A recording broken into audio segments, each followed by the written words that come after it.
உங்கள் விஐடி பண்பலை 90.8 அன்று இன்று வரலாற்று பதிவுகளில் இருந்து சில துளிகள்.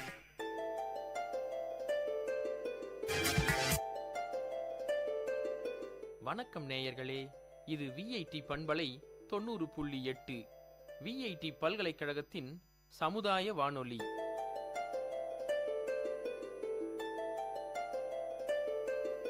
இந்த நிகழ்ச்சி தினம் ஒரு திறவுகோல்.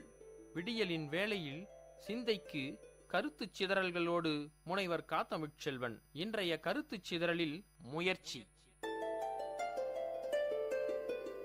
தெய்வத்தான் ஆகாதெனினும் முயற்சி தன் மெய்வருத்த கூலி தரும் என்பது வள்ளுவனின் வாக்கு. மனிதன் தன் முயற்சியின் காரணமாக நிலவையே தொட்டுவிட்டான். மண்ணிலும் விண்ணிலும் அளவற்ற அதிசயங்களை நிகழ்த்தினான், நிகழ்த்தியும் வருகின்றான். முயன்றால் முடியாதது எதுவும் இல்லை. முயற்சி உடையார் இகழ்ச்சி அடையார். முயற்சி திருவினையாக்கும் போன்றன முயற்சி தொடர்புடைய தாரக மந்திரங்கள். சிலந்தி வலை பின்னும் முயற்சியின் வியப்பை கண்ட ராபர்ட் புரூஸ் ஸ்காட்லாந்தை ஆங்கிலேயரிடமிருந்து மீட்க 7வது தடவையில் வெற்றி பெற்றார். கஜினி முகமது மனம் தளராத தன் விடாமுயற்சியின் வாயிலாக 18வது முறை சோமநாதபுரத்தின் மீது படையெடுத்து வெற்றி பெற்றார் என்பது வரலாறு. அந்தக கவி வீரராகவ முதலியார் தம் முதுகில் எழுதச் சொல்லி கவி பாடும் புலமை பெற்றார். வியன்னா என்னும் வீதிகளில் வர்ணம் தீட்டி வாழ்ந்த ஹிட்லர் தம் முயற்சியால் உலகையே வென்று வளைக்கும் ஆற்றல் பெற்ற ஜெர்மானிய தலைவரானார். தாம் எழுதியவற்றை அஞ்சலில் அனுப்பக்கூட வழியில்லாது இருந்த ஆங்கில அறிஞர் பெர்னாட் ஷா தன் விடாமுயற்சியினால் கோடிக்கணக்கில் பொருளீட்டும் உலக புகழ்பெற்ற எழுத்தாளன் ஆனார். உழைப்பிலேயே தம் பிழைப்பை தேடிக்கொண்டு பிறரிடம் கை நீட்டுவதில்லை என்று இருப்பவனிடம் அல்லாவுக்கு பிரியம் அதிகம் என்கிறார் நபிகள். சோம்பலும் சோர்வும் கொண்டு 100 ஆண்டுகள் வாழ்வதை விட முயற்சியோடு ஒரு நாள் வாழ்ந்திருத்தலே மேலானது என்பார் புத்தர் பெருமான். சோம்பர் என்பவர் சோம்பி திரிபவர் என்பது கொன்றைவேந்தன் வாக்கு.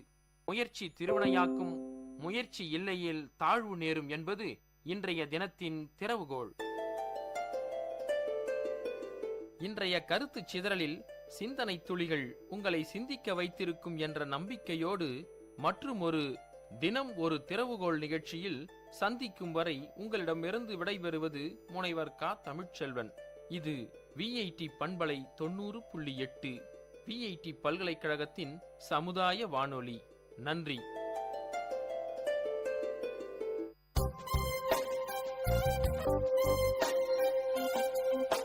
மண் வாசனை உங்கள் விஐடி பண்பலை 90.8 வேளாண்மை, வேளாண்மை சார்ந்த தொழில்நுட்பம், பசுமை படரும் விவசாய தொழில்கள், பண்ணை முறைகள் என மானுடம் காக்கும் உழவு சார்ந்த நிகழ்ச்சி. வணக்கம் நேயர்களே, இது விஐடி பண்பலை 90.8 விஐடி பல்கலைக்கழகத்தின் சமுதாய வானொலியில் இந்த நிகழ்ச்சி உங்கள் அபிமான மண் வாசனை. இந்த மண் வாசனை நிகழ்ச்சியில விவசாயம் சார்ந்த பல்வேறு தகவல்களை நம்ம பார்த்துட்டு வரோம். இன்னைக்கு நம்ம சுய தொழில் சார்ந்த விஷயங்களை பார்க்க போறோம். சுய தொழில்னு சொல்லலாம், விவசாயிகளின் நண்பன் அப்படின்னு கூட சொல்லலாம். தேன் வளர்ப்பு பத்தி Prashanth sir, business development manager நம்ம கூட இருக்காரு. அவரு தான் பல்வேறு தகவல்களை நமக்கு கொடுக்கறதுக்காக காத்துக்கிட்டு இருக்காரு. அவர்கிட்ட பேசலாம். வணக்கம் சார். காலை வணக்கம் சார். அதாவது இந்த தேன் வளர்ப்பை பொறுத்த வரைக்கும் இது சுய தொழில்னு கூட சொல்லலாம், விவசாய முறைன்னு கூட சொல்லலாம். சோ இந்த தேன் வளர்ப்பு முறையை எப்படி மக்கள் அணுகிறது, இது எப்படி சார் கத்துக்கிறது, எப்படி ஆரம்பிக்கலாம், அதை பத்தி சொல்லுங்க. நீங்க அழகா சொன்னீங்க. தேன் சொன்ன உடனே வாயில ஊறும். அதே மாதிரி இதுல இன்கமும் அதே மாதிரி வரும். நம்ம பேங்க்ல ஊறுற மாதிரி பணம் சம்பாதிக்கலாம். இது ஒரு எக்ஸ்டிங்டான தொழில். இது இந்த காலத்துல நவீன காலத்துல யாருக்கும் தேனி வளர்ப்பு, தேன் என்னன்னு தெரியாது. சோ இந்த டைம்ல நீங்க அழகா இந்த பிசினஸ் செட் பண்ணி அழகா கொண்டு போகலாம். இது காம்படிஷனே கிடையாது. இது ஒரு நல்ல தொழில், எல்லாரும் பண்ணலாம். 8 வயசு பசங்க கூட பண்ணலாம். இது ஹாபியா எடுத்து பண்ணலாம். எங்க மேடம் அப்படிதான் ஸ்டார்ட் பண்ணாங்க. ஒரு ஹாபியா எடுத்து போய் ஒரு 2000 ரூபாய் இன்கம் மாசம் கிடைக்குமான்னு எதிர்பார்த்துட்டு தான் ஸ்டார்ட் பண்ணாங்க. இன்னைக்கு 3.5 கோடி பண்ணிட்டு இருக்காங்க டர்ன் ஓவர். கண்டிப்பா சார். எல்லாருக்குமே இன்னைக்கு டாக்டர் கிட்ட போனோம்னாவே கண்டிப்பா உங்களுக்கு இரும்பு சத்து கம்மியா இருக்கு, நீங்க தேன் சாப்பிடுங்க, ஹனி சாப்பிடுங்க, அதுவும் தூய ஹனி சாப்பிடுங்க அப்படிதான் எழுதி கொடுப்பாங்க. அந்த மாதிரியான விஷயங்கள் தான் போய்கிட்டு இருக்கு சார். தேன் வளர்ப்பை பொறுத்தவரையிலும் எந்தெந்த மாதிரியான தேன்கள் வளர்க்கலாம், எந்தெந்த மாதிரியான சூழல்கள் தேவைப்படுது சார் தேன் வளர்ப்புக்கு? சார் இது தேன் சொன்னா தேனுக்கு நகரான உணவே கிடையாதுன்னு சொல்லியிருக்காங்க. இதுல 121 ஐட்டம்ஸ் இருக்கு. விட்டமின்ஸ், புரதச்சத்து, மினரல்ஸ், தாதுப்பு, என்சைம்ஸ், நொதிப்பு, அப்புறம் வந்து ஃபிளேவனாய்ட்ஸ் எல்லாமே இந்த மாதிரி நிறைய இது 121 ஐட்டம்ஸ் பார்க்குறோம் நாங்கள். ஸோ இது வந்து நீங்கள் ஜஸ்ட் ஒரு 2 ஸ்பூன்ஸ் காலையில் வெந்நீரில் இல்லை வெதப்பான தண்ணியில் நீங்கள் ஜஸ்ட் மிக்ஸ் பண்ணி சாப்பிட்டீங்கன்னா இது ஒரு நல்ல உணவு, சத்தான உணவு. எந்த சத்தும் பற்றாக்குறையே காணப்படாது. தேன் அதாவது உணவு சார்ந்த விஷயங்களுக்கு அப்பாற்பட்டு தொழில் சார்ந்த விஷயங்களுக்கு வரும்போது சுய தொழில எந்தெந்த வகையான தேன் வளர்ப்பு நம்ம மேற்கொண்டோம்னா நல்ல வருமானம் ஈட்ட முடியும் சார்? நாங்க பண்றது வந்து நாட்டு தேனி. இது செரேனா இண்டிகான்னு ஒரு ஜாதி. இது வந்து வளர்ப்பு தேனியில் வரும், காட்டு தேனியில் இல்ல. காட்டு தேனி வந்து கொட்டும். இது கொட்டு வாங்காம எப்படி தேனி வளர்க்கணும்னு சொல்லி நாங்க இலவசமா ட்ரைனிங் தரோம். ஃப்ரீ ட்ரைனிங் நடத்துறோம். எல்லாம் 2வது சனிக்கிழமை நாங்க நடத்துறோம் ஃப்ரீ ட்ரைனிங். இன்னைக்கு வரைக்கும் 50,000 பேர் ட்ரைனிங் பண்ணி இருக்கோம். அதுல ஒரு 600 பேர் தேனி வளர்ப்பு பண்ணிட்டு இருக்காங்க. இது வந்து ஹாபியா என்ஜாய் பண்ணி பண்ண வேண்டியது ஒரு இது எல்லாருக்கும் வந்து ப்ராஃபிட், வின் வின் சிச்சுவேஷன் சொல்லுவோம். அது எப்படின்னா, எங்க நீங்க தேனி கூண்டு வைக்கிறீங்களோ அந்த விவசாயிக்கு 40% 200% உங்களுக்கு மகசூல் அதிகரிக்கும். தேன் வைக்கிறவங்களுக்கு தேன் கிடைக்கும். எங்களுக்கு வந்து ஒரு பிரவுன் ரெவல்யூஷன் சொல்லி, இது வீட்டுக்கு ஒரு தேனி பெட்டி, குடும்பத்துக்கு ஆயில் கட்டின்னு சொல்லி ஒரு காயின் பண்ணிருக்காங்க சார். அந்த மாதிரி நாங்க அந்த ரெவல்யூஷன், பிரவுன் ரெவல்யூஷன் கொண்டு போகணும்னு விரும்புறோம். கண்டிப்பா சார். என்ன ஒரு உதாரணம் எடுத்துக்கிட்டாலும் சரி, உழைப்புக்கும் சரி சேமிப்புக்கும் சரி நம்ம தேனியை வந்து உதாரணமா எடுத்துக்கூட சொல்லலாம். இந்த தேனி வளர்ப்புக்கு பொறுத்த வரைக்கும் கட்டுமானங்களுக்கு எந்தெந்த மாதிரியான இட அமைப்பு தேவைப்படுதுங்க சார்? இது ரொம்ப நல்ல கொஸ்டின், ரொம்ப இம்பார்ட்டன்ட் கொஸ்டின். தேனிக்கு எப்படி கம்ஃபர்டபுளா இருக்குமா அந்த மாதிரி ஒரு இடம் செலக்ட் பண்ணும். அப்படின்னா வெயில் இல்லாத இடம், மரத்து கீழே பூ இருக்கிற இடம், நிறைய பூ இருக்கிற இடம், இதுதான் தேனிக்கு ரொம்ப லைக் பண்ணும். அதுவும் எந்த பூச்சி எந்த தொல்லை இல்லாத, எந்த வைப்ரேஷன் இல்லாத இடம், ஃபேக்டரி அந்த மாதிரி இடத்துல வைப்ரேஷன் இருக்கு. தேனி பெட்டி வச்சாச்சுன்னா எல்லாரும் அடிக்கடி ஓபன் பண்ணி பார்ப்பாங்க. அது ஒரு நெகட்டிவ் பாயிண்ட். ஓபனே பண்ணக்கூடாது, 15 நாள் ஓபன் பண்ணாம இருக்கணும். அப்பதான் தேனி அந்த இடத்துல இருக்கும், அது கம்ஃபர்டபுளா இருக்கும். சோ தேனி பெட்டி வச்சுட்டு அந்த இடத்துல இருக்கிறது தேன் இல்ல, நமக்கான சேமிப்புக்கான பணம், அந்த பெட்டி அடிக்கடி ஓபன் பண்ணி பார்க்க கூடாது, பேங்க்ல பணம் போட்டதா நினைச்சு அப்படியே விட்டோம்னா நல்ல தேன் கிடைக்கும் நீங்க சொல்ல வரீங்க சார். இந்த தேனி வளர்ப்பை பொறுத்த வரைக்கும் மக்கள் விருப்பப்படுறாங்க அப்படின்னும் போது உங்களை எப்படி அணுகிறது, அதுக்கான முழு முகவரியை சொல்லுங்க சார். நீங்க வந்து எனி டைம் கால் பண்ணலாம். விபிஸ் நேச்சுரல் பி ஃபார்ம் எங்களோட ஸ்தாபன பேரு. இது வந்து 67 எல்கேடி நகர், கடச்ச நேந்தல், மதுரை 107. இது வந்து அழகர் கோயில் போற பாதையில எம்ஆர் மில் இருக்கு. எம்ஆர் மில் பேக் சைடு தான் எங்க ஆபீஸ் இருக்கு. போன் வந்து 9842055047 இல்லாட்டி 9626165050. இந்த நம்பர் நீங்க கான்டாக்ட் பண்ணா. இன்னொரு நம்பர் இருக்கு 9865555047. இந்த 3 நம்பர்ல நீங்க கான்டாக்ட் பண்ணலாம். பிளஸ் இமெயில், எங்க இமெயில் வந்து ms.josephine josephine@rediffmail.com. இதுல வந்து இமெயில் பண்ணலாம் நீங்க.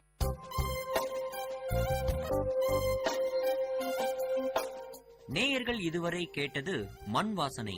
உங்கள் VIT பண்பலை 90.8 வேளாண்மை, வேளாண்மை சார்ந்த தொழில்நுட்பம், பசுமை படரும் விவசாய தொழில்கள், பண்ணை முறைகள் என மானுடம் காக்கும் உழவு சார்ந்த நிகழ்ச்சி.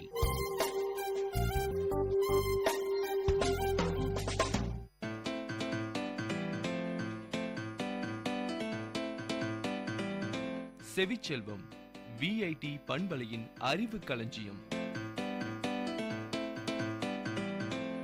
அகரம் முதல் ஆகாயம் வரை, தூரிகை முதல் தொழில்நுட்பம் வரை, அறிவுசார் தரவுகளின் பெட்டகம் செவிச்செல்வம்.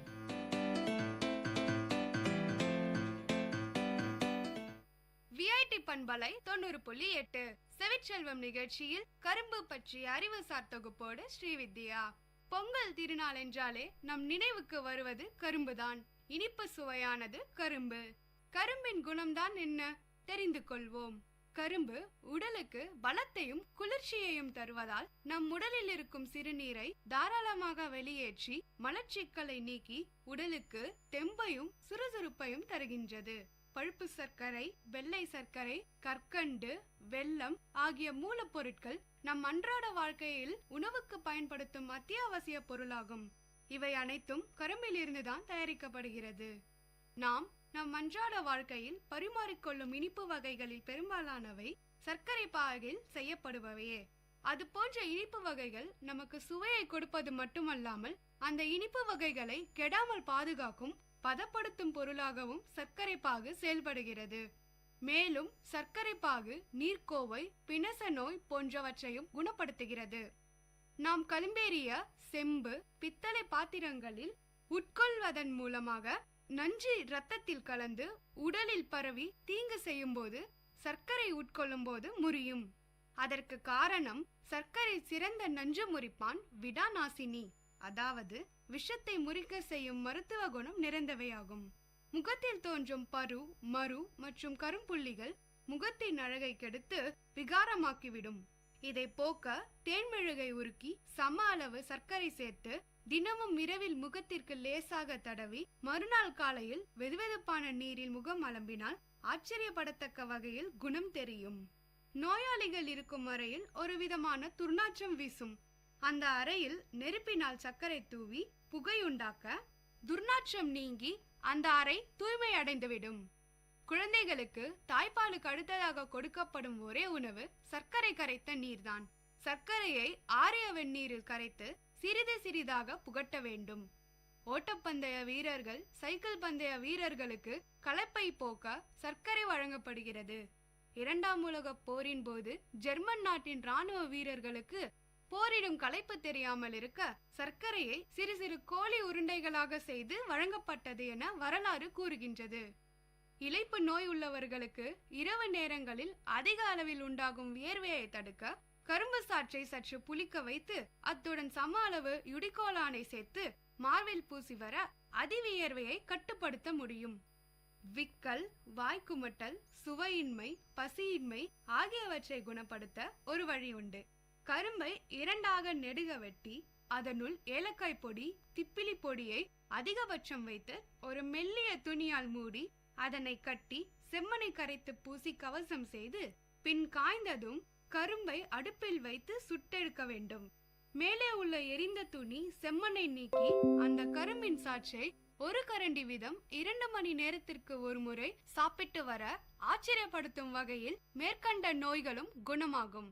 சிறுநீர் சம்பந்தமான நோய்களுக்கு கரும்பின் வேரை மட்டும் சேகரித்து 1-2ஆக நசுக்கி தண்ணீர் விட்டு காய்ச்சிய குடிநீரை வடிகட்டி ஒரு வேளைக்கு 1 அவுன்ஸ் வீதம் தினமும் 3 வேளை குடித்து வர சிறுநீர் நோய்கள் குணமாகும். அந்த குடிநீரை கியாழம் கஷாயம் என்பர். சர்க்கரை வியாதி உள்ளவர்கள் மட்டும் சர்க்கரை மற்றும் சர்க்கரை சார்ந்த உணவினை உட்கொள்ளக்கூடாது. மீறி உட்கொண்டால் சிறுநீரிலும் இரத்தத்திலும் சர்க்கரையின் அளவை அதிகரிக்க செய்து சர்க்கரை நோயின் பின் விளைவுகளை உண்டாக்கும். சர்க்கரை நோய் இல்லாதவர்களுக்கு வரும் புண் விரைவாக குணமாகவில்லை என்றால் அந்த நாட்பட்ட ரணத்திற்கு உணவில் சர்க்கரையின் அளவை அதிகப்படுத்தி உபயோகித்தால் சர்க்கரை அழுக்கலகட்சியாக செயல்பட்டு புண்ணை விரைவில் ஆற்ற உதவுகிறது. மஞ்சள் காமாலை நோய் உள்ளவர்களுக்கு களைப்பு, உடல் அசதி, பசியின்மை, செரிமான கோளாறுகள், வாய்க்குமட்டல், மலசிக்கல் போன்றவை ஏற்படும். அதற்கு கரும்பும் சர்க்கரையும் சிறந்த உணவு. கரும்பு சாற்றோடு சிறிது இஞ்சி, எலுமிச்சை சாற்றும் சேர்த்து சாப்பிட வேண்டும். அவ்வாறு செய்தால் மஞ்சள் காமாலை நோயினருக்கு ஏற்படும் கோளாறுகள் அனைத்தும் நீங்கும். நாட்பட்ட வெள்ளை, தாகம், உடல்வலி, பித்தம் இவற்றுக்கு கரும்பு சாற்றை அளவோடு உட்கொண்டால் அவை நீங்கிவிடும். நல்ல வெள்ளத்தை அளவோடு உட்கொள்ள பித்த குன்மம் குணமாகும். அளவுக்கு மீறினால் வயிற்றில் புழுக்கள் ஏற்படும். சர்க்கரை நோய் உண்டாகும். கரும்பின் சாற்றை காய்ச்சி தயாரிக்கப்படும் பழுப்பு சர்க்கரையை நாட்டு சர்க்கரை என்பார்கள். சித்த மருந்துகளுக்கு இதுவே அனுபானமாக கொள்ளப்படுகிறது. சித்த மருத்துவத்தில் லேகியம் மணப்பாகினை தயாரிக்க அது உதவுகிறது. வாந்தி, குமட்டல், பித்தம், நாக்கு சுவையின்மையை குணப்படுத்துகிறது. கெட்டிப்பட்ட கபத்தினை இலக்கி வெளியேற செய்து சுகமான சுவாசம் தருகின்றது.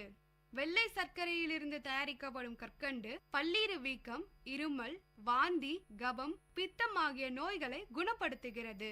செவிச்செல்வம் நிகழ்ச்சியில் இதுவரை கேட்டது கரும்பு பற்றிய அறிவுசார் தொகுப்போடு Srividya.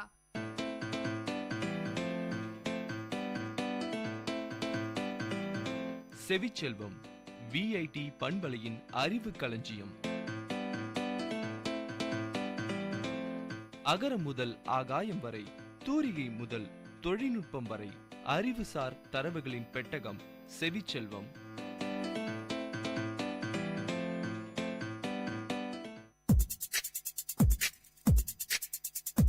Ladies and gentlemen, guys and girls, This is Data Chunks on VIT Community Radio 90.8 FM. This program features chunks of informative data on various fields, be it computers, environment, technology, physics, or any field. Data Chunks has it all. Hello VIT, I'm Sudeep from MTech Software Technology, and today I'm here on Data Chunks to discuss about image sensors in digital cameras. Digital cameras have become extremely common as the prices have come down. One of the drivers behind the falling prices have been the introduction of CMOS image sensors. CMOS sensors are much less expensive to manufacture than the CCD sensors. CMOS stands for Complementary Metal Oxide Semiconductor and CCD stands for Charged Coupled Device. Both CCD and CMOS image sensors start at the same point. They have to convert light into electrons. One simplified way to think about the sensors used in digital camera of thousands or millions of tiny solar cells, each of which transforms the light from one small portion of image into electrons. Both CCD and CMOS devices performs this task using a variety of technologies. Next step is to read the value of each cell in the image. In a CCD device, the charge is actually transported across the chip and read at one corner of the array. An analog to digital converter turns each pixel's values into a digital value. In most CMOS devices, there are several transistors at each pixels that amplify and move the charge using some traditional wires.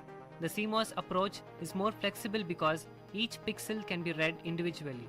CCDs use a special manufacturing process to create the ability to transport charge across the chip without distortion. This process leads to a very high quality sensors in terms of fidelity and light sensitivity. CMOS chips, on the other hand, use traditional manufacturing processes to create the chip. The same process used to make most microprocessors. Because of the manufacturing differences, there have been several noticeable differences between the CCD and the CMOS sensors. CCD sensors, as mentioned above, create high quality, low noise images. CMOS sensors traditionally are more susceptible to noise. Because each pixels of CMOS sensor has several transistors located next to it, the light sensitivity of the CMOS chip tends to be lower.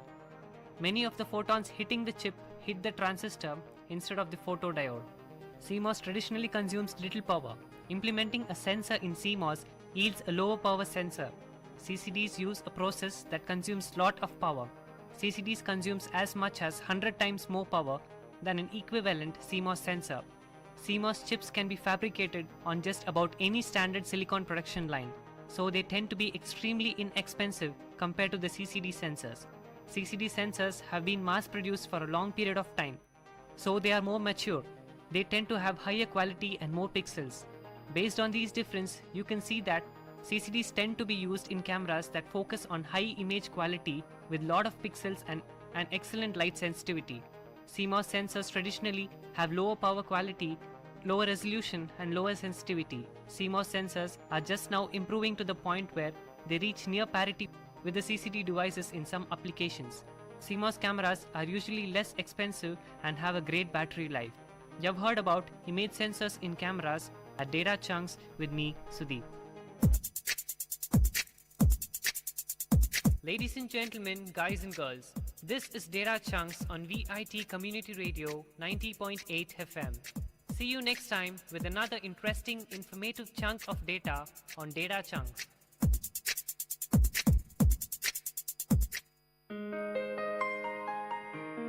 அப்பா, ஒவ்வொரு நாளும் தொடங்கும் போது நமக்கு மட்டும்தான் இப்படி நடக்குதா? இல்லை குழந்தாய், 350 கோடி பேருக்கும் இப்படித்தான் நாள் துவங்குகிறது.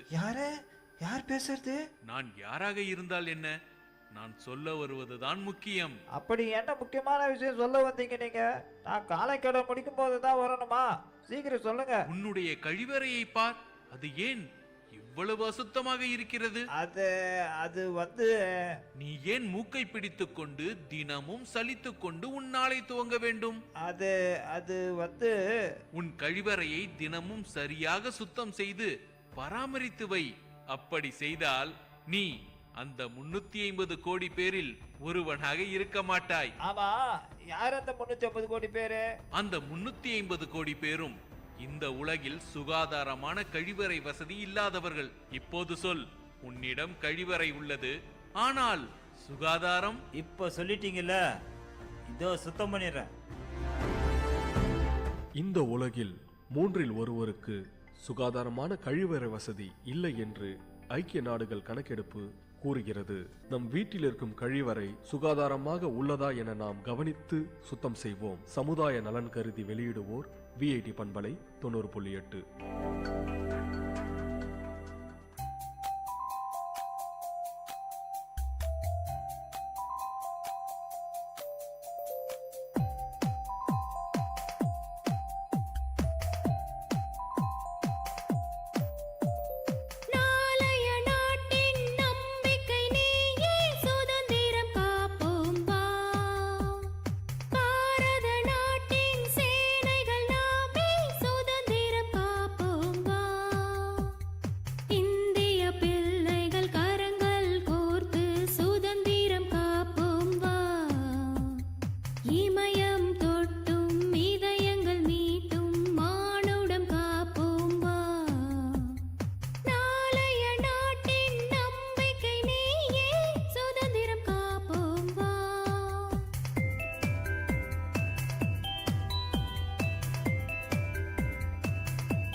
கேட்ட பாடலின் இசை முருகானந்தம்.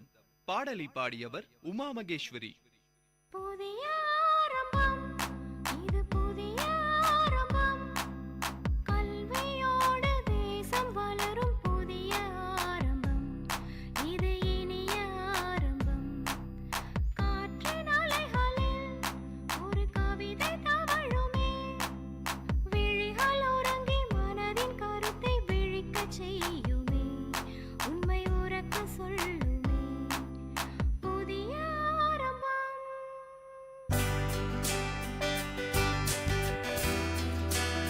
உங்கள் VIT பண்பலை 90.8 அனுபவ மேடை. மக்கள் தங்கள் வாழ்க்கை அனுபவங்களையும் முன்னேற்ற பாதைகளையும் விரிவாக கலந்துரையாடும் நிகழ்ச்சி.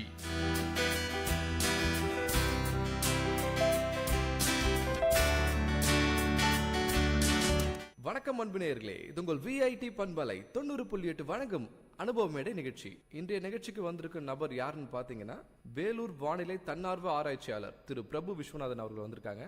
அவரை இந்த நிகழ்ச்சிக்கு வரவேற்கிறதுல VIT பண்பலை 90.8 மிகவும் மகிழ்ச்சி கொள்கிறது. இந்த நிகழ்ச்சியை உங்களுக்காக தொகுத்து வழங்க வந்திருக்கிறது நான் உங்கள் சுரேஷ் போஸ். வணக்கம் சார். வணக்கம் சார். சார் சொல்லுங்க சார், உங்களை பத்தியான ஒரு செல்ஃப் இன்ட்ரடக்ஷன் சொல்லுங்க. ஏன்னா நீங்கள் அடுத்து நம்ம வானிலை பற்றியான சில விஷயங்களுக்கு போக போகிறோம். ஆனால் முதல்ல உங்களை பற்றி தெரிஞ்சுக்கிறோம் நாங்கள். ஓகே, என்னோடய பேர் பிரபு விஸ்வநாதன். என்னோடய சொந்த ஊர் ராணிப்பேட் பக்கத்தில் லாலாப்பேட் அப்படின்ற ஊர். நான் படித்தது எல்லாமே ராணிப்பேட்டில் தான். இப்போ சென்னையில் ஒரு ஐடி கம்பெனியில் ஒர்க் பண்ணிகிட்டு இருக்கேன். இந்த வெதர் மேலே எனக்கு இன்ட்ரெஸ்ட் சின்ன வயசுலேருந்தே இருக்குது. சின்ன வயசுலேருந்தே புவியியல் சார்ந்த விஷயங்கள் நான் தேடி தேடி படிப்பேன். இப்போ ஒரு கடந்த 3-4 வருடமாக இந்த மாதிரி வெதர் மேலே எனக்கு ரொம்ப இன்ட்ரெஸ்ட் வந்ததுனால ஃபேஸ்புக்கில் ஒரு பேஜ் ஓப்பன் பண்ணி அதை ரன் பண்ணிகிட்ருக்கேன்.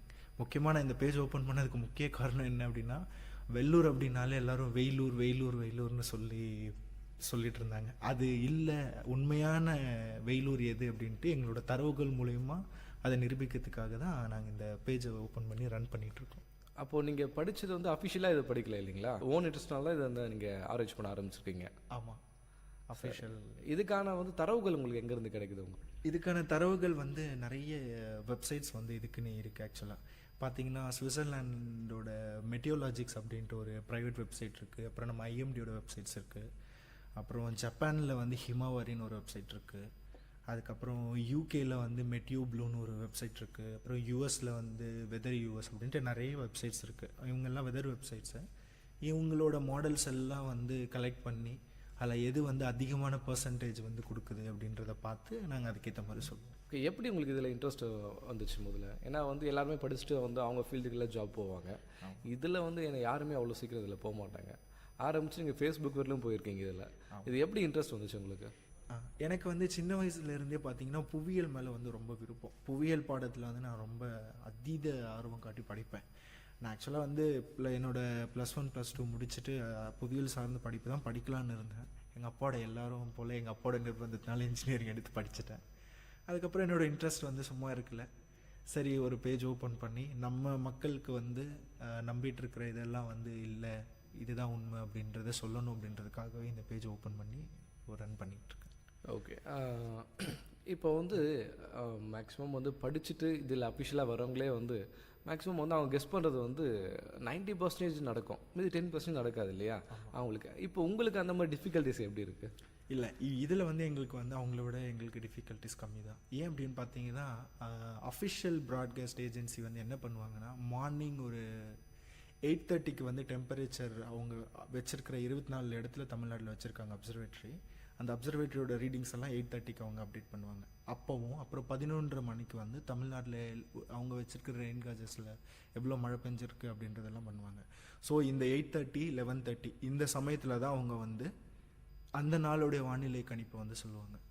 இந்தியா மாதிரி ஒரு ட்ராபிக்கல் கண்ட்ரியில் வந்து 1 ஹவருக்கு வந்து வானிலை மாறிக்கிட்டே இருக்கும். ஸோ இவங்க 11:30க்கு சொல்லுவாங்க, அதோட மறுநாள் காலையில் 11:30க்கு தான் அதை சொல்லுவாங்க. ஏதாவது சைக்ளோன், அதாவது அக்டோபர் நவம்பர் டிசம்பர் சமயத்தில் சைக்ளோன் உருவாகிற சமயத்தில் மட்டும்தான் 1 ஹவருக்கு அப்டேட் பண்ணுவாங்க. ஸோ அவங்க காலையில் சொல்கிற அந்த 11:30க்கு சொல்கிற அந்த வானிலை இதெல்லாம் வந்து மதியம் பார்த்திங்கன்னா மாறி இருக்கும். அதனால தான் நிறைய சமயத்தில் வந்து மழை பெய்யும்னு சொல்லும்போது பார்த்திங்கன்னா மழை பெய்யும், வெயில் அடிக்கும். இந்தியா மாதிரி ஒரு ட்ராபிக்கல் கண்ட்ரியில் வந்து வெதர் வந்து கணிக்கிறது ரொம்ப கஷ்டம். கணிக்கிறதுனா நம்ம வந்து ஒரு நாள் ஃபுல்லாக கண்காணிச்சிட்டே இருக்கணும். அப்டேஷன்ஸ் வந்து உடனே கொடுத்துட்டே இருந்துச்சுன்னா கரெக்டாக இருக்கும். ஆமாம், கரெக்டாக இருக்கும். சரிங்க. இப்போது நீங்கள் வந்து சில வெப்சைட்ஸில் வந்து நீங்கள் வந்து அதை சோர்ஸாக எடுத்து பண்ணிகிட்ருக்கீங்க. அதனால வந்து நீங்கள் அதை வச்சு தான் ஃபேஸ்புக்கில் போடுறீங்க இல்லையா? ஆமாம். ஃபேஸ்புக்கில் நிறைய கமெண்ட்ஸ் வந்துருக்கும் உங்களுக்கு. ஆமாம், நிறைய கான்ட்ரவர்சியெலாம் வந்திருக்கும். அவங்களுக்குலாம் நீங்கள் என்ன சொல்ல விரும்புகிறீங்க? கான்ட்ரவர்சியல் கமெண்ட்ஸ் எல்லாம் நிறைய நாங்கள் பார்த்துருக்கோம். என்னென்னா நம்ம ஊரில் தான் அதிகமாக வெயில் அடிக்குது, நீங்கள் இல்லை அப்படின்னு சொல்கிறீங்க அப்படின்ட்டுலாம் நிறைய பேர் வந்து எங்கிட்ட சண்டை போட்டிருக்காங்க. அதுக்கு நாங்கள் ஆதாரப்பூர்வமான தரவுகளை வச்சு இல்லைங்க, இந்த தரவுகள்லாம் வச்சு பார்க்கும்போது இது வந்து நீங்கள் சொல்கிறது வந்து தப்பு அப்படின்னு சொல்லி நாங்கள் நிறைய நிரூபிச்சிருக்கோம். ஓ, அப்போ வேலூரில் வந்து அதிகமாக வெயில் வந்து இல்லைன்னு சொல்கிறீங்க நீங்கள்? ஆமாம், வேலூரில் வெயில் இருக்குது, மற்ற ஊருக்கு கம்பேர் பண்ணுற அளவுக்கு இங்கே அதிகமாக கிடையாது. அதுக்கு நம்ம பின்னாடி வருவோம். இப்போ சில ஜென்ரலான கொஸ்டின்ஸ் கேட்குறேன். ஓகே.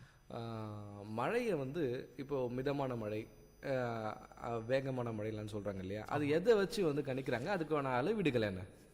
இப்போது இந்தியாவில் பார்த்தீங்கன்னா மழை அளவு வந்து காலையில் கடந்த 24 மணி நேரம் சொல்லுவாங்க. அது என்ன பார்த்தீங்கன்னா நேற்று காலையில் 8:30 மணிலேருந்து இன்று காலை 8:30 மணி வரைக்கும் அவங்க வச்சுருக்கிற அந்த மழை மானியில் எவ்வளோ மழை பெஞ்சிருக்கு அப்படின்றத வச்சு தான் அவங்க சொல்லுவாங்க. அதில் பார்த்தீங்கன்னா 3 மில்லிமீட்டருக்கு கீழே இருக்கிற மழை வந்து தூறல்னு சொல்லுவாங்க. 3லிருந்து 7 மில்லிமீட்டருக்கு வரைக்கும் வரதை வந்து லேசான மழைன்னு சொல்லுவாங்க. 7லிருந்து 35 மில்லிமீட்டர் வர்றதுக்கு வர மழையை வந்து மிதமான மழை அப்படின்னு சொல்லுவாங்க. 35லேருந்து 65 பார்த்தீங்கன்னா சற்றே கனத்த மழைன்னு சொல்லுவாங்க. 65லேருந்து 120 வரைக்கும் பார்த்தீங்கன்னா கனமழைன்னு சொல்லுவாங்க. 120 மில்லிமீட்டருக்கு மேலே பெய்கிற மழை வந்து மிக கனமழைன்னு சொல்லுவாங்க. இப்படி தான் வந்து ஐஎம்டி வந்து நம்ம மழை அளவு வந்து வகுத்து சொல்கிறாங்க. சரிங்க. இதை நீங்கள் சொல்லும் போது தான் வந்து இந்த மழை மானின்னு சொன்னீங்க இல்லையா? ஆமாம். அந்த காலத்தில் வந்து கிராமத்தில் வந்து அம்மி வச்சுருப்பாங்கன்னு சொல்லுவாங்க. அந்த அம்மியில் வந்து அந்த குடுவையில் எவ்வளோ வந்து மழை ரொம்ப இருக்கோ அதை வச்சு கணிப்பாங்கன்னு சொல்லுவாங்க. அதெல்லாம் உண்மைங்களா? ஆமாம், இப்போ இருக்கிறதுலையும் பார்த்தீங்கன்னா ரெயின் காஜ் வந்து ஆட்டோமேட்டிக் ரெயின் காஜ்னு இருக்குது, மேனுவல் ரெயின் காஜ்னு இருக்குது. ரெயின் காஜில் நிறைய டைப் இருக்குது. Balloon rain gauge, bucket type rain gauge நிறைய இருக்குது. இப்போ ஒரு சிம்பிளிஃபைடு ரெயின் காஜ் அப்படின்னு பார்த்தீங்கன்னா ஒன்றும் இல்லை, ஒரு சிலிண்டர் மேலே இருக்கிற அப்பர் சர்ஃபேஸும் கீழே இருக்கிற லோவர் சர்ஃபேஸும் ஒரே மாதிரி ஒரே மாதிரி சர்ஃபேஸ் ஏரியாவை கொண்டு இருக்கணும். அந்த மாதிரி இருக்கிற ஒரு சிலிண்ட்ரிக்கல் சர்ஃபேஸ்லேயே நம்ம மழையை வந்து அளக்கலாம். அதை நீங்கள் மாடியில் வச்சிங்கன்னா அதில் விழுற தண்ணி அளவை அது ஒரு ஃபார்முலா இருக்குது, πr² அப்படின்ற ஃபார்முலா இருக்குது, அதை வச்சு நீங்கள் கலக்கிடலாம். இப்போ வந்து இன்னொரு கொஸ்டின் எங்களுக்கு, அமில மழைன்னு சொல்கிறாங்க. ஆமாம், ஆசிட் ரெயின்ஃபால் சொல்கிறாங்க. அது வந்து யாருக்குமே அது ஆசிட் ரெயின் அது வந்து மேக்ஸிமம் 80% வந்து யாருக்கும் தெரியாது. ஆமாம்.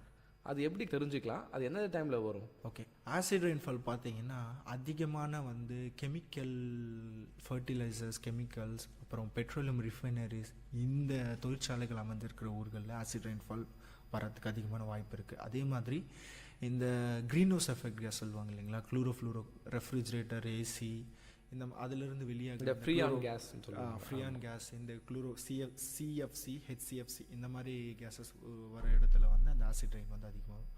இப்போது நார்மல் ரெயின்ஃபால் எப்படி வருது அப்படின்னா, கீழே நம்ம பூமியில் நிலத்தில் இருக்கிற நீராவி பூமி சூடாகி அந்த சூடான காற்று மேலே போய் நீராவியாக மாறி ஒரு கட்டத்துக்கு மேலே போய் அது குளிர்ந்து மழையாக வருது. இப்போது ஆசிட் ரெயின்ன்றது என்னென்னா, அந்த இடத்துல இருக்கிற தொழிற்சாலைகள்னால கீழந்து போகிற நீராவியில் இந்த சல்ஃபர், அப்புறம் புரோமைன், இந்த மாதிரியான ஹசார்டியஸ் கெமிக்கல்ஸ் எல்லாம் அந்த மேகத்தில் போய் இதுவாகி நம்மளுக்கு ரெயினாக வராமல் அந்த வர ரெயினில் வந்து சல்ஃபர் வந்து ரியாக்ட் ஆகி சல்ஃபர் டை ஆக்சைடாக வரும். இதனால் அதுதான் ஆசிட் ரெயின் அப்படின்னு சொல்லுவாங்க. இது மூலயமா நம்மளுக்கு அது வர்றதுனால ஸ்கின் அலர்ஜி, ஸ்கின் கேன்சர், அப்புறம் செடிங்கள்லாம் செத்து போய் இந்த மாதிரி நிறைய இது பெரும்பாலும் வந்து அந்த கம்பெனி, நீங்கள் சொல்கிற கம்பெனிஸ் இருக்கிற இடத்துல தான் வரும் இல்லையா? Refineries, chemical industries, fertiliser industries, அப்புறம் அளவுக்கு அதிகமான ஏசி பார்த்தீங்கன்னா கல்ஃப் கண்ட்ரீஸில் இது அடிக்கடி வரும். இந்த சவுதி, யூஏஇ எல்லாம் பார்த்தீங்கன்னா அவங்க அளவுக்கு அதிகமாக வந்து யூஸ் பண்ணிக்கிட்டு இருக்காங்க. ஏன்னா அந்த நாடு வந்து இயற்கையாக பாலைவன பிரதேசம், எல்லா இடத்துலையும் அவங்க ஏசி போட்டு வச்சுருக்காங்க. அதுலேருந்து வர வாயுக்கள் எல்லாம் சேர்ந்து இந்த மாதிரி கெமிக்கல் ஃபேக்ட்ரின்னு சொன்னீங்க. ராணிப்பேட்டையிலேருந்து கூட நமக்கு வர வாய்ப்பு இருக்கு இல்லையா? வந்திருக்கு, ராணிப்பேட்டையும் வந்திருக்கு. எனக்கு தெரிஞ்ச ஒரு 30 இயர்ஸ்க்கு முன்னாடி வந்துருக்கு. எப்படி கண்டுபிடிச்சாங்க அது ஆசிட் ரெயின்னு சொல்லி? எனக்கு நினைவில் தெரிஞ்சு நான் ஒரு 4-5 வருஷத்துக்கு முன்னாடி ஏதோ ஹிந்து பேப்பரில் ஏதோ ஒரு ஆர்டிக்கலில் வந்து படித்தேன். நம்ம தமிழ்நாட்டில் வந்து கடலூரில், ராணிப்பேட்டில், மணலியில், அப்புறம் சிதம்பரத்தில் இங்கே வந்திருக்கு அப்படின்னு சொல்லி போட்டிருக்காங்க. கரெக்டாக பார்த்தீங்கன்னா அவங்க சொல்கிற இடத்துங்களெல்லாம் கெமிக்கல் ஃபேக்ட்ரிஸ். மணலியில் உங்களுக்கு தெரியும் ஆயில் ரிஃபைனரிஸ்லாம் இருக்குது. அதேமாதிரி சிதம்பரம், கடலூர் நடுவில் வந்து இந்த பெயிண்ட் ஃபேக்ட்ரிஸ், கெமிக்கல் ஃபேக்ட்ரிஸ்லாம் இருக்குது. நம்ம ராணிப்பேட்டில் உங்களுக்கே தெரியும் கெமிக்கல் ஃபேக்ட்ரிஸ்லாம் இருக்குது. வந்திருக்கிறதா வந்து நானும் படிச்சிருக்கேன். என்னோடய லைஃப் ஸ்பேனில் அதை நான் பார்த்தது. ஓகே. இப்போ இது வந்து அப்போ நம்ம ராணிப்பேட்டில் இருக்கிறதுனால நமக்கும் வர வாய்ப்புகள் இருக்குது இல்லையா? வெள்ளூர் பக்கத்தில் தானே இருக்க வரும். ஓகே, சரி. இப்போ நம்ம வேலூருக்கு வருவோம். வேலூரை வெயிலூர்னு சொல்கிறாங்க. ஆமாம்.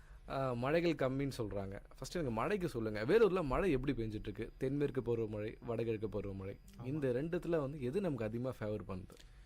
ஓகே, இப்போது நம்ம இந்திய வானிலை ஆய்வுத்துறை வந்து என்ன பண்ணுறாங்கன்னா, மழை வந்து 4 விதமான மழையை பிரிக்கிறாங்க. குளிர்கால மழை, அதாவது ஜனவரி, பிப்ரவரியில் பெய்யுறது குளிர்கால மழை. அதுக்கப்புறம் மார்ச், ஏப்ரல், மேல பெய்யுறது கோடை மழை. அதுக்கப்புறம் ஜூன்லேருந்து செப்டம்பர் வரைக்கும் பெய்யுறது தென்மேற்கு. அக்டோபர்லேருந்து டிசம்பர் வரைக்கும் பெய்யுறது வந்து வடகிழக்கு. நம்ம வேலூர் மாநகரத்தை எடுத்துக்கிட்டோம் அப்படின்னா ஜனவரி, பிப்ரவரியில் அதிகமாக மழை இருக்காது. சராசரி மழை அளவே பார்த்தீங்கன்னா 10 மில்லிமீட்டர் அவ்வளோதான் இருக்கும். சராசரி அவ்வளோதான் மழை வரும் வெள்ளூரில் ஜனவரி, பிப்ரவரியில். மார்ச்லேருந்து மே வரைக்கும் பார்த்தீங்கன்னா ஏப்ரல் மாத இறுதியிலிருந்து மே மாதத்தில் வந்து கோடை மழை ஸ்டார்ட் ஆகும். நம்ம வேலூர் அதாவது ஒருங்கிணைந்த வேலூர் மாவட்டத்தில் பார்த்தீங்கன்னா திருப்பத்தூர், ஆம்பூர், வாணியம்பாடியில் தான் ஃபஸ்ட்டு மழை ஸ்டார்ட் ஆகும். ஏன்னா வந்து நம்ம பூமி வந்து மேற்கிலிருந்து கிழக்கு பக்கமாக சுழலுது. எப்போவுமே பார்த்தீங்கன்னா வெயில் வந்து ஃபஸ்ட்டு கேரளாவில் தான் வந்து தொடங்கும். கேரளா, கோயம்புத்தூர், சேலம், தருமபுரி, கிருஷ்ணகிரி, அப்புறம் திருப்பத்தூர், அதுக்கப்புறம் தான் வேலூர், அப்புறம் திருத்தணி, அப்புறம் சென்னை. இப்படி தான் வெயில் வந்து வரும். மழையும் அதே மாதிரி தான். ஃபஸ்ட்டு வந்து கோடை மழை வந்து இந்த ஈரோடு, சேலம், கிருஷ்ணகிரி, தருமபுரி இங்கே ஸ்டார்ட் ஆகி அதுக்கப்புறமா வேலூருக்கு வந்து வரும். நம்ம வேலூரில் பார்த்தீங்கன்னா சராசரியாக 109 மில்லிமீட்டர் மழை பெய்யுது கோடையில். அதே பார்த்தீங்கன்னா ஜூன்லேருந்து செப்டம்பர், இது தென்மேற்கு பருவமழை. ஜூன்லேருந்து செப்டம்பர் மாதம் பெய்கிற மழை தான் வேலூரில் அதிகமாக பெய்யுது. சராசரியாக பார்த்தீங்கன்னா 444 மில்லிமீட்டர் பெய்யும் வெள்ளூர் மாநகரத்தில். ஆனால் கடந்த ஒரு 5 வருஷமாக பார்த்தீங்கன்னா 600 மில்லிமீட்டருக்கு மேலே பெய்யுது தென்மேற்கு பருவமழை. அதே மாதிரி அதுக்கடுத்து வர்றது வடகிழக்கு பருவமழை, அக்டோபர், நவம்பர், டிசம்பர். இந்த 3 மாதத்தில் பெய்கிற மழை வந்து பெரும்பாலும் கடலோரமாக இருக்கிற ஊர்களுக்கு தான் வந்து அதிகமாக அதனால் ஆதாயம் அடையும். ஏன்னு பார்த்தீங்கன்னா வங்காள விரிகுடாவில் உருவாகிற அந்த சுழற்சிகள், மண்டலங்கள் எல்லாம் பெரும்பாலும் நிலப்பகுதிக்குள்ளே வராது. அப்படியே கடலோரமாகவே தொட்டுட்டு போயிடும். இல்லைன்னா தென் தமிழ்நாட்டில் உள்ளவும், இலங்கை பக்கமும், கன்னியாகுமரி சைடும் அந்த மாதிரி வந்து போயிடும். அந்த மாதிரி மழையில் வந்து நமக்கு பெரும்பாலும் பார்த்திங்கன்னா வானம் ஃபுல்லாக இருட்டிட்டு தூறல் போட்டுகிட்டே இருக்கும். இன்னொன்று என்ன அப்படின்னு பார்த்தீங்கன்னா வெப்பநிலை ரொம்ப குறைஞ்சிரும். மற்ற ஊரில் இப்போ சென்னையில் வந்து ஒரு 28 டிகிரி 27 டிகிரின்னு இருக்குன்னா அந்த மழை பெய்யும் போது வேலூரில் வெறும் 23 டிகிரி தான் வரும். என்ன பார்த்தீங்கன்னா இந்த காற்றழுத்த தாழ்வு சுழற்சிகள் வந்து தென் பகுதியிலையோ இல்லை ஆந்திரா பகுதியிலையோ போகும்போது நம்மளுக்கு வெப்பநிலை ரொம்ப கம்மியாகிடும். நம்ம வேலூரை பொறுத்த வரைக்கும் ஒரு வருடத்தில் சராசரியாக பெய்ய வேண்டிய மழை வந்து 1034. எல்லா வருடமே அதிகமாக தான் பெஞ்சிட்ருக்கு. இந்த வருஷம் பார்த்தீங்கன்னா 1081 பெஞ்சுது. போன வருஷம் பார்த்தீங்கன்னா 1180 பெஞ்சுது. 2015 தான் மிக அதிகமாக வந்து 1700 மில்லிமீட்டர் பெஞ்சது. ஒரே ஒரு வருஷத்துல தான் 1000 கீழே பெஞ்சது. அது எப்போன்னு பார்த்தீங்கன்னா 2016. அதுவும் இயல்பான மழை தான். 960 பெஞ்சது, 90 மில்லிமீட்டர் கம்மியாக பெஞ்சது. வேலூரில் வந்து வருஷம் வருஷம் சராசரியான மழை பெஞ்சுட்டு தான் இருக்கு. இப்போ வேலூரில் வந்து கண்டிப்பாக மழை அளவு குறையல. மழை அளவு எதில் குறைஞ்சிருக்குன்னா அக்டோபர், நவம்பர், டிசம்பரில் தான் மழை அளவு குறைஞ்சிருக்கு. அது ஏன் அதை ஈடு செய்யறதுக்கு அதான் இப்போ நான் சொன்னேன் இல்லைங்களா, காற்றழுத்த தாழ்வு நிலைகள் எல்லாம் இப்போ மகாபலிபுரத்தில் வந்து உள்ள நுழைஞ்சி காஞ்சிபுரம், திருவண்ணாமலையா வரும்போது மட்டும்தான் வேலூரில் கனமழை பெய்யும். இந்த மாதிரி எப்போ இருந்ததுன்னா 2015 எதுவுமே புயல் இல்லாமல் வெறும் காற்றழுத்த தாழ்வு மண்டலமாக உருவாகி, காற்றழுத்த தாழ்வு மண்டலம் உருவாச்சுன்னா அது சுலபமாக கடந்து போகாது, ஒரு 5-6 நாள் அங்கவே இருக்கும். ஸோ 2015 வந்த நிறைய காற்றழுத்த தாழ்வு மண்டலங்கள் வந்து மகாபலிபுரம், பாண்டிச்சேரி இந்த வழியாக உள்ள நுழைஞ்சு நம்ம ஊர் பக்கமாக தாண்டி போச்சு. அதனால தான் 2015 வந்து இயல்பை மீறின அதிக வடகிழக்கு பருவமழை பெஞ்சது. நம்ம வேலூரோட வரலாற்றில் வந்து வடகிழக்கு பருவமழையினால நம்மளுடைய நீர்நிலைகள் எல்லாம் நிறைஞ்சி வெள்ளம் வந்தது அப்படின்னு பார்த்தீங்கன்னா 1994 அடுத்து 2015 தான். ஆமாம், அது ஒரே நாளில் வந்து 160 மில்லிமீட்டர் சொல்கிறாங்க இல்லையா? 160ன்றது வந்து போன வருஷம் வந்து செப்டம்பரில் பெஞ்சதுன்னு நினைக்கிறேன். அது தென்மேற்கு பருவமழை. வடகிழக்கு பருவமழையில் வந்து இந்த காற்றழுத்த தாழ்வு மண்டலம் இருக்கும்பொழுது 2015 பார்த்தீங்கன்னா நிறைய நாள் 100 மில்லிமீட்டருக்கு மேலே பெஞ்சுது. ஒரு 5 நாள் 100 மில்லிமீட்டர் பெஞ்சுது வேலூரில். இங்கே மட்டும் இல்லாமல் சித்தூர் மாவட்டங்கள்லையும் பெஞ்சுது. ஸோ அங்கே இருக்கிற பாலாறு நீர்பிடிப்பு பகுதிகளிலிருந்துலாம் தண்ணீர் எல்லாம் ஒன்றா சேர்ந்து நம்ம ஊருக்கு வந்ததுனால அந்த வருடம் நல்ல வெள்ளம், நீர்நிலைகள்லாம் நல்லா நடந்துச்சு. இப்போ வேலூர் வந்து வெயிலூர் இல்லை அப்படின்னு சொல்கிறீங்க. ஆமாம். எதை வச்சு சொல்கிறீங்க?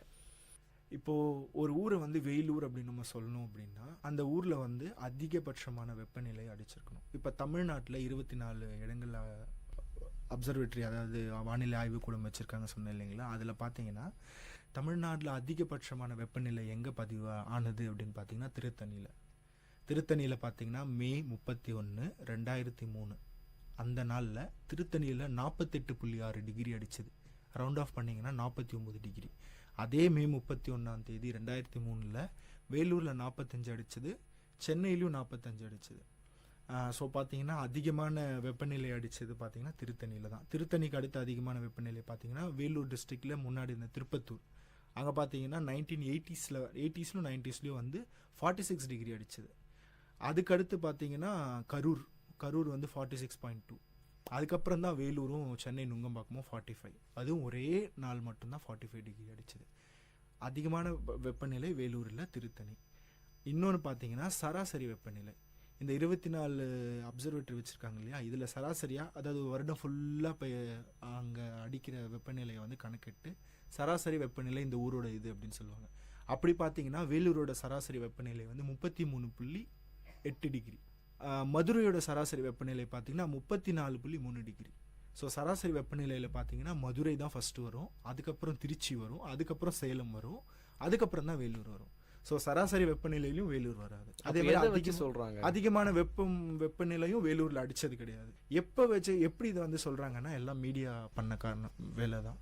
என்னென்னா முன்னாடி பார்த்தீங்கன்னா திருத்தணியில் வந்து அப்சர்வேட்டரி வந்து ஒரு சமீபமாக தான் வச்சாங்க, ஒரு 10 வருஷம் முன்னாடி.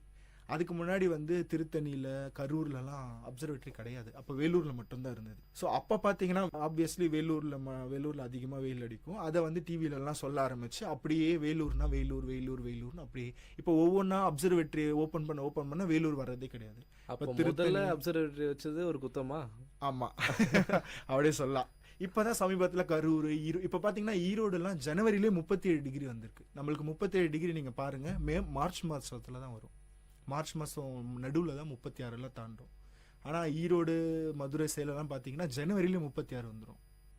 இப்போ வேலூருக்குள்ளே இருக்கிற மக்களுக்கு மட்டும் தான் தெரியும் வெயில் டைமில் நமக்கு அதிகமாக ஃபீல் ஆகுது நாம் நினைக்கிறோம்.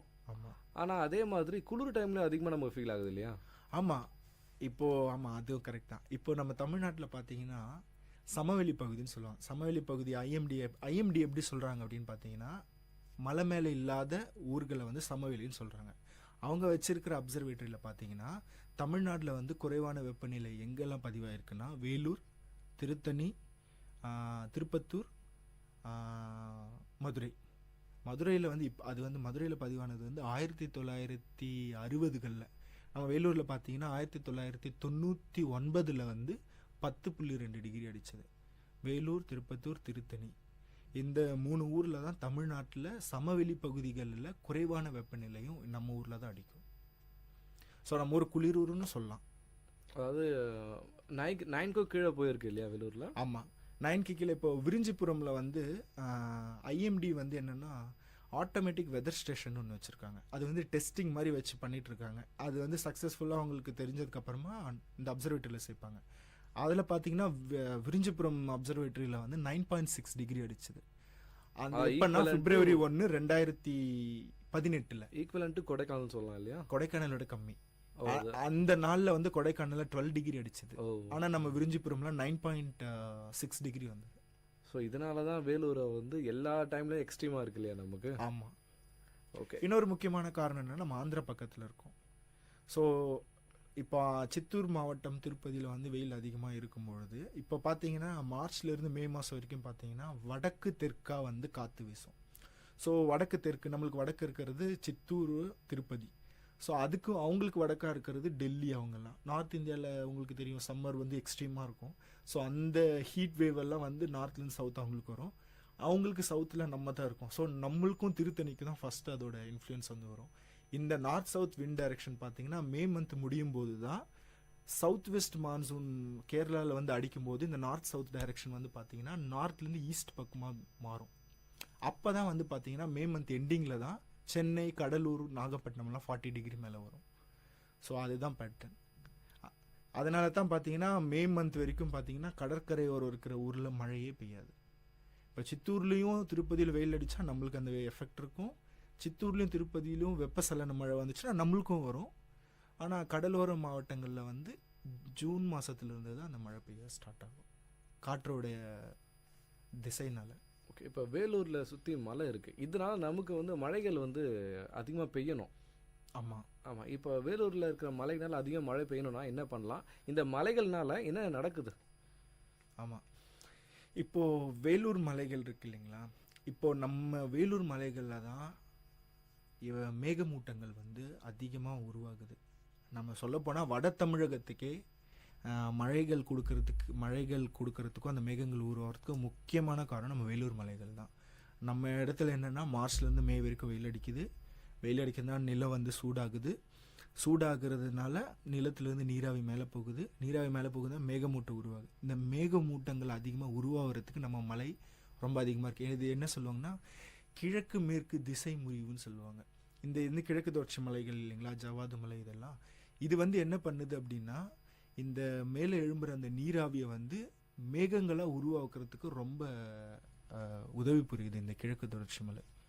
ஸோ நம்ம தான் வந்து எப்படி சொல்கிறது, ரெயின் ஃபேக்ட்ரின்னு சொல்லலாம். அதாவது நார்த் தமிழ்நாடுக்கு இல்லையா? ஆமாம், நார்த் தமிழ்நாடு. சென்னை, காஞ்சிபுரம், திருவள்ளூர், தருமபுரி இல்லை வேலூர், திருவண்ணாமலை, விழுப்புரம், கடலூர், சென்னை, காஞ்சிபுரம், திருவள்ளூர், இந்த மாவட்டங்களுக்கு ஜூன்லேருந்து செப்டம்பர் மாதம் மழை பெய்யுதுன்னா அதுக்கு காரணம் வேலூர், சித்தூர் மாவட்ட மலைகள் தான். இது வந்து ரொம்ப அரிய தகவல், எல்லாரும் தெரிஞ்சுக்கணும் முதல்ல. இதுக்கப்புறம் யாராவது வேலூரை வந்து வெயிலூர்னு சொல்லும் போது இந்த கிளிப்பிங்கை காமிச்சா கண்டிப்பாக அவங்களுக்கும் புரியும். ஆமாம். ஓகே சார், இப்போ வந்து இந்த ஃபீல்டில் வந்து உங்களுக்கான அடுத்த கட்ட நகர்வு எப்படி போயிட்டுருக்கு, என்ன பண்ணிகிட்ருக்கீங்க, அடுத்து என்னதான் பண்ணலான்ட்டு ஐடியாவில் இருக்கீங்க? ஏன்னா ஃபேஸ்புக்கில் வந்து இப்போ நிறைய உங்களுக்கு வந்து பிரபலமாக போயிட்டுருக்கு. ஆமாம். இது அடுத்து என்ன பண்ணலான்னு இருக்கீங்க? நாங்கள் என்ன இப்போ சமீபமாக என்ன பண்ணியிருக்கோன்னா நாங்கள் வந்து ஒரு 2 வருடமாக வந்து நம்ம ஊரில் ஜவாது மலையில் வந்து நீங்கள் ஜவாது மலையை பார்த்தீங்கன்னா தெரியும், மேற்கு தொடர்ச்சி மலைக்கு ஈடாக வந்து ரொம்ப அடர்ந்த காடுகள் இருக்குவாங்க. நீங்கள் நான் சொல்ல நம்ப மாட்டீங்க, ஜவாது மலையில் வந்து பசுமை மர காடுகளே இருக்குது.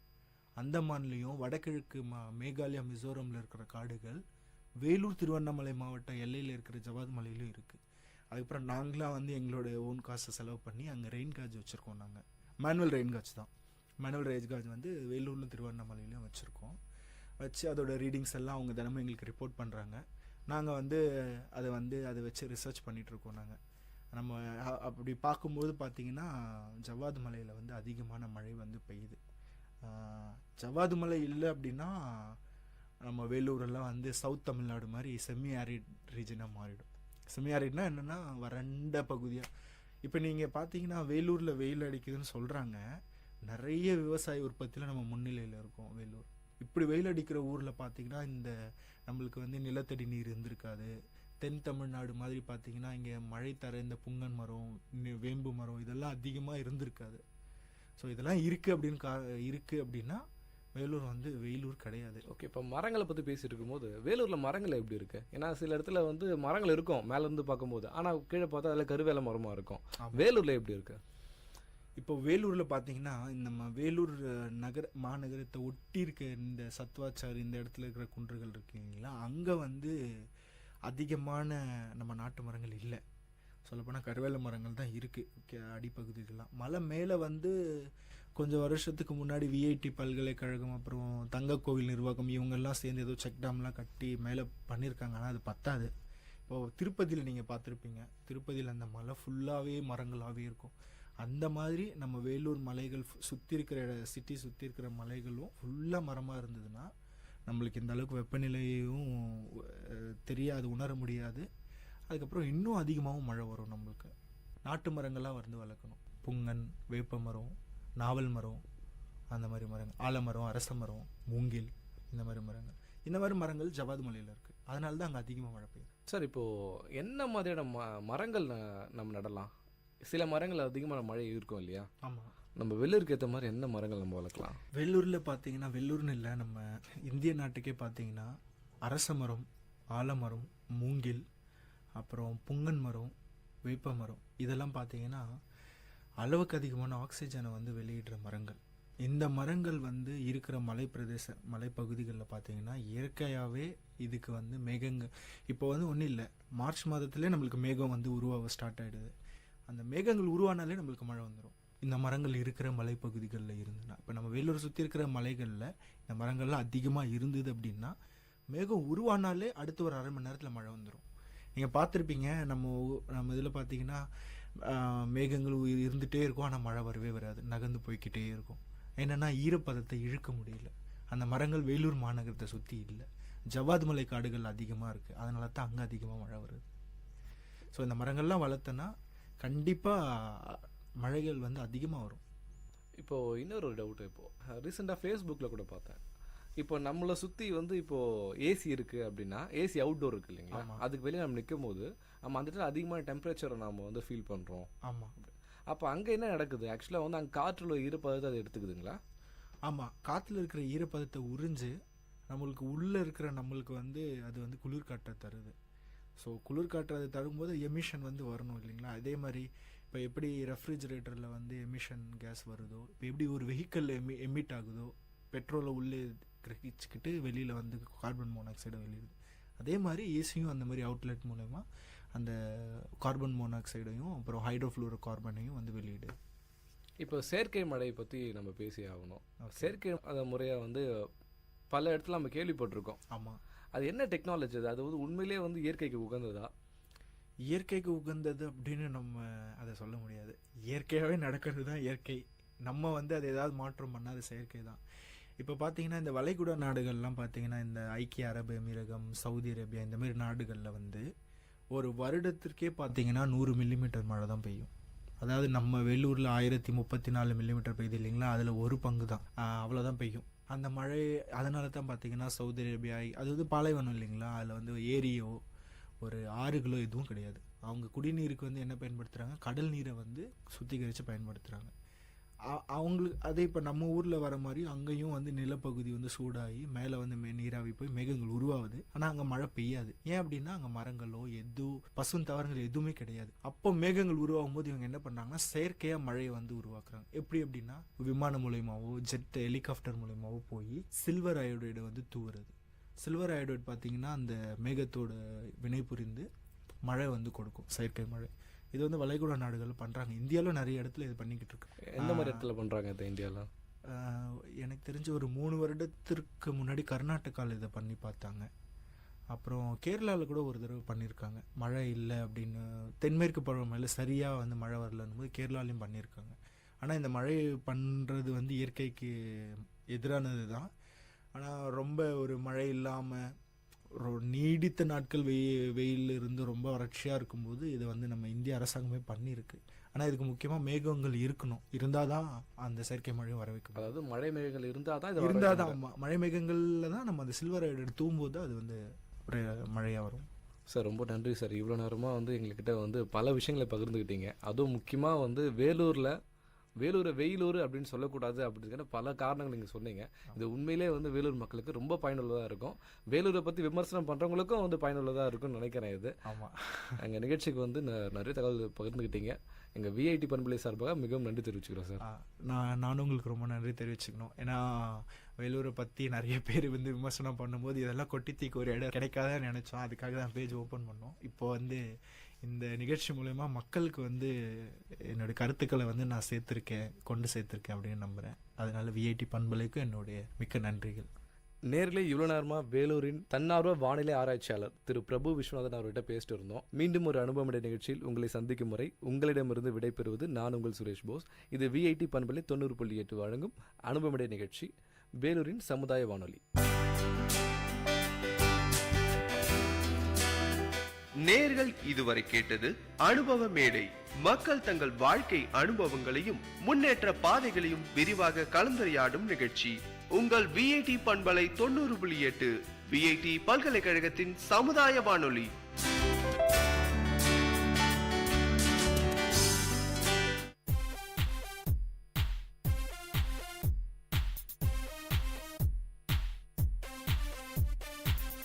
Hey Mintu, do you know anything about waste sorting? Now, is that any of your new eco-conservation ideas? Exactly, you know me so well. Yeah. Tell me, what is it? Actually, this is very simple. Just sort waste into biodegradable and non-biodegradable waste bins, and this way you can do some waste management. That sounds cool. Go green!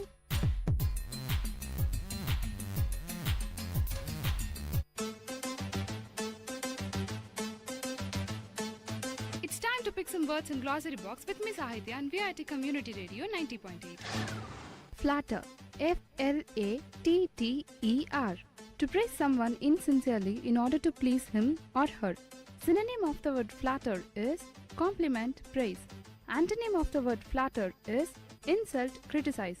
And to use it in a sentence format, I was very flattered that they liked my dress. To pick more words from glossary box, stay tuned to Vit Community Radio 90.8.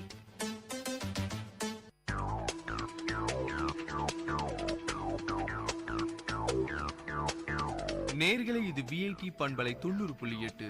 இந்த நிகழ்ச்சி திரைக்கடலோடி கண்டங்களை இணைக்கும் ஒரு புரிதல் தொடர்.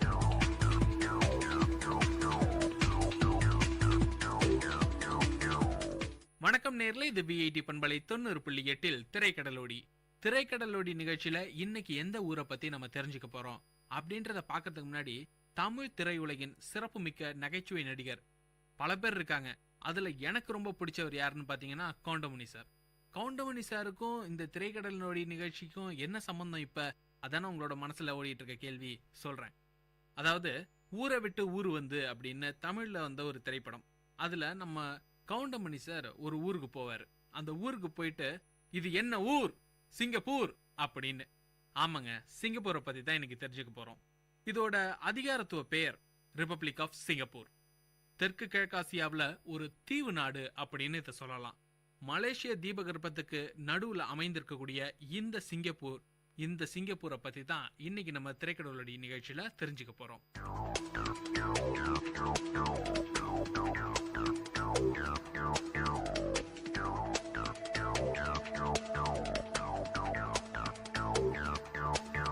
Johor நீர்சந்தி. இந்த நீர்சந்தி தாங்க மலேசியாவையும் சிங்கப்பூரையும் பிரிச்சு வச்சிருக்கு. அதே மாதிரியே தெற்கு பக்கம் சிங்கப்பூர் நீர்ச்சந்தி இந்தோனேஷியாவுக்கும் சிங்கப்பூருக்கும் நடுவுல ஓடுது. அர்பனைசேஷன் நம்ம பலமுறை கேள்விப்பட்டிருப்போம். அதாவது நகரமயமாக்கல். இந்த நகரமயமாக்கல் எந்த அளவுக்கு நல்லது, எந்த அளவுக்கு கெட்டது அப்படின்ற ஒரு சில விவாதங்களை தாண்டி சிங்கப்பூர்ல இது ரொம்ப பிரசித்தம். ஏன்னா இந்த நகரமயமாக்கல் அப்படின்ற ஒரே ஒரு கொள்கையை வச்சுக்கிட்டு தான் சிங்கப்பூர் இன்னைக்கு இந்த அளவுக்கு முன்னேறி இருக்கு. நகரமயமாக்கல்ல சிங்கப்பூருக்கு முதலிடமே கொடுக்கலாம். மழைக்காடுகள் ரொம்ப குறைவா இருக்கக்கூடிய இந்த சிங்கப்பூர்ல விவசாய நிலம் ரொம்ப குறைவு. அதே மாதிரி ஏற்றுமதி இறக்குமதி இந்த ஒரு விஷயத்த மட்டுமே நம்பி சிங்கப்பூர் வளர்ந்துகிட்டு இருக்கு. சரிங்க, சிங்கப்பூர்னு இதோட நிறைய தடவை சொல்லியாச்சு. சிங்கப்பூர்ல யாரெல்லாம் இருக்காங்க, எப்படி வந்தாங்க, என்ன பண்றாங்க, இதை பத்தி தெரிஞ்சுக்கலாம். அதாவது சிங்கப்பூருடைய வரலாற்றை பத்தி இப்ப கொஞ்சம் தெரிஞ்சுக்கலாம். கிபி 2ஆம் நூற்றாண்டுல தான் முதல்ல சிங்கப்பூர்ல ஒரு குடியேற்றம் ஏற்பட்டது அப்படின்னு சிங்கப்பூருடைய வரலாறு நமக்கு சொல்லிக் கொடுக்குது. 1819 ஆண்டு ஜோகூர் சுல்தானகத்தின் அனுமதியோட பிரிட்டிஷ் கிழக்கிந்திய கம்பெனி சிங்கப்பூரை தனது கட்டுப்பாட்டுக்குள்ள கொண்டு வந்தது. 1824 ஆண்டு நேரடியான ஆட்சி முறைக்கு கீழே பிரிட்டிஷோடைய ஒரு காலனியா இந்த சிங்கப்பூர் மாறுனுச்சு. 2ஆம் உலகப்போர் காலத்துல ஜப்பானுடைய கையில இந்த சிங்கப்பூர் மாட்டிக்கிட்டு கொஞ்ச நாள் இருந்தது. அதே மாதிரி 1945 இந்த ஆண்டுல மீண்டும் சிங்கப்பூர் பிரிட்டிஷ் ஆதிக்கத்துக்கு கீழே போச்சு. 1963 ஆண்டு மற்ற காலனி நாடுகளோடையும் மலேசியாவோடையும் சேர்ந்து விடுதலைக்கு போராடி 1965 ஆகஸ்ட் 9 விடுதலை பெற்று ரிப்பப்ளிக் ஆஃப் சிங்கப்பூர் அப்படின்னு இந்த நாடு உதயமானது. இதுதாங்க சிங்கப்பூருடைய ஒரு சுருக்கமான வரலாறு. இத பத்தி நீண்ட வரலாறு பின்னாடி வரக்கூடிய பகுதிகளில் நம்ம தெரிஞ்சுக்கலாம். நேர்ல இது விஐடி பண்பலை 90.8. இந்த நிகழ்ச்சி திரைக்கடலோடி நிகழ்ச்சியில ஒரு சிறிய இடைவேளை.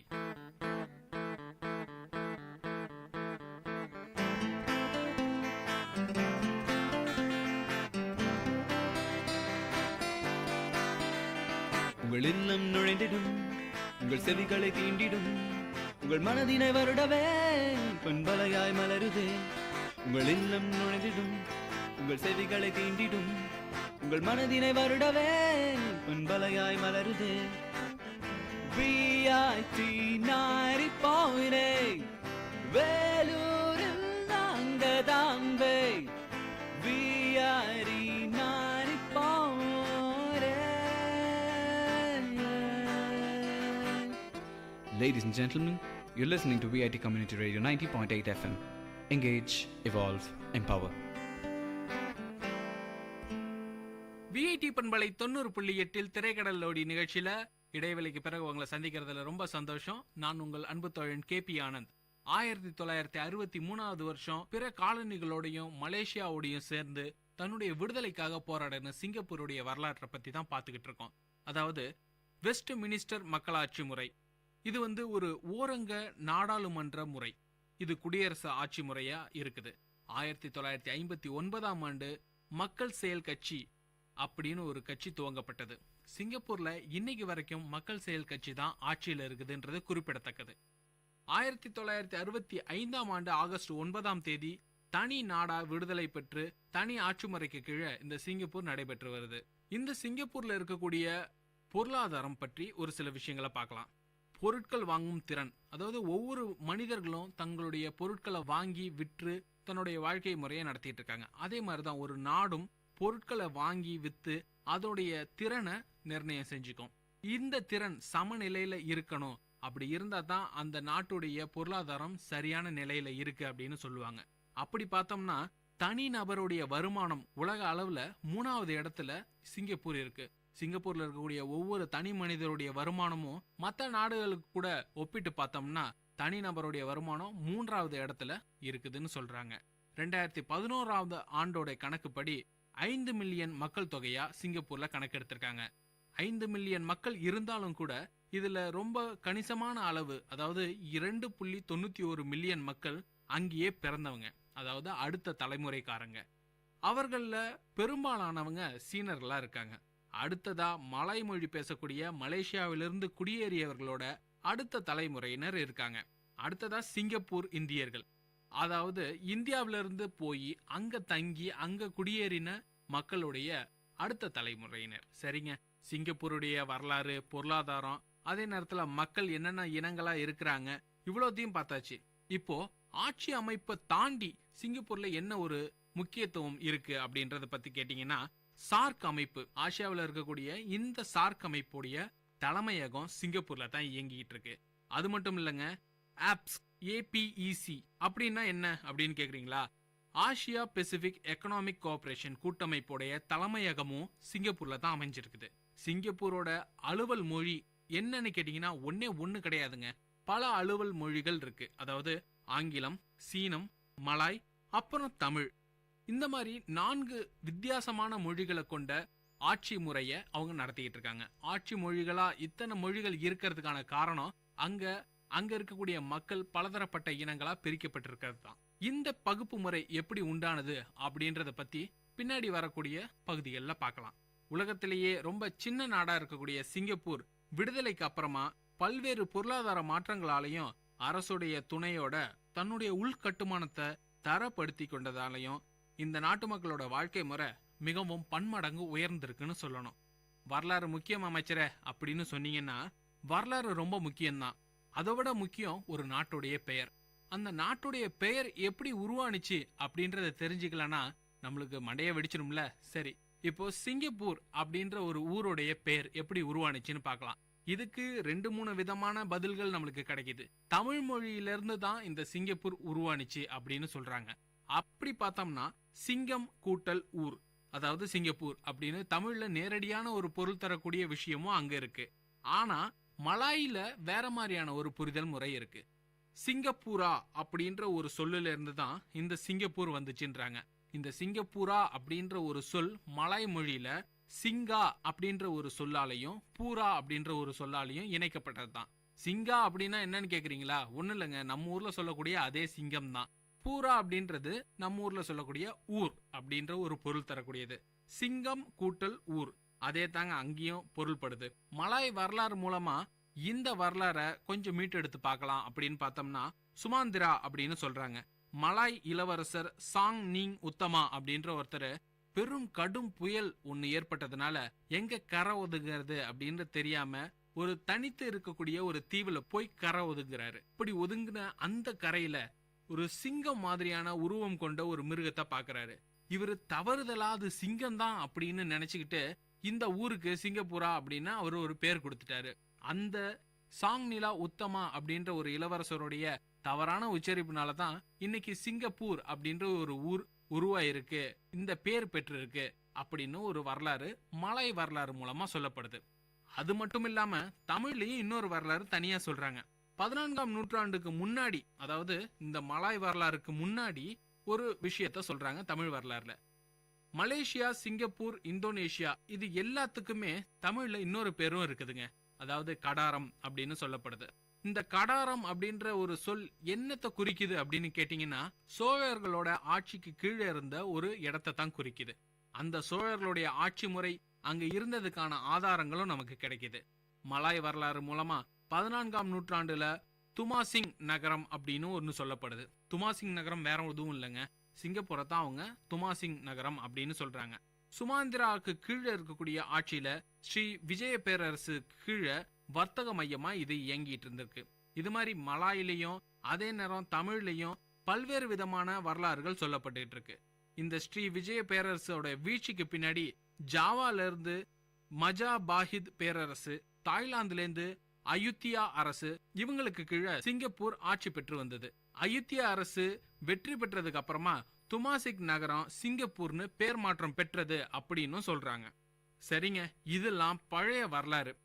புது வரலாறு அப்படின்னா என்ன அப்படின்னு கேக்குறீங்களா? அதாவது ஆங்கிலேயர்களுடைய ஆதிக்கத்துக்கு கீழே வந்த பிறகு புதுசா இன்னொரு வரலாறு கட்டமைக்கப்பட்டிருக்கு அப்படின்னு ஒரு சில குறிப்புகள் சொல்றாங்க. அந்த குறிப்புகள் ரொம்ப ஆதாரத்தோட இருக்கிறதுனால அது புதிய வரலாறு அப்படின்னு பெயர் பெற்றிருக்கு.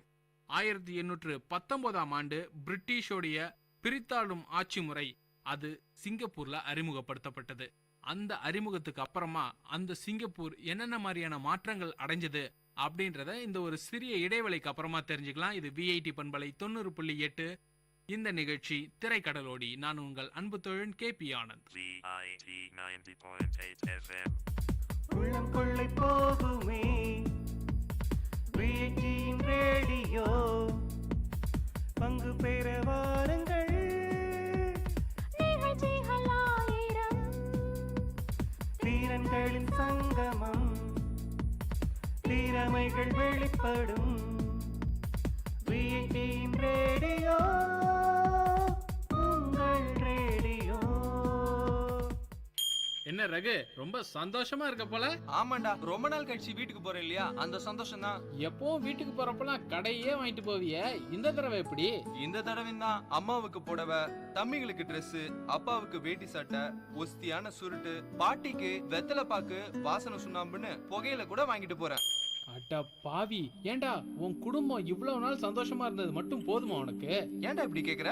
ஆமா, உங்க அப்பா கேட்டாருன்னு சுருட்டு வாங்கிட்டு போற. அது அவரு வீட்டுல தான் பிடிப்பாரு. அவரோட உடல் நல்லா பாதிக்கும். வீட்டுல நல்ல காத்தே இருக்காது. பசங்களுக்கு சுவாசிக்கிறதுக்கு நல்ல காத்து இல்லைன்னா அவங்க எப்படி ஆரோக்கியமா வளருவாங்க? அது மட்டும் இல்லாம பாட்டிய கூட நீ விட்டு வைக்க மாட்டேன்ற. அவங்களுக்கும் கூட புயலைய வாங்கிட்டு போற. அது உயிரை கெடுக்கிறது இல்லையா? உங்க பாட்டி பசங்களை எடுத்து கொஞ்சும் போது அவங்க வாயில இருந்து தொற்று நோய் உண்டாக்கக்கூடிய கிருமிகள் பசங்களுக்கு போய் தோல் புற்றுநோய் ஏற்படுத்துறதுக்கான வாய்ப்பும் கூட இருக்கு. இப்ப சொல்லு, நீ செய்யறது சரிதானா? எப்பவோ ஒரு தடவை தான் வாங்கிட்டு போறேன், இதுக்கெல்லாமா நோய் வரும்?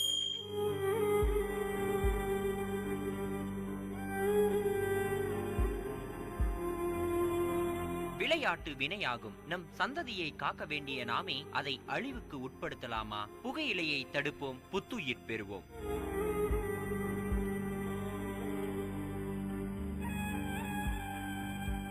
வணக்கம் நேர்களே, இது விஐடி பண்பலை 90.8. இந்த நிகழ்ச்சி திரைக்கடலோடி. திரைக்கடலோடியில ரொம்ப சுவாரஸ்யமா சிங்கப்பூருடைய வரலாறை பத்தி தெரிஞ்சுக்கிட்டு இருக்கோம். நான் உங்கள் அன்பு தோழன் KP ஆனந்த். புதிய வரலாறை பத்தி சொல்லிட்டு இருந்தேன். அதாவது 1819ஆம் ஆண்டு பிரிட்டிஷ் அரசாங்கம் கிழக்கிந்திய கம்பெனி அப்படின்ற ஒரு நிறுவனமா இருந்து அதுக்கப்புறம் தன்னுடைய ஆட்சிக்கு கீழே கொண்டு வரப்பட்ட சிங்கப்பூர்ல பிரித்தாளும் ஆட்சி முறையை கொண்டு வந்தாங்க. இனவாரியா மக்களை பிரிச்சு வேற வேற இடங்கள்ல குடியமர்த்தினாங்க. சிங்கப்பூர் ஆறு அனைவருடைய ஆதாரமா இருந்த ஆறு. அந்த ஆற்றுக்கு கீழே இந்தியர்கள் பெரும்பாலானவங்க கூலி தொழிலாளிகளாகவும் மலேசியர்கள் மீனவர்களாகவும் கடலோடிகளாகவும் இருந்தாங்க. இந்த பிரித்தாளும் ஆட்சி முறைக்கு கீழே பிரிட்டிஷ் அரசாங்கம் ரொம்ப வலுவா தன்னுடைய ஆட்சியை நடத்திட்டு இருந்தது. 1942 பிப்ரவரி 15ஆம் தேதி. என்ன அப்படி அந்த தேதியில முக்கியமான விஷயம் இருக்குன்னு தானே யோசிக்கிறீங்க? 2ஆம் உலகப் போர் நடந்துட்டு இருந்த காலகட்டங்க அது. 2ஆம் உலகப் போர்ல பிரிட்டிஷுக்கு பெருத்த அடியா இருந்தது அன்றைக்கு. அதாவது ஜப்பானியர்கள்ட்ட அடிபணிஞ்சு போற அளவுக்கு ஒரு சரணாகதி ஏற்பட்டது. அத பெரும் இழப்பு அப்படின்னு சொல்றாங்க. இது பிரிட்டிஷோடைய வரலாற்றிலேயே பெரும் இழப்பு அப்படின்னு சொன்னது வேற யாரும் கிடையாது. 2ஆம் உலகப் போர் அப்ப தன்னுடைய பிரிட்டிஷ் ராணுவத்தை தன்னுடைய கைக்குள்ள வச்சிட்டு இருந்த வின்ஸ்டன் சர்ச்சில் தான். ஜப்பானியர்களுக்கு கீழே சிங்கப்பூர் கைப்பற்றப்பட்டு ஒரே ஒரு மாதம் தான் ஆட்சி நடத்தியிருப்பாங்க ஜப்பானியர்கள். அதுக்குள்ள பிரிட்டிஷ் அரசாங்கம் திரும்பவும் அந்த ஆட்சியை கைவசம் படுத்திக்கிச்சு. சிங்கப்பூர் பிரிட்டிஷோட கைக்கு திரும்பவும் வந்துடுச்சு. அதுக்கப்புறம் 1959ஆம் ஆண்டு தன்னாட்சி நாடா தன்னுடைய கீழே இருந்த இந்த காலனிய பிரிட்டிஷ் அறிவிச்சது. அது மட்டும் இல்லாம நாட்டு தலைவரா யூசுப்பின் இசாக் பதவியேற்றாரு. அதே மாதிரி பிரதமரா லீ குவான் யூ பதவியேற்றாரு. 1963ஆம் ஆண்டு முழு விடுதலை பெற்ற நாடா தன்னை தானே அறிமுகம் பண்ணிக்கிடுச்சு இந்த சிங்கப்பூர். 1963ஆம் ஆண்டு செப்டம்பர் மாசம் மலேசிய கூட்டமைப்போட மலேசியா, சிங்கப்பூர், சபா, சர்வாக் இந்த 4 நாடுகளும் இணைந்து மலேசிய கூட்டமைப்பா உருவானாங்க. 1963 செப்டம்பர் மாசம் இந்த மலேசிய கூட்டமைப்பு உருவானாலும் வெறும் 2 வருஷம் தாங்க இது நீடிச்சது. 2 வருஷத்துக்குள்ள கோலாலம்பூர்ல இருந்த மக்கள் செயல் கட்சிக்கும் மற்ற கட்சிகளுக்கும் இடையில கருத்து வேறுபாடு கொள்கை ரீதியாகவும் செயல் ரீதியாகவும் ஏற்பட்டது. 1965ஆம் ஆண்டு ஆகஸ்ட் மாதம் 9ஆம் தேதி சிங்கப்பூர் தன்னுடைய தனி இறையாண்மை கொண்ட நாட்டை உருவாக்கி தன்னுடைய நிரந்தரமான ஆட்சி முறையை கொண்டு வந்தாங்க. அதாவது அந்த நாட்டிலையும் தன்னுடைய நாட்டு தலைவரா யூசுப்பின் இசாக்கும் லீ குவான் யூவும் பிரதமரா பதவியேற்றிருந்தாங்க. அவங்களுடைய தொடர்ந்த பணி நீடிச்சுக்கிட்டே இருந்தது. இந்த நிலைமையில வேலையின்மை, வீடு பற்றாக்குறை, நில இயற்கை வள பற்றாக்குறை, இது மாதிரி பலவிதமான பிரச்சனைகள் அவங்களுக்குள்ள இருந்தது. இந்த பிரச்சனைகள் எல்லாத்துக்கும் தீர்வு காணணும் அப்படின்னா என்ன பண்றது அப்படின்னு ஒரு பெரிய குழப்பமே ஏற்பட்டுக்கிட்டு இருந்தது. அந்த குழப்பங்களுக்கு இடையில தன்னுடைய ஆட்சி முறையில பலவிதமான மாற்றங்கள் தேவை அப்படின்னு நினைச்ச பிரதமர் லீ குவான் யூ என்ன பண்ணாரு அப்படின்றதுதான் ரொம்ப சுவாரஸ்யமான ஒரு விஷயம். சிங்கப்பூர்ல இருக்கக்கூடிய பொருளாதார கொள்கைகளை மாற்றி அமைக்கணும் அப்படின்னு அவர் ஒரு முயற்சி பண்ணாரு. அந்த முயற்சி மூலமா வெளிநாட்டிலிருந்து வரக்கூடிய யார் வேணாலும் இங்க தொழில் தொடங்கலாம், அப்படி தொடங்கக்கூடிய தொழில்களுக்கு பலவிதமான வரி சலுகைகளும் கொடுக்கப்படும் அப்படின்னு ஒரு சில விஷயங்களை கொண்டு வந்தாரு. அந்நிய சந்தை, அந்த முதலீடு, இது மாதிரி பலவிதமான மாற்றங்கள் ஏற்பட்டுச்சு. சிங்கப்பூர் ஒரு பெரிய பொருளாதார அடிப்படை கொண்ட நாடா மாறுனுச்சு. அது மட்டும் இல்லாம கட்டாயம் அப்படின்ற ஒரு சொல் அந்த நாட்டுக்கு கீழே எப்படிதான் இவ்வளோ நல்லா வேரூன்றுச்சு அப்படின்னு தெரியலங்க. கட்டாய படை சேவை அந்த நாட்டுக்கு ஒரு பெரிய உறுதுணையா இருக்குது. அது மட்டும் இல்லாம கட்டுப்பாடுகள் சுத்தத்தை மையப்படுத்தியும் அந்த சுத்தத்தை மீறினா, அதாவது அசுத்தம் செய்பவர்களுக்கு ரொம்ப கடுமையான தண்டனைகளும் வழங்கப்பட்டது. இது மாதிரி புது புது தண்டனைகளும் சட்டங்களும் இந்த கட்டுப்பாடுகளும் தான் சிங்கப்பூரை இன்னைக்கு ஒரு பெரிய பொருளாதார வளமிக்க நாடா மாத்திருக்கு அப்படின்னு சொல்லணும். சரிங்க, பொருளாதாரம், மருத்துவ சுற்றுலா, விளையாட்டு, ஊடகம், கல்வி, போக்குவரத்துன்னு பலவிதமான துறைகள்ல வளர்ச்சி அடைஞ்ச நாடா இன்னைக்கு சிங்கப்பூர் விளங்கிட்டு இருக்கு. அதெல்லாம் சரி, திரைக்கடலோடியில ரொம்ப முக்கியமான விஷயம் என்ன? அதாவது சுற்றுலா. இந்த சுற்றுலா தலங்களை பத்தி உங்களுக்கு இன்னும் நான் எதுவுமே சொல்லன்னு தான் நினைக்கிறீங்க. அடுத்த பகுதியில அதை பத்தி சொல்றேன். அது வரைக்கும் காத்திருங்க. இது விஐடி பண்பலை 90.8 விஐடி பல்கலைக்கழகத்தின் சமுதாய வானொலி. இந்த நிகழ்ச்சி திரைக்கடலோடி. நான் உங்கள் அன்பு தோழன் KP ஆனந்த். ஒரு சிறிய இடைவேளைக்கு பிறகு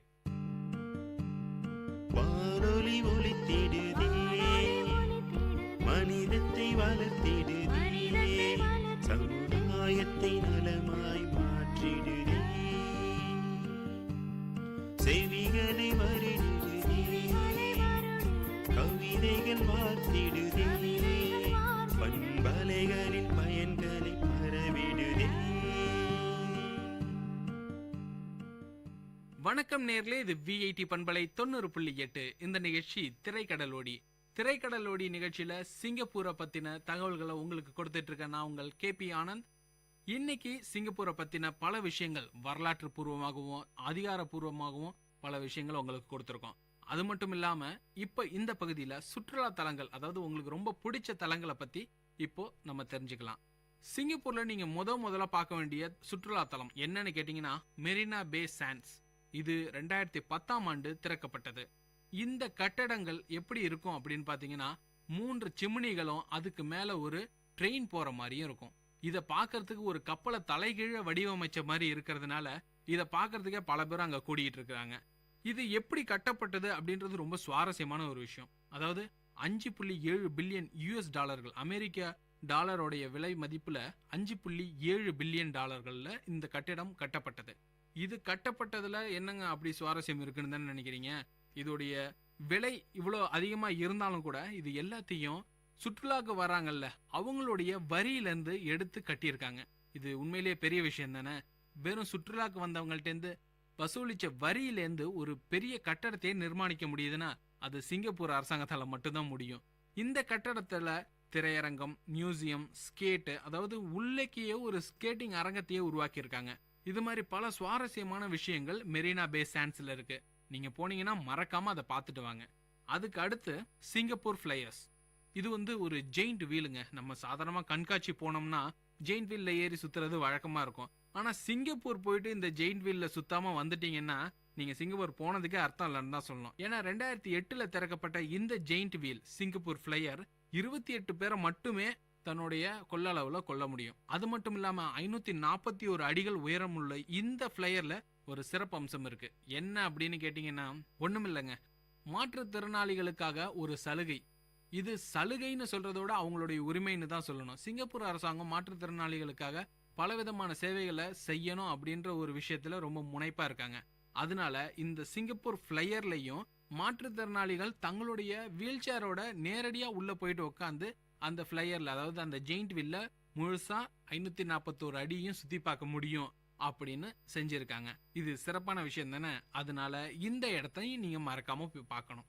அப்புறம் கொஞ்சம் சாமி பக்தி இல்லைன்னா இறையாண்மை இந்த மாதிரியான விஷயங்களுக்கு நம்பிக்கை உடையவங்களா இருந்தீங்கன்னா புத்தருடைய பல் பாதுகாப்பா வைக்கப்பட்டிருக்கக்கூடிய இந்த கோயிலுக்கு நீங்க போயிட்டு வரணும். இது எங்க இருக்கு அப்படின்னு கேட்டீங்கன்னா சைனா டவுன்ல, அதாவது சென்ட்ரல் சைனா டவுன் அப்படின்னு சொல்றாங்க, இந்த இடத்துல இருக்குது.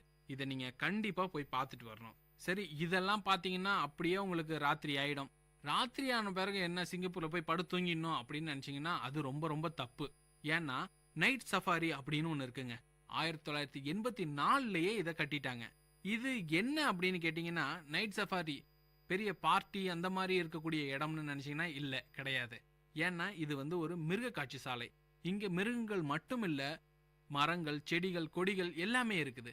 ராத்திரி பூரா நீங்க அந்த நைட் சஃபாரியில சுத்திட்டு வந்தீங்கன்னா உங்களுக்கு தூக்கம்ன்றது ஒரு துளி கூட வரவே வராதுன்றது உண்மை. அது மட்டும் இல்லாம இப்போ மிருகங்களுக்காக ஒரு இடத்த சொல்லியாச்சு.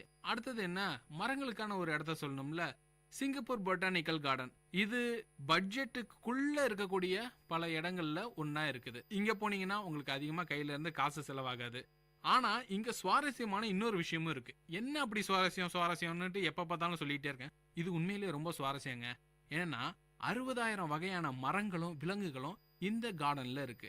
இந்த பொட்டானிக்கல் கார்டன்ல நீங்க போனீங்கன்னா 60,000 வகையான இனங்களை பார்க்க முடியும். மரங்கள் மட்டும் இல்லைங்க, விலங்குகளையும் பார்க்கலாம். சரி, பொட்டானிக்கல் கார்டன் ஒண்ணு தான் சிங்கப்பூர்ல இருக்கா அப்படின்னு கேட்டீங்கன்னா அது மட்டும் இல்லைங்க. கார்டன்ஸ் ஆஃப் த பே அப்படின்னு சொல்லிட்டு ஒரு இடம் இருக்கு.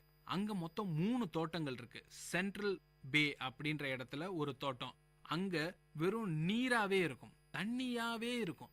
அங்க போனீங்கன்னா நீங்க தண்ணியில நடந்து போகலாம். அதுலயே தோட்டமும் அமைச்சிருக்கிறாங்க.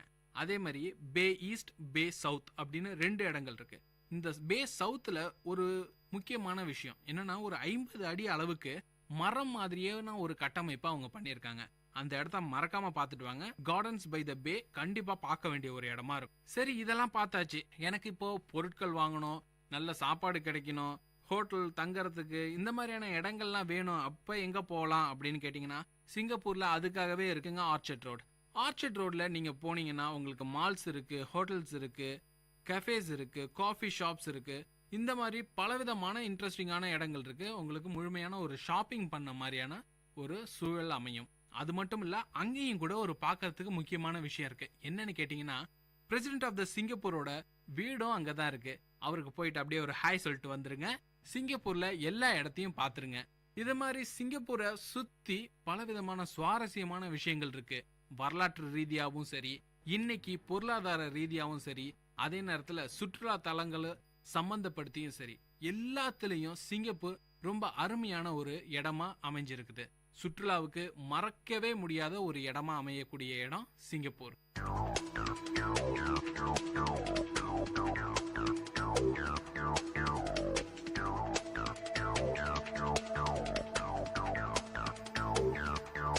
இன்னைக்கு திரைக்கடலோடி நிகழ்ச்சியில சுற்றுலா பற்றிய விஷயங்களையும் சேர்த்து வரலாறு மற்றும் பொருளாதார ரீதியா சிங்கப்பூரை பத்தி எல்லா விஷயத்தையும் தெரிஞ்சுக்கிட்டோம்.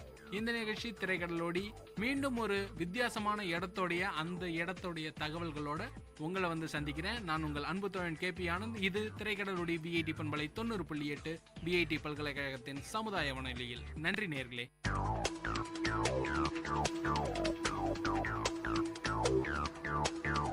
நேயர்கள் இதுவரை கேட்டது திரைக்கடலோடி, கண்டங்களை இணைக்கும் ஒரு புரிதல் தொடர்.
கேட்ட பாடலை இசையமைத்து பாடியவர் Muruganandam. It's time to pick some words in glossary box with Miss Ahitya and VIT Community Radio 90.8. Enumerate, ENUMERATE, to specify each member of a sequence individually in incrementing order. Synonym of the word enumerate is ordering, list. Antonym of the word enumerate is unsequential, and use it in a sentence format. He enumerated the reason for not wishing to leave the country. To pick more words from Glossary Box, stay tuned to Vit Community Radio 90.8.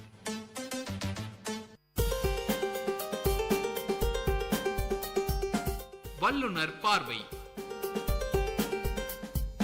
பல்துறை பகிர்வுகள், வல்லுனர் தரவுகள், மக்களின் சந்தேகங்களுக்கான சான்றுகளோடு VIT பண்பலை 90.8 வல்லுனர் பார்வை. வணக்கம் நேயர்களே, இது VIT பண்பலை 90.8 VIT பல்கலைக்கழகத்தின் சமுதாய வானொலி. இந்த நிகழ்ச்சி வல்லுனர் பார்வை. இன்றைய வல்லுனர் பார்வை நிகழ்ச்சியில நம்ம யாரு நேர்காணல் பண்ண போறோம்னா, 2014ஆம் ஆண்டிற்கான தேசிய சிறந்த ஆசிரியர் விருது பெற்ற சன்பீம் மெட்ரிகுலேஷன் பள்ளியின் பள்ளி முதல்வர் திருமதி தங்கப்பிரகாஷ் அவங்க கூட தான் நம்ம இன்னைக்கு பேச போறோம். நிகழ்ச்சிக்கு உங்களை வரவேற்கிறேன். எல்லோருக்கும் வணக்கம். எனது பெயர் தங்கப்பிரகாஷ். நான் சன்பீம் மெட்ரிக் மேல்நிலை பள்ளியின் பிரின்சிபலாக இருக்கிறேன். கடந்த 25 ஆண்டுகளாக இருக்கிறேன் பிரின்சிபலாக. அதற்கு முன்னால் ஒரு கவர்மெண்ட் எய்டட் ஸ்கூலில் இங்கிலீஷ் டீச்சராக இருந்தேன், பிஜி இங்கிலீஷ் டீச்சராக. 9 இயர்ஸ் அங்கே ஒர்க் பண்ணிவிட்டு அதுக்கப்புறமா சன்பீமுக்கு வந்தேன். சன்பீம் ஆரம்பித்ததுலேருந்து இங்கே தான் இருக்கிறேன். ஸோ சன்பீமோட வளர்ச்சி எல்லாமே எனக்கு தெரியும். இங்கிலீஷ் டீச்சருங்கிறதுனால நான் ரொம்ப இங்கிலீஷ் டீச்சிங்கில் ரொம்ப இன்ட்ரெஸ்ட்டு. நான் இதுக்கு முன்னால் வேலை பார்த்த ஸ்கூலில் நான் ஜாயின் பண்ணும்போது அப்போல்லாம் இப்போ இருக்கிறது மாதிரி 12th ஓரல்ங்கிற இதே கிடையாது. எல்லாமே எக்ஸ்டர்னலாக வேல்யூ பண்ணி தான் வரும். நிறைய ரூரல் ஸ்கூல்ஸில் இங்கிலீஷில் ஃபெயில் ஆயிடுவாங்க பசங்க. நான் போகும்போது ஜாயின் பண்ண ஸ்கூலில் 50% இங்கிலீஷ் ரிசல்ட். நான் ஜாயின் பண்ண வருஷம் 78. அதுக்கப்புறமா நான் அதை ரிசைன் பண்ணிட்டு வர்றது வர 100% result. I am very excited about teaching. எனக்கு டீச்சிங்னா உயிர்.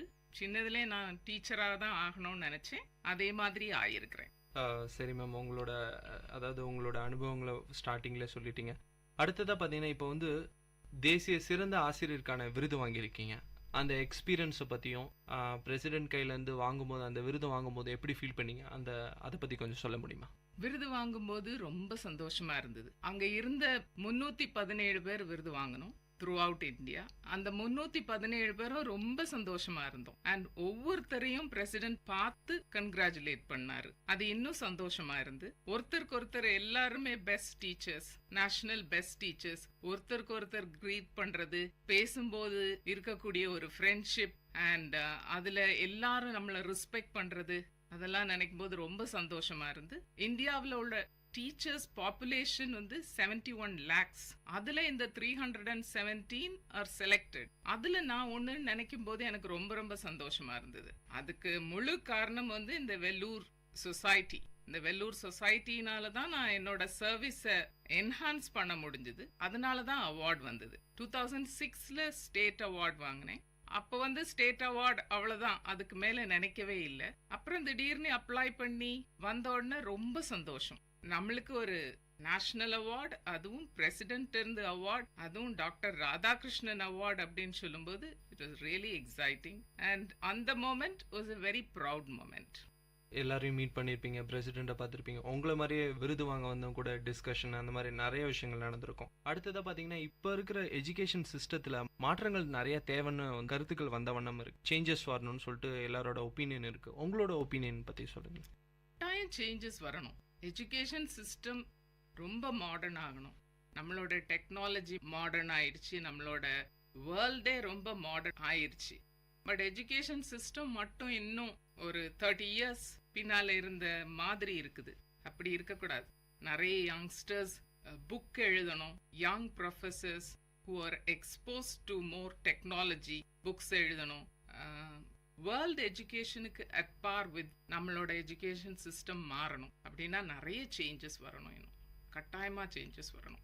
இப்போ பார்த்தீங்கன்னா, பசங்க ஒரு குழந்தைகள் மேக்ஸிமம் பார்த்தீங்கன்னா பேரண்ட்ஸோட டைம் ஸ்பெண்ட் பண்ணுறாங்க.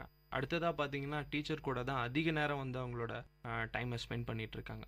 ஸோ அப்படி இருக்கும்போது ஒரு டீச்சருக்கும் ஒரு ஸ்டூடெண்ட்டுக்கும் உள்ள ரிலேஷன்ஷிப் எந்த அளவில் இருக்கணும், எப்படிப்பட்டதாக இருக்கணும்னு உங்களோட ஒப்பீனியன் பற்றி கொஞ்சம் சொல்லுங்கள். பிரைமரி கிளாஸஸில் டீச்சர் ஸ்டூடெண்ட் ரிலேஷன்ஷிப் ரொம்ப க்ளோஸாக இருக்கணும். மிடில் ஸ்கூலில் வரும்போது பிரைமரி எசென்ஷியலி ஒரு மதர் அண்ட் சைல்ட் ரிலேஷன்ஷிப் மாதிரி ரொம்ப கைண்டா, ரொம்ப லவ்விங்கா, ரொம்ப என்கரேஜிங்கா, ரொம்ப சப்போர்ட்டிங்கா இருக்கணும் எல்லா விஷயத்துலையும். மிடில் ஸ்கூல் வரும்போது அதுவே கொஞ்சம் இன்னும் கொஞ்சம் சில்ட்ரனை விட்டு கொஞ்சம் விலகி டீச்சர்ஸ் வந்து கைண்ட் ஆஃப் ஒரு தூரத்து ஃப்ரெண்டு மாதிரி, தெரிஞ்ச ஆள் மாதிரி. டீனேஜுக்கு வரும்போது ஃப்ரெண்ட்லி அப்ரோச் இருக்கணும், ஃப்ரெண்ட்லியா இருக்கணும், ஆனா ஃப்ரெண்டா இருக்கக்கூடாது. ஃப்ரெண்டா இருந்தா பசங்க வந்து தேவையில்லாத விஷயங்கள் நம்மகிட்ட பேச ஆரம்பிச்சிருவாங்க. அது தேவையில்லை. ஆனா எப்போதும் ஸ்டூடெண்ட்ஸ் நம்மளை அப்ரோச் பண்ணும்படி இருக்கு. Friendly approach is necessary. அப்பவும் நம்ம வந்து கவுன்சிலிங் கைண்ட் ஆஃப் சப்போர்ட் கொடுத்துட்டு இருக்கணும். டீச்சருங்கும் போது அவங்களுக்கு வந்து நிறைய ரோல்ஸ், கவுன்சிலர், சைக்காலஜிஸ்ட், அட்வைசர் எல்லாம். அதனால அந்த ரிலேஷன்ஷிப் வந்து எப்பவுமே நல்லா மெயின்டைன் ஆகணும். Friendly relationship but not a friend. So ஒவ்வொரு பீரியட்லேயும் டீச்சர் ஸ்டூடெண்ட் ரிலேஷன்ஷிப் வித்தியாசப்படுது, நிறைய இடத்துல வித்தியாசப்படுது. வித்தியாசப்பட்டே தான் ஆகணும், அப்போதான் அது good teaching and good school. Okay ma'am. அடுத்ததாக பார்த்தீங்கன்னா இப்போ கார்ப்பரல் பனிஷ்மெண்ட்னு சொல்லக்கூடிய மாணவர்கள் மீது ஒழுங்கு நடவடிக்கை, இது இப்போ இருக்கிற காலகட்டத்துக்கு தேவையா? கார்ப்பரல் பனிஷ்மெண்ட் ஒழுங்குபடுத்துறது அல்ல. கார்ப்பரல் பனிஷ்மெண்ட்னாலே ஃபிசிக்கல் பனிஷ்மெண்ட். ஃபிசிக்கல் பனிஷ்மெண்ட் நம்மளுக்கு தேவையே இல்லை. இப்போதான் அது எல்லாருக்கும் ஒரு அவேர்னஸ் கிரியேட் ஆயிருக்கு. அதுக்கு முன்னால நம்மளோட இந்தியன் லா படி 1965ல there should be no corporal punishmentsனு வந்துடுச்சு. அதை நம்ம இம்ப்ளிமெண்ட் பண்ணல. இப்போதான் கொஞ்சம் கொஞ்சமா இம்ப்ளிமெண்ட் பண்றோம். ஆஸ் அ பர்சனல் ஃபீலிங் எனக்கு வந்து எப்பவுமே அந்த பனிஷ்மெண்ட்ல நம்பிக்கை கிடையாது. நான் வந்து வயலன்ஸ் பிரீட்ஸ் வயலன்ஸ்னு நினைக்கிறாள். பிசிக்கலி ஒரு சைல்டை அசால்ட் பண்ணி அதனால எந்த ரிசல்ட்டும் வரப்போறது கிடையாது. அதை விட ஒரு சைல்டுக்கு எக்ஸ்பிளைன் பண்ணி, எந்த ஏஜா இருந்தாலும் பசங்களுக்கு புரிகிற தன்மை உண்டு. எதுக்காக அவங்க பண்ணினது தப்பு அப்படிங்கிறத எடுத்து சொல்லி கன்வின்ஸ் பண்றதுதான் புத்திசாலித்தனம். Corporal punishment should not be done in schools. அது ஜூல பண்ண வேண்டியது, ஸ்கூல்ல பண்ண வேண்டியது இல்லை. சரியா சொன்னீங்க. இன்னும் சில பள்ளிகள் வந்து இந்த மாதிரி நடவடிக்கைனால வந்து மனதளவில் குழந்தைங்களும் பாதிப்படைகிறாங்க, அவங்களோட பெற்றவங்களும் பாதிப்படைகிறாங்க. ஸோ அந்த மாதிரி விஷயங்கள் தவிர்க்கிறது நல்லதுன்னு நினைக்கிறேன். அடுத்ததாக பார்த்தீங்கன்னா வந்து இப்போ வந்து ஒன்லி எஜுகேஷன், காலையிலேருந்து ஈவினிங் வரைக்கும் ஒன்லி அவங்களோட பாடம் மட்டுமே படிச்சுட்டு இருந்தா பசங்க வந்து அடுத்த கட்ட லெவலுக்கு போக முடியாது. ஜஸ்ட் மக்கப் பண்ணுறது, இன்னைக்கு லெசன் வந்து எக்ஸாமில் அதை அப்படியே மக்கப் பண்ணி அந்த விஷயத்தை கொட்டுறது. ஸோ எக்ஸ்ட்ரா கரிக்குலர் ஆக்டிவிட்டியே இல்லாமல் போயிடுது. இப்போ யாரும் வந்து விளையாடுறது கிடையாது சரியா. டிராயிங்கில் இன்ட்ரெஸ்ட்டோ இல்லை வந்து வேறு ஏதாவது ஒரு ஸ்போர்ட்ஸில் இன்ட்ரெஸ்ட்டோ, எஜுகேஷனில் மட்டுமே இருந்தால் இந்த மாதிரி விஷயங்கள் வளர்வதற்கான வாய்ப்புகள் இல்லை. அதை பற்றி உங்களோட ஒப்பீனியன்? எக்ஸ்ட்ரா கரிக்குலர் ஆக்டிவிட்டி தேவையா? கட்டாயம் தேவை. ஒரு ஸ்டூடெண்ட் வந்து ஒரு 12th முடிச்சுட்டு போய் ஒரு 5 years ஆனதுக்கப்புறம் அவங்கள இந்த ஸ்கூல் பற்றி இல்லை அவங்களோட ஸ்கூல் எஜுகேஷன் பற்றி கேட்டிங்கன்னா, என்னோட 2வது டெஸ்ட்டில் நான் 9 marks வாங்கினேன்னு யாரும் சொல்ல போகிறது கிடையாது.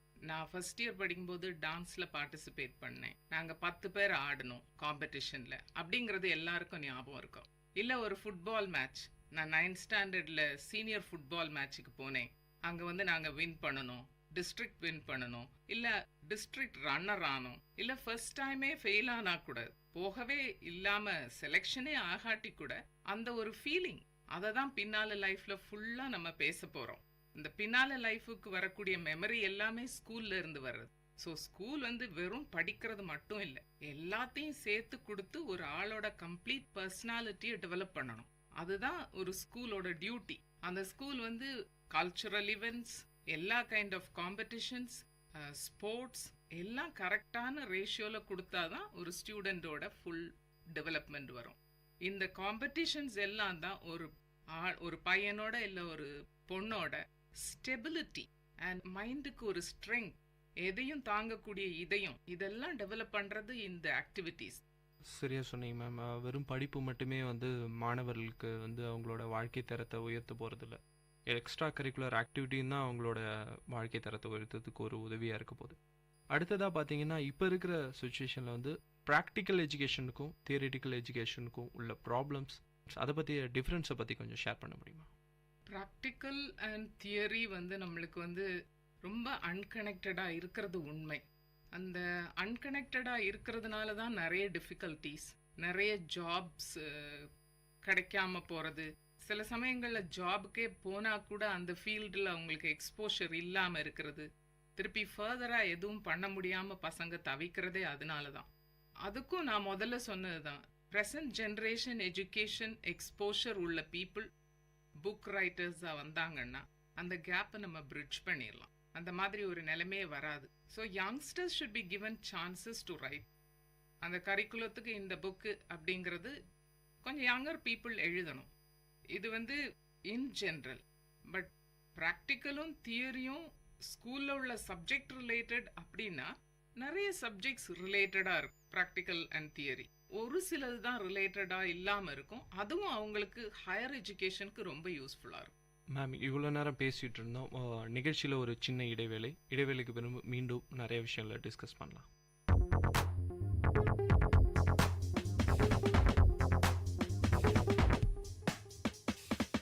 விஐடி வானொலி உங்களின் செவிகளில் தேனை பாய்ச்சிடுதே. மனதின் கவலைகள் மறந்து போயிடும், மாயம் செய்திடுவே. இது காற்றின் அலை, பொங்கும் பாட்டின் அலை, நம் வீட்டோடும் நாட்டோடும் நடமாடி சுவை சேர்க்கும். விஐடி வானொலி உங்களின் செவிகளில் தேனை பாய்ச்சிடுதே. வணக்கம் நேயர்களே, இது விஐடி பண்பலை 90.8 விஐடி பல்கலைக்கழகத்தின் சமுதாய வானொலி. இந்த நிகழ்ச்சி வல்லுநர் பார்வை நிகழ்ச்சியில இன்னைக்கு திருமதி தங்க பிரகாஷ் அவங்க கூட தான் இன்னைக்கு பேசிட்டு இருக்கோம். பல விஷயங்களை நம்ம டிஸ்கஸ் பண்ணிட்டு இருக்கோம். அவங்களோட அனுபவங்களை நம்ம கூட ஷேர் பண்ணிட்டு இருக்காங்க. மேம், அடுத்ததா பாத்தீங்கன்னா இப்போ வந்து மாணவர்கள் மீது வந்து பெற்றோர்கள் பார்வை எப்படி இருக்கணும்? அதாவது இப்போ பார்த்தீங்கன்னா நிறைய பேரண்ட்ஸ் வந்து ஒர்க் பண்ணுறாங்க. ஸோ வந்து அவங்க என்ன நினைக்கிறாங்க, நம்ம ஸ்கூலில் விட்டாச்சு, ஸோ எஜுகேஷன் ஃபுல்லுமே வந்து டீச்சர்ஸ் கவனிச்சுப்பாங்க, நம்ம எந்த எக்ஸ்ட்ரா கேரை எடுத்துக்க தேவையில்லைன்னு. இன்கேஸ் அந்த மாணவரை வந்து ஏதாவது பாடங்களோ இல்லை வந்து ஏதாவது ரேங்க்ல கம்மியாயிடுச்சுன்னா வந்து பேரண்ட்ஸ் கேட்பாங்க, நான் வந்து ஒர்க் பண்ணுறேன் மேம், என்னால் கவனிக்க முடியாது, ஸோ நீங்கள் தான் எல்லாத்தையும் பார்த்துக்கணும், அதான் உங்ககிட்ட விட்டுட்டேனே அப்படின்னு சில பேரண்ட்ஸ்லாம் வந்து உங்களோட அப்ரோச் பண்ணியிருப்பாங்க. அதை பற்றி உங்களோட ஒப்பீனியன்? ஆக்சுவலாக டைம்ஸ் ஹவ் சேஞ்ச்ட். இப்போ வரக்கூடிய பேரண்ட்ஸ் என்ன பண்ணுவாங்கன்னா, எஜுகேட்டட் பேரண்ட்ஸ் எல்லாமே நீங்களே பார்த்துக்குவீங்கன்னு விட்டுட்டேன் அப்படின்னு சொல்லவே மாட்டாங்க.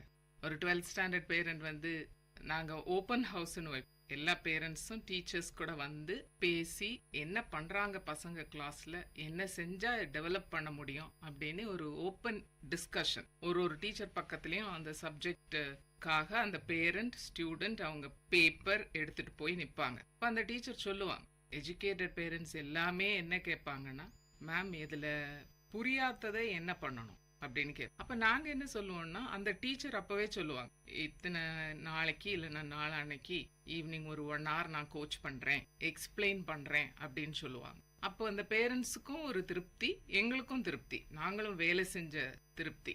இன்னொரு கைண்ட் ஆஃப் பேரண்ட்ஸ் வந்து நம்மளோட பேரண்ட்ஸ் வந்து இந்த படிக்காத பேரண்ட்ஸ் வருவாங்க, எனக்கு ஒன்றுமே தெரியலையே, நான் எப்படி படிக்க வைக்கிறது அப்படின்னு கேட்பாங்க.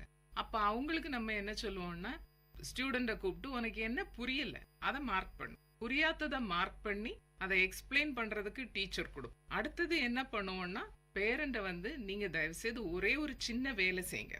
நம்மளுக்கு தெரியணும்னு அவசியம் இல்லை, நம்ம படிச்சிருக்கணும் அப்படின்னு அவசியம் இல்லை. எக்ஸாம்பிள் பார்த்தீங்கன்னா, நான் இங்கிலீஷ் டீச்சர், என்னோட சைல்டு ஹையர் செகண்டரியில இருந்தா ஹையர் செகண்டரி மேத்ஸ் எனக்கு தெரிய போறது கிடையாது, பிசிக்ஸ் எனக்கு தெரிய போறது கிடையாது. ஆனா அவங்கள நம்மளால படிக்க வைக்க முடியும். நம்மளோட பசங்களுக்கு ஒர்க் கல்ச்சரை சொல்லி தர முடியும். நான் அம்மானா நான் பார்த்துக்கிறேன், நீ படி அப்படின்னு சொல்லலாம். அப்போ அவங்க படிப்பாங்க, நம்ம பார்த்துக்கலாம். நம்மளுக்கு சந்தேகம் இருந்தா இப்போ ஸ்கூல் என்ன பண்ணுதுன்னா, இன்னும் ஒரு ஸ்டெப் மேலே போய் எப்போ வேணாலும் பேரண்ட் கால் பண்ணலாம், டீச்சரை கால் பண்ணலாம், வைஸ் பிரின்சிபலை கால் பண்ணலாம். கால் பண்ணி இது டவுட்டா இருக்கு கொஞ்சம் எக்ஸ்பிளைன் பண்ணுங்கன்னா அப்போ கூட நம்ம எக்ஸ்பிளைன் பண்ணுவோம். இப்போ எக்ஸ்பிளைன் பண்ணிட்டு இன்னும் படிக்க வை. சில விஷயத்துல என்ன ஆகும்னா, பசங்க படிக்க மாட்டாங்க, வீட்டில் சொன்னா படிக்க மாட்டாங்க, படிச்சுட்டேன்னு சொல்லுவாங்க, ஸ்கூல்லே டைம் கொடுத்துட்டாங்க, நீ இப்போ பேசாத நான் படிச்சுக்கிறேன்னு சொல்லுவாங்க. இன்னும் ஒரு சில பசங்க என்ன சொல்லுவாங்கன்னா, உனக்கு என்ன மார்க் தானே வேணும், நான் வாங்கி தர்றேன், நீ கொஞ்சம் அமைதியாயிரு அப்படின்னு சொல்லுவாங்க. இன்னும் சில பேர் வந்து இந்த ஒரு ப்ரோக்ராமையும் டிவியில் பார்த்துக்கிறேன், அதுக்கப்புறமா படிப்பேன்னு சொல்லுவாங்க. அதை வந்து வீட்டில் கொஞ்சம் பெற்றோர் வந்து அதை கொஞ்சம் கவனிச்சு, இந்த வருஷத்தோட இம்பார்ட்டன்ஸ், ஒவ்வொரு வருஷத்தோட நம்ம படிக்கிற கல்ச்சர் வரணும் அப்படின்னு கொஞ்சம் சொல்லி தரணும். பேரண்ட்ஸ் அவங்க கொஞ்சம் பொறுப்பாக நடந்துக்கணும்.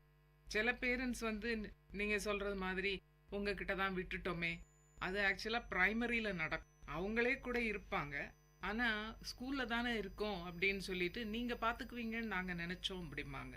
பசங்க கீழே விழுந்த வாட்டி நம்ம என்ன நினைப்போம், பேரண்ட்ஸ் பார்த்துக்குவாங்க அப்படின்னு. அவங்க சரி நீங்க எல்லாமே செய்றீங்க இல்லையா, ஏன் இதையும் செய்ய மாட்டீங்க. சில சமயங்கள்ல என்ன ஆகும்னா ரொம்ப சிக்கா இருக்கும் சைல்டு, அப்ப கூட கொண்டு வந்து விட்டுருவாங்க. நான் ஒர்க் பண்றேன், அதனால என் சைல்டு இங்க இருந்தாதான் உள்ளதுலேயே ரொம்ப நல்லா இருக்கும், சேஃபா இருக்கும், நீங்க பாத்துக்குவீங்க அப்படின்னு கொண்டு வந்து விட்டுட்டு போவாங்க. அதுக்கும் ஸ்கூல்ல ஒரு டிஸ்பென்சரி இருக்கு, நாங்க ஓகே இருக்கட்டும் பாத்துக்கலாம் அப்படின்னு அதுக்கு ஒரு ப்ரொஃபஷனல் நர்ஸ் இருக்காங்க, 2 பேரு, அவங்க கவனிச்சுக்குவாங்க. அப்படி ஸ்கூல் பெற்றோரோட இணைந்து பசங்களோட வெல்ஃபேர்ல ரொம்ப இன்ட்ரெஸ்டட். ப்ரெசன்ட் டே ஸ்கூலிங் நாங்கெல்லாம் படிச்சதை விட இல்ல நாங்க ஒரு 20 இயர்ஸ்க்கு முன்னால ஒர்க் பண்ணதை விட இப்போ it is very good. So அந்த பசங்களுக்கும் பெற்றோருக்கும் டீச்சர்ஸ்க்குமே ஒரு நல்ல ரிலேஷன்ஷிப். இப்போ எஜுகேஷன் பழைய காலம் மாதிரி டீச்சர் ஸ்டூடெண்ட் கிடையாது. It is 3 sided. ஒரு சைடு பேரண்ட், ஒரு சைடு டீச்சர், இன்னொரு side student. So it's a triangle. அப்படிங்கும்போது 3 சேர்ந்து ஒர்க் பண்ணும். பெற்றோரின் பார்வையும் இருக்கணும், ஸ்கூலோட பார்வையும் இருக்கணும். 2 சேர்ந்தா தான் ஸ்டூடெண்ட்டை நம்ம நல்லா டெவலப் பண்ண முடியும் அப்படிங்கிறத முதல்ல இருந்தே சொல்றோம். நிறைய பேரண்ட்ஸ் அதை ஃபாலோ பண்றாங்க. எல்லாரோட பார்வை, அதாவது பேரண்ட்ஸாக இருக்கட்டும் இல்லை டீச்சராக இருக்கட்டும், 2 பேரும் சேர்ந்து ஒரு கவனிப்பு கொடுத்தா தான் மாணவர்கள் முன்னேற முடியும். அடுத்ததாக பார்த்தீங்கன்னா இப்போ இருக்கிற காலகட்டத்தில் மாணவர்கள் எல்லாமே எக்ஸாம் பாயிண்ட் ஆஃப் வியூலேயே படிக்கிறது. முன்னாடி கூட இந்த கேள்வி கேட்டிருந்தேன், அது ஒன்லி மகப், அதாவது இந்த லெசன் இப்போ இதை பற்றி மட்டுமே படிக்கிறது, டீட்டெயில்டாக படிக்கிறது இல்லை. இந்த கொஷின் எதுக்கு வருதுன்னு படிக்கிறது இல்லை. இந்த கொஷின் சயின்ஸ் ரிலேட்டடாக இருக்கட்டும் இல்லை மேக்ஸாக இருக்கட்டும், ஒன்லி மகப். ஸோ ஒரு ஜென்ரல் நாலேஜ் விஷயமே வளர்த்துக்கிறது கம்மியாக இருக்குன்னு நான் நினைக்கிறேன். உங்களோட point of view ma'am? Mug up பண்றாங்க. அது நம்மளோட சிலபஸ்ல நிறைய விஷயங்கள் மக்கப் பண்ணணும். சே ஃபார் எக்ஸாம்பிள் ஒரு மேத்ஸ் மக்கப், மேத்ஸ்ல பார்க்காம படிக்காம மேத்ஸ் பண்ண முடியாது. ஃபார்முலா பார்க்காம தெரிஞ்சாதான் நீங்க மீடியா ஒர்க் அவுட் பண்ணுவீங்க. பிசிக்ஸ் டெரிவேஷன் தெரிஞ்சாதான் நீங்க மீடியா பண்ண முடியும். ஒரு பெரிய அப்ளிகேஷன்ஸ் ஒருவேளை கொஞ்சம் கம்மியா இருக்கலாம். ஆனா படிக்கிறது அப்படின்னா லேர்னிங் நடக்கணும். லேர்னிங் நடந்தாதான் நம்மளுக்கு மீதி உள்ள எல்லாமே சேரும் இல்லையா? அதுல என்ன குறைன்னா அப்டேட் பண்றோமா அப்படிங்கறதுதான். ஒரு சயின்ஸ்லயும் இல்ல ஜியோகிரபில இல்ல சோஷியல் ஸ்டடீஸ்ல நம்ம அந்த நாலேஜ் அப்டேஷன் இருக்குதா அப்படின்னு பார்த்தா அது குறையுது. ஏன்னா நம்ம புக் ரொம்ப வருஷத்துக்கு முன்னால எழுதினது. ஸோ அந்த புக்கோட அந்த நேரத்துல உள்ள நாலேஜ் தான் அந்த புக்ல இருக்கு. பிரசன்ட் டே நாலேஜ் இருக்காது. பிரசன்ட் டே நாலேஜ் இல்லாததுனால பசங்க அப்டேட்டடா இருக்க மாட்டாங்க. இந்த ஓல்டு ஸ்டைல் எல்லாமே ஓல்டாவே இருந்துட்டே போயிருது. அதனாலதான் மக்கிங் அப்பே நடக்குது. மேத்ஸ், பிசிக்ஸ், கெமிஸ்ட்ரி மக்கிங் அப், ஃபார்முலா அதெல்லாம் இல்லாம மீதி மக்கிங் அப் ஏன் நடக்குன்னா நம்ம அப்டேட் பண்ண மாட்டேங்கிறோம்.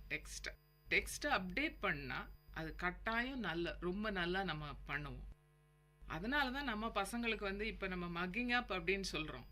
அது ஏன் நடக்குது, ஏன் மக்கப் பண்றாங்க அப்படின்னா லிசனிங்கே இல்லை. ஒரு கிளாஸ்ல நம்ம போனோம்னா லிசன் பண்றது ரொம்ப குறைவான பேர். அப்ப லிசன் பண்ணலைன்னா மக் தான் பண்ணணும்.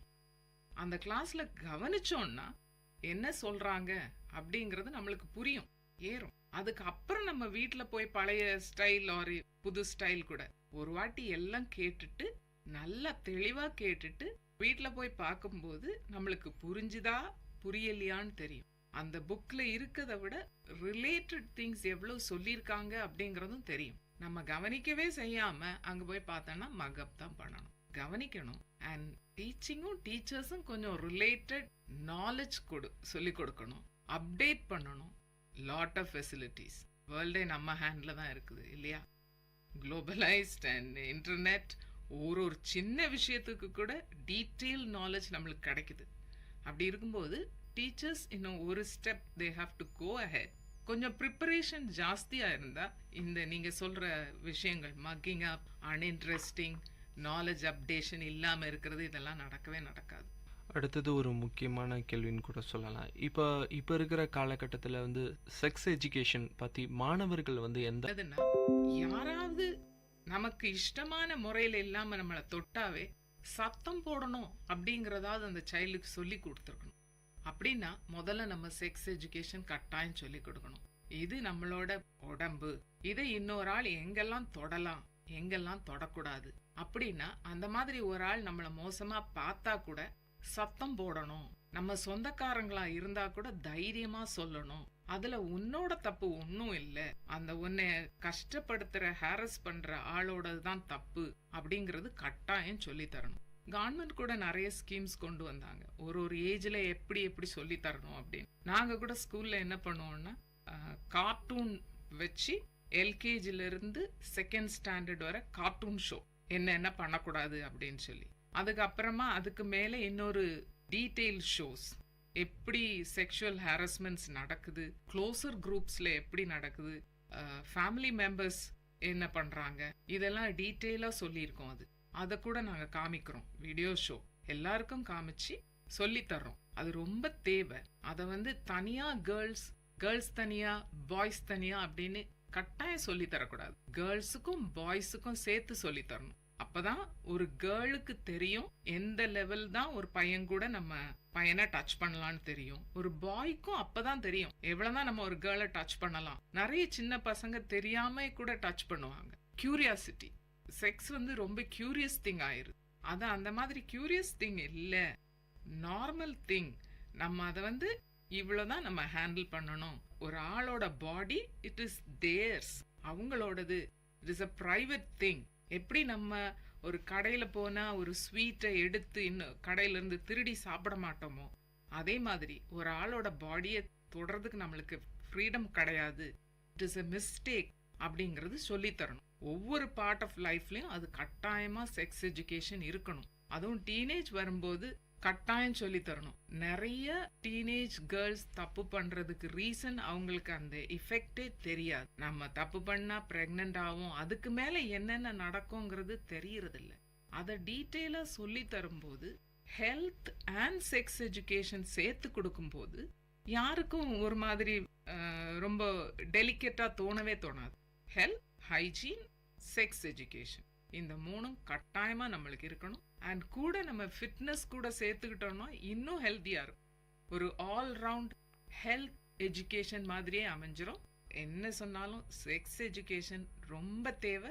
பையனுக்கும் தேவை, பொண்ணுக்கும் தேவை. ஒரு ஸ்டேஜ்லயும் தெரியணும். இப்போ ஒரு கிளாஸ்ல ஒரு நல்லா படிக்கிற ஸ்டூடெண்ட்ஸ் இருப்பாங்க, அதே சமயத்தில் ஆவரேஜ் ஸ்டூடெண்ட்ஸ் இருப்பாங்க. ஸோ அந்த ஆவரேஜ் ஸ்டூடெண்ட்ஸ் கிட்ட டீச்சர் ஸ்பெஷல் கேர் எடுத்துப்பாங்க. ஸ்பெஷல் கேர் எடுத்தால் தான் ஓரளவாவது அவங்கள ஒரு பாஸோ இல்லை எக்ஸ்ட்ரா நாலேஜஸ் கொடுக்க முடியும். ஸோ அதை பற்றியே உங்களோட பார்வையுமே. ஒரு கிளாஸில் எல்லாமே கம்பைன் ஆகி இருப்பாங்க. நாங்கள் என்ன பண்ணுவோம்னா, அந்த ரொம்ப நல்லா படிக்கிற பிள்ளைங்களுக்கு கொஞ்சம் டஃப்பான கொஸ்டின்ஸ் கொடுத்துருவோம். சாதா படிக்கிறவங்களுக்கு எப்பவும் மாதிரி கொஸ்டின் இருக்கும். ஸோ அந்த கொஸ்டின் இதுலலாம் ப்ராப்ளம் இருக்காது. ஆனால் அது டோட்டலாக ஒரு டீச்சர் கையில் இருக்குது. இப்போ ஒரு கிளாஸ் நாங்கள் பாதி பேர் நல்லா படிப்பாங்க, பாதி பேர் படிக்கவே மாட்டாங்க. இந்த கிளாஸ் எப்படி இருக்கும்? நான் அன்னைக்கு கிளாஸில் போயிருந்தேன். இப்போ கேட்டேன், என்னடா நீங்கள் எப்படி நீங்கள் மார்க் வாங்குவீங்க? 100 வாங்கியிருக்கிறீங்க 200க்கு, எப்படி இதை விட ஜாஸ்தி வாங்கணுமே அப்படின்னு கேட்டேன் மேத்ஸு. உடனே ஒரு பையன் சொன்னால், நான் இப்போ 120 வாங்கியிருக்கேன் மேம், அடுத்த டெஸ்ட்ல 180 வாங்குவேன் அப்படின்னா. எப்படி அப்படின்னா, மேம் சார் எவ்வளோ நல்லா சொல்லி தராரு, எவ்வளோ அன்பா இருக்காரு மேம், அவருக்காக நான் எது வேணா செய்வேன் மேம், கட்டாயம் படிப்பேன் மேம் அப்படின்னு சொன்னான். எனக்கு ரொம்ப சந்தோஷமா இருந்து, ஓ இது ஒரு ஆங்கிள் இருக்கான்னு, இது என்னோட நியூ லேர்னிங், இப்படி ஒரு ஆங்கிள் இருக்கு டீச்சிங்ல அப்படின்னு. ஹோல் கிளாஸையும் சென்டம் எடுக்க வைக்க முடியும் அப்படின்னு நினைச்சு ஒர்க் பண்றவங்க நிறைய பேர் இருக்கிறாங்க. எடுக்க வைக்க முடியும். ஏன்னா எல்லா சில்ட்ரனும் நார்மலா இருக்கக்கூடிய சில்ட்ரன். படிக்கிறது படிக்காதது அவங்களோட சாய்ஸ். அதை நம்ம படிக்க வச்சோம்னா நம்ம திறமைசாலி, படிக்க வைக்கலன்னா நம்மளுக்கு படிக்க வைக்கக்கூடிய திறமை நம்மளுக்கு இல்லைன்னு பசங்களுக்கு இல்லை அப்படிங்கறது இல்லை. அதுல ஒரு டீச்சரும் அவங்கவுங்க சப்ஜெக்டை எப்படி எடுத்துட்டு போறாங்க, எப்படி மோட்டிவேட் பண்றாங்க அப்படிங்கறதுல தான் இருக்குது. அந்த ஹோல் கிளாஸும் சில சமயங்கள்ல ஒரு கிளாஸ் இருக்குது, அது ஒரு 9th ஸ்டாண்டர்ட், ஹோல் கிளாஸும் மோட்டிவேட் ஆகும். ஒரு வாட்டி ஒரு கிளாஸ் என்கிட்ட கேட்டாங்க, மேம் எங்க ஹோல் கிளாஸும் நாங்க எல்லாம் 80% வாங்கிட்டோம்னா நீங்க பிரியாணி வாங்கி தருவீங்களான்னு. சரி வாங்கி தரேன்னு சொன்னேன். ஆக்சுவலா வாங்கினாங்க, நான் பிரியாணி வாங்கி கொடுத்தேன். அண்ட் இந்த மாதிரி அதுல டிஃபரன்ஸ் அப்படிங்கிறது இல்லை. அந்த டீச்சர் லெவல் ஆஃப் மோட்டிவேஷன், அதுல ஒரு சில பிள்ளைங்க ரொம்ப லீடர்ஷிப்போட எல்லாரையும் மோட்டிவேட் பண்ணி படிக்க வச்சிருவாங்க. அந்த மாதிரி இருக்கும்போது அந்த மாதிரி அமையும், அப்போ நல்லா இருக்கும். சில சமயங்கள்ல நம்மளுக்கு தேவையில்லாம படிக்கவே மாட்டாங்க. ஒரு குரூப் என்னதான் சொன்னாலும் படிக்க மாட்டாங்க. அப்ப கூப்பிட்டு வந்து நம்ம சொல்லணும், இந்த பேரண்ட்ஸ் இவ்வளவு உங்களுக்கு செய்யறாங்க, தயவு செய்து படிங்க அப்படின்னு. Explanation can help. அண்ட் நம்மளுக்கு வந்து கொஸ்டின் ஆன்சர் அப்படின்னு பார்க்கும்போது நார்மலா உள்ளவங்களுக்கு கரெக்டா கொடுத்து, ரொம்ப அதிகமா நாலேஜ் அண்ட் வெரி கேப்பபிளுக்கு டஃபா கொடுத்தோம்னாலே கிளாஸ் மேனேஜ் ஆயிரும். அவங்க வந்து டாப்பர் குரூப் வந்து அப்போ நல்லா படிச்சுட்டு வந்தாதான் நம்மளுக்கு மார்க் வரும் அப்படின்னு நினைச்சிட்டு அவங்களும் ஒர்க் பண்ண ஆரம்பிச்சிருவாங்க, இவங்களும் ஒர்க் பண்ண ஆரம்பிச்சிருவாங்க. கரெக்டா போயிடும். அடுத்த கேள்வி பார்த்தீங்கன்னா, அதாவது இப்போ இருக்கிற சுச்சுவேஷன்ஸில் இந்தியா வந்து ஒரு டெவலப்பிங் கண்ட்ரி வளர்ந்துக்கிட்டு வருது. ஸோ அதனோட க்ரோத் பார்த்தீங்கன்னா வந்து இப்போ இருக்கிற ஸ்டூடெண்ட்ஸ் கையில் தான், இளைஞர்கள் கையில், அப்புறம் இப்போ படிச்சுட்டு இருக்க ஸ்டூடெண்ட்ஸ் கையில் தான் இருக்குது. இந்த மாதிரியான நடவடிக்கைகள் வந்து ஸ்டூடெண்ட்ஸ் எடுக்கணும் மேம். ஸ்டூடெண்ட்ஸ் வந்து நல்ல லீடர்ஸா மாறணும். ஸ்டூடெண்ட்ஸுக்கு வந்து சிவிக் சென்ஸ் ஜாஸ்தி வரணும். என்னோட நாடு அப்படின்னு ஃபீல் பண்ணணும். இது என்னோட நாடு, நான் என்னோட நாட்டுக்காக ஏதாவது செய்யணும். வெறும் என்னோட தன்னலம், என் குடும்பம், அப்புறமா கல்யாணம் பண்ணி பசங்க, என்னோட அப்படின்னு ஒரு சின்ன இதா இல்லாம ஒரு ப்ராடர் பெர்ஸ்பெக்டிவ் ஸ்டூடெண்ட்ஸுக்கு வரணும். அதை நம்ம சொல்லி தரணும். நம்ம எஜுகேஷன் சிஸ்டம் வந்து அதை என்கரேஜ் பண்ணணும். சிவிக் சென்ஸ் என்கரேஜ் பண்ணாலே நாளையே நம்ம இந்தியா வந்து எல்லார் கையிலையும் போகும். ஒரு இன்கம் டேக்ஸ் பே பண்றது எவ்வளவு நல்ல விஷயம் அப்படிங்கறத நம்ம சொல்லி தரணும். ஜெர்மனியில எடுத்துக்கிட்டீங்கன்னா இன்கம் டேக்ஸ் பே பண்ணலன்னா அவனையே ரொம்ப கேவலமா நினைச்சுக்குவான். ஐயோ, இவன் இன்கம் டேக்ஸ் பே பண்ணலையா அப்படின்னு எல்லாரும் கேவலமா அவனை பார்ப்பாங்க. ஆனா இந்தியாவில் அப்படி நடக்கிறது இல்ல. இன்கம் டேக்ஸ் பே பண்ணனா அவனை கேனேன்னு நம்ம கூப்பிடுவோம் இல்லையா? அப்படி இருக்கும்போது அந்த எதிர்கால இந்தியா நம்ம இப்படி ட்ரெயின் பண்ணி கொண்டு போனோம்னா எப்படி டெவலப்மெண்ட்டுக்கு வர்றது? நம்ம சிவிக் சென்ஸ், நான் இவ்வளவு சம்பாதிக்கிறேன், அப்போ இவ்வளவு இன்கம் டேக்ஸ் பே பண்ணணும், அது என்னோட ப்ரிவிலேஜ். நான் அதிகம் சம்பாதிக்கிறேன்னா அதிகம் என்னோட நாட்டுக்கு கொடுக்கறது என்னோட என்ன சொல்லலாம், it's a very prestigious thing. I should give அப்படிங்கிறது தெரியணும். அப்புறம் நான் வந்து நல்ல லீடரா போகணும் அப்படின்னு யோசிக்கணும் இல்லையா? நான் சொசைட்டிக்கு ஏதாவது பண்ணணும் அப்படின்னு வந்தாங்க இல்லையா? அந்த மாதிரி ஒரு குட் குரூப் ஆஃப் யங்ஸ்டர்ஸ் வரணும். நான் அப்படிங்கிறது மட்டும் இல்லாம நாங்கள் என்னுடைய நாடு அப்படின்னு நினைக்கணும்.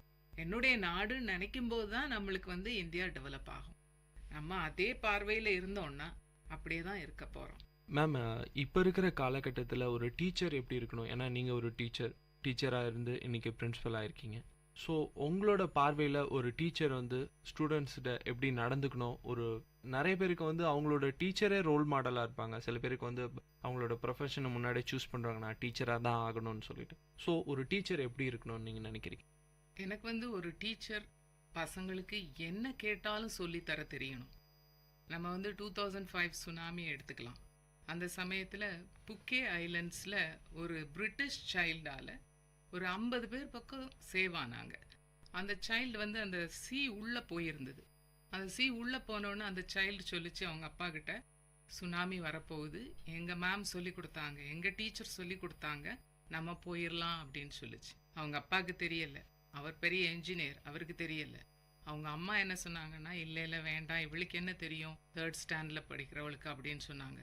ஆனா அவங்க அப்பா அதை பேஷண்டா கேட்டார். இல்ல, என்னோட டாக்டர் எப்பவுமே அப்படி சொன்னதில்லை, போயிடலாம் அப்படின்னு சொன்னாரு. அதனால அவங்க லாட்ஜ் நோக்கி போயிட்டாங்க. போய் அவங்க 3rd ஃப்ளோருக்கு போயிட்டாங்க.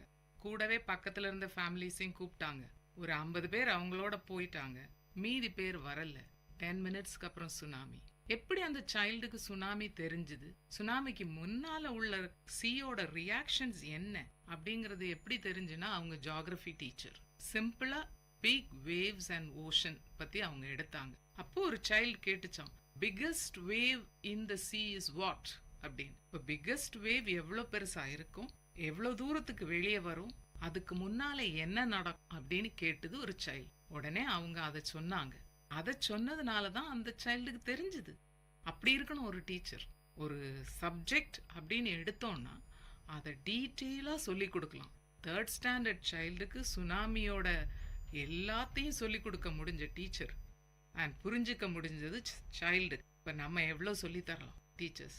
ஒவ்வொரு விஷயமும் நம்ம அப்டேட் பண்ணி சொல்லிக்கிட்டே இருந்தோம்னா நம்ம பசங்க வந்து ரொம்ப நல்லா வருவாங்க. அப்போ இந்தியா வந்து நம்ம நினைக்கிறத விட மேலே போயிடும்.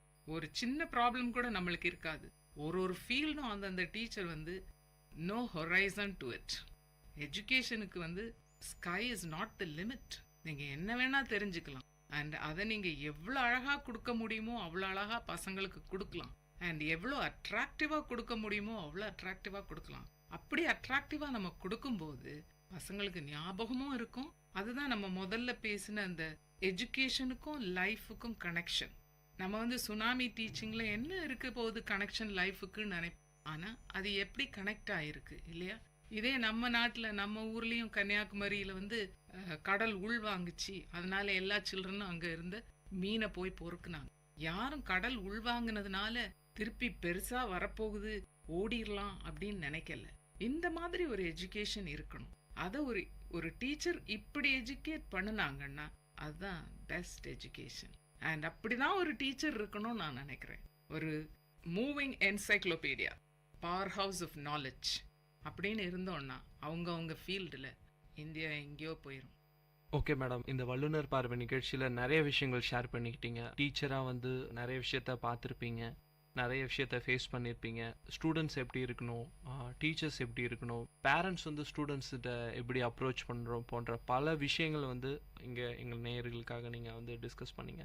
நிகழ்ச்சியில் கலந்து கொண்டதுக்கு பண்பலை சார்பாக உங்களுக்கு நன்றிகளை தெரிவிச்சுக்கிறேன் மேம். நன்றி. நேயர்கள் இதுவரை கேட்டது பல்துறை பகிர்வுகள், வல்லுநர் தரவுகள், மக்களின் சந்தேகங்களுக்கான சான்றுகளோடு விஐடி பண்பலை 90.8 வல்லுநர் பார்வை. நன்றி, வணக்கம்.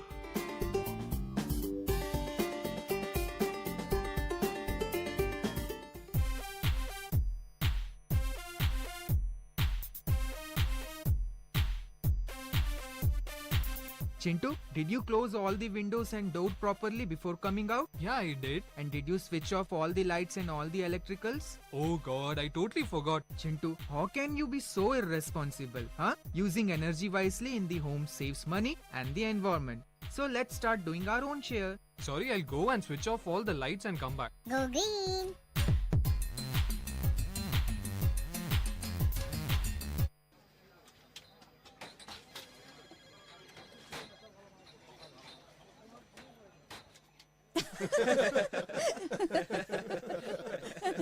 என்ன கேண்டீன் அண்ணா, இன்னைக்கு டீல இஞ்சி வாசனையே இல்லையே. ஐயா, இஞ்சி ரேட்டு அதிகமா இருக்கு. ஆனா நீங்க அதிக காசு கொடுத்து டீயை வாங்க மாட்டீங்க.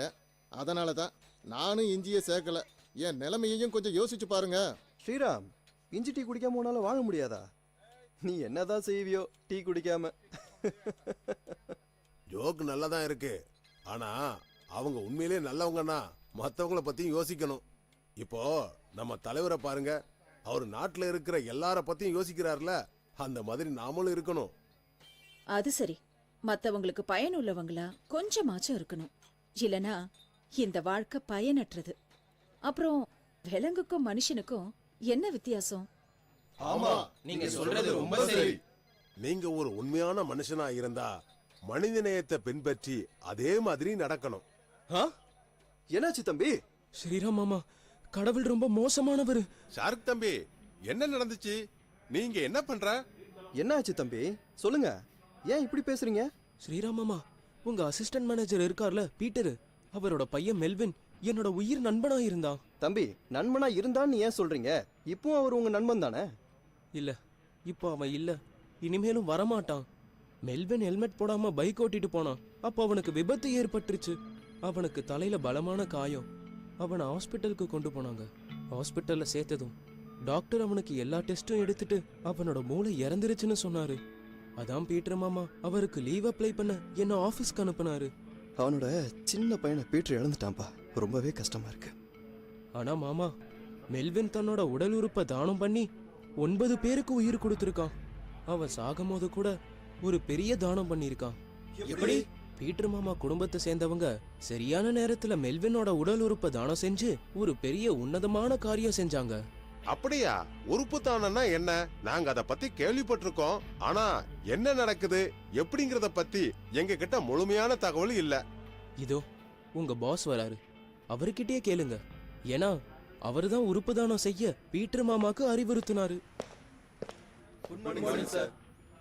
சார், உறுப்பு தானம் பற்றி எங்களுக்கு சொல்லுங்க. உறுப்பு தானம்னா என்ன? நீங்க உடல் உறுப்பு தானம் பத்தி கேக்குறது எனக்கு ரொம்ப சந்தோஷமாவும் பெருமையாவும் இருக்கு. இறந்த பிறகு நாம உடல் உறுப்பு தானம் செஞ்சு பிறருடைய வாழ்க்கையை காப்பாத்தலாம். அதோட ஒரு நபரோட வெவ்வேறு உறுப்புகள் மூலமா நீங்க 9 பேருக்கு வாழ்க்கை கொடுக்கலாம். 9 பேருக்கு வாழ்க்கையா? ஆமா, உடல் உறுப்பு தானங்கிறது மெல்வின் மாதிரியான ஒருத்தருடைய மூளைச்சாவு அடைஞ்சதுக்கு அப்புறம் தான் நடக்குது. உடல் உறுப்பு சேதமடைஞ்சு மாற்று அறுவை சிகிச்சை தேவைப்படுறவங்க இங்க நிறைய பேர் இருக்காங்க. இவங்களுக்கு உடல் உறுப்பு தேவை. அப்பதான் இவங்க உயிரோட வாழ முடியும். அதோட மூளை இறந்ததுக்கு அப்புறம் தான் உறுப்பு தானம் செய்ய முடியும். அவங்களுடைய குடும்ப உறுப்பினர்கள் அவங்க சொந்த விருப்பத்துல தான் உறுப்புகளை தானம் செய்யறாங்க. ஆனா சார், பொதுவா உறுப்புகளை தானம் செஞ்சா அடுத்த ஜென்மத்துல அந்த உறுப்புகள் இல்லாம பிறப்போன்னு நிறைய பேர் சொல்றாங்க. இப்படி யோசிச்சு பாருங்களேன். நீங்க இறந்ததுக்கு அப்புறம் உங்க இதயம் தானம் செய்யப்பட்டிருந்தா அடுத்த வாழ்க்கையில இதயம் இல்லாம ஒரு நபர் பிறக்க முடியுமா? இதெல்லாம் வெறும் மூட நம்பிக்கை தான். மூட நம்பிக்கையில இருந்து வெளியில வாங்க. ஜீவா, நீங்க உங்க இதயத்தை எத்தனை பேருக்கு கொடுத்திருக்கீங்கன்னு எனக்கு நல்லா தெரியும். நல்ல காமெடி. ஆனா சார், உடல் உறுப்பு தானம் நம்ம சாஸ்திர சம்பிரதாயத்துக்கு எதிரானது இல்லையா? மரணத்துக்கு அப்புறம் கடைசி காரியங்கள் செய்யறது நம்ம வழக்கம் இல்லையா? அதெல்லாம் எப்போ செய்ய? நம்மோட வேதங்கள் சொல்லி இருக்கிற மாதிரி கஷ்டப்படுறவங்களுக்கு உதவி செய்யறதும் மத்தவங்களுக்கு சேவை செய்யறதும் தான் உண்மையான பக்தி.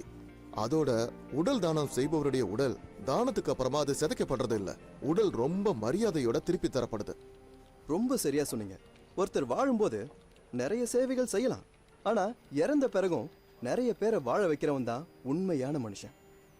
இந்த ஒரு உன்னதமான காரணத்துக்காகத்தான் உடல் உறுப்பு தானம் பத்தி நம்ம எல்லாருமே சிந்திக்கணும். முதலாளி சார், நான் என் உடல் உறுப்புகளை தானம் செய்ய விரும்பினா அதுக்கு நான் என்ன செய்யணும்? உண்மையிலேயே நீங்க ஒரு முக்கியமான கேள்வி கேட்டிருக்கீங்க. இது ரொம்ப சரியான ஒரு யோசனை. உடல் உறுப்பு தான சேவைக்காக மோகன் ஃபவுண்டேஷன் நிறைய வேலைகளை செஞ்சிருக்காங்க. அவங்கள நாம தொடர்பு கொண்டா உடல் உறுப்பு தானம் பத்தி எல்லா விஷயங்களையும் தெரிஞ்சுக்க முடியும். இந்த எண், அதாவது 180010371000. இது புனித சேவைக்காக 24 மணி நேரமும் இயங்குது. இங்க நீங்க எல்லா தகவலையும் பெற முடியும். இங்க பாத்தீங்களா, இதுதாங்க என்னோட உடல் உறுப்பு தான அட்டை. இது கண்டிப்பா யாராவது ஒருத்தருக்கு பயனுள்ளதா இருக்கும். நீங்களும் உடல் உறுப்பு தானம் செய்ய ஆர்வமா இருந்தீங்கன்னா கண்டிப்பா இந்த உறுப்பு தான அட்டையை வாங்கிக்கோங்க. சார், நாங்களும் அந்த மாதிரி உறுப்பு தான அட்டையை பதிவு செய்ய விரும்புறோம். இந்த வாழ்க்கை யாருக்காவது பயனுள்ளதா இருந்தா அது மிகவும் நல்லதுதானே சார்? இதே மாதிரி எல்லாருமே ஒரு சிறந்த மனுஷனா மாறதுக்கு சபதம் எடுத்து நீங்க உறுப்புகளை தானம் செய்யுங்க. உடல் உறுப்பு தானம் பற்றி மேலும் விவரங்களுக்கு அழைக்கவும் 180010371000. இந்த படைப்பு SBI ஃபவுண்டேஷன், SBI கார்ட்ஸின் ஆதரவால் மோகன் ஃபவுண்டேஷனால் வழங்கப்பட்டது.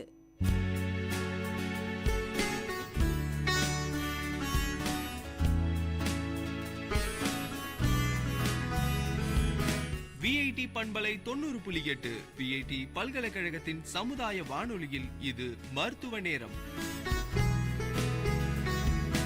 பல்வேறு மருத்துவ துறைகளிலிருந்து தேர்ச்சி பெற்ற மருத்துவர்களுடன் கலந்துரையாடும் நேரம் இது.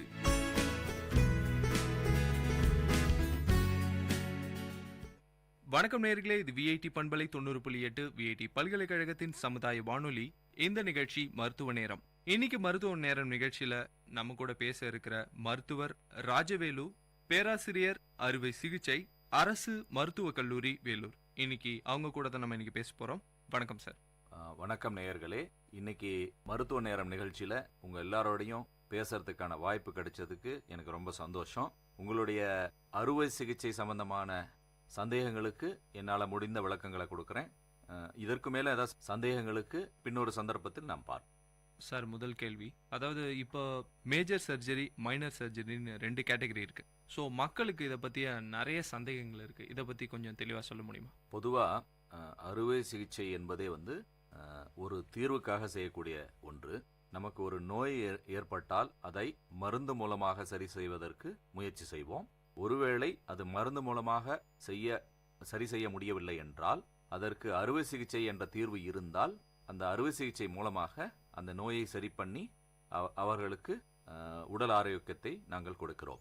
இதுல மைனர், மேஜர், பொதுவாக ஆபரேஷன் சிலது தோல் மேல சில கட்டிகள் இருக்கலாம். அதற்கு மரத்துப்புற ஊசி போட்டுட்டு வலி இல்லாமல் அதை அகற்றி உடனே நாங்கள் அந்த நோயாளியை அனுப்பிவிடுவோம். இதெல்லாம் ஒவ்வொரு டாக்டரும் அவங்களோட கிளினிக்ல அவங்க எங்க பரிசோதனை செஞ்சுட்டு இருக்காங்களோ அங்கேயே ஒரு சின்ன டேபிள்ல பண்ணிக்கலாம். இதற்கு அட்மிஷன் தேவையில்லை. இந்த மாதிரி இதுக்கு பேஷண்ட் நோயாளி சாப்பிட்டும் வரலாம். ஸோ இந்த மாதிரி இதுதான் பொதுவாக நாங்கள் மைனர் ஆப்ரேஷன் நாங்கள் சொல்கிறோம். அதற்கு மேலே ஒரு நோயாளியை பெட்டில் சேர்த்து அதுக்குரிய பரிசோதனைகள் செய்து ஒரு ஆப்ரேஷன் செய்து அதற்கு பின்னால் வீட்டுக்கு அனுப்புவதை மேஜர் ஆப்ரேஷன் என்று நாங்கள் சொல்லுவோம். இது அவங்களுடைய நோயின் தன்மைக்கு தகுந்த மாதிரி மாறுபடும். அதனால இது எதற்கும் அவங்க பயப்பட தேவையில்லை. சரி சார், அடுத்ததா இப்போ நிறைய இடத்துல ஆக்சிடென்ட் நடந்துட்டு இருக்கு. ஏதாவது ஒரு ரீசனால ஆக்சிடென்ட் நடக்கு. அந்த மாதிரி மேஜர் ஆக்சிடென்ட் நடக்கும்போது எந்த மாதிரியான ஃபர்ஸ்ட் எய்ட் அந்த மாதிரி விஷயங்கள் மருத்துவமனைக்கு போவதற்கு முன்னாடி எந்த மாதிரியான ஃபர்ஸ்ட் எய்ட்லாம் எடுக்கும்? எப்பொழுதுமே தடுப்பதே சிறந்த ட்ரீட்மெண்ட் ஆகும். அதாவது ப்ரிவென்ஷன் இஸ் ஆல்வேஸ் பெட்டர் தென் கியூர்னு சொல்லுவோம். ஓகே, ஸோ வருமுன் காப்போம், அதுதான் நான் அப்படி சொல்றது. நாங்கள் இப்போ எங்களுடைய மருத்துவக் கல்லூரி மருத்துவமனையில் ஆக்சிடென்ட் ஆகி நிறைய பேர் வராங்க. அவங்கள பார்த்தோன்னா நிறைய ஆக்சிடென்ட்ஸ் வீட்டுக்குள்ள ஆகுது. எந்த மாதிரி, ஒரு கீழே அடுப்பு இருக்கு, நெருப்பு எரிஞ்சிட்டு இருக்கு, குழந்தை தெரியாமல் போய் கை வச்சுக்கும். அல்லது ஒரு சுடுதண்ணி காய வைப்பாங்க, அதை எடுத்துட்டு பாத்ரூம் கொண்டு போவாங்க. போற வழியில கொஞ்சம் கேர்லெஸ்ஸாக இருந்தாங்க, குழந்தை குறுக்க ஓடி வந்துச்சுன்னா கீழே பட்டு குழந்தை மேலேயோ அவங்க மேலேயோ விழும். அதனால ஒரு நெருப்பு காயம் ஏற்படலாம். அடுத்து ஏதாவது ஒரு சுவிட்சை ஆன்ல வச்சிருப்பாங்க, தெரியாம குழந்தை போய் கை வை. இல்ல வெளியில மேல துணி காய போடுறோம் போட்டுட்டு எலக்ட்ரிக் ஒயரை சரியா கவனிக்காம அது மேலேயே காய போடுவாங்க ஈர துணியை. அதனால ஷாக் அடி. இல்ல என்னைக்காவது லேம்ப் போஸ்ட் சரியா இல்லாம இருந்துக்கும், அதை நம்ம அலட்சியப்படுத்தி இருப்போம், அது என்னைக்காவது கீழே விழலாம், அதனால ஏற்படும். ஸோ நம்ம வீட்டை சுற்றி ஏற்படக்கூடிய ஆக்சிடென்ட்ஸ் ரொம்ப அதிகமா இருக்கு. இதை நம்ம அவங்கவுங்க வீட்டில் அவங்க கவனம் செலுத்தணும். இப்போ வெளியில ரோட்ல நடக்கிற ஆக்சிடென்ட்டை பத்தி பேசலாம். இதுல லாரி ஓட்டிட்டு இருக்காங்க, ஆக்சிடென்ட் ஆகுது. இது ஆக்சிடென்ட் ஆகிறதுக்கு நிறைய காரணங்கள் இருக்கு. ஒன்று, ஆக்சிடென்ட் ஆச்சுன்னா 2 பேருக்கு எதிர்த்தாப்புல ஆகுதுன்னா 2 பேரும் காரணமா இருக்கலாம், இல்ல ஒருத்தரோட காரணமாக கூட இருக்கலாம். எப்படி இருந்தாலும் 2 பேருமே ஜாக்கிரதையா இருக்கணும் வண்டி ஓட்டும் போது. இதுல இன்னொன்று நாங்கள் கவனிச்சோம், ட்ரிங்க்ஸ் சாப்பிட்டு நிறைய பேர் வண்டி ஓட்டுவாங்க. ஸோ அவங்க ட்ரிங்க்ஸ் சாப்பிட்டு வண்டி ஓட்டுறவங்க ஒரு விஷயத்த நல்லா கவனிச்சுக்கணும். இது அவங்களோட உடலை பற்றி மட்டும் இல்லை, சமுதாயத்தில் இன்னொருத்தர் மேலேயும் நம்ம போயிட்டு ஆக்சிடென்ட் பண்ணோம்னா அதனால அவங்க குடும்பங்களும் பாதிக்கப்படும். ஸோ அதனால இது ஒரு சமுதாய அக்கறையோட கொஞ்சம் கவனிச்சுக்கணும். ஸோ ஒருவேளை நீங்கள் ஏதாவது குடிக்கிற பழக்கம் உள்ளவங்களா இருந்ததுன்னா குடிச்சிட்டு ரெஸ்ட் எடுத்துக்கோங்க, வண்டி ஓட்ட வேண்டாம். இன்னொன்று, தூக்கம் வந்தால் அதை தொடர்ந்து ஓட்டுறது. இதனால தான் பெரும்பாலான ஆக்சிடென்ட்ஸ் ஆகிறத நாங்கள் கவனிக்கிறோம். தூக்கம் உங்களுக்கு வந்துச்சுன்னா வண்டியை கொஞ்சம் ஓரமாக நிறுத்திட்டு ஒரு 10 நிமிஷமோ 15 நிமிஷமோ தூங்கிட்டு அதுக்கப்புறம் நீங்கள் வண்டி ஓட்டத்தை தொடருங்க. தூக்கத்தினால வர ஆக்சிடென்ட்ஸ் தான் அதிகமாக இருக்குன்னு சமீபத்துடைய ஸ்டாட்டிஸ்டிக்ஸ் சொல்லுது. இது ஒன்று. 3வது, செல்ஃபோன் உபயோகப்படுத்திட்டே வண்டி ஓட்டுறது. இப்போ சைக்கிள் ஓட்டுறவங்க, 2 வீலர் ஓட்டுறவங்க, கார் ஓட்டுறவங்க, இன்னும் போக போனால் எல்லாருமே ஆண் பெண் உட்பட. போன வாரம் கூட நான் கவனித்தேன், ஒரு பெண் டிவி 50 ஓட்டிட்டு காதில் செல்ஃபோனை வச்சுட்டு கழுத்தை சாய்ச்சிக்கிட்டு ரோட்டை கூட பார்க்காம வண்டி ஓட்டிட்டு இருக்காங்க. இதெல்லாம் எல்லா டைமும் ஒரே மாதிரி இருக்காது. சில டைம் ஆக்சிடென்ட்ஸ் ஆச்சுன்னா அதனால உங்களுக்கும் ஆபத்து, நீங்க போய் யார் மேல மோதினாங்களோ அவங்களுக்கும் ஆபத்து. அதனால நீங்க இந்த மாதிரி பழக்க வழக்கத்துல கொஞ்சம் தவிர்த்து, ஒருவேளை நீங்க வண்டி ஓட்டும் போது போன் வந்தா ஒரு ஓரமா நிறுத்தி பேசணும், இல்ல வண்டியில பேசாம உங்க இடத்துக்கு போய் சேர்ந்த பிற்பாடு பேசணும். இந்த பழக்கத்தெல்லாம் கொஞ்சம் நீங்க வச்சுக்கணும். இதன் மூலம் பல ஆக்சிடென்ட்ஸ். அடுத்தது டாக்டர், இந்த தீ விபத்து நடக்கும்போது மக்கள் ஏதாவது ஒரு தீப்புண் பட்ட உடனே எந்த விஷயத்த ஃபர்ஸ்ட் செய்யறது? தண்ணி ஊற்றணுமா, இல்லை துணி அது மேலே வைக்கணுமா, இல்லை எந்த மாதிரியான ப்ரிவென்ஷன்லாம் எடுக்கணும்? அது அந்த அடிப்பட்ட உடனே, அதாவது தீக்காயங்கள் பட்ட உடனே ஃபர்ஸ்ட் எய்டு பண்ணிட்டு அடுத்து தான் மருத்துவமனைக்கு வர முடியும். ஸோ அந்த மாதிரி சமயங்களில் எந்த மாதிரியான மருத்துவ உதவிகளை எடுத்துக்கலாம்? இப்போ பொதுவாக இது 2 வகையான காயம் ஏற்படும். ஒன்று நெருப்புனால ஆகக்கூடியது. இதை இங்கிலீஷில் பர்ன்ஸ் அப்படின்னு சொல்லுவோம். இல்லை சுடுநீர் அல்லது சூடான டீ, சூடான காஃபி இந்த மாதிரி மூலமாக நமக்கு மேலே கொட்டுறதுனால அது ஸ்கால்ஸ்ன்னு சொல்கிறது. ஸ்கால்ஸ். ஸோ இது 2மே ஒரே எஃபெக்டை தான் கொடுக்கும். அதாவது என்னென்னா, சூடு அதிகமாக இருக்கிறதுனால, பிகாஸ் டெம்பரேச்சர் அதிகமாக இருக்கக்கூடிய நெருப்போ நீரோ நம்ம உடம்புல பட்டதுன்னா நம்மளோட தோல் ஒரு குறிப்பிட்ட டெம்பரேச்சர் வரைக்கும் தான் தாங்கக்கூடிய சக்தி இருக்குது. அதாவது இப்போ நம்ம நார்மல் டெம்பரேச்சர் 37 டிகிரி சென்டிகிரேட்னா 40-41 டிகிரி வரைக்கும் அது தாங்கிக்கும், வெயில தாங்கக்கூடிய சக்தி இருக்கும். அதுக்கு மேலே போச்சுன்னா நம்ம தோல் தாங்காது. ஸோ இந்த மாதிரியான நெருப்போ சுடுநீரோ மேலே பட்டுச்சுன்னா உடனே தோல் பிஞ்சி வர ஆரம்பிக்கும். ஃபர்ஸ்ட் பண்ண வேண்டியது அந்த சூட்டை தணிக்கணும். தண்ணி. இப்போ ஒருவேளை கையில சூடு பட்டுருச்சு இல்ல கையில சுடுதண்ணி கொட்டுச்சுன்னா ஒரு பெரிய டப்லையோ இல்ல மக்லையோ கையை உள்ள விட்டுருங்க. 10 நிமிஷம் கையை எடுக்காதீங்க. இது குறைஞ்சது 5ல இருந்து 10 நிமிஷம் ஆகும். இல்ல உடம்பு ஃபுல்லா ஆச்சுன்னா அப்படியே தொட்டியில உட்காந்துக்கலாம். அல்லது தொட்டி இல்ல மக்ல தான் இருக்கு அப்படின்னா மக்ல வந்து தண்ணி யாரோ ஒருத்தர் ஊத்திக்கிட்டே இருக்கணும் மேல. ஸோ தண்ணீர், சாதாரண தண்ணீர், ஐஸ் தண்ணிலாம் தேவையில்லை. சாதாரண தண்ணீர் நம்ம உடம்புல குறைஞ்சது 10 நிமிஷம் அந்த தீக்காயத்து மேல பட்டுக்கிட்டே இருக்கிற மாதிரி பண்ணணும். உள்ளேயே உட்காந்துக்கலாம் டப்புக்குள்ள, அல்லது யாரோ ஒருத்தர் ஊத்திக்கிட்டே இருக்க வேண்டியிருக்கும். இதுதான் முதல்ல பண்ணக்கூடியது. இதை தவிர்த்து காலத்துல எல்லாம் கம்பளி சுத்துறது, பெட்ஷீட் சுத்துறது, இதெல்லாம் வந்து ஆக்சிஜனை கட் பண்ணா நெருப்பு நின்றுங்கிற கான்செப்ட்ல இருந்த பழக்க வழக்கங்கள். பட் இதெல்லாம் தவறுன்னு பின்னாடி கண்டுபிடிச்சாச்சு. தண்ணீர் ஒன்று தான் நம்மளை காப்பாற்றும். ஸோ தண்ணி ஊற்றி தான் நம்ம அதை குறைக்கணும். ஒன்ஸ் இது பண்ண பிற்பாடு நீங்கள் அருகில் இருக்க மருத்துவமனையோ டாக்டரையோ போய் பார்த்து மேலும் சிகிச்சை நீங்கள் செய்து கொள்ளலாம். அடுத்து கேட்க போகிற கேள்வி வந்து எல்லாருக்கும் ஒரு யூஸ்ஃபுல்லாக இருக்கும்னு நினைக்கிறேன். அதாவது வந்து இப்போ சர்க்கரை வியாதி வந்து ரொம்ப அதிகமாக வளர்ந்துட்டு வருது. ஸோ அதை கம்மி பண்ணணுன்னா நம்ம வந்து முன்னாடியே வந்து உணவு பழக்க முறைகளை வந்து நிறைய கடைபிடிக்க வேண்டியது இருக்குது டாக்டர். சர்க்கரை நோயாளிகள் எந்த மாதிரியான உணவு வகைகளை எடுத்துக்கணும், அவங்க எந்த மாதிரியான உணவு வகைகளை கடைபிடிக்கணும்? சர்க்கரை நோய் என்பது வந்து இப்பொழுது தவிர்க்க முடியாத ஒரு பிரச்சனையாகிவிட்டது. நாம் எல்லோரும் உணவு உட்கொள்ளும் போது அந்த உணவு பொதுவாக மாவு, கார்போஹைட்ரேட்ஸ், மாவு சத்து, இல்லை புரோட்டீன்ஸ், புரத சத்து, இல்லை ஃபேட், ஓகே, எண்ணெய் சம்பந்தமான சக்தி, இந்த 3 வகையான சக்தி தான் இருக்கும். இந்த சக்தி இது மூலமாக தான் நம்ம உடம்புக்கு ஒவ்வொரு செயல்பாட்டுக்கும் வேணுங்கிற எனர்ஜி கிடைக்கும். இதில் முக்கியமானது வந்து கார்போஹைட்ரேட், அதாவது மாவுச்சத்து. நம் வயிற்றுக்குள் அது எந்த வகையான உணவாக இருந்தாலும் நன்றாக கிரைண்டர் போல் அரைக்கப்பட்டு ஒரு மிக மெருதுவாக செய்து சிறுகுடலுக்கு அனுப்பப்படுகிறது. அந்த சிறுகுடலுக்குள் டைஜஸ்ட் செய்யக்கூடிய பல பொருட்கள் சேர்ந்து நம்மளுடைய உணவை ஜீரணம் செய்ய உதவி செய்கிறது. அவற்றுள் முக்கியமான ஒன்று இன்சுலின். இந்த இன்சுலின் என்பது கணையத்திலிருந்து சுரக்கக்கூடிய ஒரு பொருளாகும். இந்த இன்சுலினானது நம்ம உள்ளே செல்கிற மாவு சத்து, அதாவது கார்போஹைட்ரேட்ல இருந்து குளுக்கோஸை கரெக்டாக இது பண்ணி வேணும் என்கிற குளுக்கோஸ் அளவை மட்டும் இரத்தத்தில் வைத்துவிட்டு அதற்கு அதிகமாக இருப்பவற்றை கல்லீரலோ பிற பகுதிகளோ சேமித்து வைக்கக்கூடிய தன்மையுடைய ஒரு பொருளாகும். அதாவது இன்சுலின் என்பது ரொம்ப முக்கியமான ஒன்று. இது சீராக தொடர்ந்து வந்து கொண்டிருக்கும் பட்சத்தில் நம்மளுடைய ரத்தத்தில் குளுக்கோஸ் அளவு சீராக இருக்கும். அந்த சீரான குளுக்கோஸ் அளவு எல்லா இடத்துக்கும் ரத்தம் போகும்போது எல்லா திசுக்களுக்கும் சரியான அளவு குளுக்கோஸ் கிடைத்து கொண்டிருக்கும். இது கிடைப்பதற்கும் அந்த இன்சுலின் உதவி செய்கிறது. ஏதோ ஒரு காரணத்தினால், அது பரம்பரையினாலோ நம்மளுடைய பழக்க வழக்கத்தினாலோ இந்த சுரக்கின்ற இன்சுலின் கம்மியாக சுரந்தாலோ, தரமில்லாக சுரந்தாலோ, வேலை சரியாக செய்யாமல் இருந்தாலோ இந்த நிலையைத்தான் நாம் டயபெட்டிஸ் மெல்லிட்டஸ், அதாவது சர்க்கரை நோய் என்று கூறுகிறோம். இந்த மாதிரி வந்துவிட்டால் அவர்கள் என்ன செய்ய வேண்டும் என்றால், முதலில் அவருடைய நேரடியாக நிறைய இனிப்பு சாப்பிடுவதை தவிர்க்க வேண்டும். ஸ்வீட்ஸா சாப்பிட்றது அது கூடாது. காஃபி டீல நிறைய சக்கரை போட்டு சாப்பிட்றது அது கூடாது. ஆனால் சாதம் கண்டிப்பாக சாப்பிடலாம், அளவு கம்மியாக. ஸோ இவர்கள் கொஞ்சம் கொஞ்சமாக சாப்பிட்டால் அந்த டைம்ல இருக்கக்கூடிய கொஞ்சம் இன்சுலின், இருக்கக்கூடிய கொஞ்சம் உணவை ஜீரணம் பண்றது ஈஸியா இருக்கும். அடுத்த உணவு வரும்போது அப்ப சுரக்கிற இன்சுலின் கரெக்டா வேலை செய்யும். ஒரே சமயத்துல நிறைய உணவை உட்கொண்டோம்னா இருக்கிற இன்சுலின் பத்தாதனால சுகர் லெவல் அதிகமாகி அதுக்குரிய பிரச்சனைகளை அவங்க சந்திப்பாங்க. ஸோ மிதமான உணவு, அதே சமயத்தில் கொஞ்சம் எக்ஸசைஸ், என்ன நடக்கிறது, உங்களுக்கு தெரிந்த உடன்படுற எக்ஸசைஸை நீங்கள் பண்ணணும். உடலை வந்து அந்த மாதிரி எக்ஸசைஸ் மூலமாக இயக்குனாதான் கணையம் தூண்டப்பட்டு அதுலேருந்து இன்சுலின் சுரக்கும், உங்களுக்கு ஆரோக்கியத்துக்கும் நல்லது. இது எதுலையுமே கட்டுப்படலைன்னா மேற்கொண்டு மருந்தோ இல்லை அவசியப்பட்டா இன்சுலின் வெளியிருந்தோ கொடுத்து உங்களுடைய ரத்தத்தில் சர்க்கரையை சீராக வைத்துக்கொள்ள மருத்துவர்கள் உதவி செய்வார். டாக்டர், இப்போ உடல் பருமன்ன்றத ஒரு விஷயம் வந்து அதிகமாக வளர்ந்துட்டு வருது. நிறைய பேர் வந்து எப்படியாவது தன்னோட உடல் எடை, உணவு பழக்க முறைங்களால் உடல் எடை கூட்டிடுது. எனக்கு வந்து உடனே வந்து உடம்பு இழைக்கணுன்ற அதனால வந்து பல தேவையில்லாத மருந்துகளை எடுத்துக்கிட்டு வந்து சைடு எஃபெக்ட் உண்டாகிற வாய்ப்புகள் இருக்கு. அறுவை சிகிச்சை மூலமாக உடல் எடை குறைவதற்கான வாய்ப்புகள் இருக்கு.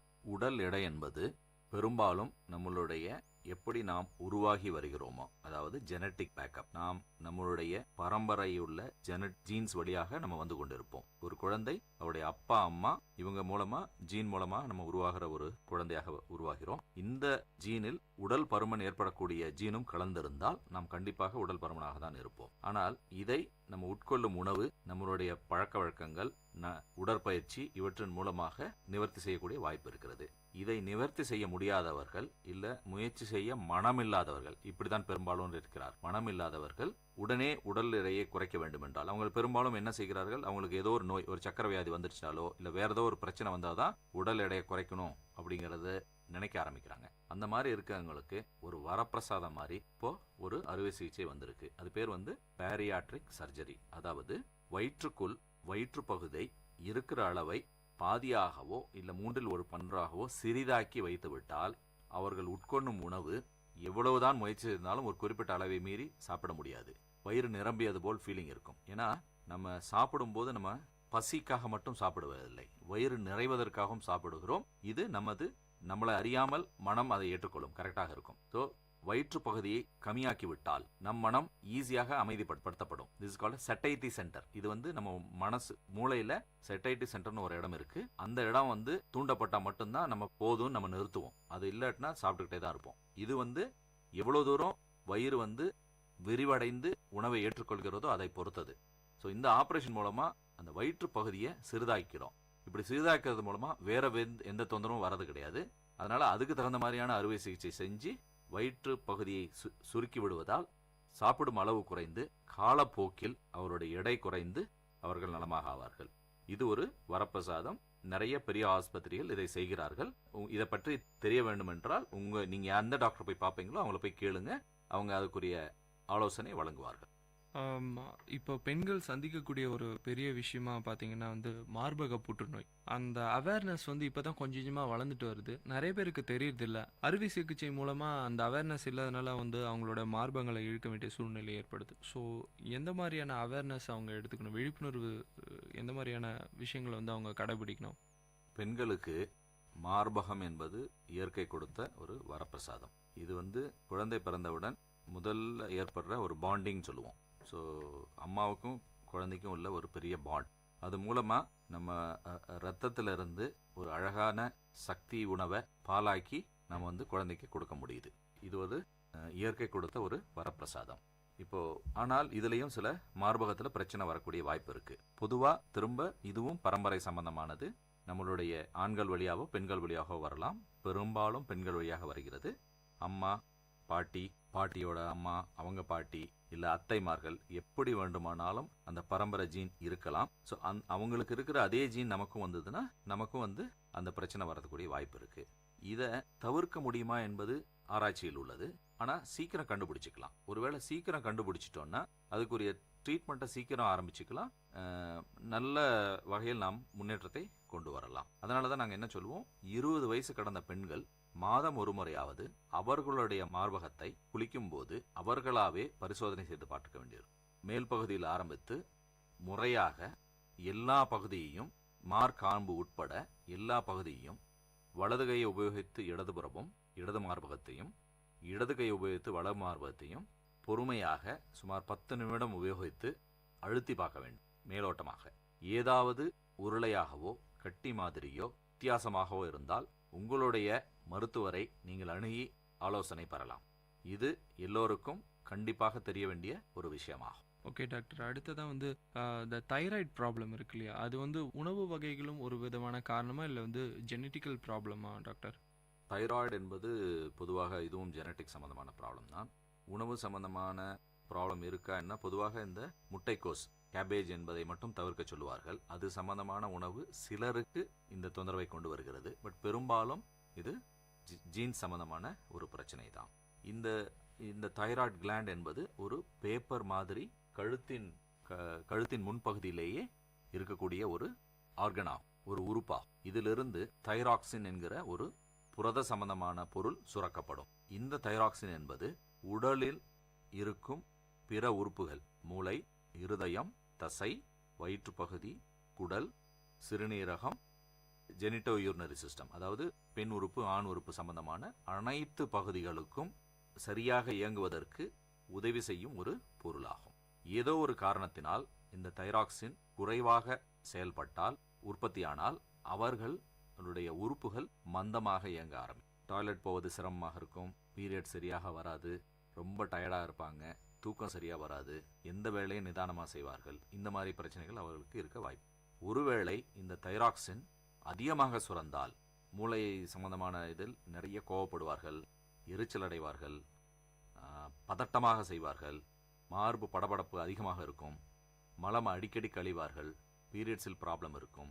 ஸோ இந்த மாதிரி இவர்கள் வெப்பத்தை அவங்க ஈஸியாக தாங்க மாட்டாங்க.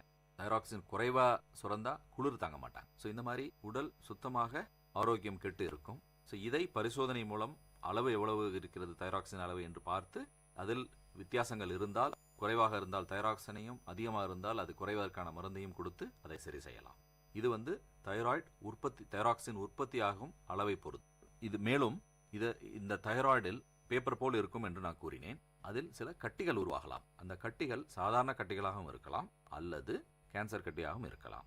நாங்கள் ஒரு சிறு ஊசி மூலம் பரிசோதனை செய்து அது எந்த மாதிரி கட்டி என்று கண்டுபிடித்து அதற்கு தேவையான அறுவை சிகிச்சைகள் செய்து அதை சரி. அதனால் தைராய்டு சம்பந்தமான ஏதாவது பிரச்சனை இருந்தால் உங்களுடைய மருத்துவரை உடனே ஆலோசித்து பாருங்கள். இது கழுத்தில் மேலே தூக்கி பார்த்தீங்கன்னா முன்கழுத்தில் கட்டி மாதிரி வித்தியாசமாக ஏதாவது தெரிந்தால் உங்களுடைய மருத்துவரை நீங்கள் ஆலோசிப்பது நல்லது. டாக்டர், இப்போ பொதுவாகவே வயிற்று வலியில் நிறைய விதங்கள் இருக்குது. வயிற்று வலி வருவதற்கு நிறைய காரணங்கள் இருக்குது. வயிற்று வலி அப்புறம் அடி வயிற்றுலேயும் வலிகள் வருவதற்காக நிறைய காரணம் இருக்குது. முக்கியமான காரணங்கள் என்னென்ன, அது தடுக்கும் முறைகள் பற்றி? பொதுவாக இந்த வயிற்று வலி என்பது எல்லோரும் ஏதோ ஒரு சந்தர்ப்பத்தில் அனுபவித்திருப்பார்கள். முக்கியமாக பெண்கள் அடிவயிற்று வலியை அனுபவித்திருப்பார்கள்.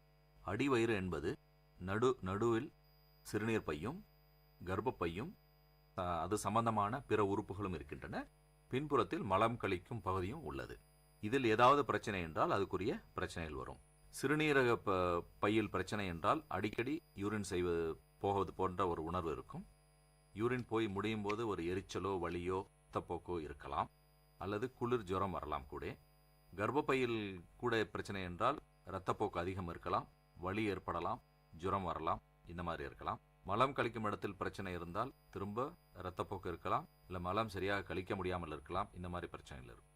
சிலருக்கு அடிவயிற்றில் வலது புறத்தில் ஏதாவது வலி இருந்தால் அது குடல்வால் எனக்கூடிய, அதாவது சிறு குடலுக்கும் பெருக்குடலுக்கும் நடுவில் இருக்கும் ஒரு பகுதி, இதன் பேர் அப்பெண்டிக்ஸ் என்பது.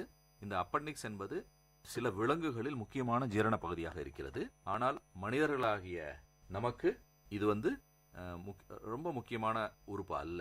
ஆனால் இதில் ஏதாவது அடைப்பு ஏற்பட்டு தொந்தரவு வந்தால் அதை அறுவை சிகிச்சை மூலமாக அகற்றுவதே சிறந்ததாகும். ஸோ அடிவயிற்றில் வலதுபுறத்தில் பிரச்சனை வந்தால் மருத்துவரை அணுகி அது எந்த மாதிரியான பிரச்சனை என்பதை நீங்கள் பார்த்துக்கொள்வது முக்கியமானதாகும். இடதுபுறம் பிரச்சனை வந்ததுனால் அது குடல் சம்பந்தமான பிரச்சனையாக இருக்கலாம். மீண்டும் மருத்துவர் உங்களுக்கு உதவி செய்வார். மிக முக்கியமானது என்னென்றால் தொப்புள் பகுதியின் மேல் பகுதியில் வலி வந்தால், அதாவது மேல் வயிற்றில் வலி வந்தால் அது வயிறு சம்பந்தமானது இருக்கலாம். சிலர் உணவு பழக்கங்கள் சரியாக இல்லாது, கண்ட நேரத்தில் சாப்பிட்டு சரியான தூக்கம் இல்லாமல், மன அமைதி இல்லாமல் இருப்பது, இல்லை சில டைம் ஜெனட்டிக் சம்பந்தமான பிரச்சனைகளாக இருக்கலாம், பித்தப்பை கல்லாக இருக்கலாம், கணையத்தில் பிரச்சனையாக இருக்கலாம். இந்த மாதிரி பிரச்சனைகள்னால இல்லை ட்ரிங்க்ஸ் நிறையா சாப்பிட்றவங்களுக்கு அடிக்கடி வயிறு புண்ணாகி அதனால் பிரச்சனை வரலாம். ஸோ எதுவாக இருந்தாலும் மேல் வயிற்றில் வலி வரும். அகெயின் ஒரு 24 மணி நேரத்துக்குள்ளே உங்கள் வலி குறையலைனாலோ வலி அதிகமாக இருக்குனாலோ உங்கள் டாக்டரை நீங்கள் போய் பார்க்குறது ரொம்ப நல்லது. சில மூத்தோர்கள், அதாவது வயதில் மூத்தோர்களுக்கு மேல் வயிற்றில் வலி இருந்தால் அது இருதய சம்பந்தமான வழியாக கூட இருக்கலாம். அதனால் அலட்சியப்படுத்தாமல் உங்கள் டாக்டரை பார்த்து நீங்கள் சரி செய்துக்கணும். வயிற்று வலின்னு சொல்லும்போது இந்த அசிடிட்டி, இந்த அல்சர், அதே மாதிரி சில கேஸ்ட்ரிக் ப்ராப்ளம்ஸ்லாம் வருது இல்லை டாக்டர், அதை பற்றி கொஞ்சம். எல்லாருமே இந்த கேஸ்ட்ரிக் என்ற வார்த்தையை ரொட்டீனாக யூஸ் பண்ணுவாங்க. இந்த கேஸ்ட்ரிக் என்பது ஒரு கிரேக்க வார்த்தை. அதாவது வயிறு உணவு குழாய் உள்ளே போய் ஒரு சேமிக்கிற இடம், தட் இஸ் ஸ்டமக்குன்னு சொல்கிறது இங்கிலீஷில். அந்த பகுதியை தான் கேஸ்ட்ரிக் அப்படிங்கிறதும் இன்னொரு வார்த்தை இருக்குது. ஸோ அது மட்டும்தான் ஸ்லாங் மாதிரி எல்லாரும் உபயோகப்படுத்துவாங்க. அதில் உள்ளே இருக்கிற மிருதுவான பகுதி, தட் இஸ் மியூக்கோசா, உதட்டுக்குள்ளே இருக்கிற மாதிரியான ஒரு பகுதி அரிக்கப்பட்டு அதில் புண்ணு இருந்தால் அதுதான் கேஸ்ட்ரைட்டிஸ்ன்னு நம்ம சொல்லுவோம். அது ஆழமாக போச்சுன்னா அது பேர் தான் அல்சர்னு சொல்கிறது. ஸோ இதெல்லாம் வேறு வேறு லெவல் ஆஃப் பிரச்சனைகள். ஸோ இது எதுவாக இருந்தாலும் அதுக்குரிய காரணங்கள் அமிலம் அதிகமாக சுரக்கிறது, அதுக்கு சரியான சாப்பிடாது, இந்த மாதிரி பல பிரச்சனைகள் இருக்குது. எதுவாக இருந்தாலும் உங்களுக்கு டாக்டரை பார்த்தீங்கன்னா தான் அதுக்குரிய பிரச்சனைகள் என்னன்னு பார்க்கணும். அவசியம் ஏற்பட்டால் வாய் வழியாக ஒரு குழாய் விட்டு எண்டோஸ்கோப்பின்னு சொல்லுவோம், அது உள்ள நேரடியாக பார்த்து தேவைப்பட்டு அதுலேருந்து பயாப்சி, அதாவது ஒரு பரிசோதனைக்கு எடுத்து என்ன மாதிரி பிரச்சனை உங்களுக்கு இருக்குன்னு பார்த்து அதை உரிய முறையில் நிவர்த்தி செய்யறதுக்கு மருத்துவர்கள் உதவி செய்வார்கள். இப்போ அறுவை சிகிச்சை சொல்லும் போதே வந்து பல பேர் வந்து பயப்படுறாங்க. ஆப்ரேஷனுக்கு போகும்போது சின்னதாக இருந்தால் பரவாயில்ல, மைனர் சர்ஜரினா பயம் தேவையில்லை. ஆனால் வந்து மேஜர் சர்ஜரி போகும்போது வந்து மக்களிடம் வந்து ஒரு சின்ன பயம் இருக்கு. ஸோ டாக்டராக நீங்கள் வந்து எந்த மாதிரி உங்களோட பேஷண்ட்ஸை வந்து கவுன்சிலிங் கொடுத்து அவங்களுக்கு அட்வைஸ் கொடுப்பீங்க? பயம் என்றாலே 2 பயம் தான் வரும். அஃப்கோர்ஸ் இப்போ 3 பயம் வந்துருச்சு. 2 பயம் வந்து ஒன்று வந்து வலி, ஆப்ரேஷன் பண்ணும்போது வலிக்குமா இல்லை ஆப்ரேஷன் முடிஞ்ச பிற்பாடு வலிக்குமாங்கிறது தான் பெரும்பாலானோட பிரச்சனையாக இருக்குது. ஆப்ரேஷன் பண்ணும்போது இப்போல்லாம் வந்து மயக்க மருந்து நல்ல முன்னேற்றம் இருக்குது. சின்ன ஆப்ரேஷன் இருந்ததுன்னா மரத்து போகிற மருந்து போட்டு அவங்களுக்கு வலி இல்லாமல் ஆப்ரேஷன் பண்ணிடுவோம். பெரிய ஆப்ரேஷன் இருந்ததுன்னா இப்போது அவங்களுக்கு உரிய மயக்கத்தை கொடுத்து வலி எதுவும் இல்லாமல் ஆப்ரேஷன் செஞ்சு பண்ணிடலாம். ஸோ ஆப்ரேஷன் பண்ணும்போது அவங்களுக்கு மயக்கம் வரத்துக்கு, இது வலி வரத்துக்கு வாய்ப்புகள் குறைவு இல்லை. இப்போ ஆப்ரேஷன் முடிஞ்ச பிற்பாடு அவங்க நோய்க்கு தகுந்த மாதிரி வலி மருந்தை, வலி நிவாரணி கொடுத்து அவங்க வலியை குறைச்சி சரி செஞ்சு நாங்கள் அனுப்பிடுவோம் நாங்கள். அதனால் வந்து வலியை பற்றி நீங்கள் பயப்பட வேண்டியதில்லை. 2வது உயிர் பயம். இப்போ இருக்க காலகட்டத்தில் ரொம்ப ரொம்ப ஆபத்தான நிலையில் நீங்கள் வந்தால் அப்போ கூட வந்து நாங்கள் கடைசி நிமிஷம் வரைக்கும் உயிரை காப்பாற்றுறதுக்கு தான் எல்லா முயற்சியும் எடுப்போம். ஸோ அதனால் வந்து தேவையில்லாத உயிர் பயம் வேண்டாம். நாங்கள் வந்து இதை சரி செய்ய தான், உடல்நிலையை சரி செய்ய தான் ஆப்ரேஷனை ஒரு கருவியை எடுத்துக்கிறோமோ ஒழிய உங்களுக்கு ஆபத்தாக முடியறதுக்காக அல்ல. அதனால் அந்த பயமும் வேண்டாம். 3வது இதுக்குரிய செலவுகள். அந்த செலவுகள் வந்து உங்களிடம் உண்மையிலேயே காசு இருந்ததுன்னா உங்களுக்கு பிடிச்ச டாக்டர்கிட்ட போயிட்டு நீங்கள் பண்ணிக்கோங்க. அப்படி இல்லைன்னா கண்டிப்பாக எல்லாரும் அரசு மருத்துவமனைக்கு போய் இலவசமாக பண்ணிக்கலாம். இப்போ இருக்கிற எல்லா அரசு மருத்துவமனையும் நல்லா செய்கிறாங்க. அதனால் நீங்கள் டிலே பண்ணாமல், எப்பவுமே தள்ளி போட்டு போகும்போது தான் உங்களுக்கும் பிரச்சனை, ஆப்ரேஷன் பண்ணுறவங்களுக்கும் பிரச்சனை. சீக்கிரம் போனீங்கன்னா அவங்களும் நல்லா பண்ணுவாங்க, நீங்களும் நிம்மதியாக இருக்கலாம். ஸோ உங்கள் உடம்பை பாதுகாக்க வேண்டியது உங்களோட கடமை. இப்போ ஒரு இறுதியான கேள்வி டாக்டர். அதாவது இப்போ வந்து மாணவர்கள் நிறைய பேர் வந்து எக்ஸாம்ஸ்லாம் முடிச்சுட்டு அடுத்து என்ன படிக்கலான்னு வந்து யோசிச்சுட்டு இருப்பாங்க. ஸோ மருத்துவத்துறையை வந்து மாணவர்கள் தேர்ந்தெடுக்கிறதுக்கு அவங்களுக்கு எந்த மாதிரியான கைடன்ஸ் கொடுப்பீங்க? எந்த மாதிரியான விஷயங்களை கடைபிடிச்சா மருத்துவத்துறைக்கு வரலாம்?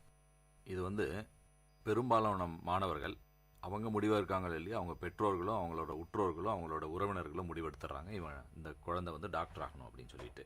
ஸோ டாக்டர் ஆகிறதுங்கிறது வந்து அஃப்கோர்ஸ் சமுதாயத்தில் வந்து டாக்டருக்கு உள்ள மரியாதைனால அந்த மாதிரி ஃபீல் பண்ணுறாங்க. ஏன்னா ஒவ்வொருத்தரும் வந்து ஏதோ ஒரு சந்தர்ப்பத்தில் டாக்டர் அணுகி அவங்க உதவியை கேட்டு பெற்றிருப்பாங்க. அதனால் டாக்டர்னாவே ஒரு மரியாதை இயற்கையாக இருக்குது. ஆனால் இந்த டாக்டருங்கிறது வந்து இப்போ ஒரு ஒரு நல்ல உயர்ந்த தொழிலாக மட்டும் இல்லாமல் அதுக்கு நிறைய உழைப்பும் தேவைப்படுது. நீங்கள் நிறைய உங்களோட குடும்பத்தை விட்டுட்டு தான் இது பண்ண வேண்டியிருக்கும். பட் இருந்தால் கூட நிறைய பேர் நல்லா பண்ணுறவங்கிற சந்தோஷம் இருக்கும். அதனால் உங்களுக்கு கொஞ்சமாவது அந்த சோஷியல் மைண்ட் இருந்தால் நீங்கள் தயவு செஞ்சு எடுங்க. இல்லை இதை வந்து ஒரு விளையாட்டாவோ இல்லை ஒரு கமர்ஷியல் இதாவோ பணம் சம்பாதிக்கலாம், நிறைய இதாகலாம் அப்படின்னு நினச்சி நீங்கள் வந்தீங்கன்னா தயவு செஞ்சு அதுக்கான இடம் இல்லை இது. நீங்கள் கண்டிப்பாக உங்களோட உழைப்பும் உங்கள் எண்ணம் எல்லாமே வந்து நோயாளியை அவங்க நோயை தீர்க்கிற அந்த மாதிரி ஆட்டிடியூடில் தான் வரணும். அதுதான் நல்லது. கண்டிப்பாக உங்களுக்கு வேணுங்கிற பணமோ சம்பாத்தியம் எல்லாமே கிடைக்கும். பட் அது முக்கிய குறிக்கோளாக இருக்கக்கூடாது. கண்டிப்பாக உங்களால் முடிஞ்ச ஹெல்ப் மற்றவங்களுக்கு செய்யணுங்கிற எண்ணத்தோடு வந்தீங்கன்னா உங்களுக்கும் நல்லாயிருக்கும், உங்கள் ஃப்யூச்சரும் நல்லாயிருக்கும். உங்களுக்கு ஏண்டா இந்த தொழிலுக்கு வந்தோம், இவ்வளோ கஷ்டப்படணுமா அப்படிங்கிற எண்ணம் என்றைக்கும் வராது. அதனால் உங்கள் மனசுக்கு தகுந்த மாதிரி நீங்கள் இந்த ஃபீல்டை சூஸ் பண்ணலாம். ஓகே டாக்டர், இவ்வளோ நேரம் வந்து மக்களுக்கு வந்து நிறைய சந்தேகங்கள் இருக்கும், ஆனால் வந்து டாக்டர்கிட்ட போய் நேரடியாக கேட்க முடியாது. ஸோ இந்த நிகழ்ச்சி மூலமாக பல விஷயங்களை வந்து நீங்கள் மக்களுக்கு சொன்னீங்க. இந்த மருத்துவ நேரம் நிகழ்ச்சியில் கலந்துக்கிட்டதுக்கு விஐடி பண்பலை சார்பாக உங்களுக்கு நன்றியை தெரிவிச்சுக்கிறோம். எனக்கும் இந்த வாய்ப்பு மூலமாக பல மக்களை நேரடியாக பார்க்கலன்னா கூட அவங்க வீட்டுக்கு நான் சென்று பேசின மாதிரியே ஒரு ஃபீலிங் கிடைச்சிது. ஸோ எல்லோரையும் இந்த வாய்ப்பை வழங்கிய உங்களுக்கும் எங்களுடைய நன்றி.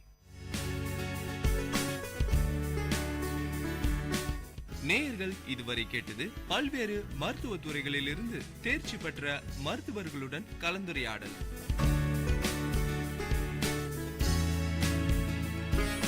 மருத்துவ நேரம் விஐடி பண்பலை 90.8. நன்றி, வணக்கம்.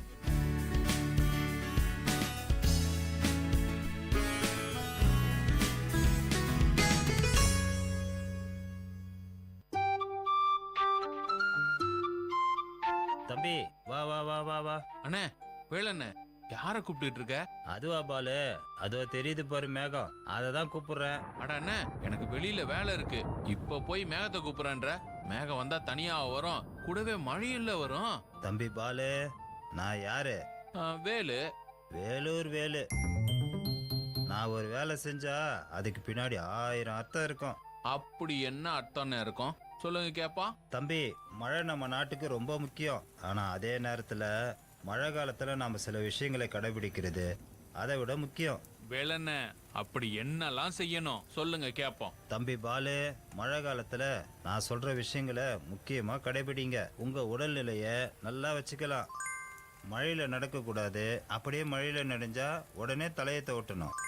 மழையில நனையும் போது சகதியில கால்பட்டா உடனே சோப்பு போட்டு கழுவணும். வெளியே போகும்போது குடை இல்லைன்னா ரெயின் கோட் போட்டுக்கிட்டு போகணும். கண்டிப்பா மரத்துக்கு கீழே நிற்கவே கூடாது. நீங்க கார்ல இல்லைன்னா பைக்ல போகும்போது மெதுவா போகணும். ஏன்னா பக்கத்துல நடந்து போறவங்க மேல தண்ணி தெரிக்கும்ல. சொல்லிட்டேல்லண்ண, செஞ்சிருவோம். வேலூர் வேலு மழை காலத்துக்கு தயாரா இருக்காரு. நீங்க இது போல இன்னும் பல மழைக்கால தகவல்களுக்கு தொடர்ந்து கேளுங்க விஐடி பண்பலை 90.8 விஐடி பல்கலைக்கழகத்தின் சமுதாய வானொலி.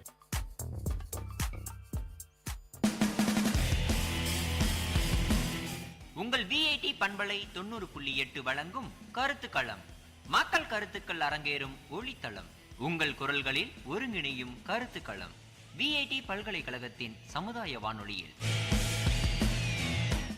வணக்கம் நேயர்களே, இது விஐடி பண்பலை 90.8 விஐடி பல்கலைக்கழகத்தின் சமுதாய வானொலியில இந்த நிகழ்ச்சி உங்கள் அபிமான கருத்துக்களம். நம்ம இந்த கருத்துக்களம் நிகழ்ச்சியின் மூலமா மக்களுடைய கருத்துக்களை வெவ்வேறு தலைப்புகளின் கீழே நம்ம பார்த்துட்டு வரோம். இன்னைக்கு கருத்துக்களம் நிகழ்ச்சியில் நம்ம எதை பத்தி பேச போறோம்னா, வாழ்க்கைக்கு ரொம்பவும் முக்கியத்துவம் வாய்ந்தது உணவு. அந்த உணவு விளைவிக்கிறது எதுல இருந்து பார்த்தோம்னா விவசாயம். ஆனா இன்னைக்கு இருக்கிற சூழ்நிலையில விவசாயம் கேள்விக்குறியான ஒரு விஷயமா மாறிக்கிட்டு இருக்கு. விவசாய நிலங்கள் கொஞ்சம் கொஞ்சமா குறைஞ்சிக்கிட்டு இருக்கு. இதை பத்தின பல கருத்துக்களை தான் விவசாயிகளிடமே கேட்க. வாங்க நிகழ்ச்சிக்கு போலாம். வணக்கம் ஐயா, உங்க பேர் சொல்லுங்க ஐயா, என்ன ஊருன்றத சொல்லுங்க. சேவூர் பச்சைமுத்து.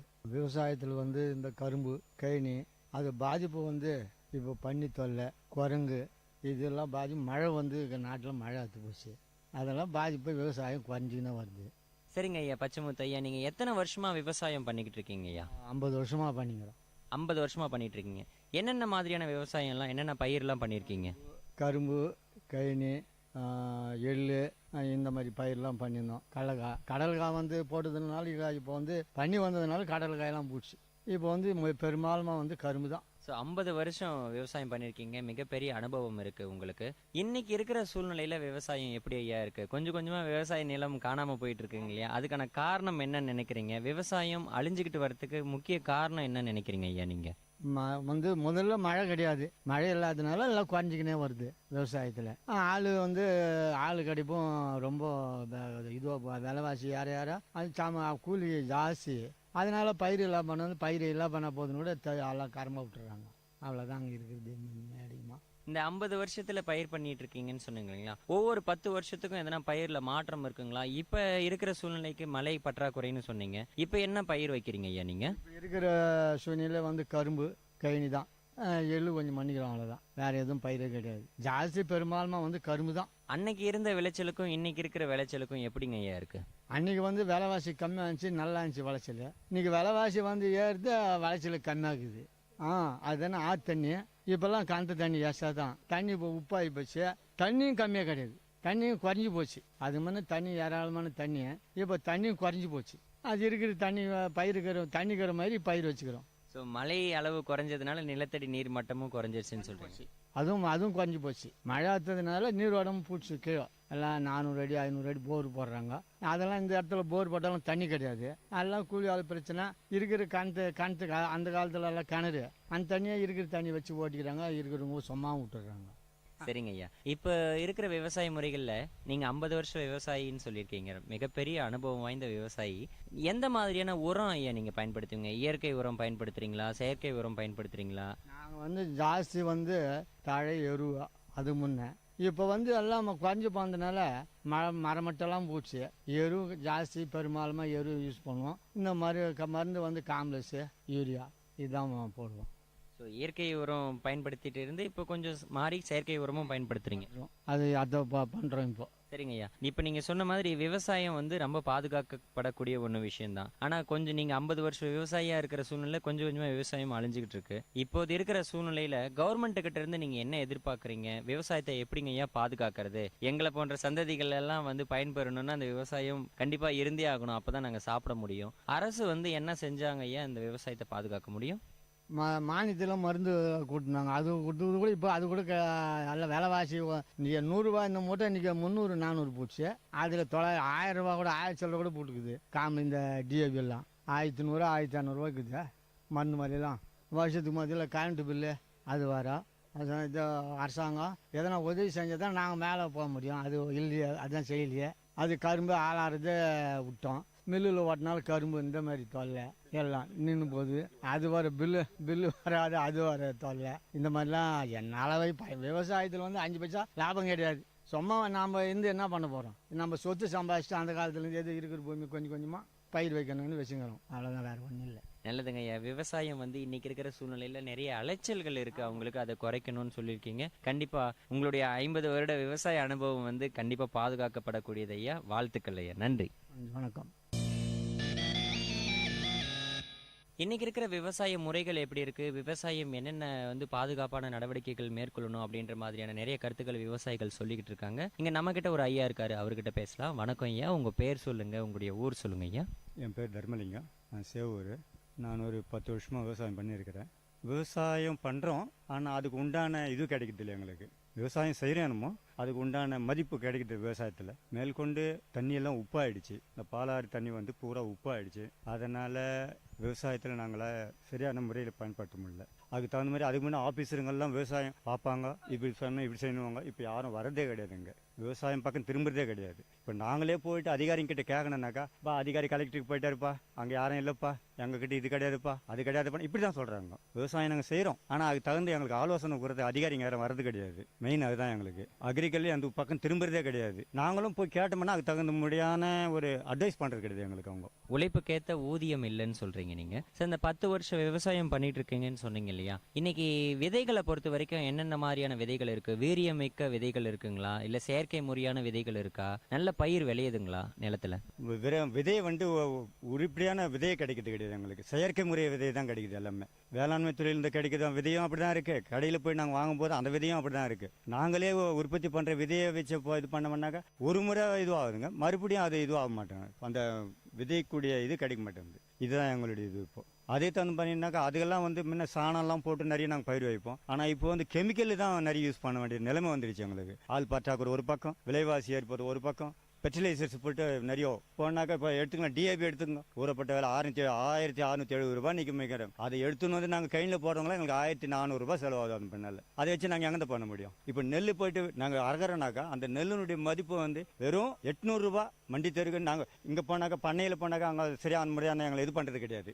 சேமிப்பு கிடங்கு அவங்க கிட்ட போனாக்கா அவங்க சரியான இது பண்ணுறது கிடையாது எங்களுக்கு. நாளைக்கு வாப்பா, நாளன்னைக்கு வாப்பா, இன்னைக்கு கிடைக்காதுப்பா, ஆள் இல்லைப்பா, அப்படி சொல்லி அனுப்பிச்சிடும். அதனால எங்கள் அலைக்கிச்சல் பார்த்து நாங்கள் நேரம் மண்டிக்கு போகிறோம். மண்டிக்கு எடுத்துன்னு போனால் மண்டி அவன் கமிஷனு அது இது எல்லாம் எடுத்துட்டு எங்களுக்கு 800 ரூபா ஒரு மதிப்பு போட்டு கொடுக்குறோம். அது நாங்கள் செலவு பண்ணி என்ன பிரயோஜனங்க? ஒரு ஏக்கராக குறைஞ்சது எங்களுக்கு வந்து 40 மூட்டை 30 மூட்டை விளைஞ்சா போகிறோம். ஆனால் 20 மூட்டை விளையா, அது 20 மூட்டை கூட அதுக்கு மதிப்பு கிடைக்கிறது கிடையாது, பணம் கிடைக்கிறது கிடையாது. அதனால விவசாயம் என்ன மாதிரி பண்ணுறதுக்கு எங்களுக்கு முறையே இதுவும் ஆக முடியுது. ஸோ விளைவிச்ச பொருட்களுக்கு வந்து இடைத்தரகர்கள் இல்லாமல் அரசே வந்து கொள்முதல் பண்ணணும்னு நீங்கள் சொல்கிறது நல்ல ஒரு கருத்து தாங்க ஐயா. நீங்கள் சொல்கிற மாதிரி இன்னைக்கு இருக்கிற சூழ்நிலையில் விவசாயம் நிலங்கள் ஒரு பக்கம் கம்மியாயிட்டே போயிட்டு இருந்தாலும் நீர் பற்றாக்குறை அதிகமான ஒரு விஷயமா இருக்கு. ஸோ இப்போ இருக்கிற நீரை பயன்படுத்தி எப்படிங்க ஐயா பாதுகாப்பான முறையில் விவசாயம் பண்ணுறது? இப்போ இருக்கிற நீர் வச்சுன்னா உப்பு தண்ணி மெயின் வந்து. அந்த உப்பு தண்ணியும் பயிர் வைக்கிறோம்னாக்கா அந்த பயிருக்கு பயிர் வரும்போது அந்த உப்பு அதிகமாகிறதுனால அந்த பயிரினுடைய இது வீரியம் வர முடியல. மருந்து போட்டால் கூட அது வீரியமாக வர மாட்டேங்குது பயிருங்க. அதுதான் ஒரு மெயின் இதுங்க. ப்ளஸ் வந்து கெமிக்கல் அதிகமாக யூஸ் பண்ணுறதுனால பயிர் வீரியமாக வர முடியல. தண்ணி மெயின் உப்பாயிடுச்சுங்க. அதனால பயிர் முன்ன மாதிரி இது பண்ண முடியல. இந்த சொட்டு நீர் பாசனம், பட்டாம்பூச்சி பாசனம், இந்த மாதிரி நிறைய பாசன முறைகள் வந்து சொல்றாங்க ஐயா. அதெல்லாம் பயன்படுத்துறதுனால வந்து விளைச்சல் ஏதாச்சும் குறையறதுக்கான வாய்ப்புகள் இருக்குங்களா? இல்ல குறைவான நீரை பயன்படுத்தி நல்ல விளைச்சல் கொடுக்க முடியுமாங்க ஐயா? சொட்டு நீர் பாசனம் வந்து எங்கள் பண்ணுக்கு அது யூஸ் ஆக முடியறதில்ல. வெறும் அந்த தென்னந்தோப்பு, வாழைச்செடி அது போல பயிர். ஆனால் கரும்பு பயிர்கள்லாம் வந்து முடியறதில்ல.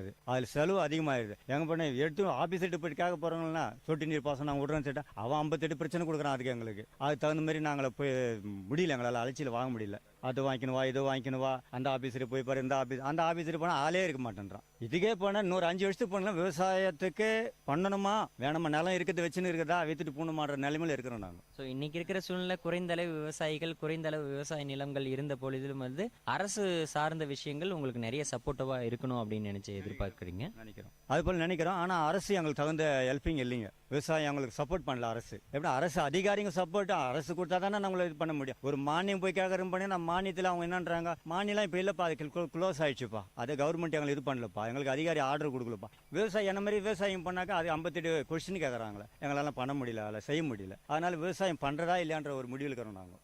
இப்ப இருக்கிற சூழ்நிலையில நிலத்தடி நீர் ஒரு பக்கம் குறைஞ்சிக்கிட்டு இருக்கு. அது குறைஞ்சிட்டு இருக்க மாதிரி விவசாய நிலங்களும் குறைஞ்சிட்டு இருந்து வீட்டு மனைகளாகவும் தொழிற்சாலைகளாகவும் மாறிக்கிட்டு இருக்குங்க. இதை தடுக்கிறதுக்கு என்னங்க ஐயா பண்ணணும்? அது தடுக்கிறதுனா விவசாயிக்கு கவர்மெண்ட் அரசாங்கம் உதவி பண்ணணும். இப்ப நீ நிலம் வைக்காத, நான் உங்களுக்கு ஹெல்ப் பண்றோம், நாங்கள் எங்க அதிகாரி அனுப்புறோம், உங்களுக்கு ஹெல்ப் பண்றோம், நாங்கள் நீங்க விவசாயம் பண்ணுங்க, அதனுடைய பொருள் நாங்கள் எடுத்துன்னு போயிட்டு செல்லிங் பண்ணி உங்களுக்கு கொடுக்குறோம், அந்த காசு கொடுக்குறோம் அன்ட்டு விவசாயிகிட்ட வந்து ஒவ்வொரு அதிகாரியும் இது பண்ணும். அரசாங்கம் சப்போர்ட் பண்ணாதான் விவசாயம் பண்ண முடியும். அரசாங்கம் சப்போர்ட் பண்ண விவசாயம் பண்ணனா ரொம்ப கஷ்டம். சரிங்க ஐயா, நீங்க சொல்ற மாதிரியான விஷயங்கள்ல வந்து விவசாயம் செய்யறதுக்கு நிறைய கஷ்டங்கள் இருந்தாலும் விளைவிச்ச பொருட்களை வந்து விற்பனை பண்றதுக்கு நம்மளுக்கு போதுமான விலை கிடைக்காதனால நிறைய கஷ்டங்கள் இருக்குன்னு சொல்லிட்டு இருக்கீங்க.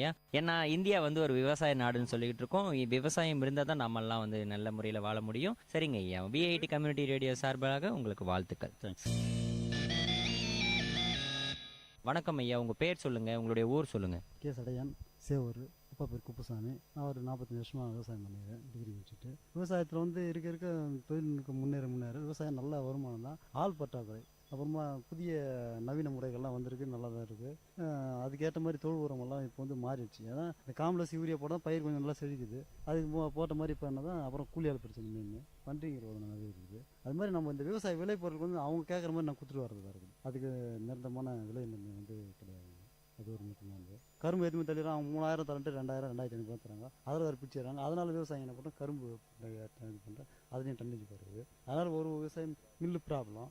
ஆளானா போயிட்டு ஈபியில் வந்து பர்மிஷன் வாங்கணும், அது ஒரு மெயின் பிரச்சனை. அதனால் வந்து கரும்பு இது பண்ணுவாங்க. நெல் பண்ணால் வந்து ரொம்ப செலவு அதிகமாகும். செலவு 1 ஏக்கர் 2 ஏக்கர் இருந்தால் மிஷின் வச்சு ஏற்றுறாங்க. அரகாணிக்கெல்லாம் கூலி ஆள் கூட்டு வரோம், அது வந்து கூலி ஆளுக்கு பத்த மாட்டேங்குது. நெல் போட்டால் அது ஒன்று. வாழை போட்டால் காற்று வச்சு வச்சுருது. அதுக்கு நஷ்டம் ஈடு கவர்மெண்ட்டில் எதுவும் தரமாட்டோம். தரேன்னு சொல்கிறாங்க, போய்ட்டு எல்லா லிஸ்ட்டும் கொடுத்தா அதுக்கப்புறம் தரமாட்டேன்றாங்க. அது 1 ஏக்கரை பாருங்கள், 1 ஏக்கரை போய்ட்டு 2 ஏக்கரை போய்ட்டு வாழை இல்லாத எள்ளு தாங்க கொஞ்சம் நல்லா பயிர், நல்ல பயிர் போட்டால் ஒரு 6000 7000 தருது. கடலக்கா போட்டால் வேர்க்கடலை போட்டால் பன்றிடுவாங்கன்னு நிறைய இருக்குது. கண்டிப்பாங்க. 45 வருஷமா விவசாயம் பண்ணிட்டு இருக்கீங்கன்னு சொன்னீங்க, அதுவும் டிகிரி முடிச்சுட்டு விவசாயம் பண்ணிட்டு இருக்கீங்கன்னு சொன்னீங்க. கண்டிப்பா ரொம்ப பெருமைக்குரிய விஷயமா இருக்கு. இந்த 45 வருஷ விவசாயத்துலங்க ஐயா, முன்னாடி இருந்த காலங்கள்ல எந்த மாதிரியான விவசாயம் பண்ணீங்க? இன்னைக்கு இருக்கிற இப்ப 21ஆம் நூற்றாண்டுல இருக்கோம் நம்ம, இன்னைக்கு இருக்கிற சூழ்நிலையில என்ன மாதிரியான விவசாய பயிர்கள் எல்லாம் வைக்கிறீங்க ஐயா?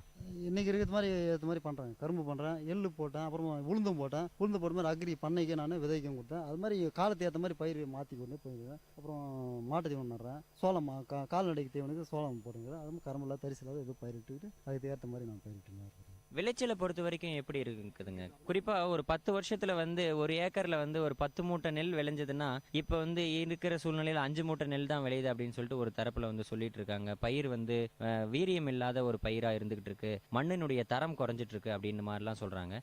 நீங்க எப்படிங்க ஐயா, உங்களுடைய கருத்துக்களை சொல்லுங்க. அந்த காலத்தில் எருவு போட்டாங்க, நுண்ணுட்டு சத்து போட்டாங்க, பஞ்சகவியெல்லாம் தயார் பண்ணாங்க. இப்போ வந்து மருந்து போடுறதுனால என்ன பண்ணுறது, 30 மூட்டை இன்க்ரீஸ் ஆகுது. இன்க்ரீஸ் ஆகாமல் இல்லை, அதுக்கேற்ற மாதிரி செலவு பண்ண முடியல. இப்போ வந்து பண்ண முடியல, விவசாயம் பணம் போட்டாங்க, அதனால் விவசாயம் பண்ண முடியல. ஆள் பிறகு இந்த இது வரிசை முறையில் நாற்று நெல் போட்ட 100 ஒரு நெல் ஒரு நாள் அது போட்டால் தான் நல்லா பயிர் வருது. முன்ன மாதிரி நட்டா இப்போ விளைச்சல்லாம் பண்ணல. ஆள் பட்டாங்க, ஆள் வரமாட்டாங்க, கூலி ஆளும் வரமாட்டாங்க, நடுவுக்கு ஆள் வரமாட்டாங்க. மருந்து விலை அதிகமாக. இப்போ வந்து டிஏபி 900 1000 அதுக்கு 300 ரூபாய் 400 ரூபாய். இப்போ 900 1000 மூட்டை டிஏபி. ஒரு மூட்டை டிஏபி எடுக்கணுனாக்கா பணம் பட்டா வரும். 4 மூட்டை போட்டால் தான் அந்த பயிர் எடுத்து கொடுங்க. அதில் இருக்கிற நுண்ணுட்டு சத்து மண்ணுடைய விளைச்சல் தன்மை எடுத்து கொடுக்குது. இல்லைனாக்கா பயிர் வர மாட்டேங்குது. நீங்க சொல்றதை வச்சு பார்க்கும்போது இன்னைக்கு இருக்கிற சூழ்நிலை விவசாயம் பண்றதுக்கான உதிரி பொருட்கள், அதாவது உரம் வாங்குறதெல்லாம் அதனுடைய விளைச்சலுக்கே ஈடு கட்டுறதுக்கு இருக்குன்னு நினைக்கிறீங்க. சரிங்க ஐயா, நீங்க சொல்ற மாதிரி ஆட்பற்றாக்குறை அதிகமா இருக்குன்னு சொன்னீங்க இல்லையா, அதுக்கான காரணம் என்ன நினைக்கிறீங்க ஐயா நீங்க? காரங்காலம் 100 நாள் வேலை வாய்ப்பு கலெக்டர் ஆஃபீஸ் மண்ணு கொடுக்குறோம், பஞ்சாயத்து தலைவர் கொடுக்குறோம், அவங்களே வந்து நிலத்தில் வந்து செய்யறேன்னு சொல்றாங்க, செய்ய மாட்டாங்க. இன்னைக்கு அனுப்பிச்சாங்க, நாளைக்கு வர மாட்டாங்க. அதை நீங்க எடுத்து என்ன செய்யணுமோ நடக்குது. கலெக்டர் ஆஃபீஸ் மண்ணு எல்லாம் கூட நிறுத்த முடியுங்க. கால்நடைகளை பொறுத்த வரைக்கும் அப்ப இருந்த கால்நடைகளுக்கும் இப்ப இருக்கிற கால்நடைகளுக்கும் ஏதாச்சும் மாற்றங்கள் இருக்குங்களா? கால்நடைக்கு மாற்றம் இருக்குங்க. இங்கே வந்து மெயினாக ஹாஸ்பிட்டல் இல்லை. ஒரு நோய் வாய்ப்பட்டாக்கா இங்கேருந்து ஹாஸ்பிட்டல் ரங்காபுரம் ஓடி போகிறது. இங்கேருந்து போகிறதுக்காட்டி சனை நீக்க தருணத்தில் சனையை போட முடியல. அதே மாதிரி கால்நடைக்கு ஏற்ற தீவனங்களில் கொடுக்க முடியல. இந்த மாட்டு தீவனம் இதாக மாதிரி கொடுக்குது. கால்நடை பொறுத்து இப்போ 25 ரூபாய் லிட்டர் இருந்து இப்போ 23 ரூபாய் ஆகிட்டாங்க. அது பால்காரெல்லாம் சேர்ந்து கம்மி பண்ணாங்க, அதையும் ஒன்றும் பண்ண முடியல. இன்னைக்கு 25 ரூபாய் 23 ரூபாய் இன்னைக்கு குறைச்சிட்டாங்க. பால் வந்து நல்லா இன்க்ரீஸ் ஆகுது. இதாங்க கால்நடைக்கு வியாதிகள் சீக்கிரம் உடனே பார்க்க முடியும். இன்னைக்கு இருக்கிற சூழ்நிலையில விவசாயம் ஒரு பக்கம் குறைஞ்சிக்கிட்டு இருந்தாலும் விவசாய நிலங்கள் வந்து குறைஞ்சிக்கிட்டு இருக்குங்க இல்லையா, அங்கங்க வந்து பிளாட் போட்டு வித்துக்கிட்டு இருக்காங்க. இதெல்லாம் தடுக்கிறதுக்கு நம்ம என்ன பண்ணணும்? விவசாயத்தை பாதுகாத்து நம்முடைய சந்ததிகளை வந்து வழி நடத்துறதுக்கு ஏதாச்சும் பண்ணணும்னா நீங்க என்ன நினைப்பீங்க? மூதாதை சொத்தெல்லாம் அப்படியே தான் வச்சிருக்காங்க. இந்த வேளாண்மை அக்ரி டிபார்ட்மெண்ட்ல சொத்து வாங்க ஓட்டாத ஸ்டே போடணும். ஸ்டே போட்டால் ரியல் எஸ்டேட் பண்ணவங்க வாங்கி போட்டு நிறுத்திட்டு ஒரு 5 வருஷமும் திருப்பி வந்து கல் நட்டுறாங்க. அது விவசாயம் கொடுக்காம நம்ம சொத்தை கட்டி ஆகணும். நீங்க சொன்ன மாதிரி சந்ததி அதுக்கான அரசாங்கம் முயற்சி எடுக்கணும். ஒவ்வொரு நிலமும் இந்த சொத்து வாங்கக்கூடாதுன்ட்டு அவங்க வந்து வேளாண்மை அக்ரி டிபார்ட்மெண்ட் இந்த சொத்து வாங்கக்கூடாதுன்னு ஒரு கண்டிஷன் போடணும். அதை மீறியும் வந்து கட்ட பஞ்சாயத்து ஏதாவது பண்ணி ஊரில் இந்த சொத்து வாங்கக்கூடாதுன்னு ஒரு நேம் போர்டு பிளாட் போர்டு போட்டு போடணும். அதே மீறி வாங்கிடுறாங்க. வாங்கிட்டு பைசாக்கு ஆசைப்பட்டு வாங்கிடுறாங்க. அது சொத்து நிறைய சீக்கிரம் அந்த பணம் அழிஞ்சு போகுது. சொத்தா இருந்தால் இன்னைக்கு கட்டிக்காது. சொத்து இருந்தால் விவசாயம் முன்னேறும். நம்ம சந்ததிங்க நல்லா இருக்கும். நம்ம எனக்கு அடுத்து என் பையன் வைப்பான். அதாவது நீங்க சொல்ற மாதிரி கண்டிப்பா மக்கள் தொகை பெருக்கத்தின் காரணமா வீடு கட்டுறதுக்கு வந்து நிலம் தேவைதான். ஆனா விவசாய நிலத்துல கட்ட வேணாம், வீணா இருக்கிற நிலத்துல கட்டணும் அப்படின்னு சொல்றது நல்ல கருத்துங்க ஐயா. கண்டிப்பா நீங்க 45 வருஷம் விவசாயன்றது நீங்க பேசும்போதே உங்களுடைய அனுபவங்கள் எல்லாம் நல்ல முறையில தெரியுது. மேலும் உங்களுடைய விவசாய முறைகள் வந்து போற்றி பாதுகாக்கணுங்க ஐயா. வாழ்த்துக்கள். நன்றி. நன்றி, வணக்கம். தேங்க்ஸ். நேர்களே, இன்றைய கருத்துக்களம் நிகழ்ச்சியில வந்து நம்ம விவசாயத்தை பத்தி தான் பார்த்துக்கிட்டு இருக்கோம். விவசாயம் இல்லைன்னா நாமெல்லாம் இல்லை. ஏன்னா 3 வேளை நம்ம உணவு சாப்பிட்றதுக்கு வந்து விவசாயம் தான் மூல காரணமா இருக்கு. அந்த வகையில விவசாயிகளை சந்திச்சுட்டு அவங்களுக்கு இருக்கிற சூழ்நிலைகள்ல இன்னைக்கு விவசாயம் எப்படி இருக்கு, விவசாய பயிர்கள் எப்படி இருக்கு அப்படின்றத பத்தி தான் பேசிக்கிட்டு இருக்கோம். இங்க நம்ம கிட்ட ஒரு விவசாயி இருக்காரு, அவர்கிட்ட பேசலாம். வணக்கம் ஐயா, உங்க பேர் சொல்லுங்க ஐயா. என் பேர் ரவி, சேவூர் மேடுத்தெருவு. நமக்கு ஒரு 4 ஏக்கரை பூமி இருக்கு. செலவு பண்றது வரல.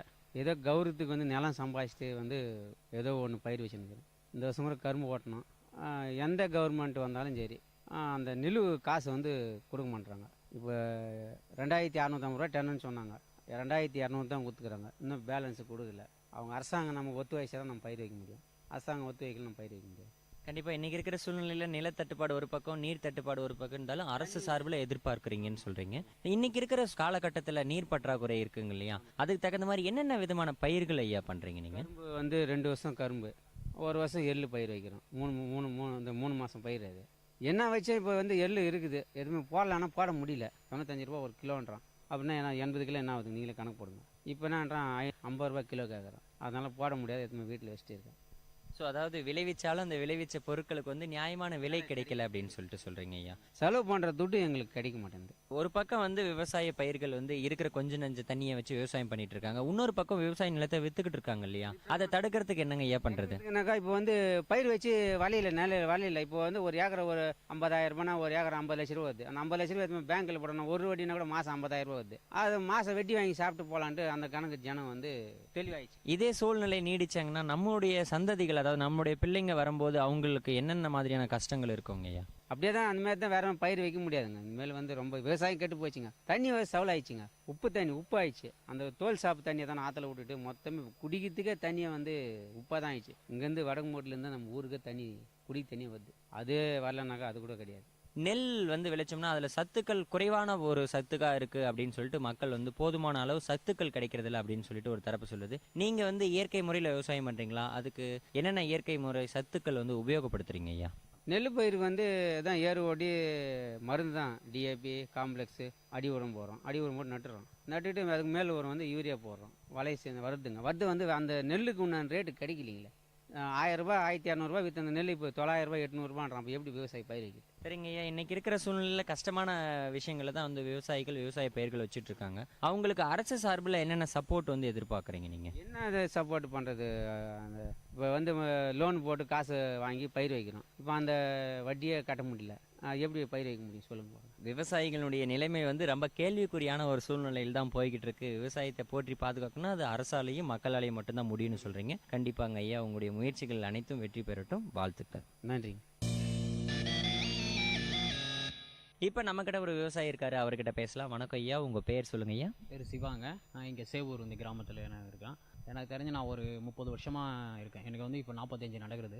35 வருஷமாக நான் வந்து விவசாயம், அப்பா தாத்தா அவங்க கூடலாம் நான் விவசாயம் பண்ணின்னு இருக்கேன். முன்னத்துக்கு இப்போவும் பார்த்தீங்கன்னா, முன்னெல்லாம் நல்லா கரும்பு நல்லா விளையும். தண்ணி பார்த்தீங்கன்னா கிணத்துல இப்போது எனக்கு வந்து 3 பம்ப் செட் இருக்குது. மெயின் ரோட்லேயே ஒரு பம்ப் செட் இருக்குது. அங்கே பார்த்தீங்கன்னா அந்த தண்ணி பம்ப் செட் விட்டோம்னாவே அந்த காலத்தில் தண்ணி கம்மி தான் இருந்தாலும் ஊரில் இருக்கிறவங்க எல்லாம் அந்த தண்ணி கொண்டு போகிறது குடிக்கிறதுக்கு கொண்டு போவாங்க. இப்போ நம்மளே வாயில் வைக்க முடியல, அந்த அளவுக்கு தண்ணி மாறி போச்சு. ரொம்ப சவுலாயிடுச்சு.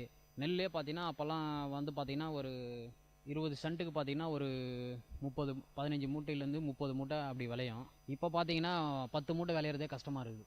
அதே மாதிரி மருந்து விலை எல்லாம் பார்த்தீங்கன்னா எக்கச்சக்கமாக ஏறின்னு போச்சு. அதை யூஸ் பண்ணி நம்ம இப்போ பண்ணோம்னா வரத்துக்கும் அதுக்குமே சரியாக இருக்குது. பார்த்தீங்கன்னா ஆளுக்கு பற்றாக்குறை ரொம்ப அதிகமாக இருக்குது. இந்த 100 நாள் வேலையெல்லாம் விட்டுட்டாங்க. இதெல்லாம் பார்த்தீங்கன்னா ஒரு நாளைக்கு எங்களுக்கு போனால் அங்கே 100 ரூபா கிடைக்குது. எனக்கு அதே 100 ரூபாய்க்கு இங்கே கொடுக்க முடியுமா உங்களுக்குன்னு கேட்குறாங்க. இங்கே வந்து 100 ரூபா கொடுத்தோம்னா நம்ம களை எடுக்கிறதுக்கு மற்ற எல்லா ஒர்க்குக்கும் 100 ரூபா அந்த மாதிரி கொடுத்தோம்னா நாற்று நடுறதுக்கு இதுக்கெல்லாம் பார்த்தீங்கன்னா 100 ரூபா கொடுத்தோம்னா நமக்கு கட்டுப்படியே ஆகாது. கடைசியில் பார்த்தீங்கன்னா நமக்கு ஒன்றுமே இருக்காது. இன்னும் எங்கள் தாத்தா காலத்தில் சொல்லுவாங்க, உழவன் கணக்கு பார்த்தோன்னா உழக்கைக்கு கூட மிஞ்சாதுன்னு சொல்லுவாங்க.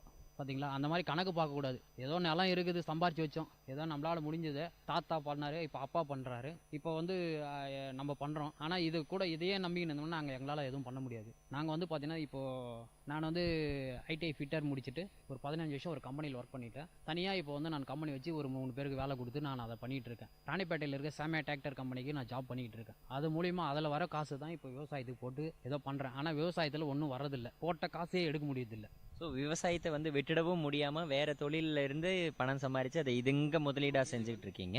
ஏன் விடக்கூடாதுன்னா அப்பா தாத்தா எல்லாம் வந்து இதில் தான் வந்தவங்க. அதை நம்ம விடக்கூடாது. பக்கத்தில் இருக்கும் இப்போ எல்லாமே பார்த்தீங்கன்னா எங்கள் ஊரில் இருக்கிறவங்க எல்லாமே அண்ணன் தம்பி பாமா மச்சான் அப்படின்னு இருக்கும். எங்கள் தாத்தா அப்பா எல்லாம் இதுலேயே வந்து பிழைச்சாங்க. இப்போ நான் வந்து அதை விட்டுட்டேன்னா வெறும் இந்த வேளஞ்செடி அது இது செடிங்க தான் முளைக்கும் அந்த நிலத்துல. அது விடக்கூடாதுன்றதுக்காக தான். அதில் வரலனாலும் பரவாயில்ல, ஏதோ விவசாயம் பண்ணணும், இவன் பண்ணுறான் பரவாயில்ல அப்படின்னு சொல்கிறதுக்காக தான் விவசாயம் பண்ணுறமே கண்டி. மற்றபடி அதில் எதுவுமே வர்றது கிடையாது, போட்ட காசே எடுக்க முடியாது கிடையாது. நம்ம இந்த மாதிரியான பிரச்சனைகளை தீர்க்கணும்னா அதுக்கான எதனா வழிமுறைகள் இருக்குங்களா ஐயா? இப்போ நம்ம வந்து ஒரு கடைக்கு போகிறோம், நம்ம ஏதாவது ஒரு பொருள் வாங்கணும்னா அவன் சொல்கிற ரேட்டில் தான் நம்ம வாங்குறோம். ஒரு பருப்பு எடுத்துங்க, 40 ரூபா கிலோன்றான் உளுத்தம் பருப்பு. போனேன்னா நம்ம அந்த ரேட்டு தான் நம்ம வாங்கணும். நம்ம 1 ரூபா கம்மியாக கொடுன்னா கிளம்பு போயிட்டே இருணுவோம். ஆனால் நம்ம நெல் கொண்டு போகிறோம், நெல் மூட்டையை நம்ம அடித்து அதை கஷ்டப்பட்டு எவ்வளோ வெயிலில் எவ்வளோ ஜனங்க கஷ்டப்பட்டு அதை அறுத்து எடுத்துகிட்டு போகிறோம். ஆனால் நம்ம கொண்டு போனோம்னா அவன் சொல்கிற ரேட்டுக்கு 850 ரூபா 900 ரூபான்னுவான் நெல், அவ்வளோதான். இல்லை பார்க்கலாம் இருங்கன்னுவான். அதில் இல்லை 850 ரூபா தான் எதுவும், அதுக்கு மேலே நான் ஒரே 10 ரூபா கூட இல்லை, நெல் பாருங்கள் அதை கூஞ்சி கிடக்குது வந்து கிடக்குதுங்கிறான். இப்படி போனால் எங்களுக்கு அந்த 900 ரூபா விற்றோம்னா மருந்து எல்லாம் கணக்கு போட்டோம்னா ஒன்றுமே இல்லை, நிற்கிறது கிடையாது. சரி, நிலம் விடவும் முடியாது. அதுக்காக தான் என்ன பண்ணுறாங்க, இப்போ எல்லாரும் ஃப்ளாட் போட்டு விற்றுட்டு அழகாக போயிட்டாங்க. நிம்மதியாக நெகிழில் உட்காந்து எங்கள் ஊர்லேயே நிறைய பேர் விற்றுட்டு பேங்க்கில் போட்டுடுறாங்க. காசை பேங்க்கில் போட்டு மாதம் பிறந்தா போயிட்டு வட்டி எடுத்துகிட்டு வந்து வீட்டுக்கு தேவையானதெல்லாம் அதில் வாங்கி போட்டு மீதி இருக்கிற காசு சீட்டு கிட்டு கட்டி ஏதோ ஒன்று குடும்பத்துக்கு நடத்திட்டு வராங்க. ஆனால் விவசாயத்துலன்னு எடுத்து பண்ணாங்கன்னா ஒருத்தரும் ஒன்றும் பண்ணுறதில்ல. ஸோ விவசாயம் வந்து விளைவிச்ச பொருட்களுக்கு வந்து சரியான விலை நிர்ணயம் வந்து இல்லாதனால விவசாயத்தினுடைய சூழ்நிலைகள் ரொம்ப கஷ்டமான சூழ்நிலைகளில் இருந்துகிட்டு இருக்குன்னு சொல்கிறீங்க ஐயா. கண்டிப்பாக இந்த மாதிரியான சூழ்நிலைகள் வந்து நீடிச்சுட்டே போச்சுன்னா விவசாயம் கண்டிப்பாக ஒரு கணிசமான அளவு விவசாயிகள் குறைஞ்சிருவாங்க. அடுத்து வர சந்ததிகள் நமக்கு வந்து விலை பொருட்கள் எதுவும் இல்லாமல் ஒரு விதமான மாத்திரைகளை சாப்பிட்டு தான் நம்ம வந்து உயிர் வாழணும் அப்படின்ற ஒரு நிலைக்கு தள்ளப்படுவோம்னு நினைக்கிறேன். நல்ல கருத்துக்களை சொன்னீங்க ஐயா, நன்றிங்க ஐயா. நேர்களை இன்றைய கருத்துக்களம் நிகழ்ச்சியில வந்து விவசாயத்தை பத்தி தான் நம்ம பார்த்துக்கிட்டு இருக்கிறோம். விவசாயிகள் தங்களுடைய குறைகளை சொல்லிக்கிட்டு இருக்காங்க, விவசாயினுடைய நிலைகள் எப்படி இருக்கு அப்படின்றத பத்தி நிறைய கருத்துக்கள் சொல்லிக்கிட்டு இருக்காங்க. இங்க நம்ம கூட ஒரு விவசாயி இருக்காரு, அவர்கிட்ட பேசலாம். வணக்கம் சார், உங்க பேர் சொல்லுங்க சார். என் பேர் முரளி, நான் சேவூர். 10 வருஷமா விவசாயம் பண்றேன். கரும்பு நட்டுருக்குறோம். மழை கொஞ்சம் கம்மியாக ஆகிட்டு இருக்குது. மழை கம்மியாக இருக்கிறதுனால விவசாயம் பாதிப்பாகுது. பத்தாவது அந்த காலத்தில் வந்து கரும்புக்கு எந்த விதமான நோய்கள் இல்லாமல் இருந்தது. இப்போது நோய்கள் அதிகமாகிடுச்சு, களைகள் அதிகமாகிட்டுது. மற்றபடி கரண்ட் பிரச்சனை, தண்ணி பிரச்சனை. அதே போல் வந்து அது அந்த காலத்தில் வந்து நாங்கள்லாம் பயிர் வைக்கிறதுக்கு முன்னாடி எங்கள் முன்னோர்கள்லாம் வந்து எருவு, மாட்டு சாணி, தழை, ஊட்டச்சத்து இதெல்லாம் போட்டு விவசாயம் பண்ணியிருந்தாங்க. இப்போ வந்து ஃபெர்டிலைசர்ஸ் போகிறதுனால வந்து சரியானபடியில் மண் மிக்சிங் இருக்குது, அது சரியானபடி கரும்பு சாகுபடி ஆகலை. அதே போல் இந்த கரும்பு ஒரு கரும்பு வெட்டி ஆளை ஆடணும்னா ஈபியில் போய் சர்வீஸ் வாங்கவோ அதுக்கு பர்மிஷன் வாங்கவோ கஷ்டமாக இருக்குது. இதெல்லாம் போராடி விவசாயம் பண்ணோமா பண்ணிங்க வந்து நிறைய விவசாயத்தில் வந்து ரொம்ப தொந்தரவு பண்ணுது. அதாவது தென்னை மரம் ஒரு 5 மரம் தென்னை மரம் இருக்குது. இந்த குரங்குங்க வந்து மொத்த தென்னங்காயும் பிச்சு போட்டு நாசம் பண்ணிடுது. அதே போல் கரும்பு இப்போ மில்லுக்கு ஓட்டிடுறோம். ரெகுலராக உடம்பு ஃபீல்டு மேனுக்கிட்ட போய் அவர்கிட்ட சிஓ கிட்ட போங்க, ஃபீல்டு மேன்கிட்ட பாருங்க, அவரே கட்டிங் வாங்கிறது இதை சுற்றி கித்தி போராடி வாங்கிட்டு வரோமா. வாங்கிட்டு வந்த உடனே 2 நாள் ஸ்டாப் கட்டிங் கொடுங்க, மில்லு சரியாக போகல. மற்றபடி வந்து ஆளுங்களுக்கு ரொம்ப கஷ்டமாக இருக்குது. ஆளுங்க டன்னுக்கு 800 ரூபா வாங்குறாங்க. அது மாதிரி நிறைய பிரச்சனைங்க விவசாயத்தில். முன்ன விட இப்போ ஏன் விவசாயம் பண்ணுறோமோன்னு இருக்குது. விவசாயத்தை விட்டுட்டு இப்போ காலையில் வந்து ஒரு டன்னு கரும்பு வெட்டினா ஒரு நாள் ஃபுல்லாகுது. அவனுக்கு வெட்டுற கூலி 800 ரூபா ஆகுது. ஆனால் நம்மளா போய் எதுனா இன்னொரு தோட்டத்துலையோ இன்னொரு வேலைக்கோ போனோம்னா பொழுதுக்கும் கஷ்டப்பட்டோமா 300 ரூபா தான் கூலி கொடுக்குறோம். ஆனால் நம்மளா போகும்போது அவங்களா வந்து விவசாயம் பண்ணும்போது 800 ரூபாயிலேருந்து 600 ரூபா வரையும் கூலி கேட்குறாங்க.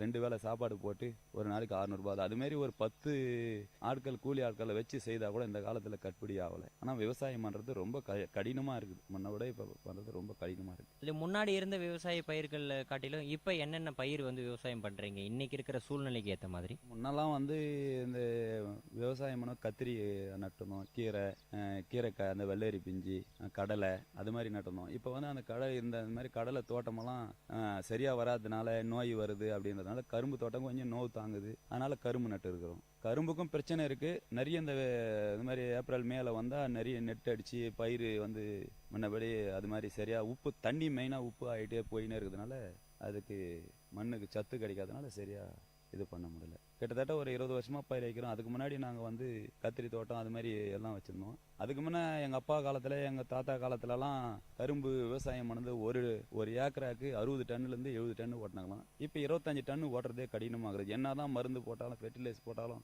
என்ன மருந்து அடித்து ஸ்ப்ரே பண்ணி எல்லாம் களையெல்லாம் எடுத்து ஆளெல்லாம் வச்சு எல்லாம் பண்ணாலும் இப்போ 25 டன்னுலேருந்து 30 டன்னு தாண்ட மாட்டேங்குது. களைகளை பற்றி சொன்னீங்க, உரங்களை பற்றி சொன்னீங்க. இயற்கை உரங்கள் பயன்படுத்துறீங்களா இல்லை செயற்கை உரங்கள் பயன்படுத்துறீங்களா? எந்த மாதிரியான உரங்கள் பயன்படுத்தினா இன்னைக்கு வந்து நல்ல உற்பத்தியை கொடுக்க முடியும்? இயற்கை உரம் பயன்படுத்தினா கொடுக்கும். ஆனால் இயற்கை உரம் எங்கேயுமே கிடைக்கல. அதாவது கிராமத்தில் தான் மாடுகள் கம்மியாயிடுச்சு, கால்நடைகள் கம்மியாகி போச்சு. இயற்கை உரம் பயன்படுத்தினா நல்லாயிருக்கும். ஆனால் இயற்கை உரம் வாங்கிட்டு வர்றதுக்கு அதுக்கான டிரான்ஸ்போர்ட்டு அதுக்கான இன்வெஸ்ட் பண்ணி அதுக்கு முதலீடு போட்டோமாக்கா அந்த அளவுக்கு அதுக்கு வருமானது கடினமாக இருக்குது. ஆனால் செயற்கை உரம் தான் நாங்கள் பயன்படுத்தின்னு இருக்கிறோம். இப்போது ஃபெர்டிலைஸ் போட்டு தான் செயற்கை உரம் தான் பயன்படுத்துகிறோம். இன்னைக்கு இருக்கிற சூழ்நிலையில விவசாயிகள் பெரும் பிரச்சனைகளை சந்திச்சுட்டு இருக்காங்க அப்படின்னு சொல்லிட்டு நிறைய கருத்துக்கள் நிலவிக்கிட்டு இருக்கு. ஒரு விவசாயியா இருந்து உங்களுக்கு இருக்கிற பிரச்சனைகள் என்ன? இதை நீங்க எப்படி பாக்குறீங்க? விவசாயிகள்னா போதுமான அளவுக்கு வருமானம் இல்லை. அதாவது எவ்வளோ முதலீடு போட்டு செய்தாலும் அதுக்கான லாபங்கள் வந்து எதிர்பார்க்குற அளவுக்கு கிடைக்க மாட்டேங்குது. ஒரு விவசாயத்தை விட்டுட்டு மற்ற ஒரு பிஸ்னஸோ ஒரு வியாபாரமோ போய் பண்ணமாக்கா ஒரு 10 தேங்காய் எடுத்துகிட்டு போகிறான் ஒரு விவசாயி. அது எதுவுமே 10 தேங்காய் விற்றுட்டு 3 ரூபா ரேட்டுக்கு வாங்கிட்டு போய் அவன் வியாபாரி வந்து இடையில வியாபாரி 3 ரூபான்னு வாங்கிட்டு போய் 10 ரூபான்னு விற்கிறான். 7 ரூபா அவனுக்கு கிடைக்குது. மரம் வச்சு இவ்வளோ காலமாக மரம் வச்சு அவன் தென்னை மரத்தை காய் அவனுக்கு விற்கும் போது 3 ரூபாய்க்கு விற்கிறான். அந்த வியாபாரி வாங்கி போய் தெருவில் ஒரு மார்க்கெட்டில் போட்டோ அவன் 10 ரூபான்னு விற்கிறான். அவன் வியாபாரிங்க தான் நல்லா இருக்கிறாங்க. ஆனால் விவசாயம் வந்து இதேமாரி போயிருந்தால் விவசாயம் ரொம்ப பாதிப்பாகுது. ஸோ அதாவது வந்து விளைவிச்ச பொருட்களை வந்து விவசாயிகள் நேரடியாக கொள்முதல் விலைக்கு வைத்தா வந்து நல்லா இருக்கும் மார்க்கெட்டில் அப்படின்னு சொல்ல வரீங்க. இடைத்தரகர்கள் வந்து இருந்தால் வந்து விவசாயிகள் தான் வந்து இதனால வந்து பயன் இல்லாமல் போகிறாங்க அப்படின்னு சொல்கிறீங்க. இன்னைக்கு இருக்கிற சூழ்நிலையில் வந்து விவசாய நிலம் வந்து கணிசமாக குறைஞ்சிக்கிட்டு இருக்குங்க இல்லைங்க. 3% வந்து 1% தான் வந்து இருக்கு. 2% வந்து தொழிற்சாலைகளாகவும் வீட்டு மனைகளாகவும் மாற்றிக்கிட்டு இருக்காங்க இல்லையா? இதே நிலைகள் போயிட்டு இருந்தால் பிற்காலத்தில் எப்படி இருக்கும்? இதை தடுக்கிறதுக்கு நம்ம என்ன பண்ணணும்? அரசு கிட்ட இருந்து நீங்கள் என்ன எதிர்பார்க்குறீங்க? அரசாங்கம் தான் அதுக்கு முடிவெடுக்கணும். தடுக்கிறதுனா விவசாயிங்கெல்லாம் போய் போராடினா எல்லாம் இதெல்லாம் தடுக்க முடியாது. பெரும்பாலான 100ல் வந்து 50% வந்து புஞ்சை நிலம் தான் வித்துட்டு வராங்க. எதுவுமே நஞ்சை நிலம்லாம் விற்கல. அப்படியே நஞ்சை நிலம் விற்கிறவங்க ரொம்ப விவசாயம் வச்சு கஷ்டப்பட்டு அதில் தண்ணி இல்லை, கிணத்துல ஆட்கள் வரல அப்படின்றதுனால விற்கிறாங்க.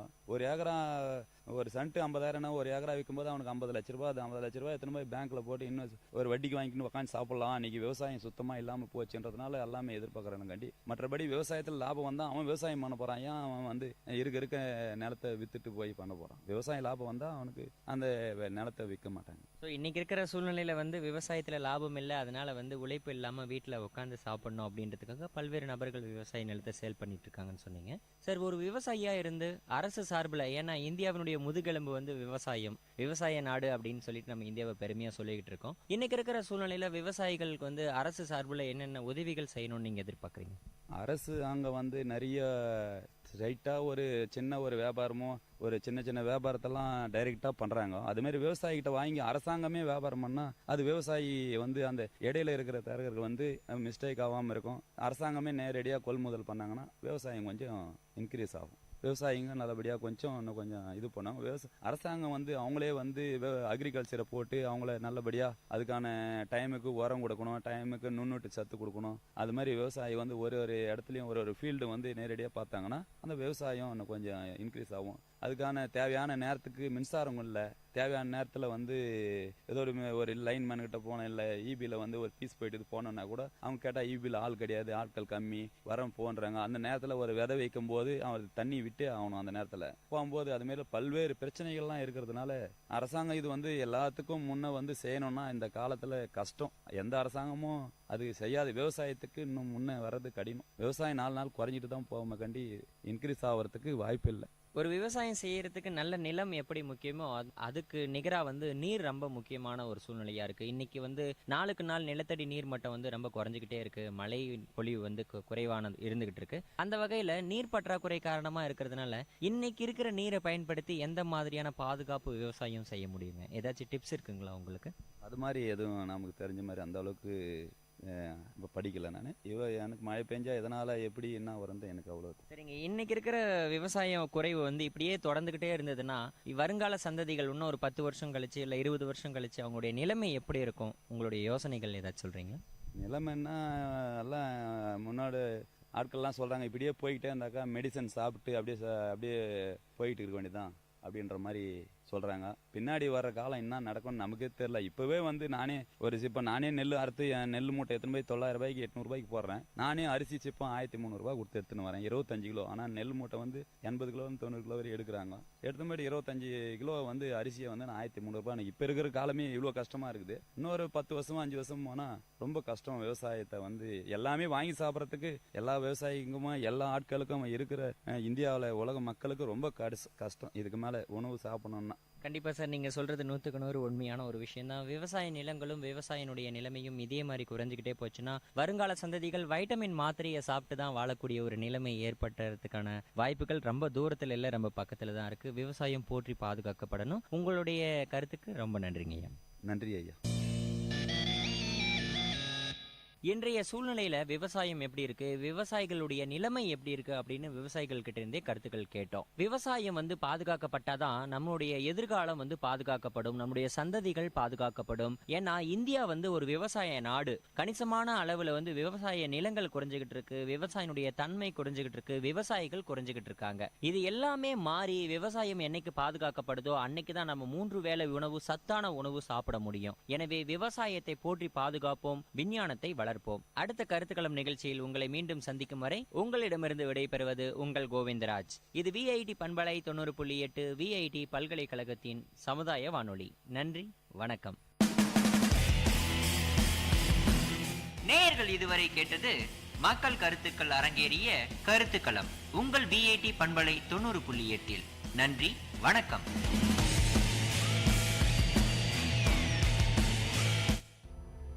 Exchange of ideas.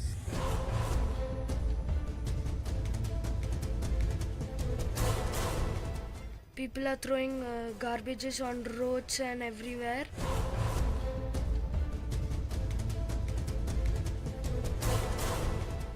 Even if we give 2 different bins, biodegradable and non-biodegradable, why don't they do it correct?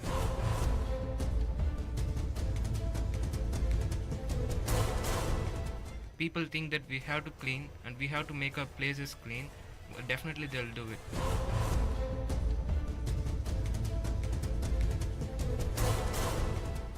Have you thrown any plastic bottles all around the way?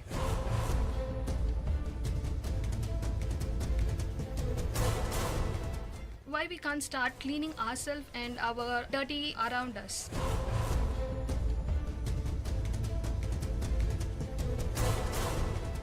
Once the company starts reducing the production of plastic bags and plastic materials, the people will buy less plastics.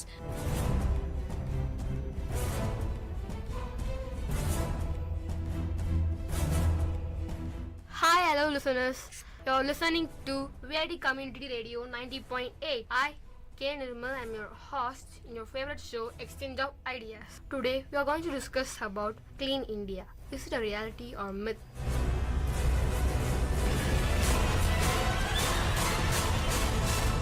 Here I have with me 6 members to discuss about this topic. First, we have Deepika, Suresh, Alice, Abhurvan, Akhilesh, and Arnachalam.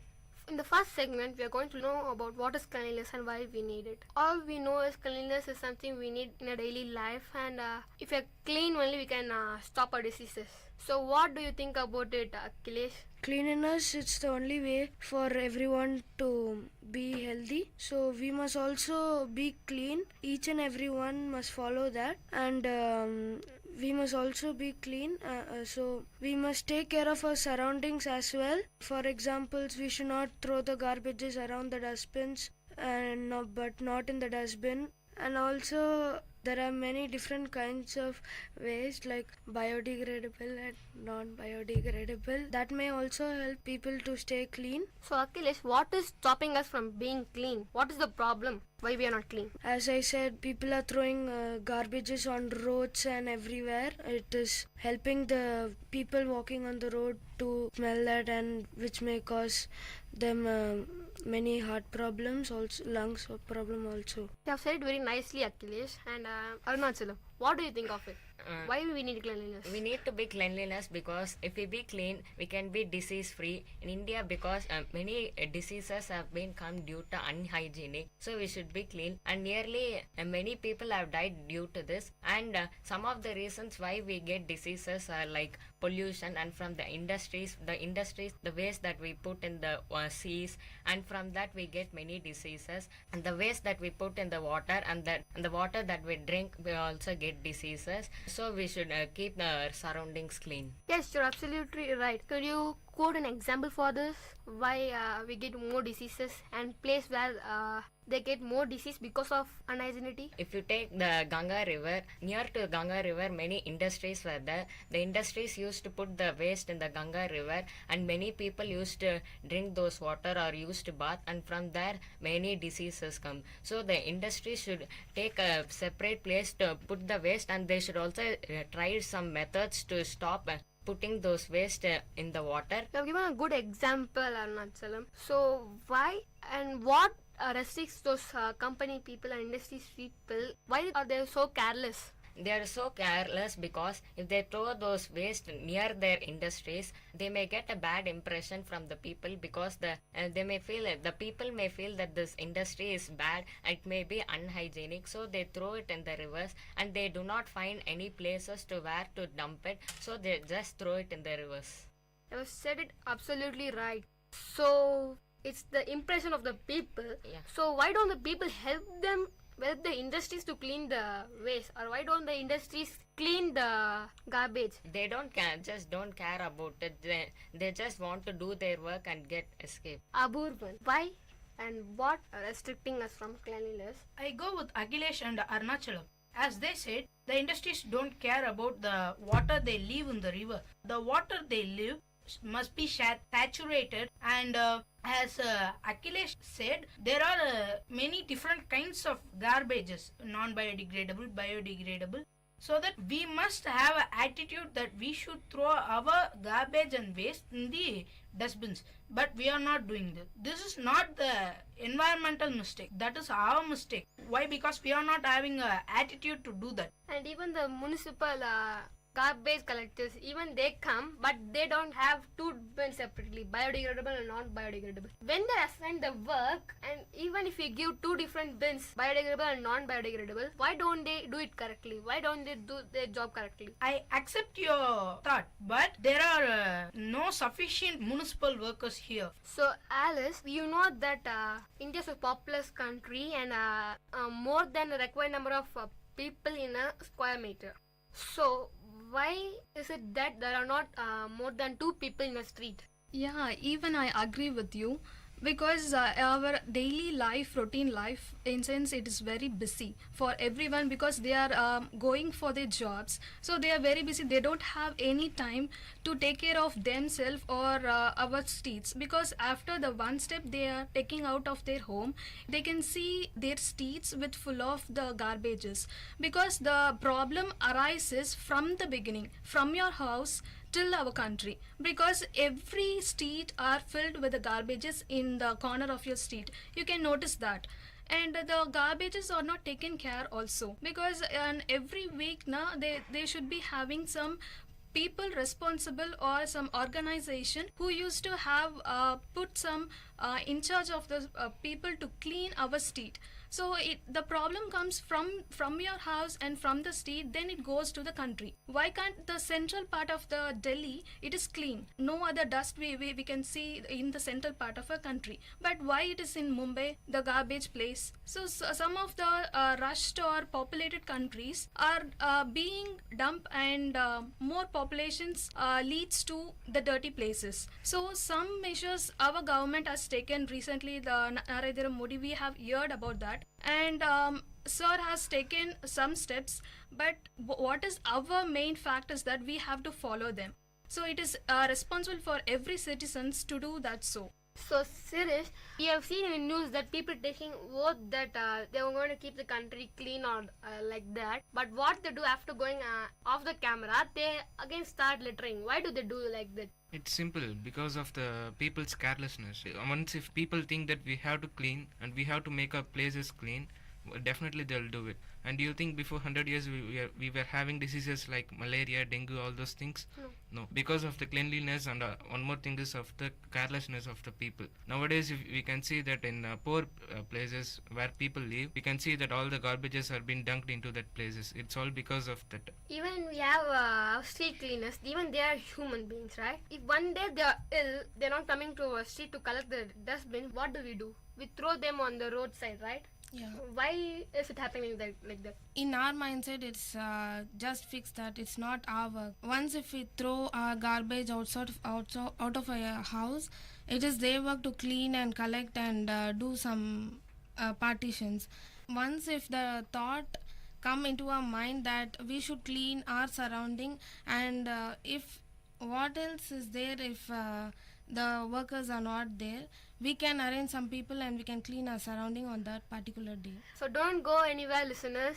We'll be right back in the second segment of the show. You're listening to Vit Community Radio 90.8 in your favorite show, Exchange of Ideas. Exchange of Ideas.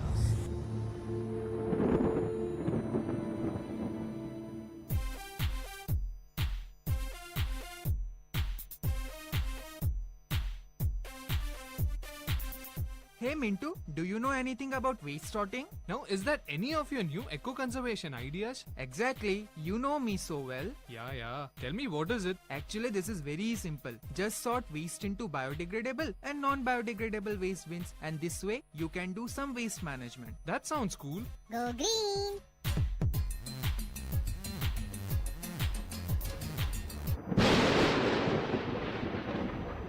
Exchange of Ideas. Welcome back, listeners. You're listening to Vit Community Radio 90.8 and you're listening to the show Exchange of Ideas. In the second segment, we're going to discuss about the problems and the solutions for Clean India. Apurvan, what do you think is the solution for Clean India? We should keep our surroundings and house clean. After keeping our surrounding and house clean, we will have a attitude that we should clean our road, our city, our state, our country. We should think that we should do it, but we are not thinking like that. Some of the actors are coming for a cosmetic advertisement. Like that, we should have advertising and awareness between the people. We are not having proper sanitation in the village part because they are not having awareness about this problem. So in our country, it's a popular fashion that we listen to film stars a lot. So do you think that a film star is going to make an ad on this? Would it make a difference in the people? Yeah, absolutely. How? Because people in village will not have awareness, but they have a work that they will not always, but sometimes they will watch advertisements in the TV so that they could get awareness. And if you see here, the popular cities alone is clean. The villages are not popular, so that nobody is there to clean, or no municipal is there. Low facilities and hospital facilities also low. If they get a disease because of not being clean, so that they could not be cured also. So that facilities must be higher in the village side also. But we are thinking, who is going to be there? All will be in the cities only. No, not like that. Some of the peoples also there in villages. These cities are not adjustable for cultivation. Some of the farmers will be in villages, so that facilities must be there. But there is no facilities which are available to them. You are right, Abu Ivan. We have seen this ignorance in a recent film also. Ignorance of the city people on village side and why do you think that we are not able to make our country clean, Anachalam? I would like to oppose Apurvan. He told that it's the people, if we keep our homes clean and we can keep our roads and our country clean. But in some countries, they keep their houses dirty, but they keep their public places clean. And in our country, it's just opposite. We keep our home clean, but in our public places we just throw our waste and we don't care about the public places. You're right. Even it's banned in few countries that we should not spit on the roadside and not urinate the public areas. But whereas we all watch IPL, right? We see that cricket stars spitting on the ground. Isn't that an offense? It is an offense, but some rules should be made that we should not spit, and the punishment should be given for spitting. Severe punishment should be given so that next time the players or the people doesn't do that again. So you're saying that we should give a fine for this people. I go with you, but they say that we can clean a country with the whole population is working on cleaning our country. Isn't it possible to clean our country within a short span of time, less than 5 years? No, that's not possible because only few people do. It is not possible. The whole country should unite and all the people should clean our country. Then only we can make it possible. You're right. But what's the problem behind that all people are not going for cleaning the country, Akhilesh? Many people do their own job and don't consider this as their own private work.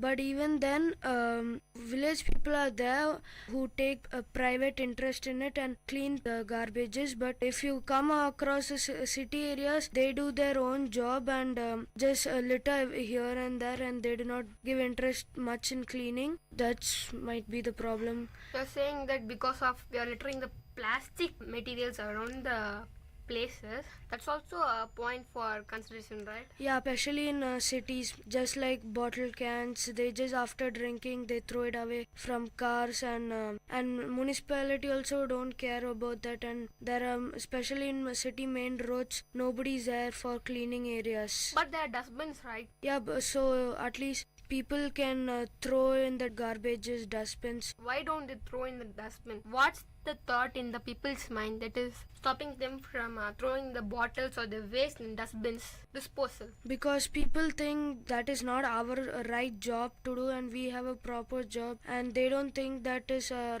nation work and keep our nation clean. I was saying that people think that high-born people let the low-class people do that. You're saying like that? Some people have that in their mind, and also if some people have like it is some others' work to do, whoever drank, and it's their job to do those stuff of throwing it in the dustbin after drinking plastic, and even many people drink plastic soda juice, and that may. So Deepika, what's the right solution for this? I say that my brother just spoke before and he told it's not possible in India. I say it's Singapore, which I read recently, where they started a mission called Please Clean Singapore. And that was a successful project, and they cleaned the Singapore city. The whole place was clean in just 2.5 years. And how come it was possible? They didn't think that high class people and low class people should clean their own waste.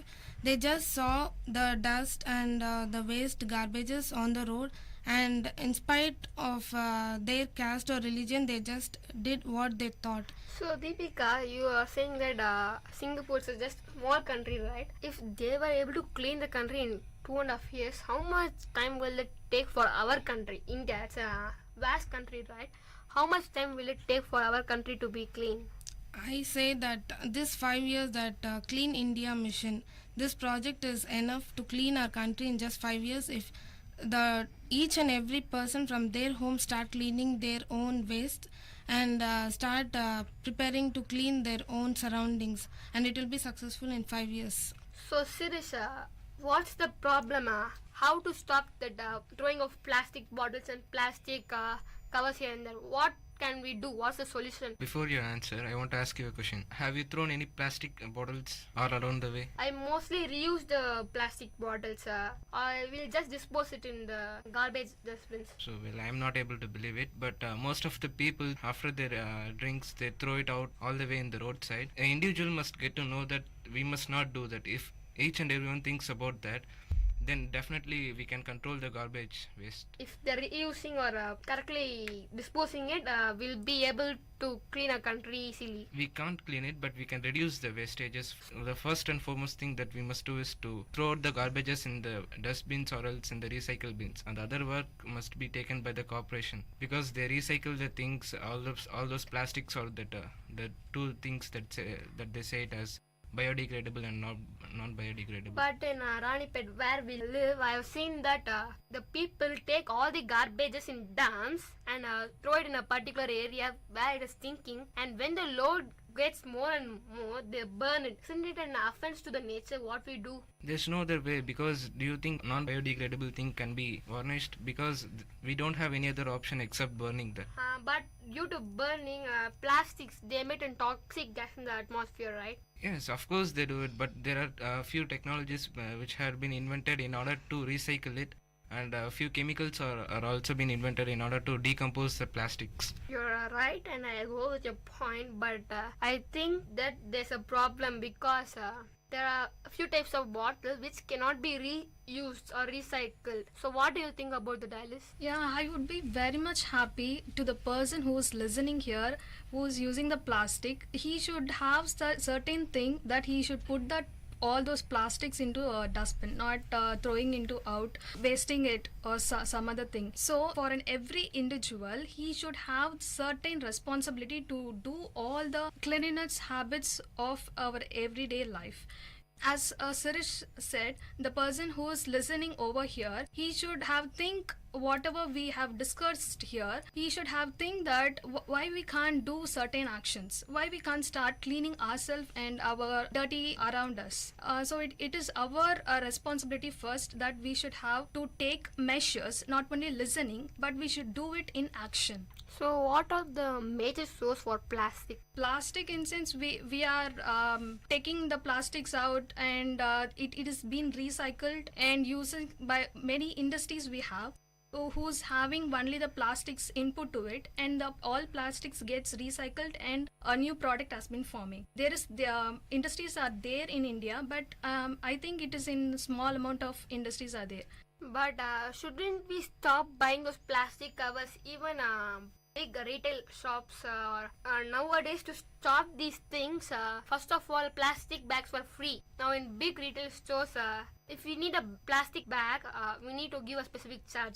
Do you think that it is a way to stop plastic, or they are just thinking that it's profit made? No, it is the solution. I will go with you, because once a product is payable, people will think whether we have to buy it or why we should waste the money over a plastic bag. Because we can take it now. This VIT University have changed all the plastic bags into a paper bags. We are providing all the bags as a paper bags. So it is a little kind of a change over the first step over avoiding all the plastics. You are absolutely right, Alice. So Aburvan, what do you think the solution for this problem? You are saying that burning of garbages is pollutable, but biodegradable waste can be dumped and can be recycled as methane gas and can be used as a fuel for vehicles. And non-biodegradable waste, they are some of the plastics and other materials. They can be recycled. And Alice said that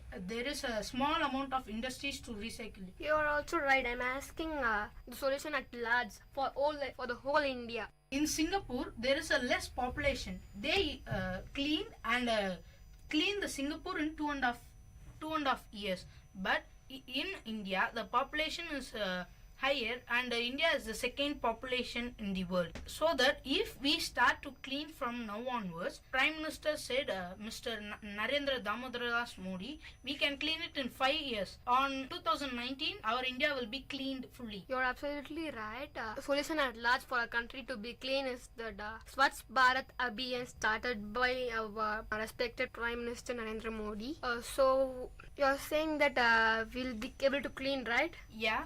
We'll be right back on Exchange of Ideas after a short break with the third segment. You're listening to Vit Community Radio 90.8. Exchange of ideas.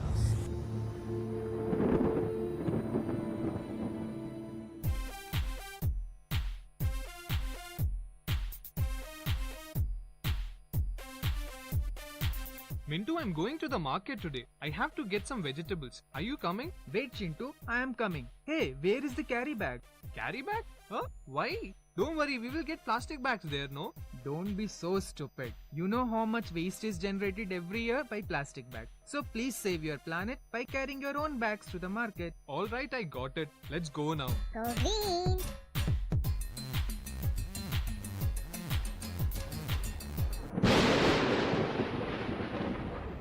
Exchange of ideas.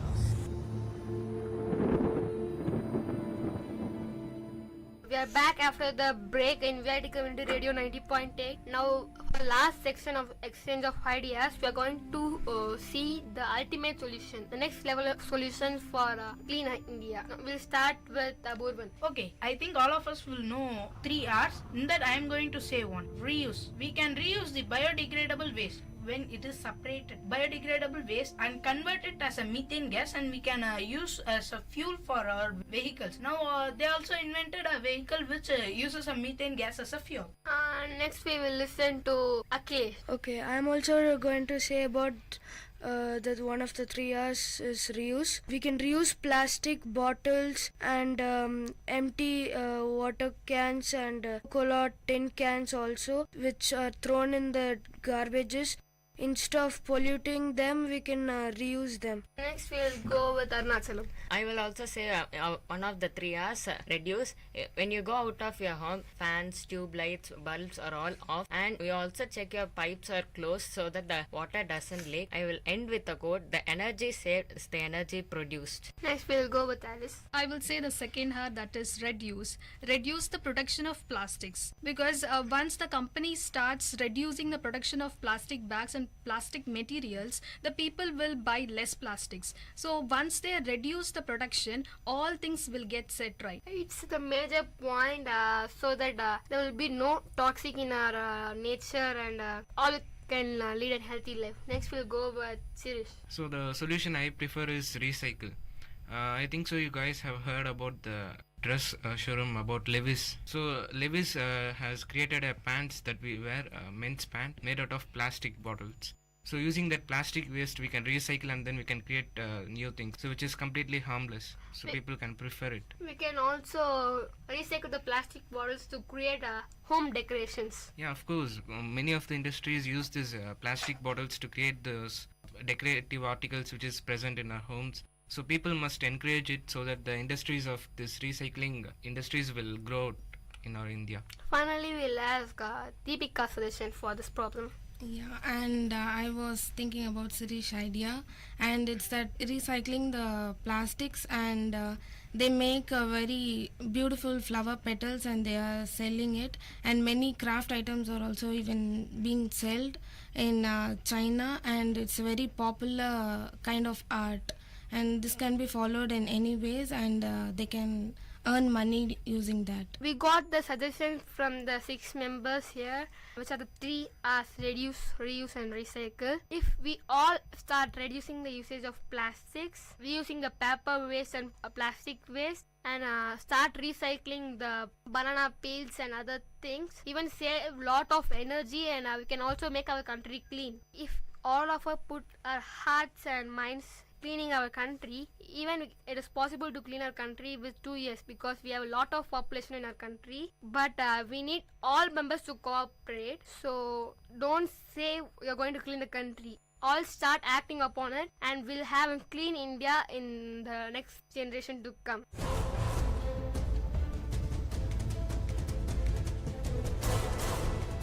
We have come to the end of this show, Exchange of Ideas, in Vit Community Radio 90.8.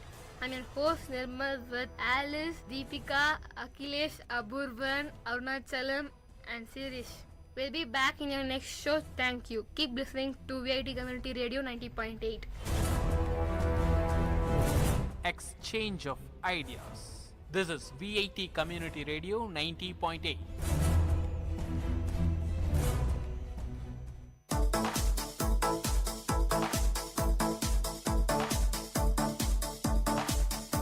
Welcome to the Noble Lectures, an audio lecture series of VIT Community Radio 90.8 FM. Interesting innovations, technological inventions, technical presentations, inspiring impressions, philosophical thoughts, lingual leaps, artistic amusements, and lecture formats delivered by eminent professors, researchers, and innovators from various fields. Let the talks touch your thoughts with our noble notions. In today's Noble Lecture, we have a lecture on humor, delivered by Paul Vedamuthu, Head Counselor of VIT University.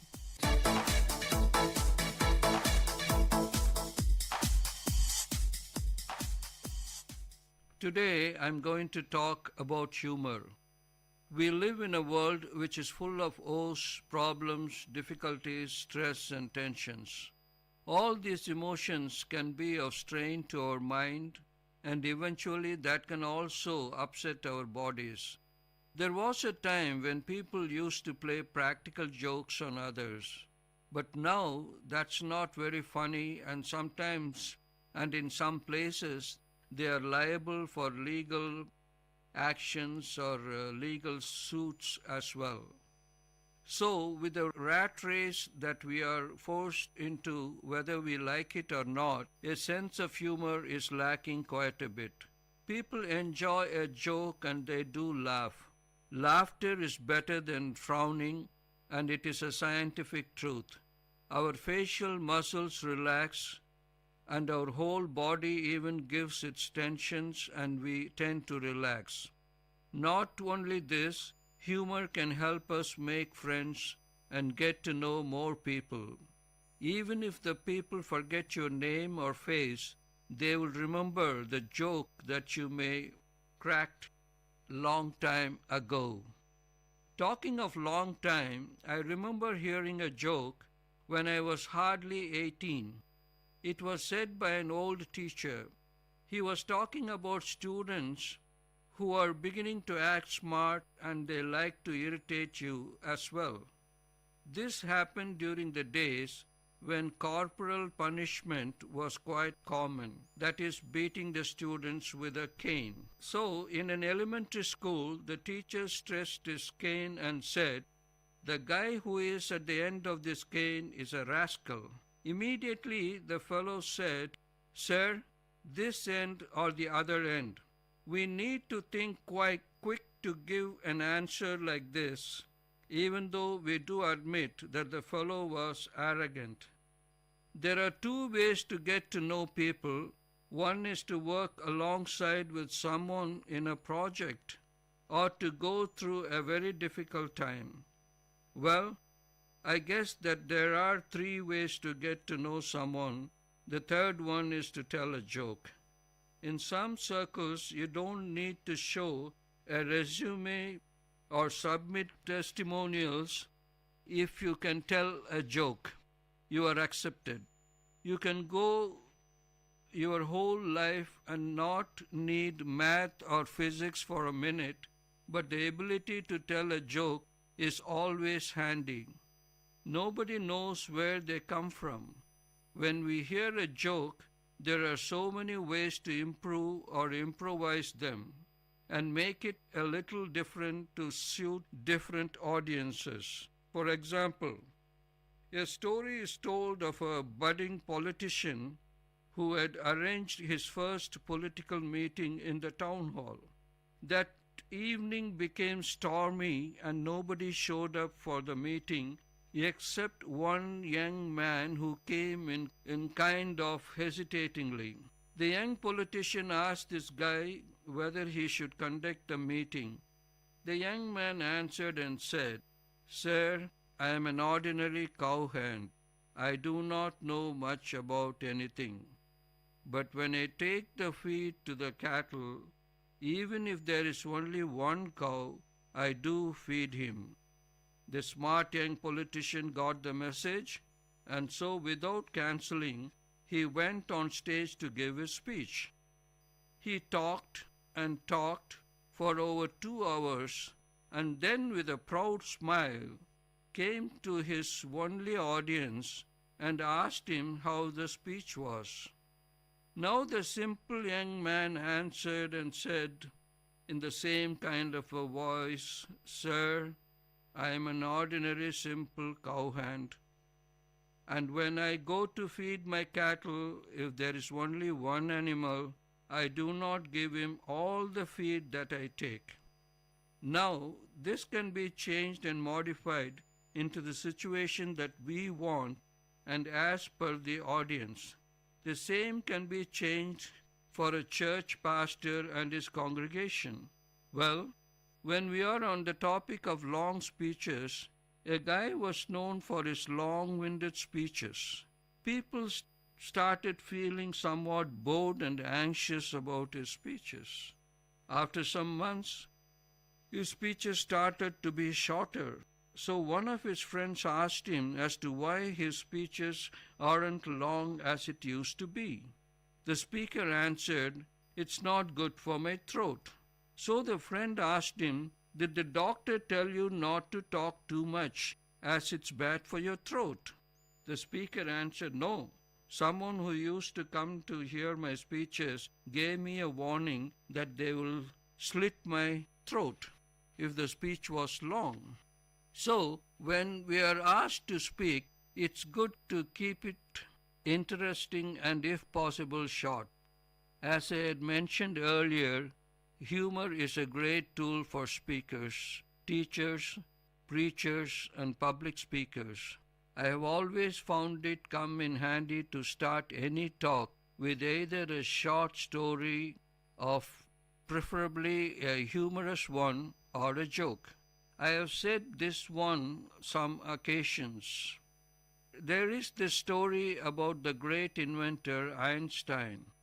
When he had come up with this theory and was giving speeches in several cities, once he had to go out of state to a new city where people had not seen him or known him by sight.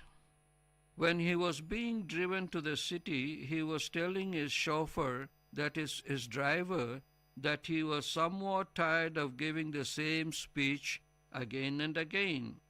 The driver, who used to sit at the last row at every meeting, very humbly said that he would give the speech if his boss didn't mind it. Einstein was very surprised and said it was all right. The driver can give the speech and he would sit in the last row and listen. The chauffeur gave a flawless speech and even his boss was surprised and impressed. Then the organizers announced that it was question and answer time. Now Einstein became jittery as to what's going to happen. When the question was shot at the speaker, that's the driver, he just smiled and said, "Oh, that's such a simple question that even my chauffeur sitting there can answer it." Well, This happened or not, we are not too sure. But somehow this surfaced, and so it's up to us to decide whether we are going to believe it or not. But anyway, it is interesting to listen to such a story. But then when we listen to a joke, we do not see to the validity of the things mentioned. We see only if it makes us laugh. We do not dissect or dissect the information. Maybe when we hear these kinds of jokes, we believe, I guess, especially married people, a wife wakes up in the middle of the night and finds her husband sitting on the bed crying. She asks, "What is wrong?" He says, "Remember when your daddy caught us in your room when we were 16 and told me I would have to marry you or he was going to send me to jail for 30 years? She says, "Yeah, but why are you thinking about that now?" He says, "I would be a free man today." Very few things upset my wife, and it makes me feel special to be one of them. A young lady came home from a date looking sad. She told her mother, "Jeff proposed to me an hour ago." "Then why are you so sad?" her mother asked. "Because he also told me he was an atheist. Mom, he doesn't even believe there is a hell." Her mother replied, "Marry him anyway. Between the two of us, we will show him how wrong he is." If these jokes are still hard to take, how about this? The patient is asking how much to have this tooth pulled. The dentist says $90. The patient says $90 for just a few minutes work. The dentist says, "I can do it slower if you like." "What's wrong, doctor? You look puzzled," says the patient. And the doctor says, "I can't figure out exactly what's wrong with you. I think it's the result of heavy drinking." Then the patient says, "Well then, I'll just come back when you are sober." And what the doctor is asking the patient again, "What happened to you, Mr. Pebbles? You look awful." "Well, doctor, you told me to take this medicine for 3 days and skip a day. And all that skipping wore me out." The doctor calls up a patient and says, "I have some bad news and some worse news. The bad news is that you have only 24 hours to live." And the patient says, "That's very bad news. What could be worse than that?" And the doctor says, "I have been trying to reach you since yesterday. But I guess that we will be able to believe the jokes that happen in a bar. Yes, since the people are drunk there, anything can happen. So here are a couple of them. A drunk guy walks into a bar and looks up to see a lady with a French poodle. The drunk slurs, "Where did you get that pig?" The lady, with a look of surprise, snaps back, "I will have you know that it is a French poodle." The drunk looks at her and says, "I was talking to the French poodle." So it goes on like that. We can be talking about so many different areas and so many different jokes. So if we want to tell stories of drunks, we can go on. Also, there are professional jokes from every profession as well. We all need to have a sense of humor so that life will not be so stressful and we will have the tendency to relax and enjoy life. For a healthier and fun-filled life, let us all enjoy at least a joke a day. I wonder if this would keep the doctor away. We have had maybe many doctor jokes. Don't think that we have only doctor jokes. We do have jokes on different kinds of professionals. Now here is a joke on a simpleton. A simple person is not a professional though. When he was walking leisurely on the beach in Los Angeles area, kicking the sand near the shores, he kicked an old lamp and out came a genie. The genie very obediently said, "Now that you have released me from the lamp, I would like to do you a favor. Ask anything that you wish, and it shall be given to you. So the man thought for a little while and said that he would like to go to Hawaii. The genie was wondering why he was saying that. He said that he was afraid of flying as well as he was afraid of water. So going by plane or boat were out of question. So both the means of getting to Hawaii wouldn't work. He said, how about a bridge across the Pacific, which is actually a 2,500 mile across the ocean?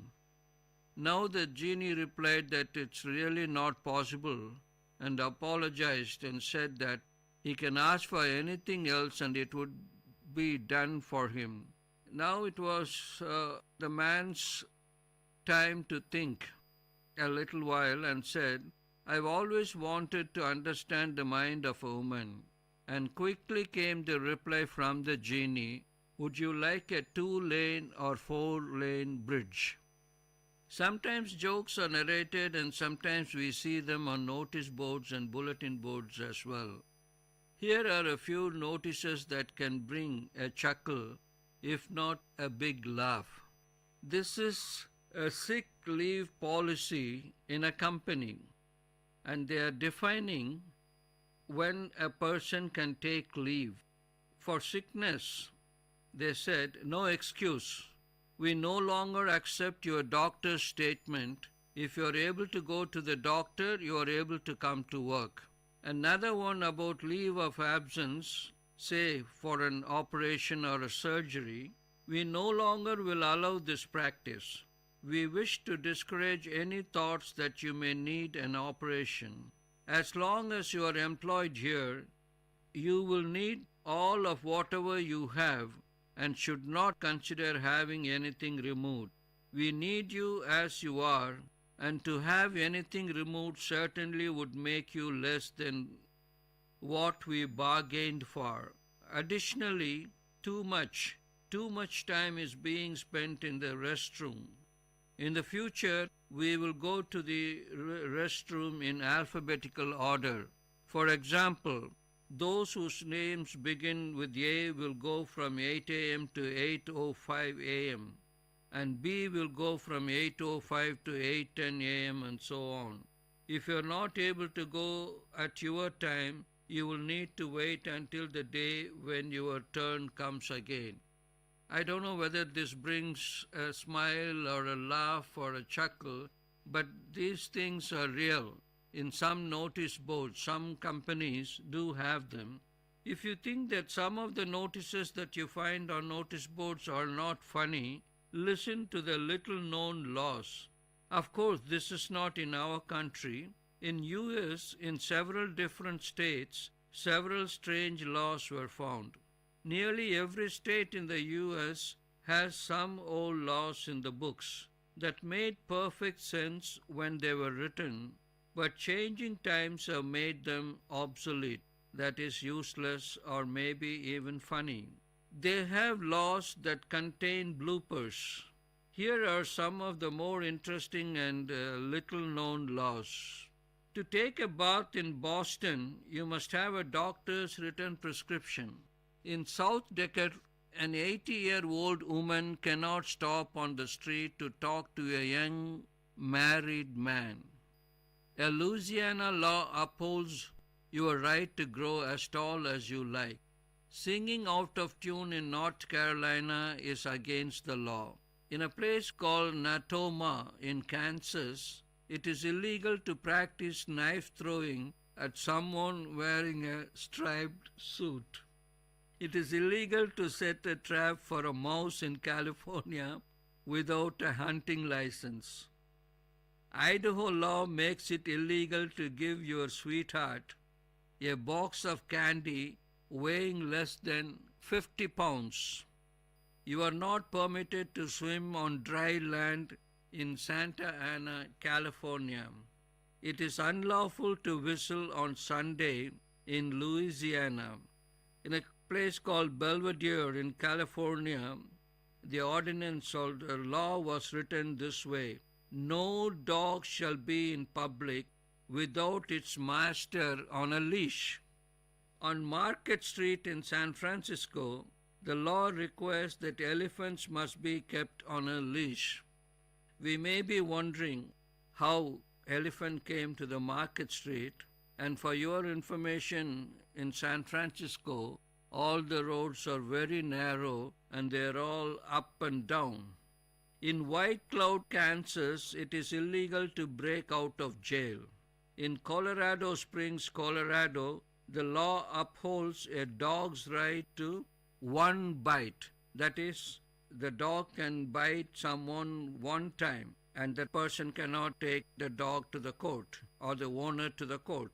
In San Francisco, you are forbidden by law to spit on your laundry. That is, you cannot spit on your own self. Indiana has a law against taking a bath in winter. We are talking about 3 or 4 months. In the beginning, I said how important it is to have humor and enjoy a joke, which will lighten our hearts and take away the tensions we have.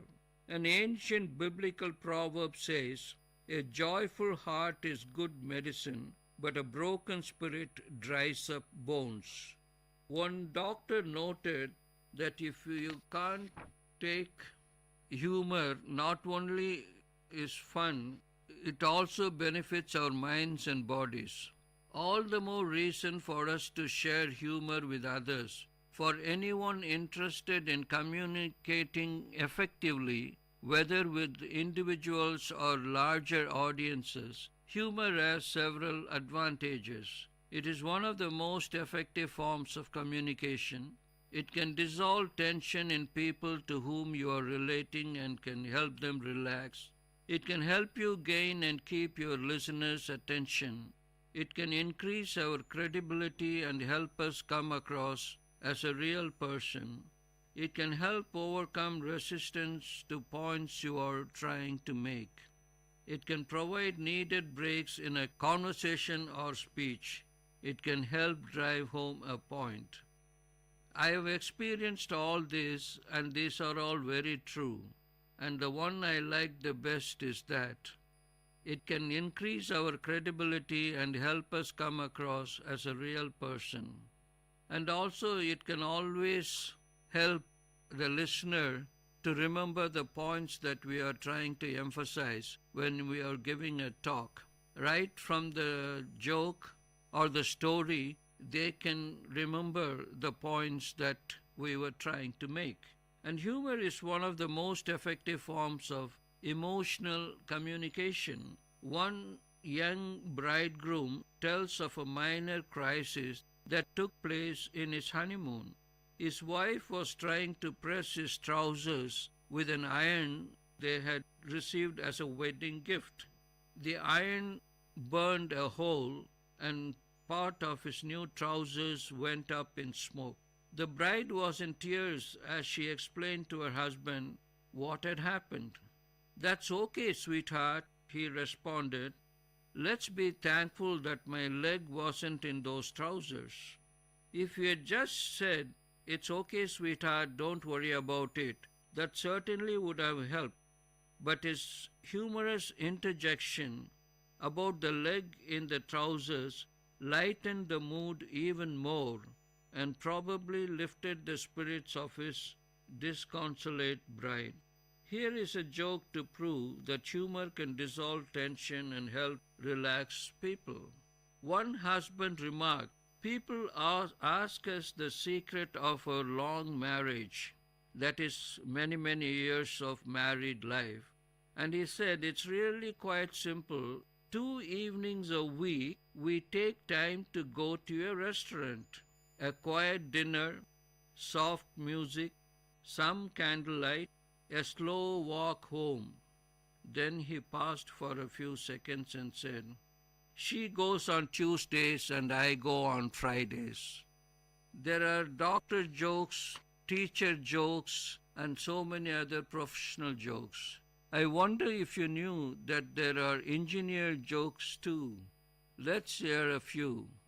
"Are you a lawyer?" This is about a lawyer. So, "Are you a lawyer?" "Yes." how much do you charge? $100 for 4 questions. Isn't that awfully expensive? Yes. What's your 4th question? A lawyer comes to visit his client on death row, that is, those who are condemned to die by electric chair or by hanging, and the lawyer says, I have some good news for you. And the client says, what good news are you talking about? You lost my case. I was convicted of murder I did not commit, and I have been sentenced to die in the electric chair. The lawyer says, yes, but I got the voltage lowered. 3 people were going to the electric chair. That was the death sentence, right? The first was a lawyer who was put in the electric chair. The executioner turned on the switch and nothing happened. To avoid a messy lawsuit, the authorities allowed the lawyer to go free. The next man to the electric chair was a priest. They made him sit in the chair and turned on the switch, and nothing happened. They thought it must have been divine intervention, so they let the priest go free. The last one to sit in the electric chair was an electrical engineer. He too sat on the chair and nothing happened. Then they thought that maybe he too was not guilty and said he can go free. But before going, the electrical engineer said, you are not going to make anyone die on the chair until you fix the wiring that's not right there. The difference between mechanical engineers and civil engineers is that mechanical engineers build weapons and civil engineers build targets. You think about it.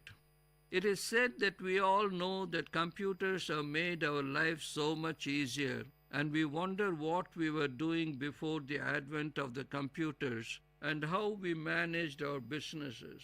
But I'm sure you would have heard some of these. Computers can never completely replace humans. They may become capable of artificial intelligence, but they will never master real stupidity. And then there is this about a psychiatrist. The psychiatrist asked the boy who brought his brother for treatment. So he asked him, what's wrong with your brother? The boy says he thinks he is a chicken. The psychiatrist says, really? How long has he thought this? And the boy answered, 3 years. The psychiatrist says, 3 years? Why didn't you bring him sooner? And the boy answered, we would have brought him sooner, but we needed the eggs. Now you think about it, who needs treatment? And to end, here is another teacher joke. We started with a teacher joke, if you remember. Now we shall finish it with another teacher joke. A teacher was telling her 3rd grade class that they needed to bring in a couple of dollars to get a copy of the class picture. This is going to mean so much to you in 30 years, she said. You will look at it and you will say, there is my friend Julie, she's a lawyer now. And there is my friend Jim, he is a doctor now. And here is John. A voice from the back of the room interrupted. And there is my teacher, she is dead. All the jokes are said in a lighter vein, and it's not to hurt anyone or any profession or any individual. We all need to have a sense of humor so that life will not be so stressful, and we will have the tendency to relax and enjoy life. For a healthier and a fun-filled life, let us all enjoy at least a joke a day. I wonder if this would keep the doctor away. Thank you. I hope this lecture touched your thoughts with a noble notion. Tune into the Noble Lecture series of VIT Community Radio for another noble talk from eminent professors, researchers, and innovators from different fields. You are listening to VIT Community Radio 90.8 FM. Let the talks touch your thoughts with our noble notions.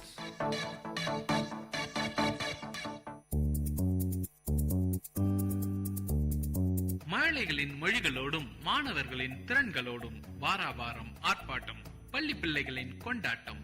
உங்கள் VIT பண்பலை 90.8 பள்ளிக்கூடம் வேலூர் நகரின் பள்ளிகளில் இருந்து மாணவர்களின் பல்சுவை நிகழ்ச்சி.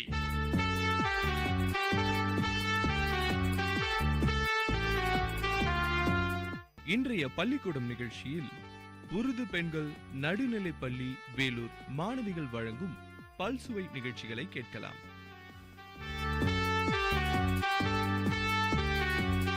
நிகழ்ச்சியின் தொடக்கமாக ஆங்கில உரை நிகழ்த்த இருக்கிறார் Salma. My hobby. A hobby is an interesting activity which gives pleasure in one's leisure time. It also helps us to relax. There are different kinds of hobbies such as painting, photography, gardening, wood work, stamp collection, etc. My favorite hobby is gardening. There is a spacious ground in the backyard of my house. I have developed the ground into a beautiful garden. First, I have collected all the required tools for gardening in my leisure time.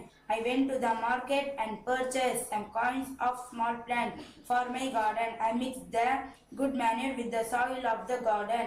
I have planted some kinds of roses, some fruit plants and some plant of vegetable. I watered them daily. They grew up slowly. I watched their growth with pleasure. I looked after the plants very carefully. Our needs for fruits and vegetables are met from my garden. Thus, my hobby also is very useful to my family. Thank you. நிகழ்ச்சியில் அடுத்ததாக தமிழ் கதை கூற வருகிறார் கரீமா. மனக்கட்டுப்பாடு கதை. பெண்மணி ஒருத்தி தன்னுடைய மகளை அழைத்து கொண்டு பெரியவர் ஒருவரை காண சென்றார். அவரிடம் தன் மகன் அதிகமாக இனிப்புகளை விரும்பி உண்வதாகவும் அந்த பழக்கத்தை இழுவதற்கு அறிவுரை சொல்லுமாறு கேட்டார். அந்த பெரியவர் 40 நாள் கழித்து வந்து தன்னை பார்க்குமாறு கூறினார். மீண்டும் பெண்மணி மகளுடன் அவரை சந்தித்தார். பெரியவர் சிறுமையுடன், தம்பி, இனிப்புகளை அதிகமாய் உண்ணாதே, உடல் நலத்திற்கு கேடு, விளைவினையாக்கும் என்று கூறினார். அதை கேட்ட அப்பெண்மணி, இதை நீங்கள் அப்பொழுதே கூறியிருக்கலாமே, ஏன் 40 நாள் கழித்து சொல்கிறீர்கள் என்று கேட்டார். அந்த பெரியவரோ, அம்மா, எனக்கே இனிப்பு அதிகமாய் உண்ணும் பழக்கம் இருந்தது. நான் முதலில் என்னை திருத்திக் கொண்டே பெற்ற பிறகுக்கு அறிவுரை கூற முடியும். 40 நாள் கழித்து இப்பொழுதுதான் இனிப்பு உண்ணுவதை நான் குறைத்துவிட்டேன். அதனால் தான் உன் மகனுக்கு அறிவுரை கூறினேன் என்றார் அப்பெரியவர். நம்மை கட்டுப்படுத்தி வாழ வேண்டும். இல்லை என்றால் பலவற்றுக்குள் நாம் அடிமையாகி விடுவோம். உடன்தடுக்கமே எல்லோருக்கும் புகழ் சேரும். நன்றி, வணக்கம்.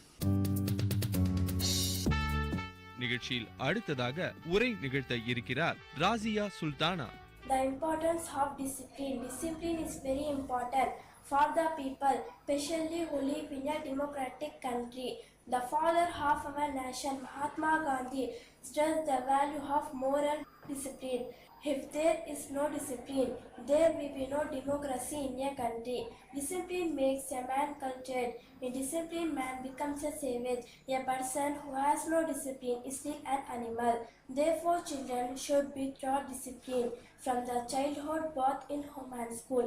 There should be discipline not only a battlefield but everywhere in a country. In the public place, we must behave according to the rules and regulations. Discipline is based on code of conduct. A disciplined person becomes a gem among people. Advanced countries are following the path of discipline. If there is no discipline among the players in the team, the other team only can win the match. Therefore, only a clean nation can achieve its goal. நிகழ்ச்சியில் அடுத்ததாக தமிழ் பாடலை பாட வருகிறார் கதிஜாதுல் குப்ரா. நீதி நெறி வாழுவமால் இருக்க வேண்டும், நெஞ்சார உன்மதனை பேச வேண்டும், ஓதிமறை உயர்ந்தவரை மதிக்க வேண்டும், ஒப்பற்ற ஆசான் சொல் கேட்க வேண்டும், ஆதியிலே வாழ்ந்த முறை நினைக்க வேண்டும், ஆபத்தில் உற்றவர்க்கு உதவ வேண்டும், ரோதி வடிவானவைக்கு சொல்ல வேண்டும், சுகம் பெறவே வாயார வாழ்த்த வேண்டும். நன்றி, வணக்கம். நிகழ்ச்சியில் அடுத்ததாக ஆங்கில உரையாடலை நிகழ்த்த இருக்கிறார் ஹம்ரீன் மற்றும் Gousia. Excuse me ma'am, may I come in? Good morning ma'am. Yes, good morning Amreen. How are you Amreen? How is your practice? There is just really tough ma'am. What's the matter Michael? Why do you look so dull? Ma'am, I am defied. My mother is not very happy about my missing classes for 1 week. She feels my study will suffer. I am confused ma'am. What do you advise me to do? Well, what do you propose to do? Ma'am, you cannot have hunger. I am to play in such an important tournament. In that case, I think you should tell to your subject teacher, request them to teach in advance what they are going to teach the class during their absence. Ask them if they can teach. When both of you are free, then talk it with your mother. Will have any objection then? How thank you ma'am. I feel great to receive. I am a sad that teachers will not say until request. Thank you ma'am. நிகழ்ச்சியில் அடுத்ததாக தமிழ் உரையாடலை நிகழ்த்த இருக்கிறார் கௌசியா மற்றும் சல்மா. தங்கச்சி சல்மா, நேற்று உன்னை விளையாட்டத்தில் பார்க்க முடியலையே. ஆமாம் அக்கா, நேற்று எங்கள் வீட்டை சுற்றி தோட்டம் அமைத்தோம், அதனால் விளையாட வரவில்லை. உங்கள் ஊரில் உள்ள அனைத்து வீடுகளையும் தோட்டம் உண்டா? எங்கள் ஊரில் தோட்டமில்லாத வீடுகளே இல்லை. இப்பொழுது எங்கள் ஊரே மாறிவிட்டது. சரி, எங்கள் தோட்டத்தை என்ன விதைத்துள்ளீர்கள்? கீரை விதைக்கிறோம். நீ என்ன நட்டுள்ளாய்? நான் ரோசா நட்டுள்ளேன். நானும் உங்களை போன்ற எங்கள் வீட்டு தோட்டம் அமைக்க போகிறேன். மகிழ்ச்சி அக்கா. இன்று நீங்கள் பட்டு அணைத்திருக்கிறீர்களே, காரணம் என்ன? இன்று எனக்கு பிறந்த நாள் சல்மா. வாழ்த்துக்கள் அக்கா. நன்றி. நிகழ்ச்சியில் அடுத்ததாக ஆங்கில பாடலை பாட வருகிறார்கள் ஹம்ரீன் மற்றும் Gousia. Up in the blue sky, what do you see? Star and star twinkling at me. Twinkling, twinkling, la la la la. Twinkling, twinkling, la la la la. Inside the classroom, what do you see? Teacher and children are singing like cuckoos. Singing, singing, la la la la. Singing, singing, la la la la. Up in the blue sky, what do you see? Star and star twinkling at me. Twinkling, twinkling, la la la la. Outside the classroom, what do you see? Boys and girls are playing like kittens. Playing, playing, la la la la. Playing, playing, la la la la. Up in the blue sky, what do you see? Star and star twinkling at me. Twinkling, twinkling, la la la la. Twinkling, twinkling, la la la la. நிகழ்ச்சியில் அடுத்ததாக தமிழ் பாடலை பாட வருகிறார்கள் ஹுஸ்னா பேகம் மற்றும் நஸ்ரீன். நூலைப்படி பாடல்.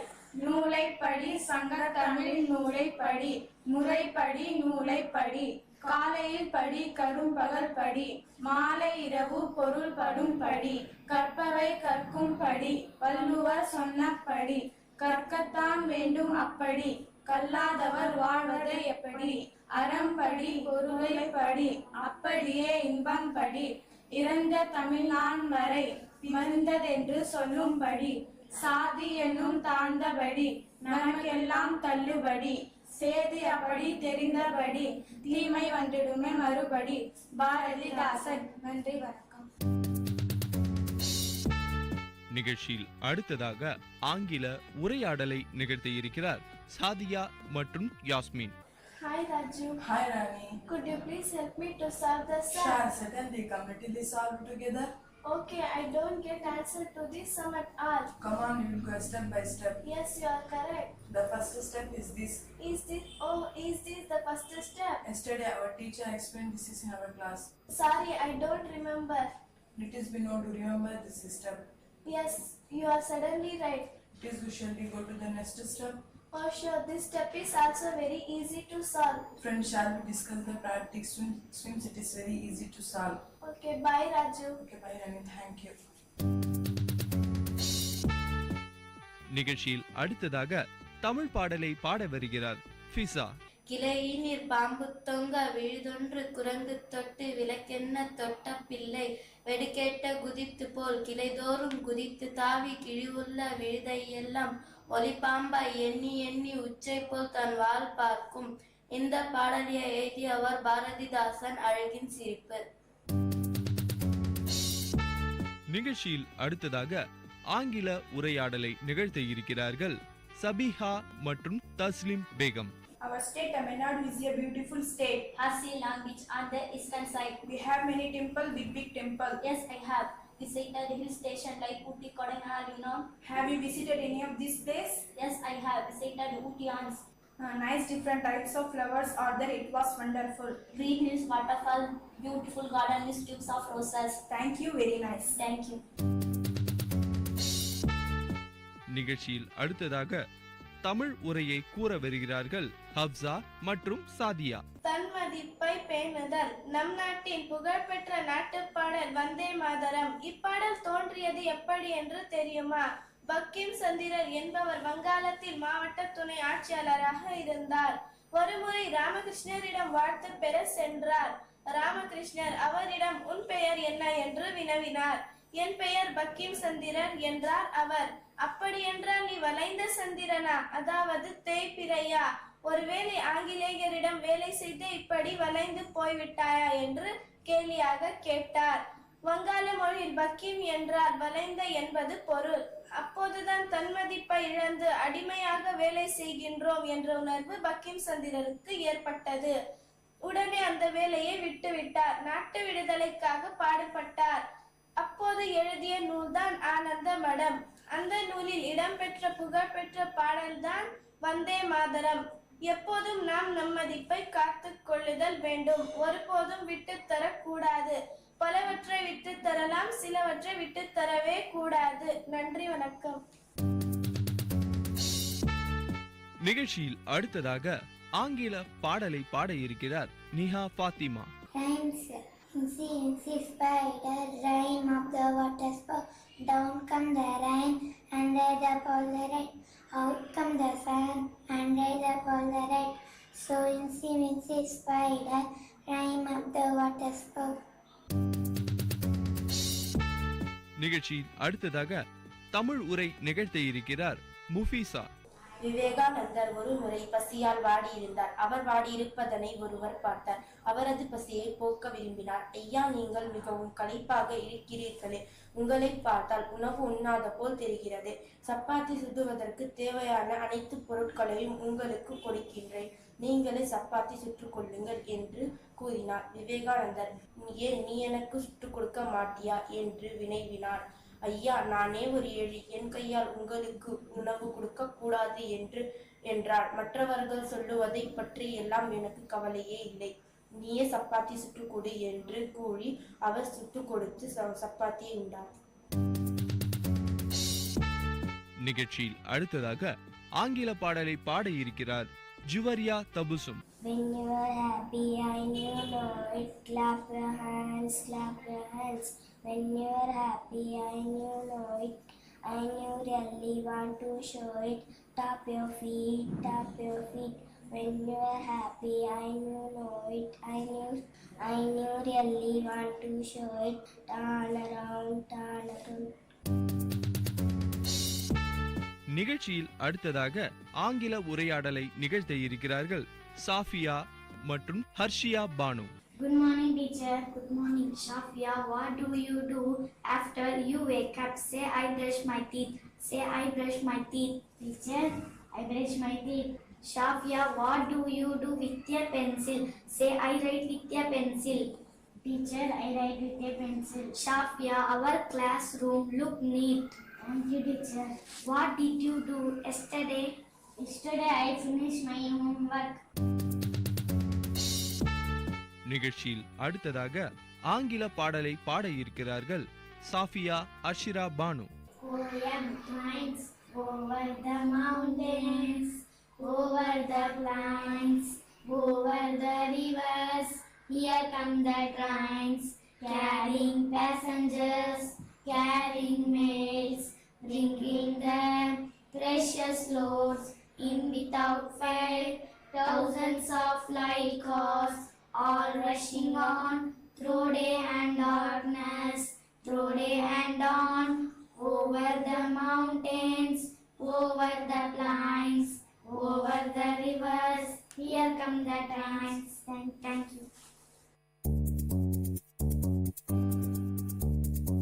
நேயர்கள் கேட்டுக்கொண்டிருப்பது பள்ளிக்கூடம் உங்கள் விஐடி பண்பலை 90.8 வேலூர் நகரின் பள்ளிகளில் இருந்து மாணவர்களின் பல்சுவை நிகழ்ச்சி.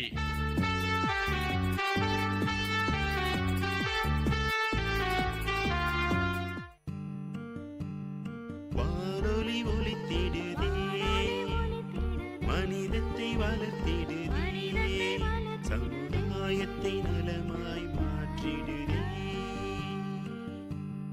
செவிகளை வருடுதே, கவிதைகள் வார்த்திடுதே, பண்பலைகளின் பயன்களை பரவிடுதே.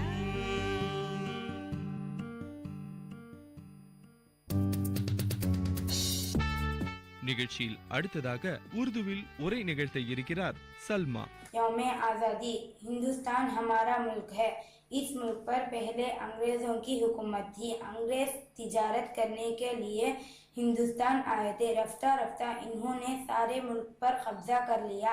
ये बात यहाँ के लोगों को पसंद ना आई। जिन लोगों ने अंग्रेज़ों के खिलाफ आवाज़ उठाई उनमें गांधी जी, जवाहरलाल नेहरू और मौलाना अबुल कलाम आज़ाद शामिल हैं। अंग्रेज़ों ने आज़ादी के मुजाहिदों को कैद किया, गोलियां बरसाए, लेकिन उनके दिलों से आज़ादी की लड़ाई ख़त्म ना हुई। वो बराबर अंग्रेज़ों से लड़ते रहे। आखिर मजबूर होकर 15 अगस्त 1947 को अंग्रेज़ों ने हमारे मुल्क को आज़ादी दे दी। जवाहरलाल नेहरू हिंदुस्तान के पहले वजीर आज़म बनाए गए। நிகழ்ச்சியில் அடுத்ததாக தமிழ் பாடலை பாட இருக்கிறார்கள் ஹும்மி, குல்சும் மற்றும் ரிஸ்வானா. மழையே மழையே வா வா வா, நலவான புனலே வா வா வா, இவயத்தமுதே வா வா வா, தகர பந்தல் தன தனவென, தாமும் கூரை சலசலவென, நகர பெண்கள் செப்பு குளங்கள் நன்றெங்கும் கன கன கனவென, மழையே மழையே வா வா வா, நல்லவான புனலே வா வா வா, ஏரி குளங்கள் வழியும்படி, நாடு எங்கும் இன்பம் பொழியும்படி, பொடிவாரி தூவும் பூவும் காயும் மரமும் தழையும் நனைந்திடும்படி, மழையே மழையே வா வா வா, நல்லவான புனலே வா வா வா, தழையா வெப்பம் தழைக்கவும், மெய் தாங்கா வெப்பம் நீங்கவும், ஒருவார் எல்லாம் மழை போலே எருதை ஓட்டி பொன்னே பூட்டவும், மழையே மழையே வா வா வா, நல்லவான புனலே வா வா வா. நிகழ்ச்சியில் அடுத்ததாக உருது பாடலை பாட வருகிறார் ஹஃபீஸா. जब तू पैदा हुआ कितना मजबूर था, है जहाँ तेरी सोचों से भी दूर था, हाथ पाँव भी तब तेरे अपने न थे, तेरी आँखों में दुनिया के सपने न थे, तुझको आता था जो सिर्फ रोना ही था, तुझको आता था जो सिर्फ रोना ही था, दूध पी के तेरा काम सोना ही था, दूध पी के तेरा काम सोना ही था, तुझको चलना सिखाया था माँ ने तेरी, तुझको दिल में बसाया था माँ ने तेरी, माँ के साए में परवान चढ़ने लगा, वक्त के साथ खद तेरा बढ़ने लगा, धीरे धीरे तू कलियल जवा हो गया, तुझ पे सारा जहां मेहरबा हो गया, जोर बाजू पे तू बातें करने लगा, खुद ही सजने लगा, खुद संवरने लगा। एक दिन एक हसीना तुझे आ गई, बल्कि दुल्हन वो फिर तेरे घर आ गई, फर्ज अपने से तू दूर होने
दोनों जहां उसका हामी खुदा, उसके दोनों जहां उसका हामी खुदा। याद रखना तू सागर की इस बात को, भूल जाना न रहमत की बरसात को, भूल जाना न रहमत की बरसात को, भूल जाना न रहमत की बरसात को। நிகழ்ச்சியில் அடுத்ததாக தமிழ் உரையாடல் நிகழ்த்த இருக்கிறார்கள் நிஷா துனிசா மற்றும் ரேஷ்மா. தோழி, ஊர்வான பரப்பான சில பூச்சிகளை துன்புறுத்துகிறோமே, அது முறையா? உலகில் உள்ள அனைத்துக்கும் மனிதர்களுக்காக படிக்கப்பட்டவை, அவற்றுள் துன்புறுத்துவதில் தவறு என்ன? உன் எண்ணம் தவறு. எல்லாம் உயிர்களையும் ஏதோ ஒரு காரணத்திற்காகவே படிக்கப்பட்டுள்ளன. அவற்றுள் துன்புறுத்துவதனாலும் கொள்வதனாலும் இழப்பா நமக்குத்தான். இழைப்பா நமக்கா? எப்படி? சொல்கிறேன் கேள். தவளைகள் சில நட்பூச்சிகளை உண்டு அரிடம் இருந்து நம்மை காக்கிறேன். பறவைகள் பழங்காலை உண்டு எச்சிமிடுவதனால் அதிலுள்ள விதைகள் மரங்களை முளைக்கிறேன். போது தொறுகிறது இழப்பா யாருக்குண்டு? நமக்குத்தான். ஆனால் இந்த பாம்புகளை மட்டும் விடக்கூடாது. இதனால் மனித உயிர்களுக்கு ஆபத்து தவிர பயன் ஒன்றும் இல்லை. பாம்புகள் பயன் இல்லையா? பாம்புகள் எலிகளை உணவாக உண்ணவில்லை என்றால் எலிகள் பெருக்கி அவை பெயர்களை அல்லாஹ் அழித்துவிடும். அட ஆமா, இனி எந்த உயிர்களையும் துன்புறுத்தவும் மாட்டேன், கொல்லவும் மாட்டேன். நன்றி நண்பா ரேஷ்மா. மிக்க மகிழ்ச்சி. நிகழ்ச்சியில் அடுத்ததாக உருது பாடலை பாட வருகிறார் மரியம். जब मेरे मुस्तफा मुस्कुराने लगे, चांद तारे सभी झिलमिलाने लगे, जिस तरफ से भी गुजरे मेरे मुस्तफा, जिस तरफ से भी गुजरे मेरे मुस्तफा, रहमतों के खजाने लुटाने लगे, रहमतों के खजाने लुटाने लगे। जब मेरे मुस्तफा मुस्कुराने लगे, पत्थरों को जो आका इशारा किया, पत्थरों को जो आका इशारा किया, कलिमाए तैयबा गुनगुनाने लगे, कलिमाए तैयबा गुनगुनाने लगे। जब मेरे मुस्तफा मुस्कुराने लगे, पहुँचे मेराज में जब मेरे मुस्तफा, पहुँचे मेराज में जब मेरे मुस्तफा, जिब्राईल अर्श पे लड़खड़ाने लगे, जिब्राईल अर्श पे लड़खड़ाने लगे। जब मेरे मुस्तफा मुस्कुराने लगे, जब अमामा हिटाया मेरे मुस्तफा, जब अमामा हिटाया मेरे मुस्तफा, जिब्राईल अर्श पे शर्म खाने लगे, जिब्राईल अर्श पे शर्म खाने लगे। जब मेरे मुस्तफा मुस्कुराने लगे, चांद तारे सभी झिलमिलाने लगे। अस्सलाम वालेकुम।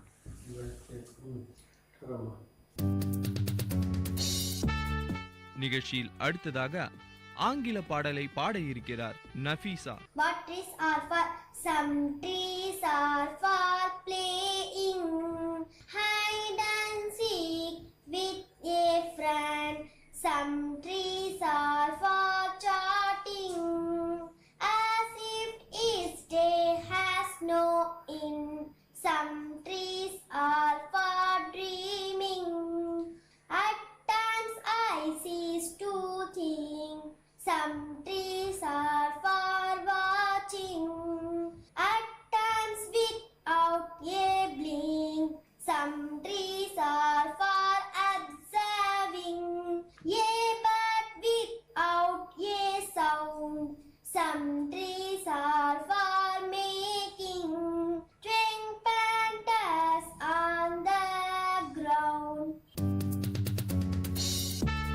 நிகழ்ச்சியில் அடுத்ததாக ஆங்கில உரை நிகழ்த்த இருக்கிறார் ஹாயிஷா Samra.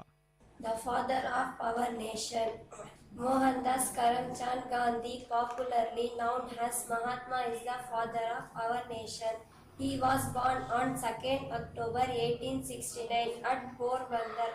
Mahatma was neither brilliant nor bright in his studies, but he was honest and hardworking. He went to England for higher studies and returned as a barrister at law. He sailed for South Africa on some professional work. He continued to stay there to help the Indians who were being ill-treated. He waged his non-violent fight against the South African government and on his return to India in 1950, Rabindranath Tagore gave him the title Mahatma. Mahatma Gandhiji started his nationwide non-cooperative movement in 1921. He was arrested and imprisoned. He started his famous Quiet India movement in 1942. Thank you. நிகழ்ச்சியில் அடுத்ததாக உருது பாடலை பாட வருகிறார் சுமேரா ஃபாத்திமா. सुने सुने डगन उजड़ा उजड़ा चमन बिन तेरे न महकेगा मुश्के खतन टूट कर जैसे गिर जाएगा ये लगन मेरी माँ तू है जन्नत में मस्तो मगन कैसे तुझको कहूँ फिर से आ जा यहाँ कैसे तुझको कहूँ फिर से आ जा यहाँ मेरी माँ प्यारी माँ मेरी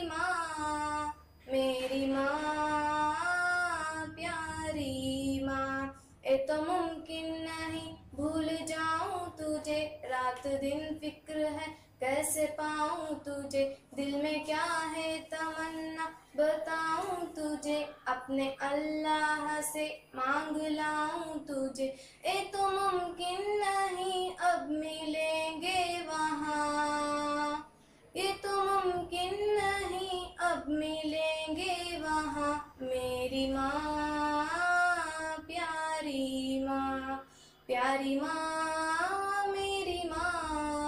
मेरी माँ प्यारी माँ तू है सरमाया है उसने दुनिया दी तेरी अजमत पे कुर्बा है जाने हाजी दिल में आता है रख दूं मैं अपनी जबी तेरे कदमों के नीचे है बेशत भरी तेरी बेटी ज़मीं और तू आसमां तेरी बेटी ज़मीं और तू आसमां मेरी माँ प्यारी माँ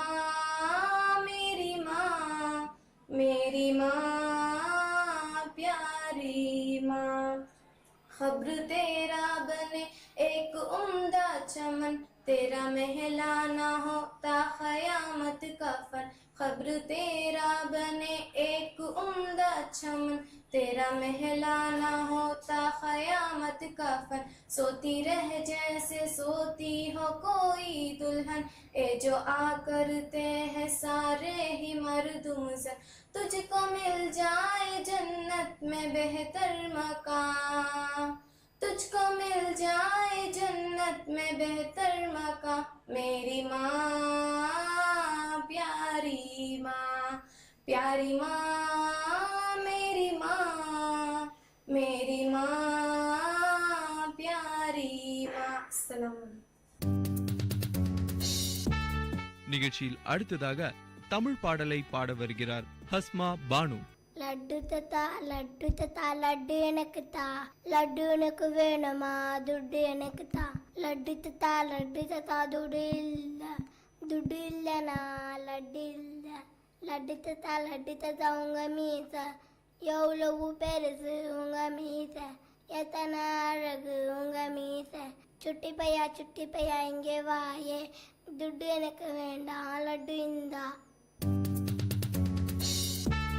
நிகழ்ச்சியில் அடுத்ததாக தமிழில் உரை நிகழ்த்த இருக்கிறார்கள் சாஹிரா பானு நஸ்மி.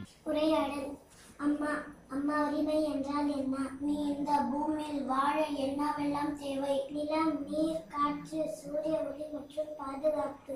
மிக்க சரி, எதனுள் ஏதாவது ஒன்று இல்லாவிட்டால் என்னவாகும்? இதனுள் எந்த ஒரு இல்லை என்றாலும் என்னால் உயிர் வாழ முடியாது.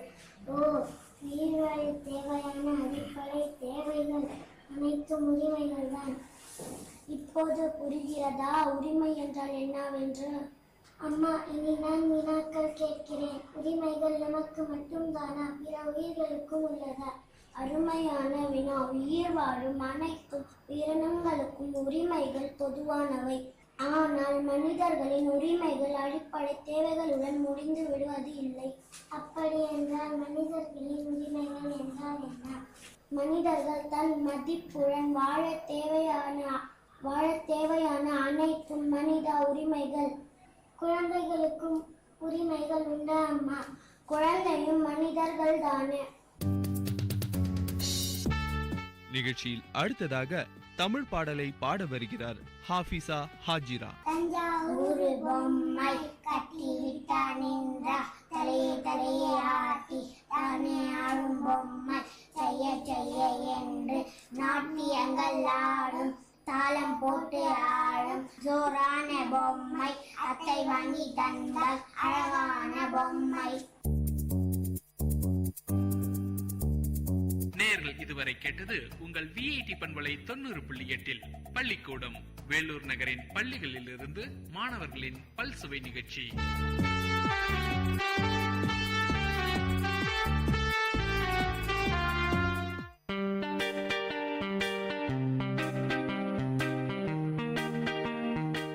Dear listeners, for the next hour, you are going to listen to the program Team Speak Time in VIT Community Radio 90.8 FM.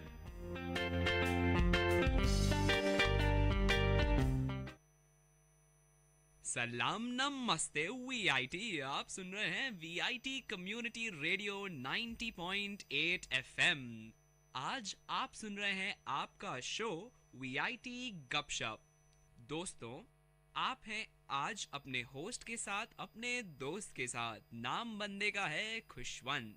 आज आप सभी के साथ मैं बांटने जा रहा हूं अपनी सीरीज का एक अगला टॉपिक, और आज की हमारी बातें होंगी एक खास पहलू पर, एक खास मुद्दे पर। पहलू क्या है, आइए जानते हैं।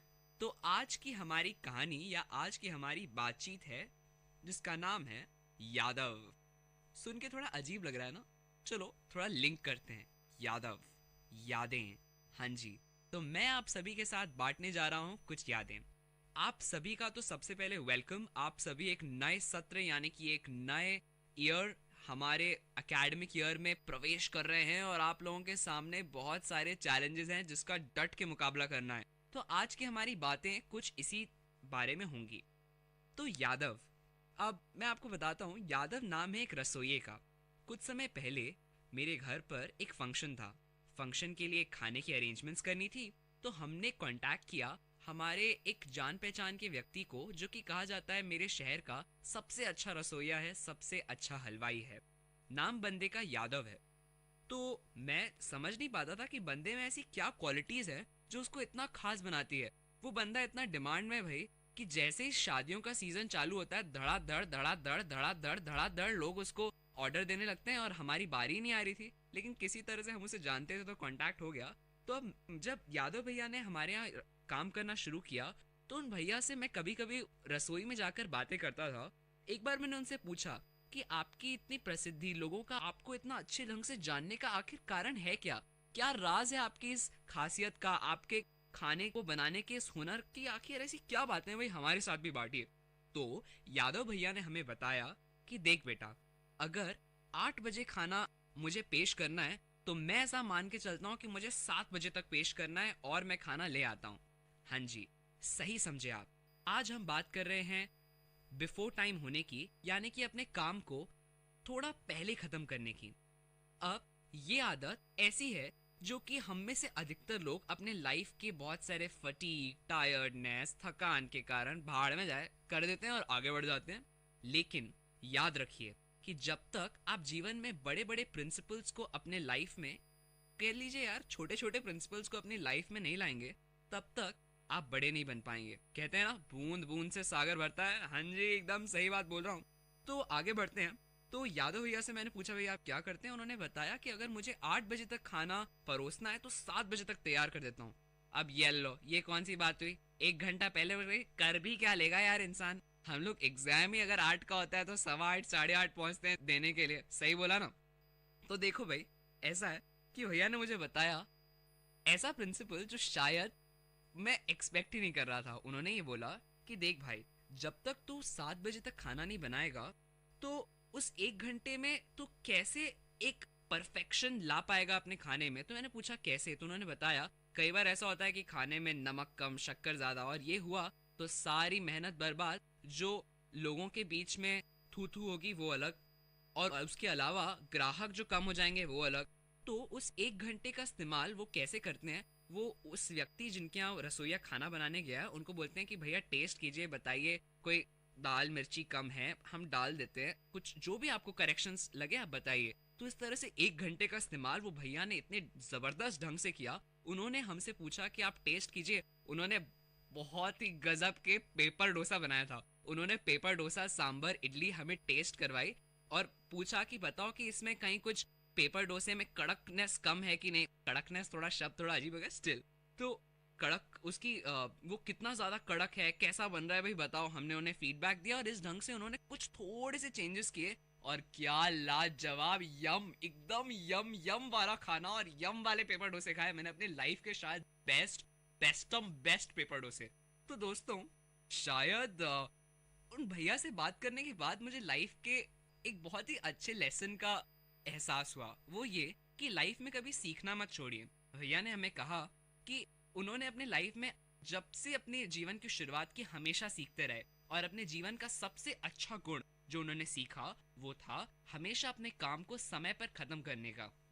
और याद रखिएगा, जब भी आप कोई बहुत बड़ा या कोई ऐसा नियम लाइफ में फॉलो करेंगे ना जो आपको किसी बहुत अच्छी पोजीशन पर ले जाने वाला होगा, तो आपके सामने बहुत सारे रेजिस्टेंस आएंगे। कभी कोई सामने आ जाएगा, कभी कोई काम याद आएगा, कभी दिमाग खराब होगा, कभी मन में लगेगा यार भाड़ में जाए, और भी न जाने क्या क्या। लेकिन जब तक आप रेजिस्टेंसेस को पार नहीं करेंगे तब तक आपकी पोटेंशियल एनर्जी बढ़ेगी कैसे? अब साइंस स्टूडेंट हो भाई, बातें ऐसी करता हूँ। खैर, आगे बढ़ते हैं। तो इसके लिए एक बहुत ही अच्छा ईडियम है। ईडियम ये, an early bird catches the worm. बिल्कुल सही है। अब आप सभी इसका कॉन्टेक्स्ट तो जानते ही होंगे। बहुत सारी चिड़िया होती है और रिसोर्सेज बड़े कम होते हैं। क्या खाती हैं वो? केचुए। और ये केचुए यही चिड़िया लोग पकड़ के दबा जाती हैं, वही दबा पाती हैं जो सुबह सुबह सबसे पहले उठ के केचुआ खोजना शुरू करती है। जी हाँ, जीवन भी कुछ इसी तरह से है। तो दोस्तों, ऐसा ही एक और एग्जाम्पल मैं आपको देता हूँ। रिसेंटली मैं एक नॉवल पढ़ रहा था, सर APJ अब्दुल कलाम की। नॉवल का नाम है विंग्स ऑफ फायर। क्या नॉवल है, गजब की। उन्होंने अपने लाइफ में बताया कि जब भी मैं सुबह सुबह वॉक करने जाया करता था तो वॉक करते करते मैं सारी प्लानिंग पहले से ही कर लेता था कि मुझे आगे लाइफ में क्या करना है, मुझे आने वाले 2 दिनों के अंदर कौन कौन से काम खत्म करने हैं। और हम जानते ही हैं कि आज उन्होंने हमारे जीवन में कितने बड़े चेंजेस लाए हैं। आज हमारे देश के राष्ट्रपति होने के बाद आज हमारा देश जिस भी पोजीशन पे है उसमें उनका कितना बड़ा योगदान है। और हमारा यह जीवन तो बना ही दूसरों के लिए है। अगर आप सांस छोड़ते भी हैं तो वो भी पेड़ों की कार्बन डाइऑक्साइड बन जाती है। बिल्कुल सही। तो आपको अपनी लाइफ का कुछ समय ऐसे बिताना है कि याद रखना है कि हम लाइफ में जो भी करते हैं ना वो सब दूसरों के लिए। तो कभी कभी अपनी इन सांसों के अलावा अपने विचारों को भी दूसरों के लिए समर्पित कीजिए और फिर देखिए कैसे आपका जीवन खुशनुमा और मस्त हो जाता है। और दोस्तों, जाने से पहले कई आप लोगों को लगेगा मैंने बड़ी बड़ी बातें तो कर दी, बंदा बोल के बड़बड़ करके चला गया, लेकिन ये नहीं बताया कि भाई इसको इनकॉर्पोरेट कैसे करें। तो हाँ जी, तो अब इनकॉर्पोरेशन की बारी आती है। तो क्लास 12th में मेरी एक बहुत अच्छी फैकल्टी थी। उन्होंने मुझे एक बार समझाया, बेटा अगर कोई काम बहुत बड़ा हो ना तो उसको छोटे छोटे छोटे छोटे छोटे हिस्सों में बांट लो। और जब तुम किसी बड़े काम को छोटे हिस्सों में बांटते हो, यानी कि one large task into small task, तो वो आसान हो जाता है। इसलिए अगर आपका काम मुश्किल है तो उसे छोटे हिस्सों में बांटिए। अब आपको सीखना है अगर कि आपको अपने हर काम को समय पे करना है तो अपने लाइफ के छोटे छोटे कामों को समय पे करना सीखिए। यदि माँ ने कहा कि बेटा 2 बजे तक खाना खाने आ जा, तो दोपहर में ठीक 2 बजे से 5 मिनट पहले पहुंच जाइए। उन 5 मिनटों में हाथ धोइए, सैनिटेशन का यूज़ कीजिए, आराम से बैठिए, आराम से मुंह धोइए और अपने दिल खुश करके खाना खाइए और कहिए अन्नदाता सुखी भव। ठीक वैसे ही कुछ। और कभी माँ कहे कि बेटा सुबह उठ जाओ, 5 बजे उठो, 7 बजे उठो, घर से नाश्ता करके जाओ, तो माँ की उस बात को सुनो और सुबह 7 बजे उठो। और ऐसे छोटे छोटे हिस्सों में अपने जीवन को बांट दो और इन छोटे छोटे हिस्सों में इस पंक्चुअलिटी के नियम को अप्लाई करने की कोशिश करो। फिर देखो कैसे ये नियम आपके जीवन के हर पहलू में घुस जाएगा और आप अपने लाइफ के हर छोटे छोटे काम को बिल्कुल समय पे और फर्राटेदार सही ढंग से कर पाएंगे। और मानिए दोस्तों, ये एक बहुत बड़ा राज है। राज ये कि अगर आप मानते हैं, अगर आप विश्वास करते हैं कि आप कोई काम बहुत अच्छे ढंग से कर सकते हैं, तो इस संसार की कोई ताकत आपको नहीं रोक सकती। और अगर आप इस बारे में और पढ़ना चाहते हैं तो रोंडा बायर्न की एक बहुत अच्छी किताब है द सीक्रेट, रहस्य, तो उसे जरूर पढ़िए और समझिए कि यदि एक बार आपने कुछ ठान लिया तो उस बारे में सोचिए और ज्यादा सोचिए कि मैं कर सकता हूँ और जरूर कर सकता हूँ, और सारी राहें आपके सामने खुल जाएंगी। खैर, बड़ी बड़ी बातें तो हो गई, छोटी छोटी बातों को जीवन में अप्लाई करते रहिए और जीवन के मजे लूटिए दोस्तों। तो ऐसी कुछ और बातों के साथ अपने लाइफ को और खुशनुमा और हैपनिंग बनाने की छोटी छोटी टिप्स के साथ वीआईटी गपशप पर मैं आपका होस्ट, आपका दोस्त खुशवंत आपसे मिलता रहूंगा। तब तक के लिए आप मुझे दीजिए इजाजत और आप सुनते रहिए VIT community radio 90.8 FM।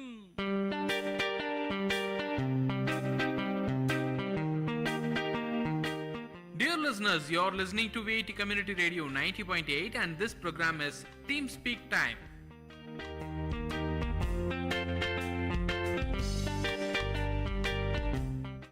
Hello and hi VIT, आप सुन रहे हैं वीआईटी कम्युनिटी रेडियो 90.8 एफएम।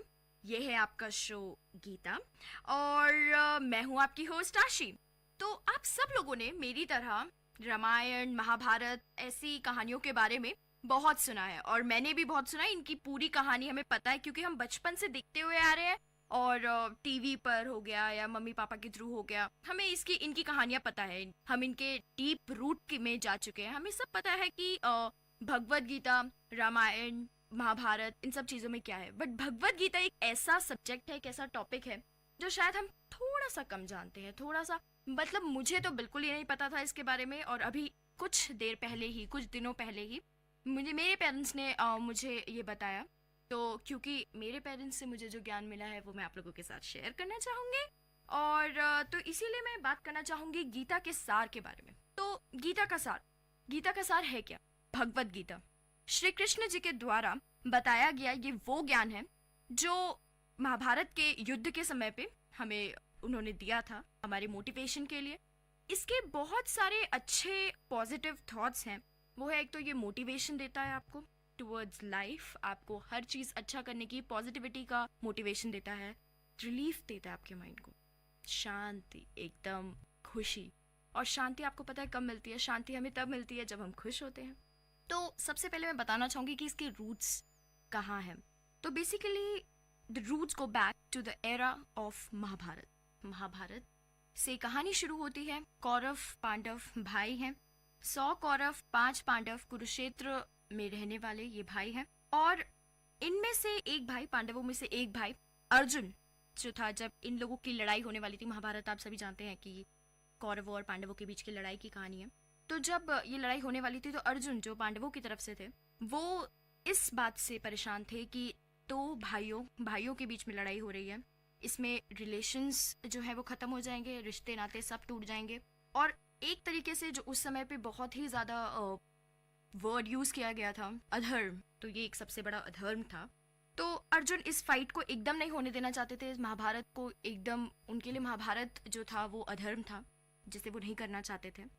तो इसी श्रेणी में श्री कृष्ण जो थे वो उनके रथ के सारथी बने और उन्होंने अपने उपदेश दिए, मैसेजेस दिए, और उन उपदेशों को हमने एक ग्रंथ में जो है ढाला और उसे हम कहते हैं गीता, भगवद गीता। तो वो जो 7 उपदेश गीता में लिखे गए हैं, श्री कृष्ण जी द्वारा दिए गए हैं, उन्हें हम एक धर्मशास्त्र के रूप में लेते हैं और इसीलिए इसी तरीके से उसे फैलाते जा रहे हैं।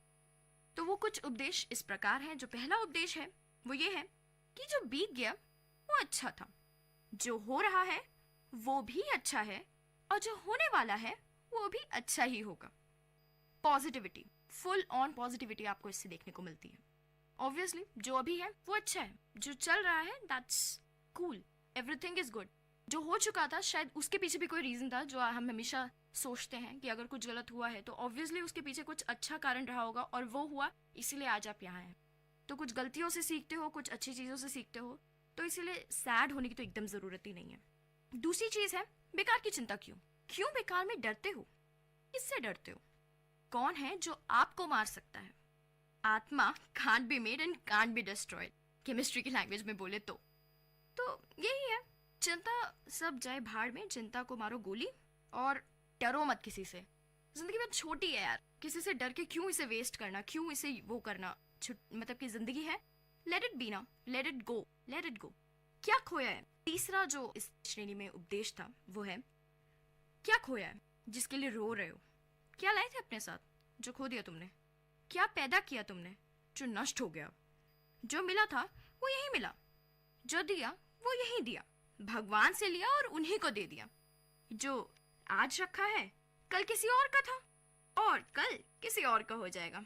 तुम इसे अपनी प्रॉपर्टी समझ के क्यों खुश हो रहे हो? और जब ये तुम्हारे हाथों से चले जाएगी तब दुखी हो जाओगे। तो क्यों? बेसिकली इसका पूरा समराइजेशन ये है, खाली हाथ आए थे और खाली हाथ चले जाओगे।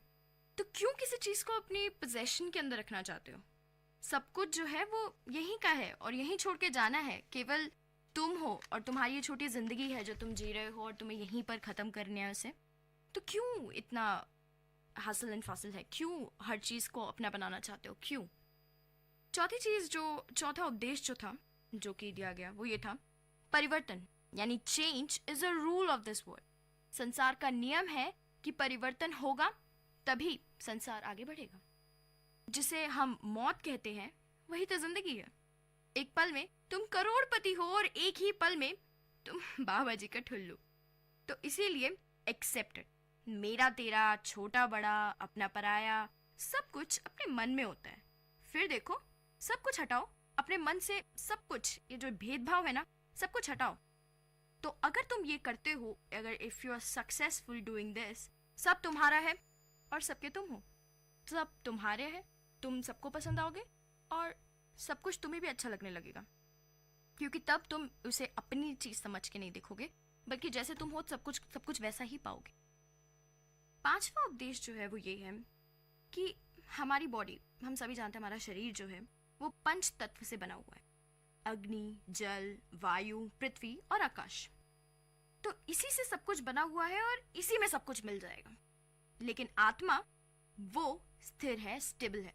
इसीलिए झांको और देखो कि तुम कौन हो, क्या हो। खुद को जानो कि तुम क्या हो। इन सब चीजों में, अपने शरीर में, इन सब चीजों में कुछ नहीं रखा है। अपनी आत्मा को जानो, क्योंकि वो हमेशा से तुम्हारे साथ ही है और रहेगी। उसे सुधारो, उसे जानो, पहचानो। छठा उपदेश, जो तेरा है वो मेरा नहीं है। इसीलिए अपना सब कुछ भगवान को ही अर्पित कर दो, यानी कि give it to him. That's the best. अगर इसके सहारे रहे तो डर, चिंता, दुख सब दूर हो जाएगा। तो केवल ये मूल मंत्र अपनाओ कि यहाँ से कुछ नहीं लिया है, सब कुछ जो है वो भगवान का है। तो अपने पोजेशन से सब कुछ हटाओ, फिर किसी बात का डर और चिंता ही नहीं रह जाएगी। सातवां उपदेश था वो ये है, जो भी करते हो गिव इट टू गॉड, भगवान को ही दे दो। अगर ऐसा करते हो तो सफलता भी तुम्हें ही मिलेगी और बाद में मुक्ति भी। तो अगर सफलता चाहिए कि तुम्हारे कदम चूमे, तो उसके लिए तुम्हें भी सब कुछ देकर, सब कुछ खोकर ही कुछ मिल। तो इसलिए अगर कुछ खोगे तभी कुछ मिलेगा। तो ये थे 7 उपदेश। अब ये सब पुराने जमाने की बातें नहीं है कि ये सब पुराने जमाने में था, सब कुछ था, हमेशा से मतलब रहा। जो पहले था वो हो गया। महाभारत में इन उद्देश्यों का यूज हुआ, पांडव जीते और सब कुछ खत्म। नहीं, ऐसा कुछ नहीं है। आज के ज़माने में भी और पहले से भी, after the period of Mahabharata also, ये चलता आया है और ये चलता रहेगा। गांधी जी, इन्होंने जब अपना देश आज़ाद कराया तो गीता के उपदेशों को ही एक बेस बनाया, गीता के उपदेशों को एक ढाल बनाकर इन्होंने सारा युद्ध लड़ा। अंग्रेज, इनकी तो एक ही पॉलिसी थी, डिवाइड एंड रूल, जो हम सब जानते हैं कि तोड़ो और राज करो। तो गीता जो थी वो इन सब चीज़ों से कोई कम नहीं थी, कोई कमी नहीं थी। गीता जो थे उसके पास सारे सॉल्यूशंस थे, सारे इन सभी लड़ाइयों के तोड़ थे, इन सभी दुष्प्रवृत्तियों के तोड़ थे। तो केवल गांधी जी ने ही नहीं, बहुत सारे आगे भी फ्रीडम फाइटर्स आए, बहुत सारे स्वतंत्रता सेनानी थे जिन्होंने कि यही गीता का सार अपनाया, इसे ही बेस बनाकर आगे की लड़ाई लड़ी, अपनी सोच बदली। इसीलिए इनके दुबले पतले होने का फायदा नहीं उठा पाए अंग्रेज, क्योंकि जो मेन इनका हथियार था वो थी इनकी सोच, और वो सोच आई गीता से।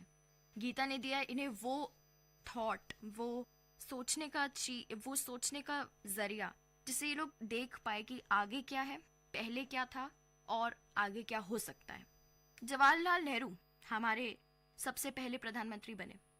इन्होंने भी इसी बात को मेंशन किया है कि गीता ही एक ऐसा माध्यम था जिससे उन्हें भी काफ़ी कुछ सीखने को मिला, और उन्होंने अपनी जो जिंदगी है वो इसी थॉट से जो है निकाली है।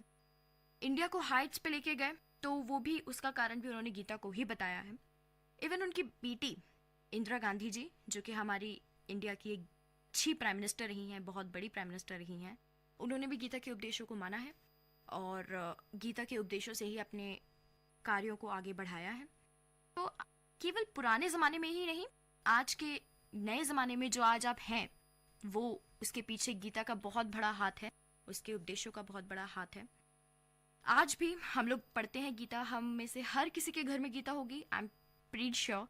और हमारे पेरेंट्स जो हैं अभी भी इस बात को मानते हैं, और अगर मेरी तरह आप लोगों को भी, मेरी तरह जैसे मेरे पेरेंट्स ने मुझे बताया है, आप लोगों को भी कभी ना कभी इसके बारे में पता चलेगा कि मे बी आपके पेरेंट्स भी बताएंगे, क्योंकि हमारे हर किसी के पेरेंट्स को ये बात पता होती है, क्योंकि पहले गीता को बहुत ही ज़्यादा माना जाता था, और ऑब्वियसली जनरेशन वाइज हम लोगों की थिंकिंग आगे बढ़ती जा रही है, थोड़ी चेंज होती जा रही है, लेकिन ऐसा नहीं है। आज भी हमारे पेरेंट्स सब जानते हैं, और अगर आप एक बार उनसे जाके पूछेंगे तो वो डेफिनेटली आपको बताएंगे क्यों इतनी जो मोटा सा ग्रंथ रखा है, मोटी सी किताब रखी है आपके मंदिर घर में, वो गीता है, भगवत गीता है, वो क्यों रखी है, उसका सिग्निफिकेंस जो है वो आपको बताएंगे अगर आप उनसे पूछने जाएंगे। गीता रखने का क्या मतलब है, उनसे अगर आप पूछेंगे तो वो आप लोग को यही बताएंगे, सीखना। अपनाते हैं हम, वो अपनाना, पहले तो सीखोगे फिर अपनाओगे। इम्प्लीमेंटेशन ऑफ द नॉलेज जो आजकल हम बहुत कम करते हैं, आई होप यू अंडरस्टैंड। तो अगर आपने कुछ पढ़ा है तो उसे इम्प्लीमेंट किया, ये हमने गीता से सीखा कि अगर जैसे आज भी गीता पढ़ते सब है, इम्प्लीमेंटेशन बहुत कम होता है। अगर आप उसे इम्प्लीमेंट करते हैं तो that's really a big thing. आप अगर थोड़ी सी चीज़ को भी इम्प्लीमेंट करें तो देखिए फिर ज़िंदगी क्या मस्त चलेगी एकदम। हम सबको यही सिखाया जाता है गीता के द्वारा कि अगर अभी अच्छा करोगे तो अच्छा ही मिलेगा, जो करोगे वो मिलेगा। अच्छा करोगे अच्छा मिलेगा, बुरा करोगे बुरा मिलेगा। तो ये सब कुछ जो है वो आपके सोचने और समझने की ताकत पे है। क्या सोचते हो, क्या समझते हो, क्या सीखते हो, क्या देखते हो, उन सब चीज़ों पे डिपेंड करता है। तो अगर अच्छी चीज़ें देखोगे, अच्छी चीज़ें करोगे तो ऑब्वियसली अच्छा ही मिलेगा, अच्छा ही सोच पाओगे, अच्छा ही कर पाओगे। तो इसलिए कभी ये मत सोचो कि क्या पढ़ रहे हैं, क्यों पढ़ रहे हैं, किस लिए पढ़ रहे हैं, क्योंकि जो पढ़ रहे हो वो इसलिए पढ़ो क्योंकि सीखना है, उससे कुछ जानना है। तो एक इंटरेस्टिंग श्लोक था जो मैं, जब मेरे पापा ने मुझे इसके बारे में बताया, मेरे पापा ने जब मुझे गीता के बारे में बताया, तो एक बहुत ही इंटरेस्टिंग श्लोक था जो मेरा पर्सनल फेवरेट है इस पूरी किताब में। जो मैंने सब कुछ पढ़ा उसमें से जो मेरा पर्सनल फेवरेट है वो मैं आप लोग को बताना चाहूँगी, आप लोग के साथ शेयर करना चाहूँगी। कर्म किए जा फल की चिंता मत कर इंसान, जैसा कर्म करेगा वैसे फल देगा भगवान, यह है गीता का ज्ञान। Like it's really good. Crime वगैरह बहुत अच्छा है और इसका मतलब भी बहुत अच्छा है। तो बेसिकली मैंने इस बात को मानना शुरू कर दिया है। मैंने लिटरली इस बात को मानना शुरू किया इन दिनों कि जस्ट पढ़ो, देखते हैं बाद में क्या होता है। जो कर रहे हो करो यार, एक बार ट्राई तो दो, देखते हैं क्या होता है बाद में। Let's see, like nobody knows क्या होगा आगे, so let it go. Gita जो है ना हमें खुशी देती है। गीता का एक मैसेज भी पढ़ोगे ना तो ऐसा लगेगा कि यार सब कुछ इतना मुश्किल नहीं है, इट्स ईजी। अगर आप करना चाहो तो आसान है, और जब कुछ आसान लगता है तो ऑब्वियसली खुशी होती है, और खुशी होती है तो एक शांति से मिलती। तो गीता इसीलिए आपको शांति प्रदान करते हैं, शांति देती है, एक आपके मन की शांति देती है, आप मन में खुश होते हो। तो जैसे अगर मुझे लगता है कि जैसे नेशनल बर्ड है, नेशनल एनिमल है, नेशनल लैंग्वेज है, उसी तरीके से अगर कभी कोई राष्ट्रीय शास्त्र हुआ तो उसका जो पद है वो गीता को ही मिलना चाहिए, क्योंकि मुझे लगता है कि जितना मैसेज और जितने थॉट गीता के डीप हैं उतने मुझे नहीं लगता कि किसी और बुक में हमें मिल सकते हैं। गीता में जो चीज़ है वो हम रियल लाइफ से जो है रिलेट कर सकते हैं, कोरिलेट कर सकते हैं, और केवल आज ही नहीं, हमेशा आगे वाली कितनी ही जनरेशन्स आ जाए, कितनी ही लोग आ जाए, बट हर किसी की लाइफ में, हर किसी सिनेरियो में गीता के उपदेश हमेशा काम आएंगे। गीता आपको हमेशा से एक साथ बांध के रखेगी और आपकी सोच को एकदम बदलेगी। मैं आज आपको ये भी बताना चाहूँगी कि मेरी आपको ये जानकारी देने का केवल एक ही मकसद था कि मेरे को एक अच्छी चीज़ देखने को मिली, एक सुनने को मिली, मुझे एक अच्छी चीज़ के बारे में पता चला, और वो मुझे आप लोगों के साथ बांटना था, मुझे सबके साथ बांटना था। तो मुझे ये मीडियम जो है, जो आधार जो है, वो बहुत अच्छा लगा। एक समय जब मैं आप लोगों को बता सकती थी, एक तरीका जिससे मैं आप सब लोगों को बता सकती हूँ, और मैंने आपकी मुलाकात इस जानकारी से करा दी है। और उम्मीद है मुझे कि किसी एक छोटे से पार्ट को भी अगर आप अपने मन के अंदर ढाल लेते हैं, अप्लाई करते हैं, और थोड़ा सा किसी एक पॉइंट को भी, किसी एक उपदेश को भी अगर आप अपनी ज़िंदगी में ढालने की कोशिश करते हैं, तो ज़रूर मेरी सक्सेस तो हो जाएगी, आपको तो सक्सेस मिलेगी मिलेगी। मैं ज़रूर अपने आप को सक्सेसफुल फील करूँगी कि मैंने आपको एक बहुत अच्छी चीज़ बताई, आपने उसका यूज़ किया और आपके फ़ायदे में भी रही, और मैं खुद भी इसे यूज़ करने की पूरी कोशिश करूँगी, क्योंकि मेरे हिसाब से इट्स रियली इम्पॉर्टेंट कि हम जाने कि क्या हो रहा है, और इट्स रियली इम्पॉर्टेंट कि हमें जो अच्छी चीज़ पता चलती है हम उसे अपनी ज़िंदगी में ढालें। तो यहाँ पर मैं यहीं पर विराम देना चाहूँगी। तो यहाँ पर मैं थी आपकी होस्ट आशी, शो गीता के साथ। आप सुन रहे थे VIT कम्युनिटी रेडियो 90.8 FM।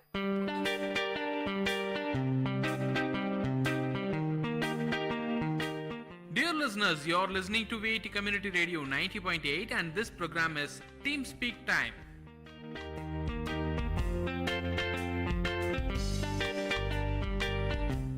नमस्कार दोस्तों, आप सुन रहे हैं VIT कम्युनिटी रेडियो 90.8 FM। आज का हमारा कार्यक्रम है शब्दों का रंगमंच। मैं हूं आपकी होस्ट विधु और मैं हूं आपकी को होस्ट स्तुति। दोस्तों, ये कार्यक्रम उपन्यासों व कहानियों के संग्रह का समीक्षा है, यानी कि सरल शब्दों में बुक रिव्यू, और हमारा पहला अंक है पहाड़ों की खुशबू। स्तुति, अगर मैं तुम्हारे सामने दो किताब रखूं, एक उपन्यास और एक कहानियों का संग्रह, तो तुम क्या पढ़ना पसंद करोगी? आज की भागती दौड़ती जिंदगी को देखते हुए तो मैं छोटी कहानियों का संग्रह ही उठाऊंगी, क्योंकि पूरे एक उपन्यास को पढ़ पाना तो संभव नहीं, और एक बार में पढ़ा न जाए तो उसमें मजा नहीं आता। बेशक, ऐसे में शिवानी की लोकप्रिय कहानियों के नाम का यह कथा बेहद आकर्षक है।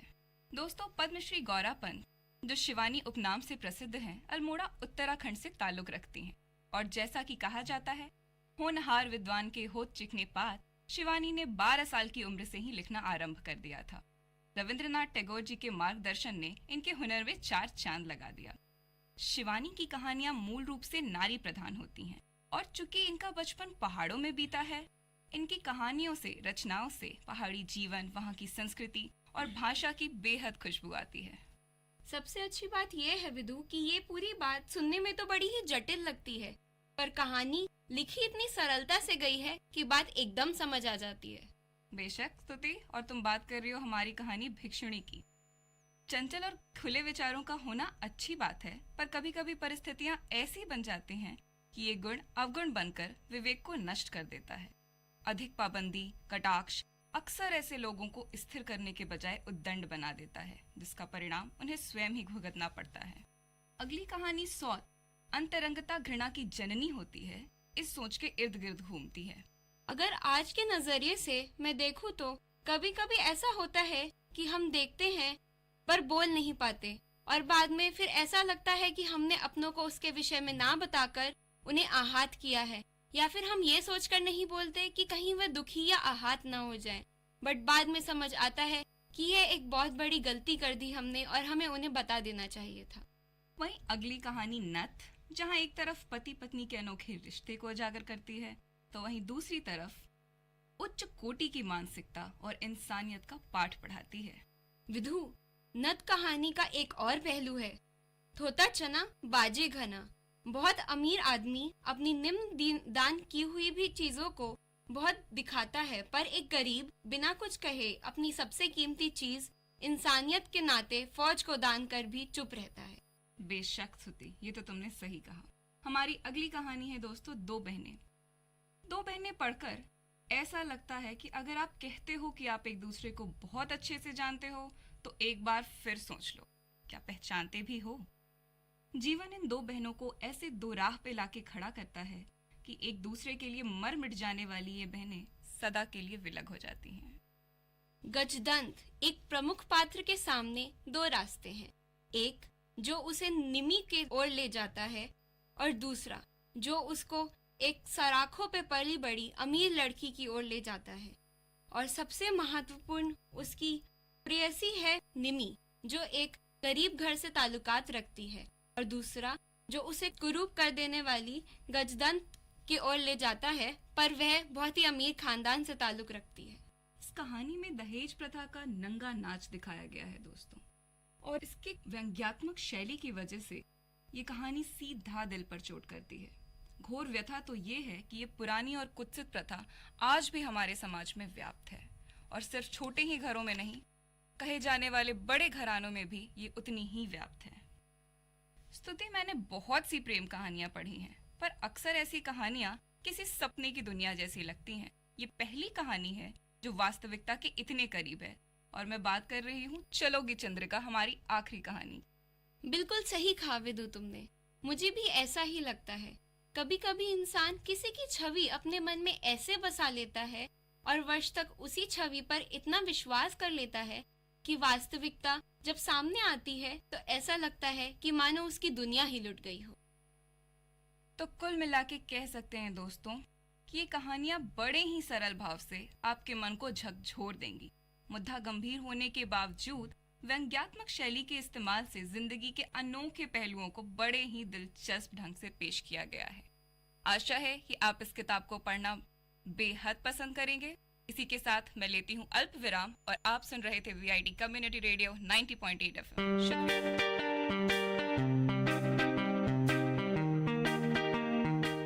Dear listeners, you're listening to VIT Community Radio 90.8 and this program is Team Speak Time.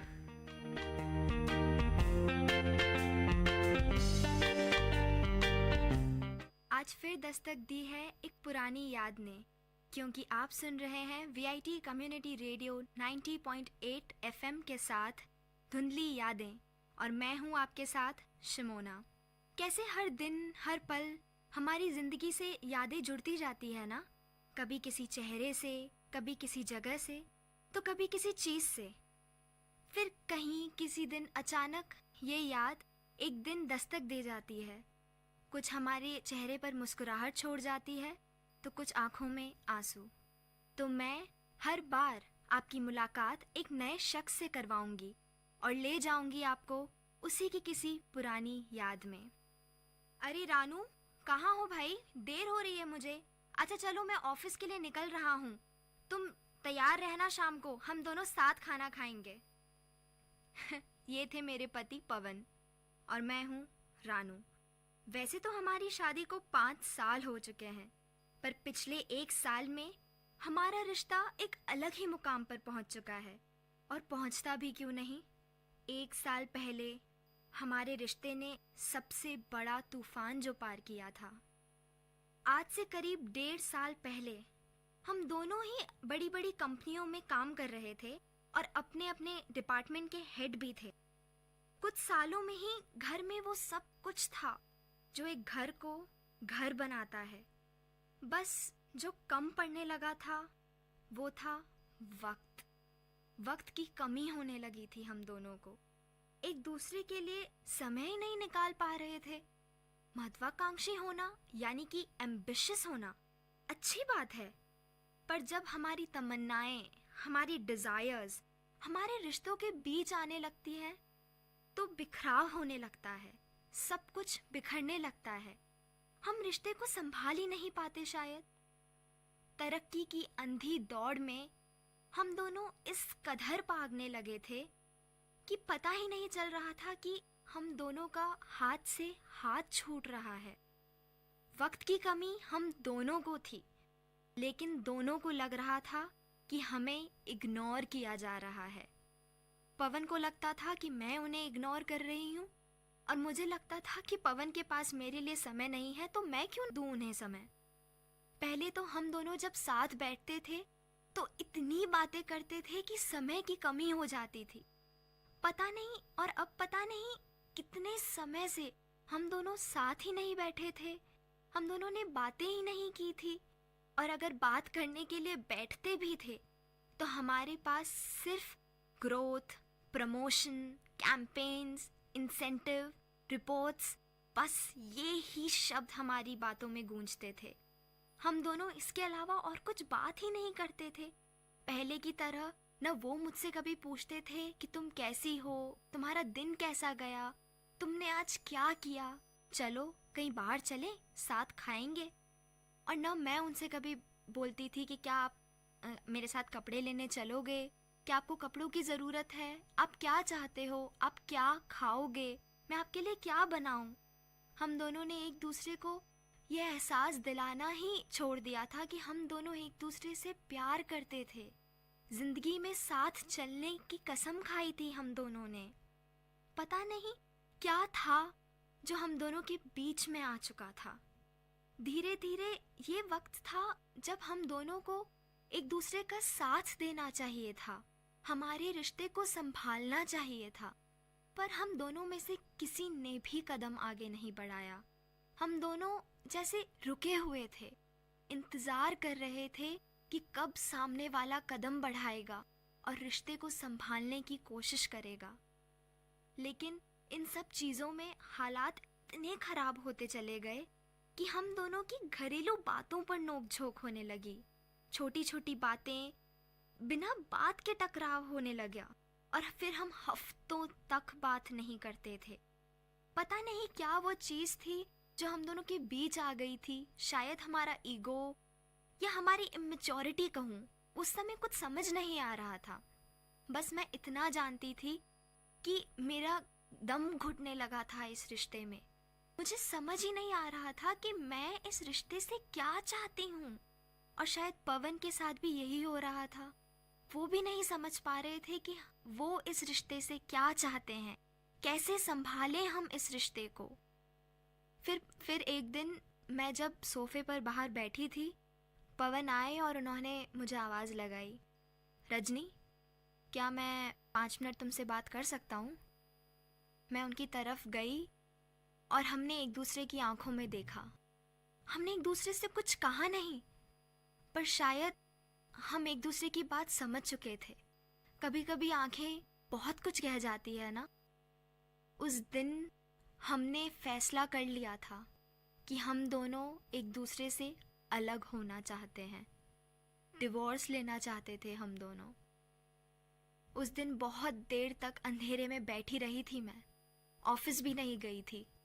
शाम को जब पवन ऑफिस से घर लौटे तो मैंने उन्हें कहा, पवन, मैं अब इस घर में और नहीं रह सकती, दम घुटता है मेरा यहाँ।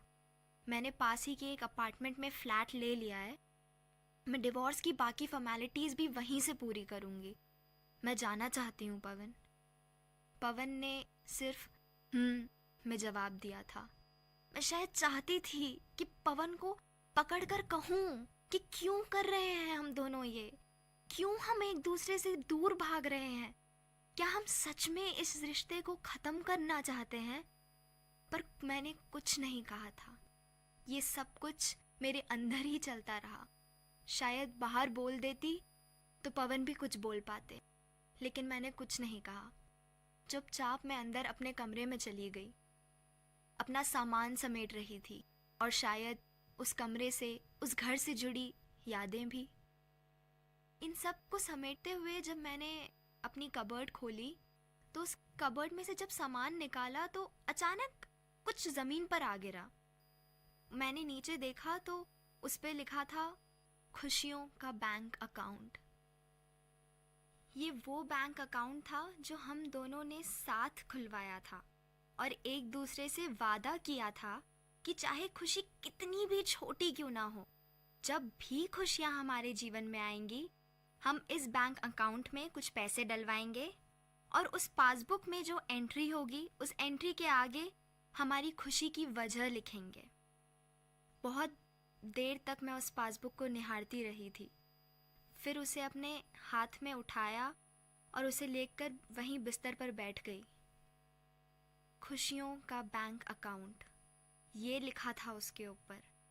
मुझे और पवन को पूरा विश्वास था कि साथ होते हुए, साथ चलते चलते हम दोनों के जीवन में बहुत खुशियां आएंगी। इसीलिए तो हमने ये बैंक अकाउंट खुलवाया था, क्योंकि हम सब खुशियों को एक जगह समेट के रखना चाहते थे। फिर पता नहीं क्या हो गया कि आज हमारा रिश्ता इस जगह आकर खड़ा हो गया है। मैंने उस पासबुक का पहला पन्ना पलटा। उस पासबुक में सबसे ऊपर की तारीख थी 31 जनवरी 2008 और उसके आगे लिखा था प्यार का इजहार। 31 जनवरी 2008 को ही तो हम दोनों ने एक दूसरे को अपने प्यार का इजहार किया था। एक दूसरे को बताया था कि हम दोनों एक दूसरे से कितना प्यार करते हैं और एक दूसरे के बिना नहीं रह पाएंगे। और उसी दिन हमने बैंक में जाकर ये अकाउंट भी खुलवाया था ताकि हम अपनी खुशियों को समेट के रख सकें। अगली तारीख थी 5 मार्च 2008। पवन की जॉब। इस दिन पवन की जॉब लगी थी। कॉलेज की सबसे अच्छी जॉब लगी थी पवन को। मैं कितनी ज़्यादा खुश थी। खुशी के मारे पूरी दुनिया को जैसे सिर पे उठा लिया था मैंने। हलवा, मोतीचूर के लड्डू और पता नहीं क्या क्या बनाया था मैंने। मेरी बिल्डिंग के चौकीदार को भी पता चल गया था कि आज रजनी मैडम बहुत खुश हैं। इतनी खुशी थी मुझे पवन की जॉब लगने की। पवन को तरक्की की सीढ़ियां चढ़ते हुए देख मानो मुझे ऐसा लग रहा था जैसे मैं 7वें आसमान पर पहुंच चुकी हूं। 16 दिसंबर 2010। शादी के लिए पूछा था इस दिन मुझसे पवन ने। घुटनों पे बैठकर मेरी तरफ हाथ बढ़ाया था और पूछा था, रजनी, क्या तुम बाकी की पूरी जिंदगी मेरे साथ बिताना चाहती हो? और मैंने अपने कांपते हुए हाथ पवन की ओर बढ़ाए थे और हाँ में सिर हिलाया था। 11 मार्च 2010। हमारी शादी। खानदान, दुनियादारी, समाज, सब कुछ ठुकराकर एक दूसरे का हाथ थामा था हमने और फैसला किया था कि हर समय पूरी जिंदगी एक दूसरे के साथ चलेंगे, एक दूसरे का साथ देंगे। और आज ये क्या हो गया था हम दोनों को? क्यों एक दूसरे का हाथ छोड़ने की बात कर रहे थे हम? 16 दिसंबर 2010। गाना गाया था पवन ने। मैं ऑफिस से वापस घर लौटी थी और जैसे ही मैंने घर में कदम रखा, बहुत अंधेरा था घर में। समझ नहीं आ रहा था कि लाइट्स बंद क्यों हैं। फिर अचानक चारों तरफ से गानों की आवाज़ें आने लगी थी। जब लाइट्स जलाई तो देखा कि पूरा घर सजा हुआ है। पवन ने मेरे लिए डिनर प्लान किया था। वो चाहते थे कि उस दिन की शाम हम दोनों एक साथ खुशी खुशी बिताएं, एक दूसरे का साथ होने का एहसास हो हम दोनों को। बहुत ही खूबसूरत रात थी वो। बहुत खुश थी मैं कि मुझे पवन जैसा जीवन साथी मिला है। 14 अगस्त 2011। रजनी का प्रमोशन, यानी कि मेरा प्रमोशन हुआ था उस दिन मेरा। पवन इतने ज़्यादा खुश थे कि उन्होंने पूरे ऑफिस को, पूरे बिल्डिंग, चौकीदार, एक एक इंसान को चीख चीख कर बोला था कि रजनी का प्रमोशन हुआ है। हाँ, मेरी बीवी का प्रमोशन हो गया है। मैंने इतना खुश पवन को कभी नहीं देखा था। उन्हें इतनी खुशी होती थी मेरी तरक्की से। शायद खुशी आज भी होती है, बस फर्क इतना है कि अब वो जताते नहीं, या शायद हम दोनों ने ही जताना छोड़ दिया है। हम दोनों हार मान चुके हैं हमारे रिश्ते से। 9 अगस्त 2011। गाड़ी। हम दोनों ने इस दिन अपने पैसों से गाड़ी खरीदी थी। एक एक पाई जोड़कर बहुत समय से इंतज़ार कर रहे थे हम इस दिन का, जिस दिन हम अपनी एक गाड़ी खरीद सकें। जिस दिन वो गाड़ी हमारे घर के बाहर आकर खड़ी हुई थी, हम दोनों खुशी से फूले नहीं समाये थे। उस दिन पता नहीं कितने घंटों तक हम दोनों सिर्फ गाड़ी में ही घूमते रहे थे, इधर से उधर, इधर से उधर, बस गाड़ी में ही घूमते रहे थे हम दोनों।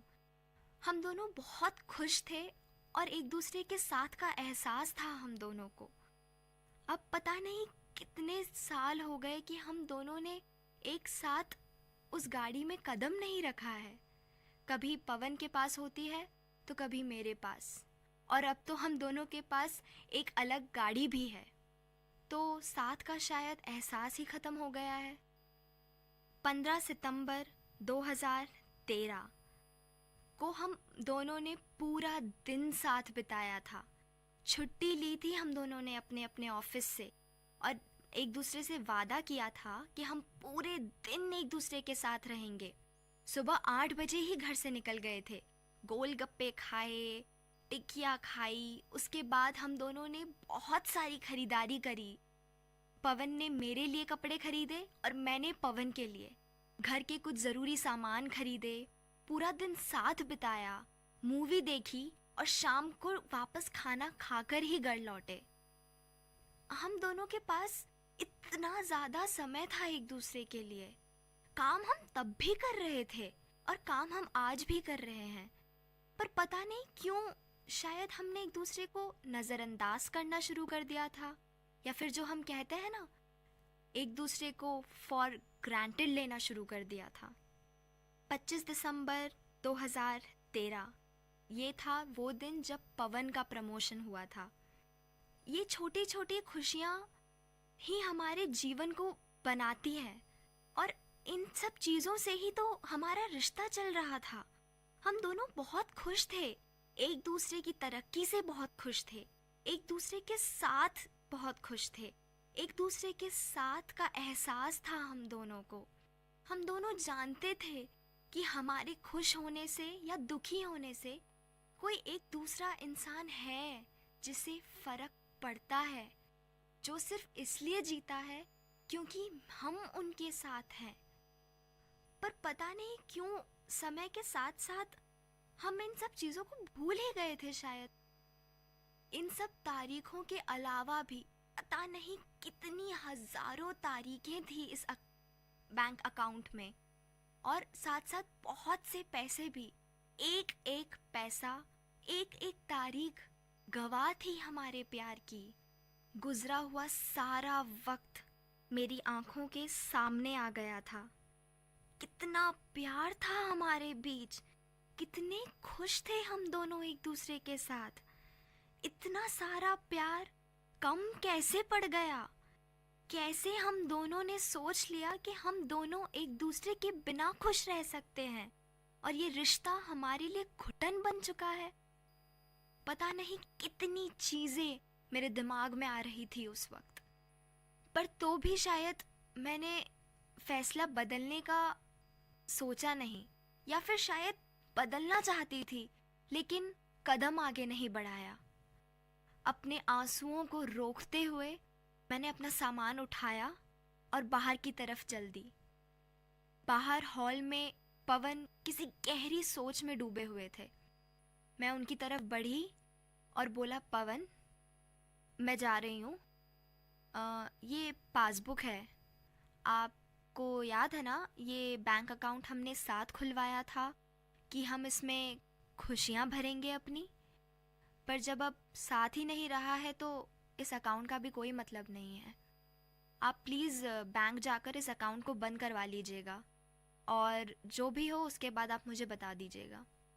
पवन ने उस पासबुक को लेने के लिए हाथ आगे नहीं बढ़ाया था। मैंने ही वो पासबुक टेबल पर छोड़ दी थी और अपने आंसुओं से झगड़ते हुए आनन फानन में कमरे से बाहर निकल आई थी, और उस घर से भी, इस आशा में कि शायद पवन उस पासबुक को खोलेंगे और शायद कुछ होगा। अगले ही दिन जब मैं अपने नए अपार्टमेंट में थी, तो अचानक घंटी बजी। मैंने गेट खोला तो देखा नीचे पासबुक पड़ी थी, खुशियों का बैंक अकाउंट। आंखों से आंसू थमने का नाम ही नहीं ले रहे थे। मैंने वो पासबुक उठाई और उसके पन्ने पलटे। उस पासबुक में एक नई एंट्री थी, 17 अप्रैल 2015, और उसके आगे पवन ने अपनी हैंडराइटिंग में लिखा हुआ था, शादी दोबारा। मैंने पासबुक से नज़रें ऊपर उठाई और इधर उधर देखा। वहीं कोने में पवन खड़े थे। मैं पवन की ओर आगे बढ़ी। उन्होंने मेरी आंखों में झांका और पूछा, रजनी, शादी करोगी मुझसे दोबारा? तो देखा आप लोगों ने कैसे जिंदगी की छोटी छोटी खुशियों को समेट के रख लेने से जिंदगी की बड़े बड़े दुख भी खत्म किए जा सकते हैं। रजनी और पवन को एक दूसरे के साथ का एहसास तो जैसे खत्म ही हो गया था। जब वापस उनकी आंखों के सामने वो पुराने पल, वो खुशियों के लम्हे दोहराए गए, तो उन दोनों को एहसास हुआ कि वो दोनों एक दूसरे के साथ कितने खुश रह सकते हैं और वो दोनों एक दूसरे के बिना जैसे अधूरे से हैं। तो आप लोग भी आदत डालिए, किसी भी तरीके से, चाहे वो डायरी मेंटेन करना हो, चाहे वो तस्वीरें खींचना हो, किसी भी तरीके से अपने जीवन के छोटी छोटी खुशियाँ, उन सब खुशियों को समेट के रखने की आदत डालिए। क्योंकि हो सकता है कि आज आपके लिए वो खुशी बहुत छोटी हो, लेकिन आगे जाकर वही छोटी छोटी खुशियाँ आपके जीवन के बड़े बड़े दुखों को ख़त्म कर दे। इसी तरह मैं आपको फिर मिलूंगी एक किसी नए शख्स के साथ, और आपको मिलवाऊंगी उसी की किसी एक पुरानी याद के साथ। तब तक के लिए आप सुनते रहिए और हमसे जुड़े रहिए। आप सुन रहे थे VIT कम्युनिटी रेडियो 90.8 FM पर धुंधली यादें। Dear listeners, you had listened to the program Team Speak Time in VIT Community Radio 90.8. Thank you for listening.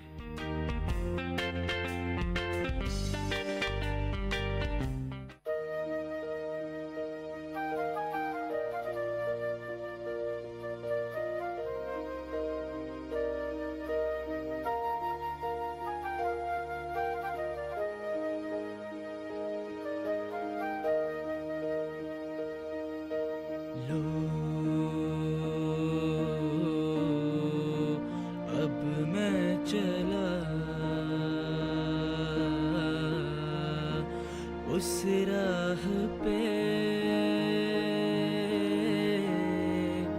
यादें लिए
உங்கள் இல்லம் நுழைந்திடும், உங்கள் செவிகளை தீண்டிடும், உங்கள் மனதினை வருடவே பண்பலையாய் மலருதே. உங்கள் இல்லம் நுழைந்திடும், உங்கள் செவிகளை தீண்டிடும், உங்கள் மனதினை வருடவே பண்பலையாய் மலருதே. VIT 90.8 வேலூரில் நாங்க தாம்பே.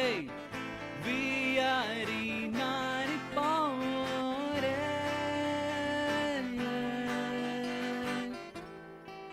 நீங்கள் கேட்டுக்கொண்டிருப்பது VIT பண்பலை 90.8 VIT பல்கலைக்கழகத்தின் சமுதாய வானொலி.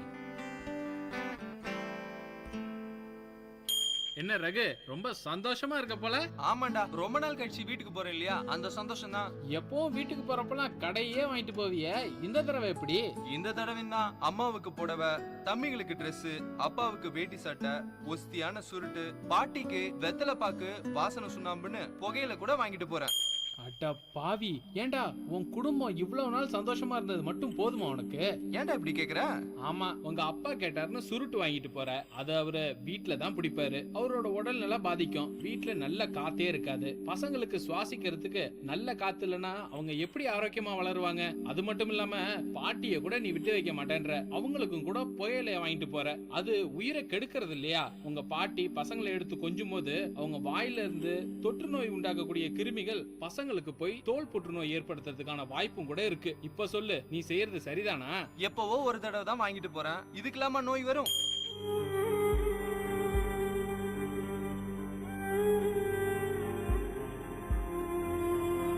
விளையாட்டு வினையாகும். நம் சந்ததியை காக்க வேண்டிய நாமே அதை அழிவுக்கு உட்படுத்தலாமா? புகையிலையை தடுப்போம், புத்துயிர் பெறுவோம்.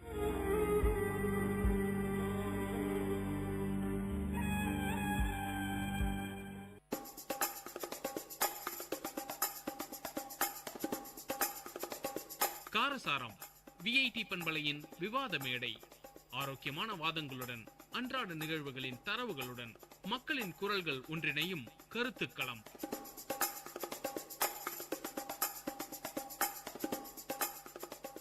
வணக்கம் நேயர்களே, இது விஐடி பண்பலை 90.8 விஐடி பல்கலைக்கழகத்தின் சமுதாய வானொலி. இந்நிகழ்ச்சி காரசாரம். இன்றைய தலைப்பு நம் வாழ்வின் நகைச்சுவை.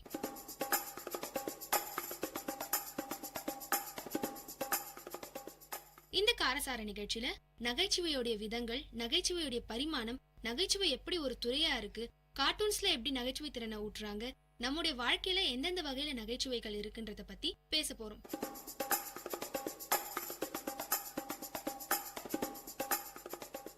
பேசத்துக்கு நாங்க 4 பேர் வந்திருக்கோம். என்னுடைய பெயர் கவிஸ்ரீ. வணக்கம், என்னுடைய பேர் ஜனனி. வணக்கம், என்னோட பெயர் சுஷ்மிதா. வணக்கம், என்னோட பேர் மோனிகா. சிரிப்பை தூண்டுற ஒவ்வொரு கலை வடிவமே நகைச்சுவை தாங்க. ஒரு மனிதனுடைய மன இறுக்கம், மன அழுத்தம், மன உளைச்சல் இது எல்லாத்தையுமே போக்கி அவருக்கு ஒரு ஆரோக்கியமான உடலை பரிசளிக்கிறதே நகைச்சுவை தான். ஒருத்தருக்கு மட்டும் இல்ல, சுத்தி இருக்கிற எல்லாருக்குமே ஒரு பாசிட்டிவ் வைப்ரேஷனை தூண்டுறதுல நகைச்சுவை முக்கியமான பங்கை வகிக்குது. இப்ப இங்க பாசிட்டிவ் வைப்ரேஷன் உருவாக்கணும்னா நான் ஒரு நகைச்சுவை கதை சொல்ல போறேன். அது என்னன்னா, ஒரு 2 பசங்களை பத்தியான கதை. ஒரு ஊர்ல 2 பசங்க இருக்காங்க.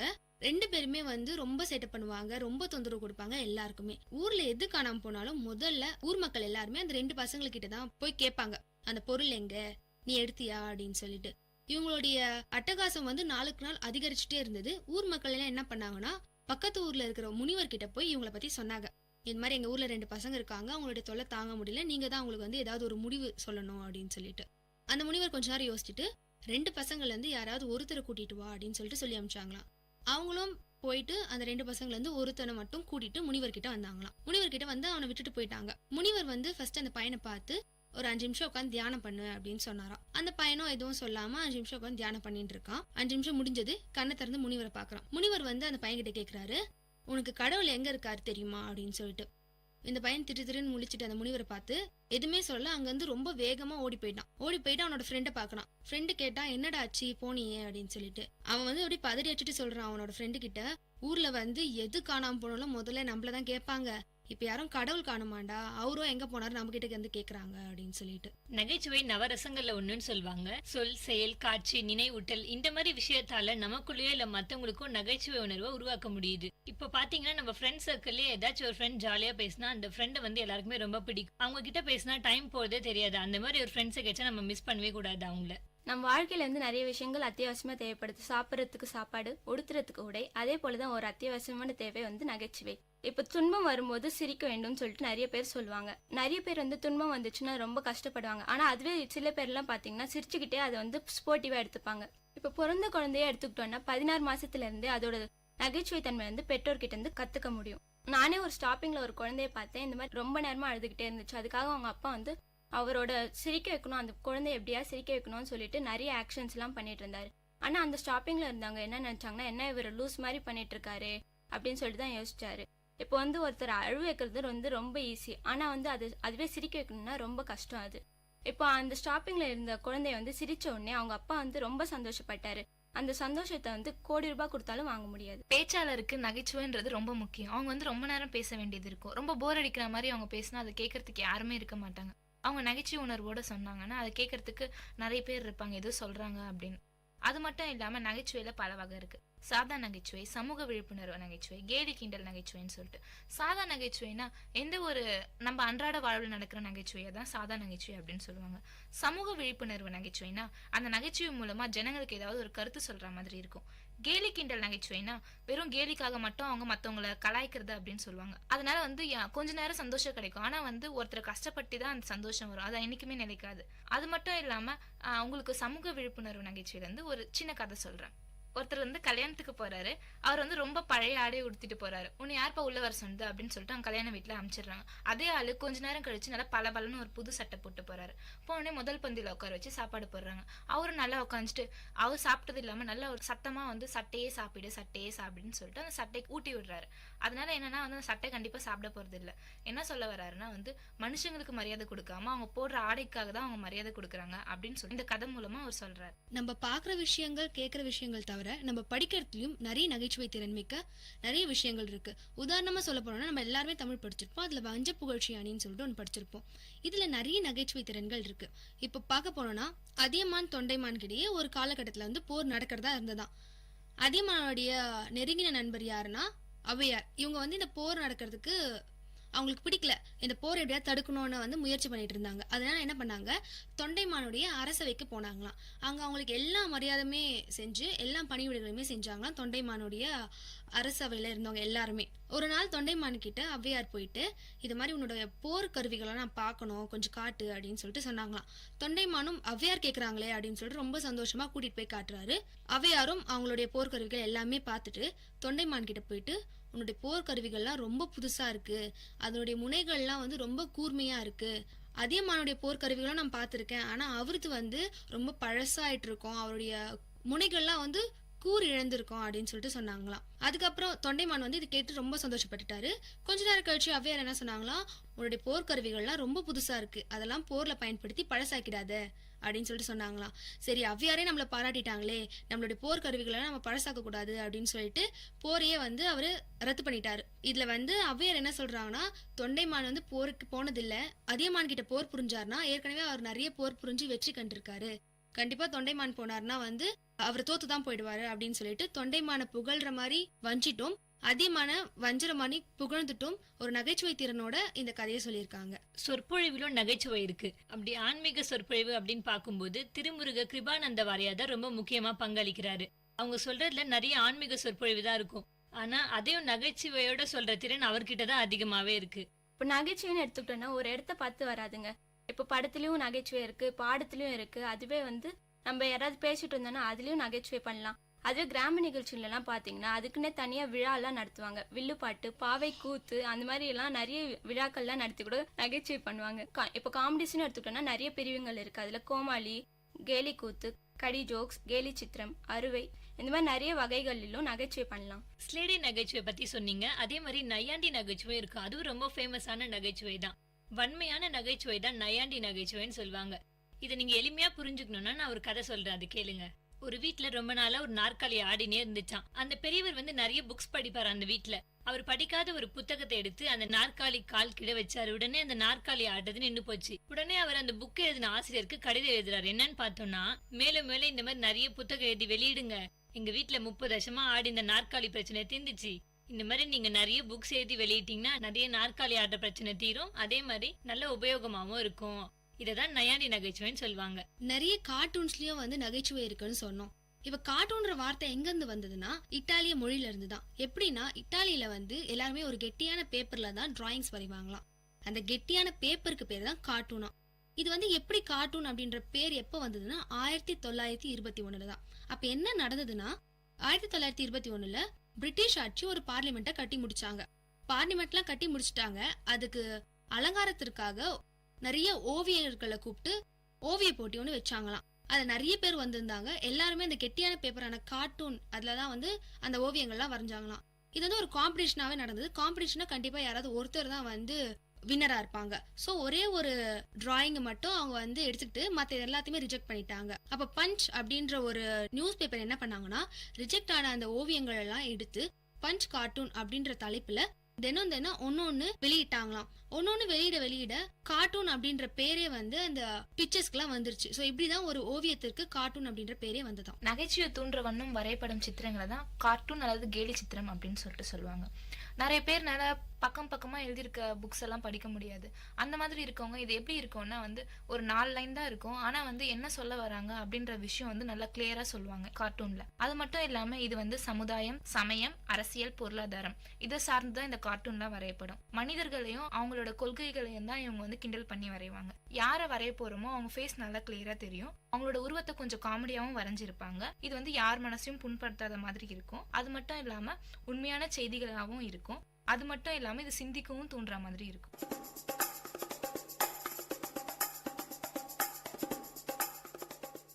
தமிழ்நாட்டுல முதல்ல வெளிவந்த கேலி சித்திரம் அல்லது கருத்து படம்னு சொல்லுவாங்க. அத மகாகவி பாரதியார் இந்தியா அப்படின்ற பத்திரிகை மூலமா பிரிட்டிஷ் ஆட்சி குறைகளை கேலி சித்திரமா வரைஞ்சு வெளியிட்டாராம்.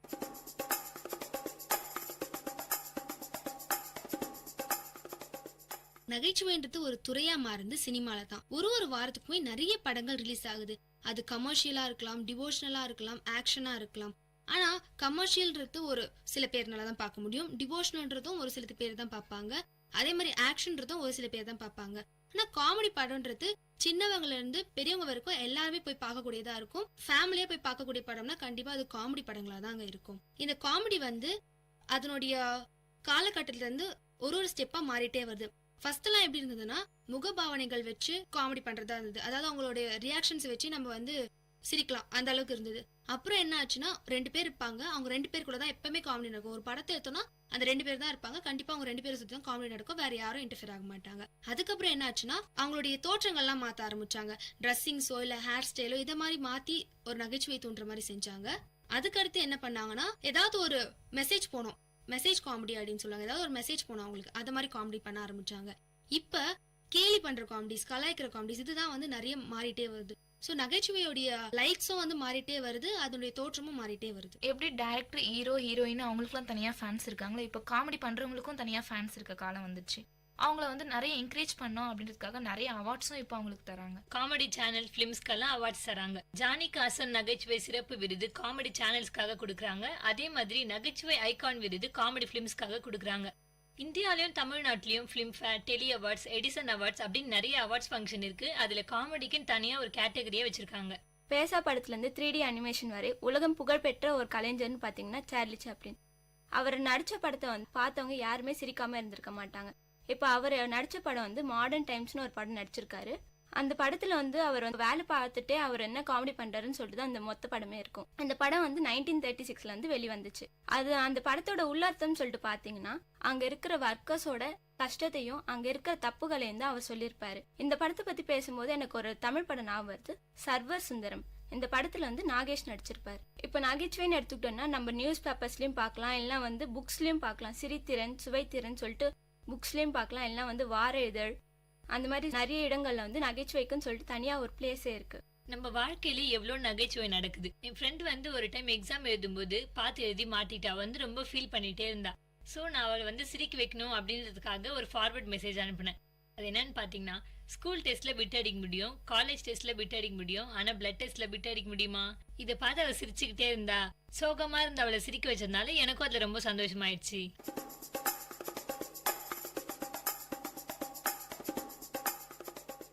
எங்கள் வீட்டில் வந்து நாங்கள் வந்து ஒரு நாய் வளர்த்துட்டு இருந்தோம். திடீர்னு உடம்பு சரியில்லாமல் அது இறந்து போச்சு. நான் அது வந்து என் ஃப்ரெண்டு கிட்ட வந்து ஃபோன் பண்ணி ரொம்ப ஃபீல் பண்ணிட்டேன், இந்த மாதிரி எங்கள் வீட்டில் நாய் இறந்துடுச்சு அப்படின்னு சொல்லிட்டு. அவள் கேட்டு ரொம்ப சிரிச்சுட்டே இருந்தா. எனக்கு கோவம் வந்துச்சு, கட் பண்ணிட்டேன். மொபைல் கட் பண்ணிட்டு ஃபோன் கட் பண்ணிட்டு அமைதியாக உட்காந்துருந்தேன். கொஞ்ச நேரம் கழிச்சு ஒரு மெசேஜ் வருது. என்னன்னு பார்த்தா, என்னதான் நாய் நன்றியுள்ளதாக இருந்தாலும் அதனால தேங்க்யூ சொல்ல முடியாது அப்படின்னு சொல்லிட்டு.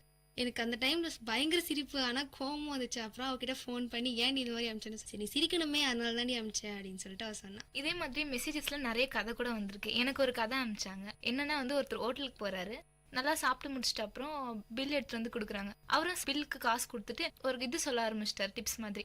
என்னன்னா வந்து மூஞ்சி கடலை மாவு போடுப்பா, மூஞ்சி ரொம்ப பிரைட் ஆகும், அந்த மாதிரி அவர் பண்ணி சொல்லியிருந்தாரு. அவருக்கு ஒண்ணுமே புரியல. என்ன சார் சொல்றீங்க அப்படின்னா, சாப்பிட்டேன்ப்பா, அதுதான் உங்களுக்கு டிப்ஸ் கொடுக்குறேன் அப்படின்னு சொல்லிட்டு அவர் சொன்னார். நான் வீட்டில் நிறைய நேரம் சிஸ்டம் யூஸ் பண்ணுறதுனால எங்கள் அக்கா கொஞ்ச நாள் முன்னாடி இந்த மெசேஜ் அனுப்பிச்சிருந்தா, நண்பா நீ கம்ப்யூட்டர் முன்னாடி உட்காந்தா அது என்ன நினைக்கும் தெரியுமா? Intel inside mental outside. இந்த மெசேஜ் பார்க்கும்போது எனக்கு சரியாக கோவம் வந்துச்சு, ஆனால் ஒரு விதமான சிரிப்பு வந்துச்சு. அதுக்கப்புறம் நான் எப்போல்லாம் சிஸ்டம் யூஸ் பண்ணுறேனோ அப்போல்லாம் இந்த மெசேஜ் தான் எனக்கு ஞாபகம் வரும்.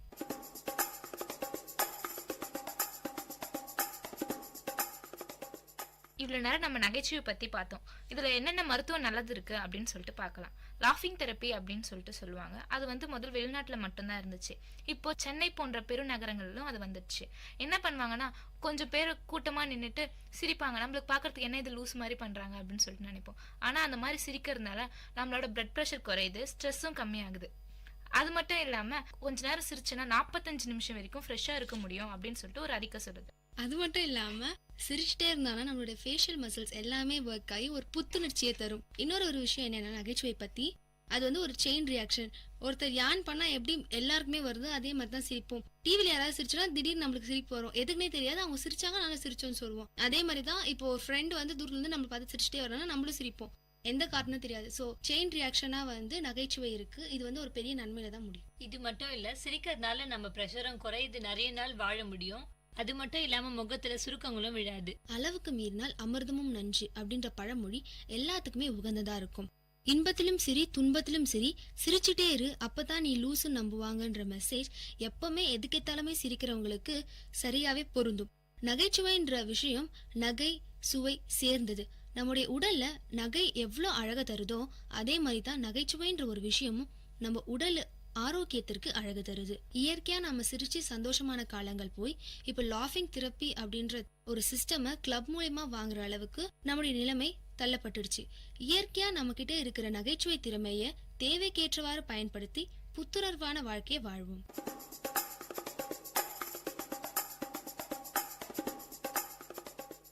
நேர்கள் இதுவரை கேட்டது காரசாரம் நிகழ்ச்சியில் நம் வாழ்வி நகைச்சுவை. இது விஐடி பண்பலை 90.8 விஐடி பல்கலைக்கழகத்தின் சமுதாய வானொலி. நன்றி. நேர்கள் இதுவரை கேட்டது விஐடி பண்பலை 90.8 காரசாரம், மக்களின் குரல்கள் ஒன்றிணைந்த கருத்துக்களம்.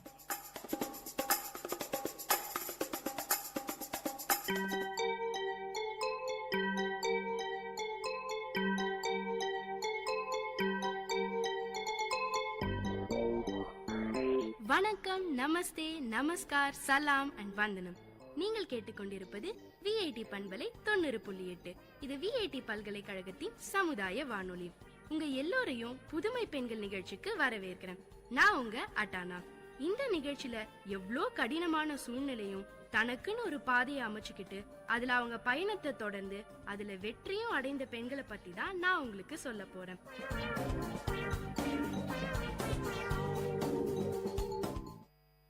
இன்னைக்கு நான் சொல்ல போறவங்கள பத்தி நீங்க கேட்டாலே உடம்பே புல்லரிக்குங்க. அந்த அளவுக்கு என்ன வியப்புலையும் ஆச்சரியத்திலையும் ஆழ்த்துச்சு நம்ம ராதாபாயோட வாழ்க்கை பயணம். உங்களுக்கு பெரிய ஆச்சரியத்தையும் கூடவே நம்பிக்கையும் தரும்னு நம்புறேன். சரி, ராதாபாய் வாழ்க்கை பயணம் இதோ உங்களுக்காக. ரெட்டினைட்டிஸ் பிக்மெண்டோசா லட்சத்துல ஒருவருக்கு தான் இந்த நோய் வருமாம். இது ஒரு கொடூரமான நோய். ரெட்டினாவுல இருக்கிற செல்களை கொஞ்சம் கொஞ்சமா அழிச்சிடும். செல்கள் அழிய அழிய பார்வையும் குறைஞ்சிக்கிட்டே வரும். பிறக்கும் போதே பார்வை இல்லாம பிறக்கிற வேதனையை விட இது கூடுதல் துயரம். நாளைக்கு மொத்த பார்வையும் போயிடுங்கிற எண்ணத்திலேயே இன்னைக்கு பொழுதை கடத்துற துயரத்தை வார்த்தைகளால சொல்ல முடியாதுங்க. உறவுகளுக்குள்ள திருமணம் செஞ்சா இந்த பிரச்சனை வரலாம்னு மருத்துவர்கள் சொல்றாங்க. இதுவரைக்கும் இந்த நோய்க்கு மருந்து கண்டுபிடிக்கல. இன்னமும் ஆராய்ச்சி நடந்துகிட்டே தான் இருக்கு. ராதாபாய்க்கு பூர்வீகம் உசிலம்பட்டி. அப்பா கிருஷ்ணமூர்த்தி தமிழாசிரியர், அம்மா முத்துலட்சுமி இல்லத்தரசி. 3 சகோதரர் 2 சகோதரின்னு பெரிய குடும்பம். அப்பா ரொம்ப கண்டிப்பானவர், அதே நேரம் கருணையும் கொண்டவராம். ராதாபாய் பிறந்த 4-5 மாசத்திலேயே பார்வையில பிரச்சனை இருக்கிறது தெரிஞ்சிடுச்சு. ஏற்கனவே 2வது அண்ணனுக்கு ரெட்டினைட்டிஸ் பிக்மெண்டோசா இருந்ததால குடும்பத்துல ஓரளவுக்கு விழிப்புணர்வு இருந்துச்சு. லட்சத்துல ஒருவருக்கு தான் வரும் இந்த நோய் ஏனோ இவங்க குடும்பத்துல 2 பேருக்கு வந்துடுச்சு. பிறக்கும் போதே ராதாபாய்க்கு பாதி அளவுக்கு தான் பார்வை இருந்துச்சாம். வளர வளர ஒளி தேஞ்சிக்கிட்டே போயிடுச்சு. 4ஆம் வகுப்பு படிக்கும் போதே தடுமாற தொடங்கினாங்களாம். ஆனா அவங்க அப்பா அவங்கள தைரியமா தான் வளர்த்தாராம். மடியில உட்கார வச்சுக்கிட்டு மண்ணுல எழுதி பழக்குவாராம்.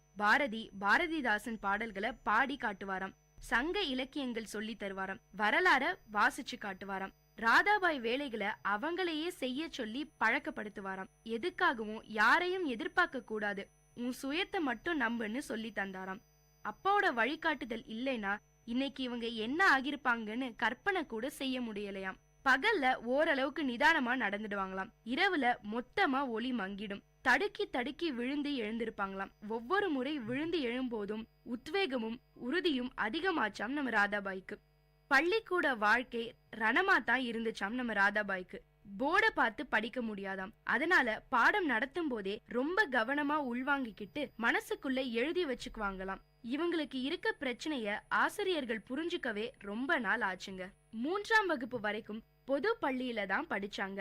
அதுக்கப்புறம் பூந்தமல்லி அரசு பார்வையற்றோர் பள்ளியில படிப்ப தொடங்கினாங்களாம். வெளியுலகம் தெரியாம இருட்டுக்குள்ள முடங்கி கிடந்த ராதாபாய்க்கு மிக பெரும் நம்பிக்கையும் வெளிச்சத்தையும் கொடுத்தது அந்த பள்ளிதான். நம்ம வாழ்க்கை முடங்கி போகலங்கிற தைரியமும் அங்கதான் கிடைச்சுதாம் ராதாபாய்க்கு. இதுதான் நிலைமைங்கிற யதார்த்தத்தையும் அங்கதான் புரிஞ்சுக்கிட்டாங்களாம். தன்ன மாதிரியே நிறைய பேர் இந்த உலகத்துல இருக்காங்கங்கிறதும் தெரிஞ்சுதாம். ஒவ்வொரு உயிரும் ஏதோ ஒரு காரணத்துக்காக தான் படைக்கப்பட்டது. நம்ம படைப்புக்கும் ஆண்டவன் ஏதோ ஒரு காரணம் வச்சிருக்கான்னு உணர்ந்தாங்களாம் ராதாபாய். பிரெய்லி புத்தகங்கள், டெய்லர் ஃப்ரேம்னு சொல்லப்படுகிற கணக்கு ஸ்லேட்டு எல்லாம் அவங்களுக்குள்ள மிகப்பெரிய சுதந்திர உணர்வை உருவாக்குச்சு. நாம கத்துக்க முடியும், மத்தவங்களை போல படிக்க முடியுங்கிற எண்ணமே ராதாபாய உற்சாகப்படுத்துச்சு.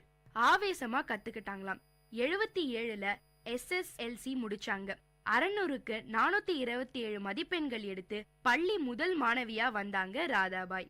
அப்போ குடும்ப சூழல் நிறைவா இல்லையாம். அப்பா ரிட்டையர் ஆகிட்டாராம். அண்ணன்கள் வேலைக்கு போற நிலைமையில இல்ல. 2 அக்காக்களும் ஆசிரியர் பயிற்சிக்கு படிச்சுக்கிட்டு இருந்தாங்களாம். அதனால ஒரு வருஷம் வீட்டுல இரு, அடுத்த வருஷம் ஆசிரியர் பயிற்சியில சேர்த்து விடுறேன்னு அப்பா சொல்லிட்டாராம். ஆனா அந்த ஒரு வருஷத்தை வீணாக்க ராதாபாய்க்கு விருப்பம் இல்ல. ஏதாவது உருப்படியா கத்துக்கலாமேன்னு யோசிச்சாங்களாம். திருச்சியில விழி இழந்த மகளிர் மறுவாழ்வு இல்லம் இருக்கு. டாக்டர் ஜோசப் சரோட மகள் பிரியா தியோடர் நடத்துறாங்க. பார்வை இழந்த பெண்களுக்கு கவர் மேக்கிங், டெய்லரிங் மாதிரியான நிறைய கைத்திறன் பயிற்சிகளை கொடுக்கறதா கேள்விப்பட்டாங்க ராதாபாய். உடனே நேரத்தை வீணாக்காம பிரியா அம்மாவை போய் பார்த்தாங்களாம். அதுதான் ராதாபாய் வாழ்க்கையோட திருப்பு முனை.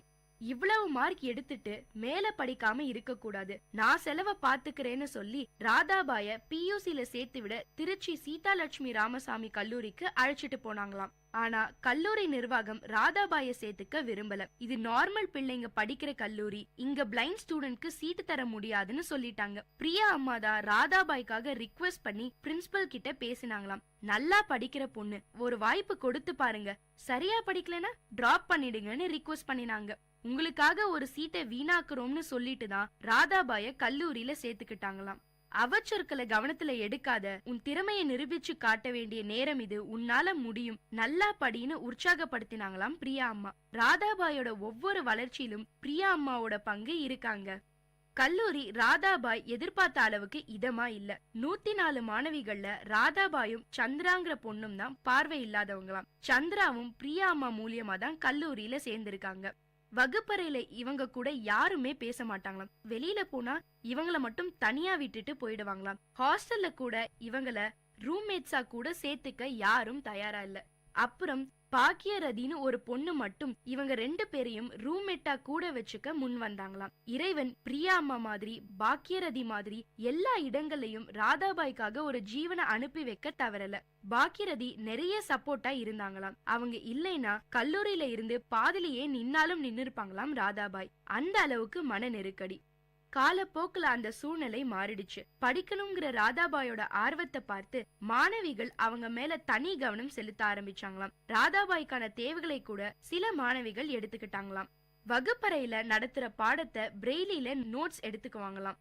அன்னம் Narayanan madam readers association for the blind அமைப்பு நடத்தினாங்க. அவங்க கிட்ட பாட புத்தகங்களை கொடுத்தா கேசட்ல பேசி ரெக்கார்ட் பண்ணி கொடுத்துடுவாங்களாம். அதுவும் ரொம்ப யூஸ்ஃபுல்லா இருந்துச்சாம். ஹாஸ்டல்ல தோழிகள் படிச்சு காட்டுவாங்களாம், அதை குறிப்பெடுத்து படிப்பாங்களாம். இப்படி பல வகையில படிச்சு PUC படிச்ச 104 பேர்ல ராதாபாய் தான் ஃபர்ஸ்ட் மார்க். PUC முடிச்சதும் BA படிக்கணும். அப்பவும் பண பிரச்சனை வந்து நின்னுச்சாம். ஆனா ஒரு சீட்டை வீணாக்குறேன்னு சொல்லி எந்த பிரின்சிபல் வருத்தத்தோட சீட் கொடுத்தாங்களோ அவங்களே கூப்பிட்டு நான் உன்னோட படிப்பு செலவை ஏத்துக்கிறேன், கவலைப்படாம படின்னு சொன்னாங்களாம். வேறு சிலர்கிட்டையும் உதவிகள் பெற்று கொடுத்தாங்களாம். பிஏல ஃபர்ஸ்ட் கிளாஸ்ல பாஸ் பண்ணினாங்க நம்ம ராதாபாய். அதோட விடாம எம்ஏல பல்கலைக்கழக அளவுல 2வது இடம் பிடிச்சாங்க. படிப்பு மேல இருக்கிற தாகம் அடங்கவே இல்லையாம். பிரியா மேடம் ராதாபாயோட பொருளாதார தேவைகளை சரி செய்யறதுக்காக அவங்க இல்லத்துல கவுன்சிலர் பணியிடத்தை உருவாக்கி ராதாபாய நியமனம் செஞ்சு சம்பளமும் கொடுத்தாங்களாம். அந்த தருணத்துல பாரதிதாசன் பல்கலைக்கழக துணைவேந்தரா இருந்தவங்க மணிசுந்தரம் அவங்க ராதாபாய பத்தி கேள்விப்பட்டு கூப்பிட்டு பாராட்டினாங்களாம். PhD படிக்க விரும்புறேன்னு ராதாபாய் சொன்னாங்களாம். நேரடியா PhD பண்ண சிறப்பு அனுமதியும் கொடுத்துட்டாங்களாம். திருச்சி ஈவேரா பெரியார் கல்லூரி பேராசிரியர் டாக்டர் அப்துல் ரஹீம் ராதாபாய்க்கு வழிகாட்டியா வந்தாங்களாம். ராதாபாய் போலவே பார்வை இல்லாதவங்கள பத்தியே ஆய்வு பண்ண முடிவு செஞ்சாங்களாம். இந்தியாவுல குறிப்பா தமிழ்நாட்டுல பார்வையற்றோர் மறுவாழ்வு பணிகளை பற்றி வரலாறுங்கிற தலைப்பை எடுத்துக்கிட்டாங்களாம் நம்ம ராதாபாய்.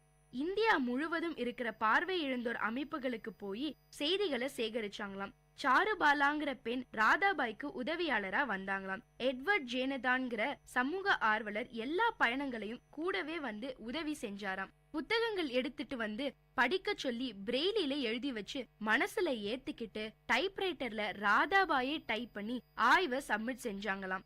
2 வருடங்கள் தீவிரமா பரிசீலனை செஞ்ச பிறகுதான் ராதாபாய்க்கு PhD கொடுத்தாங்க. தென்னிந்தியாவுல PhD பட்டம் பெற்ற முதல் பார்வையற்ற பெண் ராதாபாய் தாங்க. படிப்பு முடிஞ்சதும் கோவை அவினாசிலிங்கம் மனையியல் கல்லூரியில வேலை கிடைச்சது நம்ம ராதாபாய்க்கு. 1994 தமிழக முதல்வர் சிறப்பு அரசாணை மூலம் புதுக்கோட்டை கல்லூரியில ராதாபாய பணியமர செஞ்சாங்க. 2008 வரலாற்றுத்துறை தலைவரா ஆனாங்க நம்ம ராதாபாய். மாணவிகளின் விருப்பத்துக்குரிய பேராசிரியராக இருக்கிறாங்க ராதாபாய்.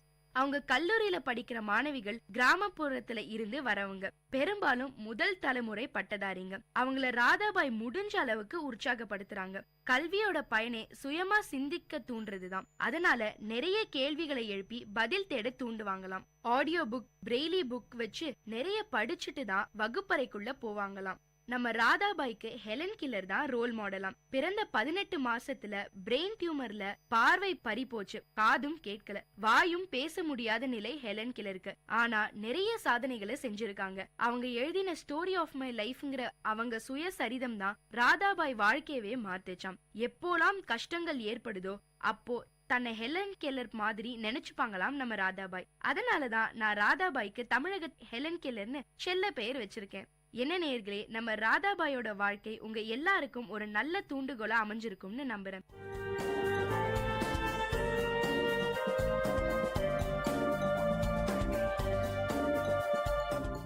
இந்த நிகழ்ச்சி உங்க எல்லாருக்கும் ஒரு பெரிய உற்சாகத்தை தந்திருக்கும்னு நம்புறேன். இதே மாதிரி பல விஷயங்களை தெரிஞ்சுக்கணுமா? அப்போ VIT பண்பலை 90.8 கேட்டுக்கிட்டே இருங்க.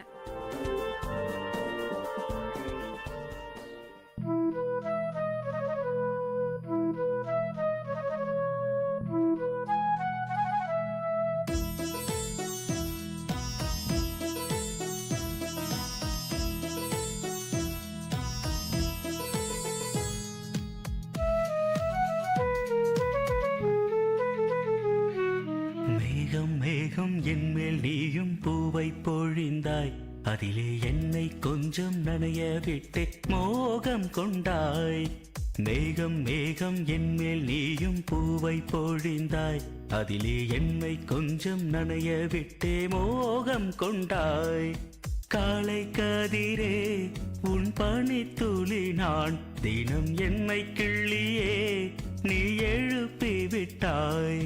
மேகம் மேகம் என்மேல் நீயும் பூவை பொழிந்தாய், அதிலே என்னை கொஞ்சம் நனைய விட்டே மோகம் கொண்டாய்.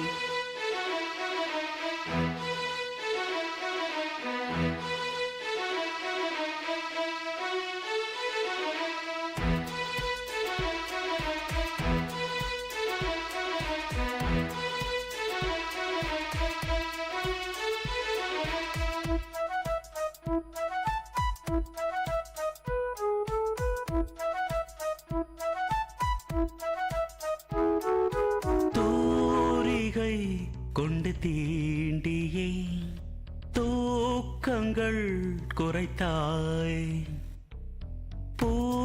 பூமகள் என்று என்னையே போர்வைக்குள் இழுத்தாய். நிலவோடும் நிலம் மீதும் என்னை ஏந்தியே நீலவானிலே நெஞ்சோடு சாய்ந்தாடும் தென்றலே. நம்மை கண்டு நட்சத்திரம் வெட்கப்பட்டு கண்மறைக்கு. மேகம் மேகம் என்மேல் நீயும் பூவை பொழிந்தாய். அதிலே என்னை கொஞ்சம் நனைய விட்டு மோகம் கொண்டாய்.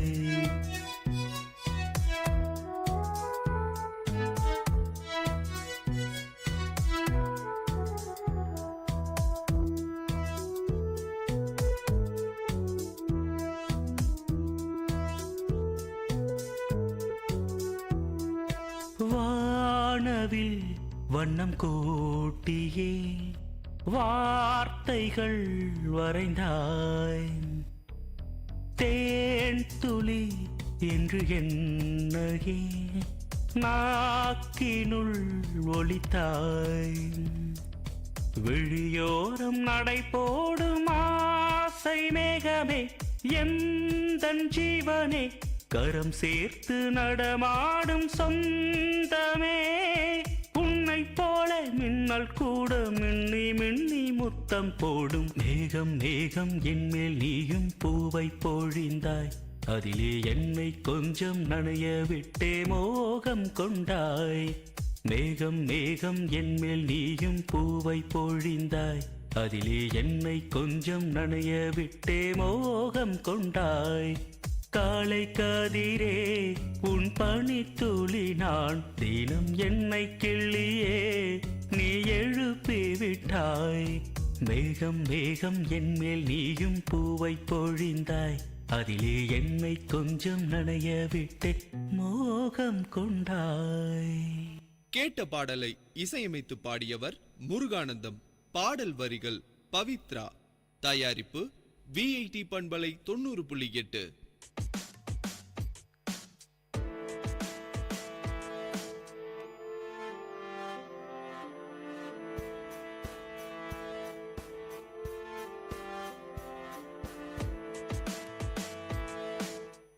Hello VIT. You are tuned to 90.8 VIT Community Radio. This is the host of Silver Lining Show, RJ Sandal, and with me is RJ Tanvi. Hey guys, we are back. I know you guys missed us, and so we decided to have a back-to-back episode this week.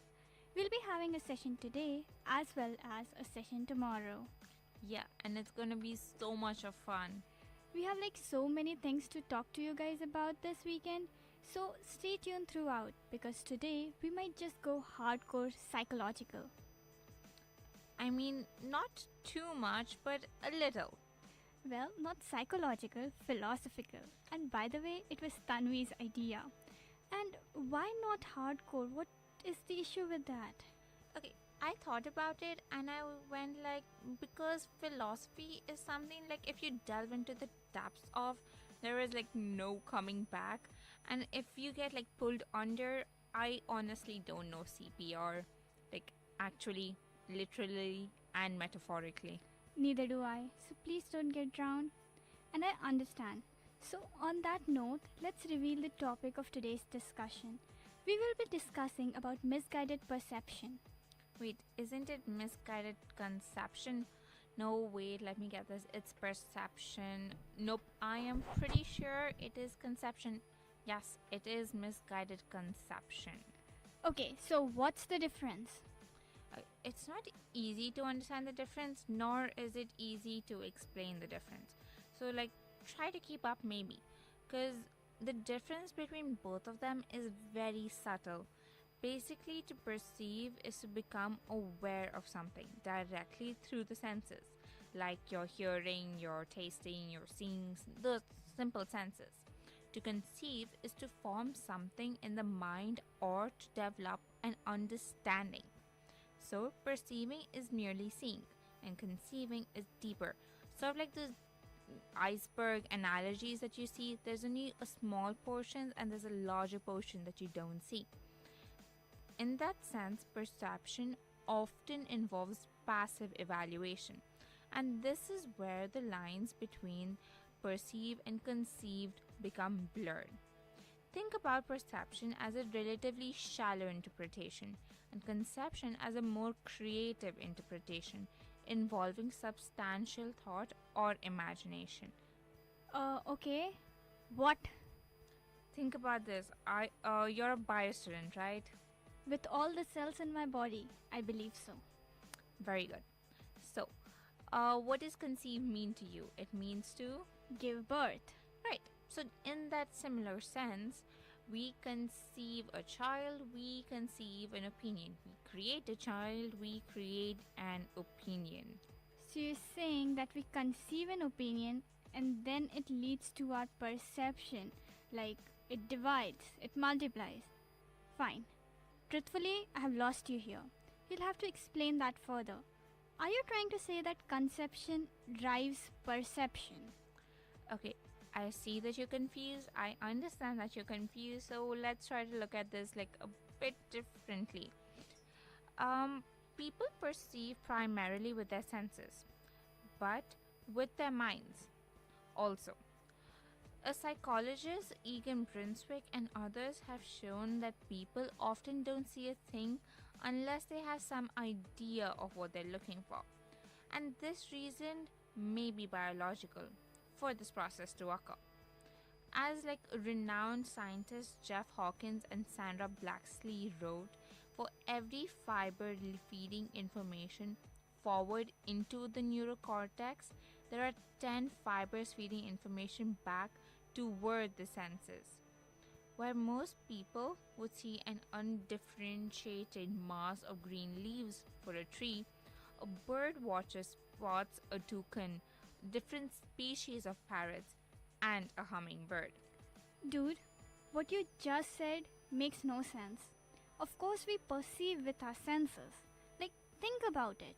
We see with our vision. What we hear is our auditory senses. What we perceive comes first before anything else. Okay, I don't necessarily agree with you, but let's assume your argument holds true. When you see something, like I previously gave an example for, you see like a tree. Do you see a tree and you spot all the birds and you can tell me the species if you've never learned this before? No. Okay, so then when you can only tell the species of the bird, or you can spot the birds or that variety if you have essentially learned that. You can tell me that the bird is of so and so species or so and so variety because you have learned that. So we may see a thing, but we recognize them only due to our conception of it. I believe that eventually quantity will make up for the quality. How so? Okay, when I mean quantity and quality, I mean the number of times we see something or the number of things we see. Like if you see various species and we have learned it over time, then we can identify it. So it makes up for quality. Also, conception leads to perception. You have to cultivate your inner eye. And I don't mean like some eye object in your body. I mean this in the sense that beauty is not the only intangible that is in the eye of the beholder. You must look with your eyes. You must see with your mind. You may listen with your ears, but you have to hear with your heart. When you do, you will see the world more clearly, more deeply. Aren't we dwelling too deep? No, we're like just like dipping our toes into it. We're not like cannonballing into it like I previously wanted to. If you insist. For me, this is cannonballing. But going back to the argument at hand, I would argue that both occur as a network of evolving neural activity. During perception, this network would extend onto the environment and the body. So the parts of your brain that are in sync with other parts of the brain directly involved with neural system doing the sensing of your body. And this would be the system of perception. In contrast, if a neural or network of activity appears to be relatively encapsulated, that is contained or dependent on external energies, this would be the system of conception. That does seem like a very fair but complex understanding. I think I explained it better initially. but it seems complex in itself too. No, it doesn't. And I would have to agree because I already mentioned that pulling out differences is a really high class, high tech method, and our minds haven't yet been mapped. So, there is no way of knowing the exact differences based on science between these two. So, yeah, if you go by science, it's gonna be complex. So, you would be okay with us going with the topic of today is misguided perception. Are you happy at this point? There's no way if I'm feeling okay or what I'm feeling is happiness or just a random sense of contentedness. Good Lord, will you ever know an exact anything in your life? You're like the most confused and confounded person I know of. That is where you're misguided.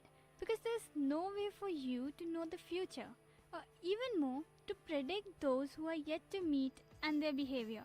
So there's absolutely no accurate way of knowing what exactly is going to happen, unless of course you have a time machine, which I'm pretty sure you don't.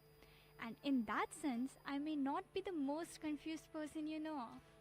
Seriously, you are so, oh my god. Okay, moving on. A few things that we have severely been wrong about or judged or have misguided perceptions upon are our friend groups, people we trust, self-worth, emotions, and what it means to be successful, and also success in itself. So, let me pick. Let's start with people we trust. Okay, so we often place our trust in people based on some qualities, like if they've been by our side at all times, if they seem to be open-minded, or even at the most basic level, if they are a good person. Yeah, but these qualities that we look for is all relative. There's no surefire way of knowing what they are or even if this is the best quality. We base these qualities of the people we hold dear on the basis of how we are treated prior to that. True that. If I or like anybody was treated way better by like a whole group of people or by an individual, then we would believe that our current friend circle is very mean to us. Whereas prior to this, if we were treated really badly and we didn't like people very much, our current friend circle would seem like bliss, like heaven on earth, and so we would place our trust in a new group of people. Have you ever noticed, and this includes me, yes, I'm saying it includes me, that when it comes to the people that we trust, we sort of have this way of seeing them and their actions with rose-colored glasses. What? What are rose-colored glasses? By rose-colored glasses, I don't mean pink glasses, but I mean that we blindside them.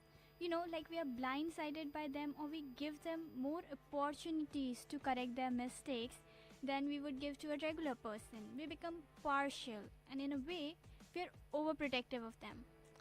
I guess so. I mean, I have been told about this quality in me so many times.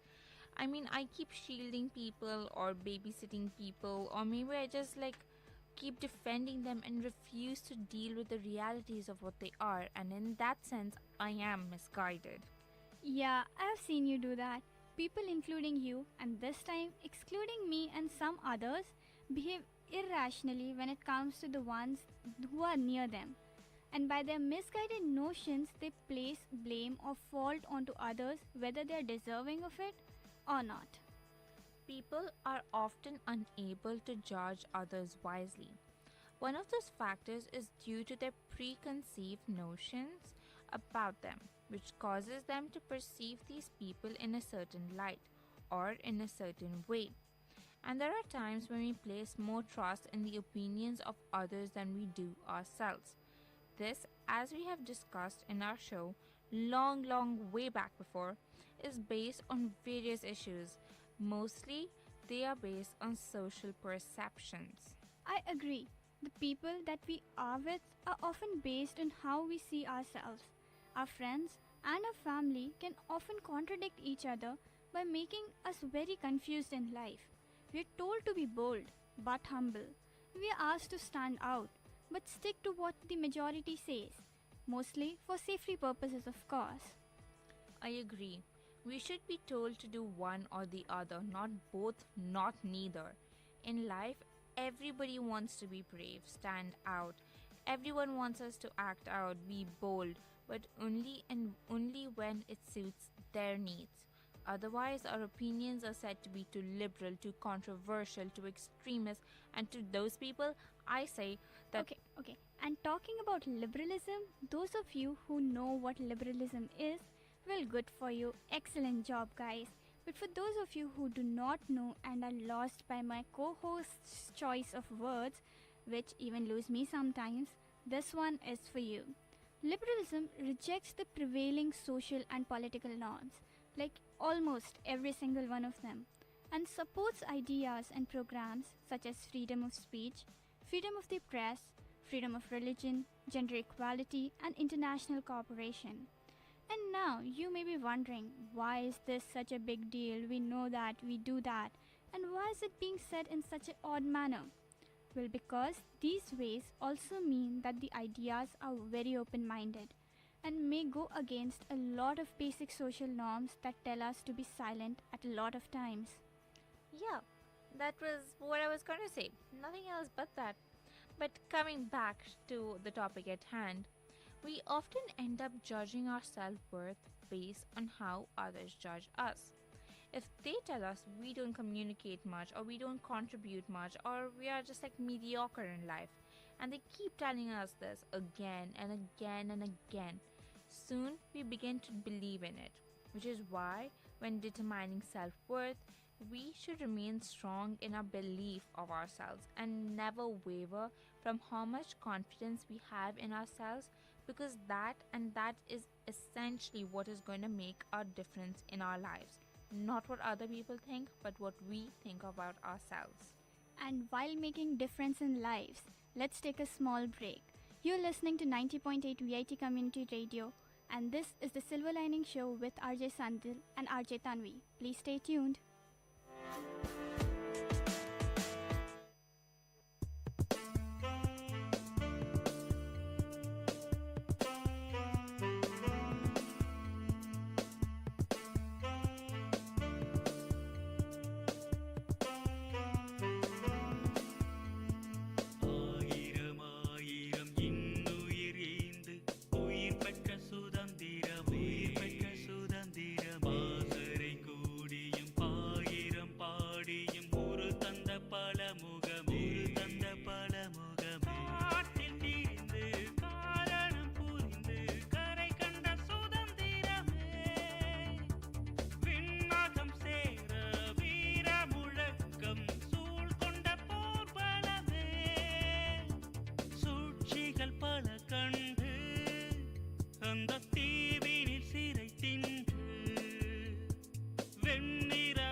கேட்ட பாடலை இசையமைத்து பாடியவர் முருகானந்தம்.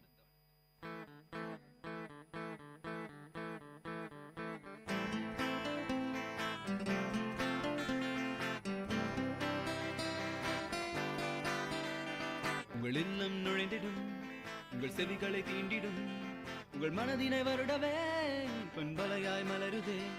உங்கள் இல்லம் நுழைந்திடும், உங்கள் செவிகளை தீண்டிடும், உங்கள் மனதினை வருடவே பண்பலையாய் மலருதே. VIT 90.8 வேலூரில் நாங்கதாம்பே.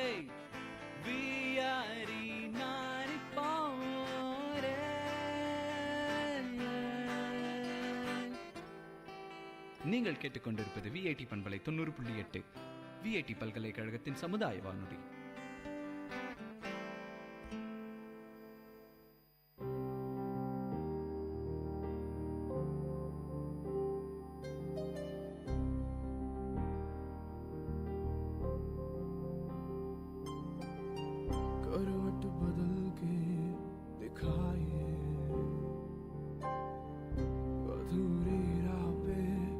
बाहर डूबी कश्ती उठाए दफन तेरा खुमार तेज है ये हवाएं ना कोई साथ यहाँ रे तेरी वजह से जो पल गवाए उनका हिसाब लिखा कहाँ रे अब साथ भी है सदा रे जज्बात अब है कपारे अपना कोई मुझे पुकारे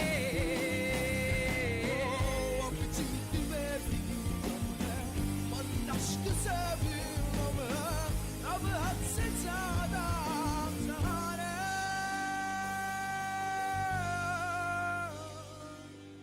सहारे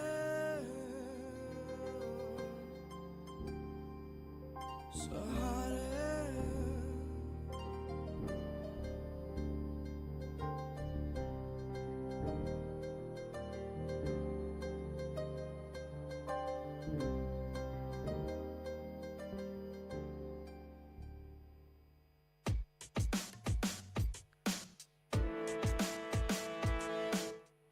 Hey guys, you're tuned to 90.8 VIT Community Radio. This is your host of the Silver Lining Show, RJ Tanvi, and with me is my co-host RJ Sandler.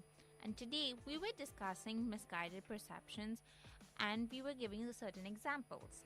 We were telling you how by not judging others and not letting others judge you can make a difference in your life. And some other things that we thought to set straight in minds of everyone is that there actually exists something called fake news. Not all news is fake and not all news is credible either. And I'm sure you guys are wondering, what are we talking about? Why are we talking about this? Because it is a matter that is affecting the minds of the youth and a lot of other people all over the world every day. We live in this misguided notion that all the news we get from all social outlets, being some platforms or maybe being some people, are true. And we also have begun to believe that certain news reports are fake, because at this point we do not know what to believe. Like this one that I read, which was really awesome and ironical. It was a picture of Abraham Lincoln which had a quote on it said by him. And trust me guys, this is what the quote read: famous people have other more important jobs to do than sit and quote on random things. I don't believe that thing is true, and everybody please make sure that you know that this is not true. Abraham Lincoln never said this. And now things like this mainly start existing because somebody you know, like Sandals, probably saw somebody she knew who had posted this and she believed it, and like anybody else who has never read all of Abraham Lincoln's works, she would not know that this isn't true. So like I was saying, when somebody you know posts a message, you expect it to be true. You expect that that message is right and you begin to believe in it. So when you tell people you know and who trust you to have the right information the same news, they start believing in it and they start talking about it, and then they tell others, and then those other people start believing in it, and in this way a chain is made where not the right information is passed on, creating an illusion of fake news being spread. First of all, I knew it wasn't true. And secondly, this does not mean that all news via social media or maybe by people like me is false. It just means, or what we are trying to say here is to tell you, is that it is important that you fact check people and things. Do not believe in anything anyone says unless those are the ones who actually witnessed it or have the whole story from the first person perspective. This is true. You cannot simply believe in something because it's been said a lot, either by a singular person close to you or popular, or even by society. Believe in the facts, learn the facts, and then believe or don't believe in something. That's entirely up to you. I agree. Way too often, we simply move on an autopilot mode. We are given a set of rules and opinions that are set and dictated by the society we live in, by the friend circles we exist in, and the family we are brought up in. And that's perfectly fine if you want to be just another face in the crowd. But that doesn't leave you much room to stand out. Society has inbuilt in us a way of identifying the misfits, idolizing the beautiful, and alienating the different. The question remains that how do you feel about these topics and the world around you? To live life on autopilot means giving up the one chance of happiness, and in that sense, a way for us to find success. Okay, since you brought up the topic of success, what do you think or you define success as? Well, success is basically like achieving something. So, if I were to take up on your tradition, I would define success as an accomplishment of an aim or a purpose. Well, yes, that is essentially what it is. But through that definition, there's a lot that you can think about. And because we all have different aims and expect different things from life, we should have different success outcomes, right? I guess so. I could define success as being happy and content in life with endless new varieties of chocolates and never-ending high-speed Wi-Fi and food and AC and happiness and shopping and accessories and people to trouble and people to eat heads off, whereas you may define it as sitting in a lab or a bookstore, or better yet, a bookstore with an endless supply of coffee attached to it in a lab. Oh my god, that would be awesome. And that is so true. Nice to know that you agree to me. Success is different for all. No, I didn't mean that. I meant that your description of my happiness is very accurate actually. But you forgot things like my Wi-Fi sense, my TV shows. What if I have TV shows that I need Wi-Fi and I need it, and then it wouldn't buy me success actually. But separating all of that, it's not different for everyone. Even though everyone dreams differently, most of them have a fixed and a very, according to me, sad definition of success. They equate it to money and social standing. Now, this is not necessarily their fault. This is what everybody perceives success to be: having money, having status, having a big, good life, both society and family. So, this is what people begin to see it as, even if chasing money and social standing brings them joy. This is sad. Very sad. And on a side note, remember we were talking about perception and conception? I think I got something that will help with these examples. So every time we perceive something, we are engaging in an act of receiving, or more properly, an act of conception. The implications of this are staggering.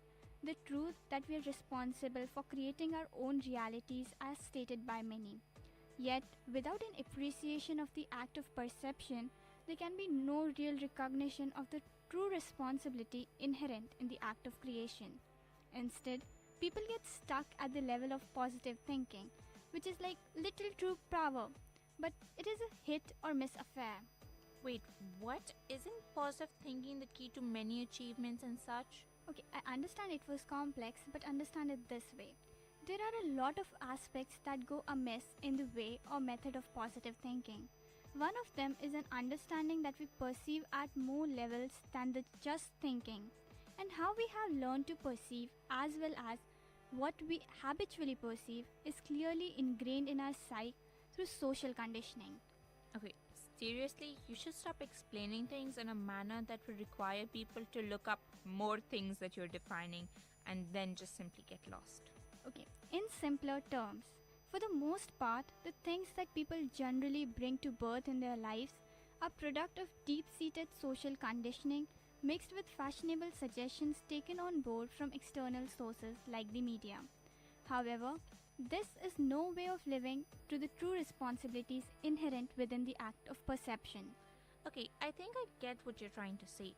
So, linking this to our previous examples, think about it, guys. Our perception is what is going on in our lives, of what it means to be alive. To confine our social conditioning is shallow, or is a mere recycling of the mundane. then how can we be said to be playing a meaningful part in life? At best, we're doing nothing more than existing, like plankton in the sea. And at worst, we are contributing directly to the apathy, lack of direction, and destructiveness that is so prevalent in today's world.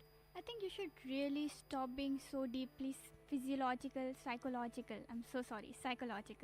No, philosophical. Shit, I'm so sorry, philosophical.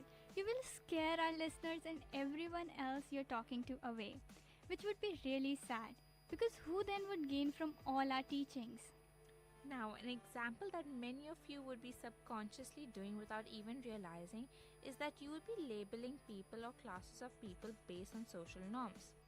I hate when this happens. I mean, I do my best to see that I never personally do it, but sometimes it just slips out. I know what you mean, like the whole jokes about Marwadis, or how women are so emotional, or about how men, if they show weaknesses, makes them girly. It's so weird. So true. And one of the most ridiculous notion is that a feminist can only be a girl or a female, as in the women-based stuff. Like, this is so not true. That is not what a feminist is. A feminist is someone who supports feminism, which is a range of ideologies and social movements that share a common goal to define, establish, and achieve political, economic, personal, and social rights of women. Nowhere does it say that men will be pushed down or anything like men aren't allowed. I agree. I've had so many teachers who have encouraged me to do better, who have done things for my betterment, and they've always expected a lot out of me regardless of me being a girl or any other way. Exactly. So guys, don't fall for any misguided perception. Form your own opinion by gaining all the facts. Read up on what is actually happening.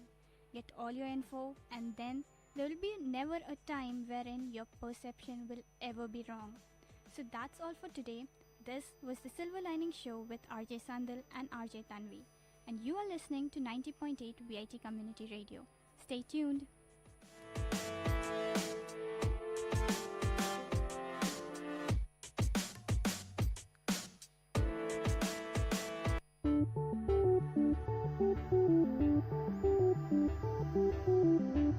Welcome to Experts Talk in VIT Community Radio 90.8.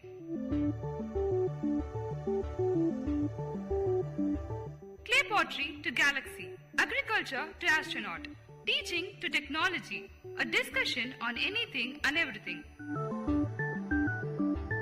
Dear listeners, this is VIT Community Radio 90.8 and this show is Expert Talk. And now, today we have an expert, Colonel Raju Manali, Chief Administrative Officer from Sri Narayani Hospital and Research Center, Sripuram, Vellore. And I can go with the talk with him very soon. And today we have this expert who is working in the field of community and also related with medicine. The medical work which is related with the community empowerment, which is very need in this society. And we can go with the interview with him. Welcome, sir. Sir, let me start my first question with this idea. What are all the community-related activities done by Sri Narayani Hospital and Research Center, sir? To start with, let me give a small introduction of Sri Narayani Hospital and Research Center. It is a 250-bedded multi-speciality hospital started by His Divinity Sri Shakti Amma in the year 2004 as his answer to the healthcare problems of the society that he formed a part of. For those of you who know, Sripuram is a spiritual oasis which has been in existence for the last 22 years, of which Sri Shakti Amma is the spiritual head. As professed by Sri Shakti Amma, the purpose of his incarnation on this planet is to uplift the community and find and give solutions for the problems in this Kali Yuga as we understand it. While erecting Sripuram, which is a spiritual oasis, Sri Shakti Amma was also fully conscious of those areas where his intervention was required to uplift the community. Two main areas which he chose was the field of healthcare as also education, and in a certain way, healthcare education. Tirumalai Kodi, where Sripuram is situated, is a relatively backward area in the otherwise backward district of Vellore. People belong to lower sections of the society economically and also socially. Their welfare was at the top of the heart of our beloved Sri Shakti Amma. And this hospital, which is 250 bedded today, started off as a simple clinic run by a single doctor. And when it started on 22nd June 2004, it was in a single room. The phenomenal progress that the hospital has made is possibly a result of the reception that the community has given to this venture. As you all know, Srinarayani Hospital and Research Center has made phenomenal progress in this last 10 years of its existence. And the primary reason is that this hospital caters for the people who otherwise have no means to healthcare, and that too quality healthcare at affordable cost. We at Srinarayani Hospital and Research Center, in keeping with Sri Shakti Amma's vision and mission, are conscious of the fact that every human being on this earth is entitled to a happy, healthy living. And what is it that constitutes a healthy living? We believe, irrespective of the caste, creed, religion, and also the social or economic class to which an individual belongs, he needs to lead a happy life with a minimum quality of life expectation. We believe that through Sri Shakti Amma's intervention and also our intervention through him, we can to a certain extent manage lifestyles, prevent diseases, and also provide healthcare either at the doorstep of the concerned individual or the community by way of outreach programs, and otherwise at the hospital, that's for secondary and tertiary care, taking care of diseases as they occur. So in other words, we concentrate on prevention of diseases to start with, and once a disease has manifested, we concentrate on treating the disease at the primary level as also at the secondary and the tertiary levels as the case. We have so structured our healthcare that we conduct about 20 to 25 outreach programs in a month. We have a community relations department which takes care of these outreach programs. In addition to the 55 villages which have been adopted by Sri Shakti Amma as part of his social or community-oriented programs, we concentrate in an area of about 25 kilometers radius from Sripuram, and we keep expanding our reach with every passing month. We concentrate in the areas of Vellore district, Tiruvannamalai district, and going on to Chittoor district in Andhra Pradesh. These are the three major districts which we concentrate in. And our outreach programs cover every possible nook and corner of these three districts. And we also believe in making the community participate in our programs. Therefore, we have anyone who is willing to collaborate with us conduct these programs, preferably from those areas itself. We have been receiving active collaboration from clubs such as Rotary, Lions, JCA, and any other socially oriented organization who is willing to take up the social responsibility. We are there ready to partner with them for the betterment of the community. Okay, sir. As you said, the Narayani Hospital is situated in Tirumalakudi. How many villages are coming under your outreach program, sir, and how the outreach program are working? What are all the activities are going inside the outreach programs? Like I just mentioned, Sri Shakti Amma has adopted 55 villages in and around Tirumalakudi. Purpose of this adoption was to improve the quality of life of people in every possible respect, starting from their livelihood creation and so on and so forth. We have not restricted ourselves to these 55 villages, though we primarily concentrate on these 55 villages, but we have gone far beyond, and almost all the villages in these three districts which I just mentioned, that is Vellore district, Tiruvannamalai district, and also Chittoor district in Andhra Pradesh, we try and organize camps. Our outreach program is done by way of camps. In these camps, we concentrate on two things, that is health awareness programs, wherein we talk to the people regarding management of lifestyles, prevention of diseases, creating an environment of healthy living, that is through hygiene and sanitation, diet control or diet management, nutritional aspects, etc., etc. And while this health awareness program is going on, we also encourage people with problems, medical problems, to come up, and our doctors are available who would screen them with all clinically first, and thereafter were required through laboratory and other diagnostic measures also. What we do is wherever we feel that there's requirement to administer medicines, we make sure that we administer medicines free of cost on site.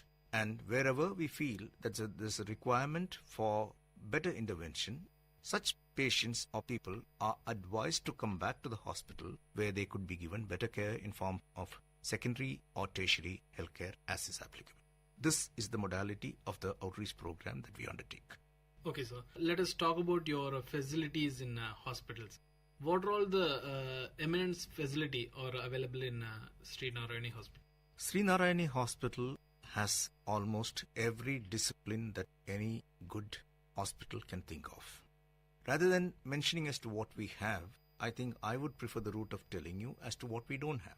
That will be a better way of understanding our capabilities. Today, we do not have advanced oncological facilities. Likewise, we do not have advanced cardiac care facilities in terms of a cath lab or a cardiac surgery intervention. Other than these, we have almost every department that one could think of. And we have adequate expertise to take care of all secondary care for sure, and tertiary care where applicable in the fields of urology, neurology, neurosurgery, surgery, and also other aspects connected to general medicine. To talk in particular, we have recently added very competent histopathological laboratory to our setup, which has given us much better diagnostic capability now. Our diagnostic services include histopathology laboratory, which I just mentioned, a very well-equipped biochemistry laboratory, and also a microbiology laboratory.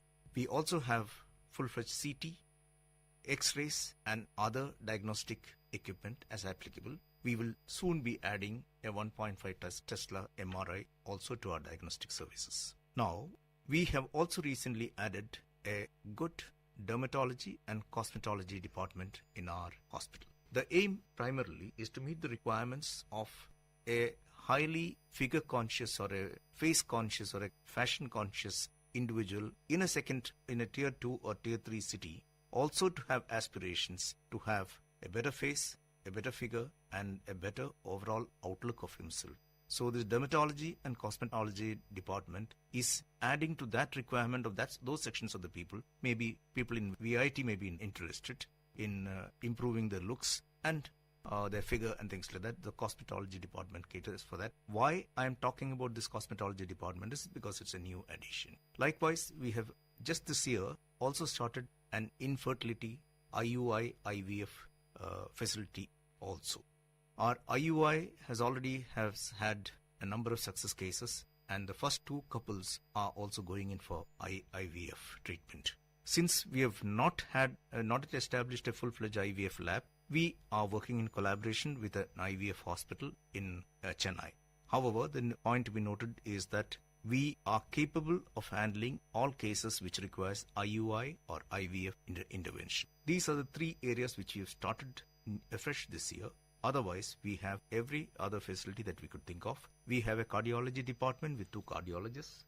We have an oncologist also coming to us as on a part-time consultation basis. Other than that, we are capable of administering secondary health care in almost all disciplines of allopathic medicine. So you're covering all the areas in the medicinal field. So it is a very pleasure to hear that, sir. And while talking about the mission and vision of our hospital, you said a happy and healthy living. So happy and healthy living with this impact of your outreach program. Just tell me about the impact of the outreach program conducted by the hospital. The impact of the outreach program is actually seen to be believed.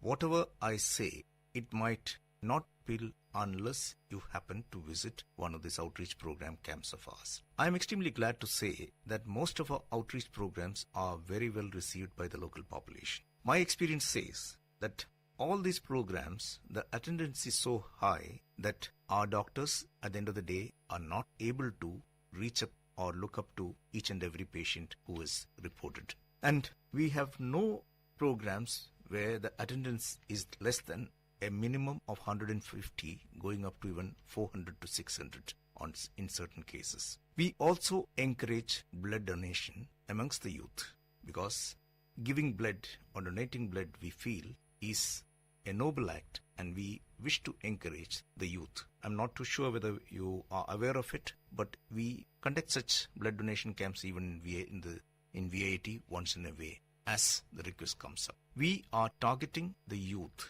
to first come up and donate their lifeblood.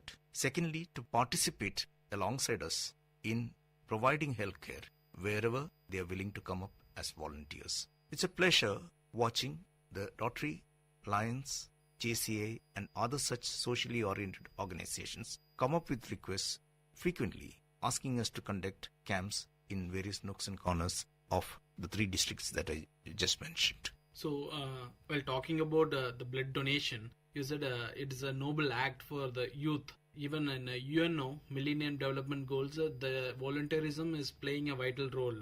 And also, what is the main element which is concentrated by the Sri Narayani Hospital in the empowerment of community?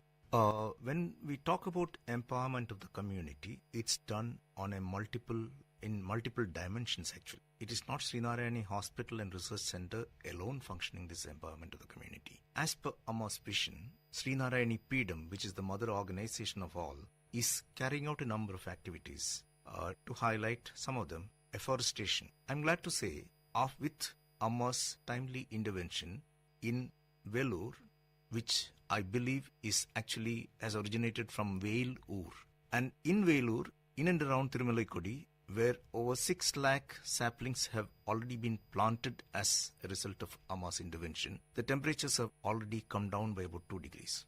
In this era of climate change, when the world bodies are talking about climate change, it is interesting to note that in a remote corner of Vellore, this is already being achieved with Amma's intervention. 2 degrees reduction in overall temperature level is no mean achievement by any standards. Likewise, other programs are providing drinking water. In an area like Vellore, water is scarce, and whenever scarcity goes beyond a certain level, Amma intervenes, providing drinking water to the local population by running as many as 10 to 12 water tankers, providing drinking water to the poor and the needy.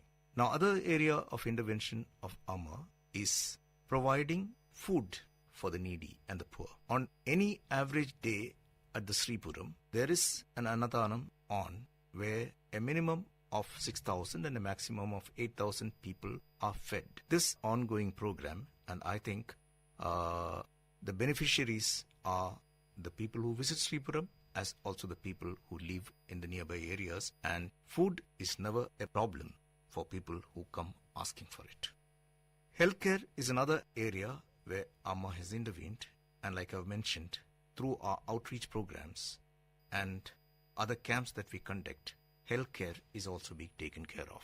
So the primary, secondary and tertiary care is being provided to all at a very, very minimal cost. To make a comparison or to even start with the vision, Amma's directions to us at the hospital is that nobody will be returned for want of treatment just because he or she does not possess adequate cash to pay. So therefore, availability of money or the monetary muscle power is not what decides on the treatment in Sri Narayani Hospital and Research Center. Anyone who is needy is taken care of, irrespective of his financial status. And our rates with comparable hospitals, when you compare them, is around 20% cheaper.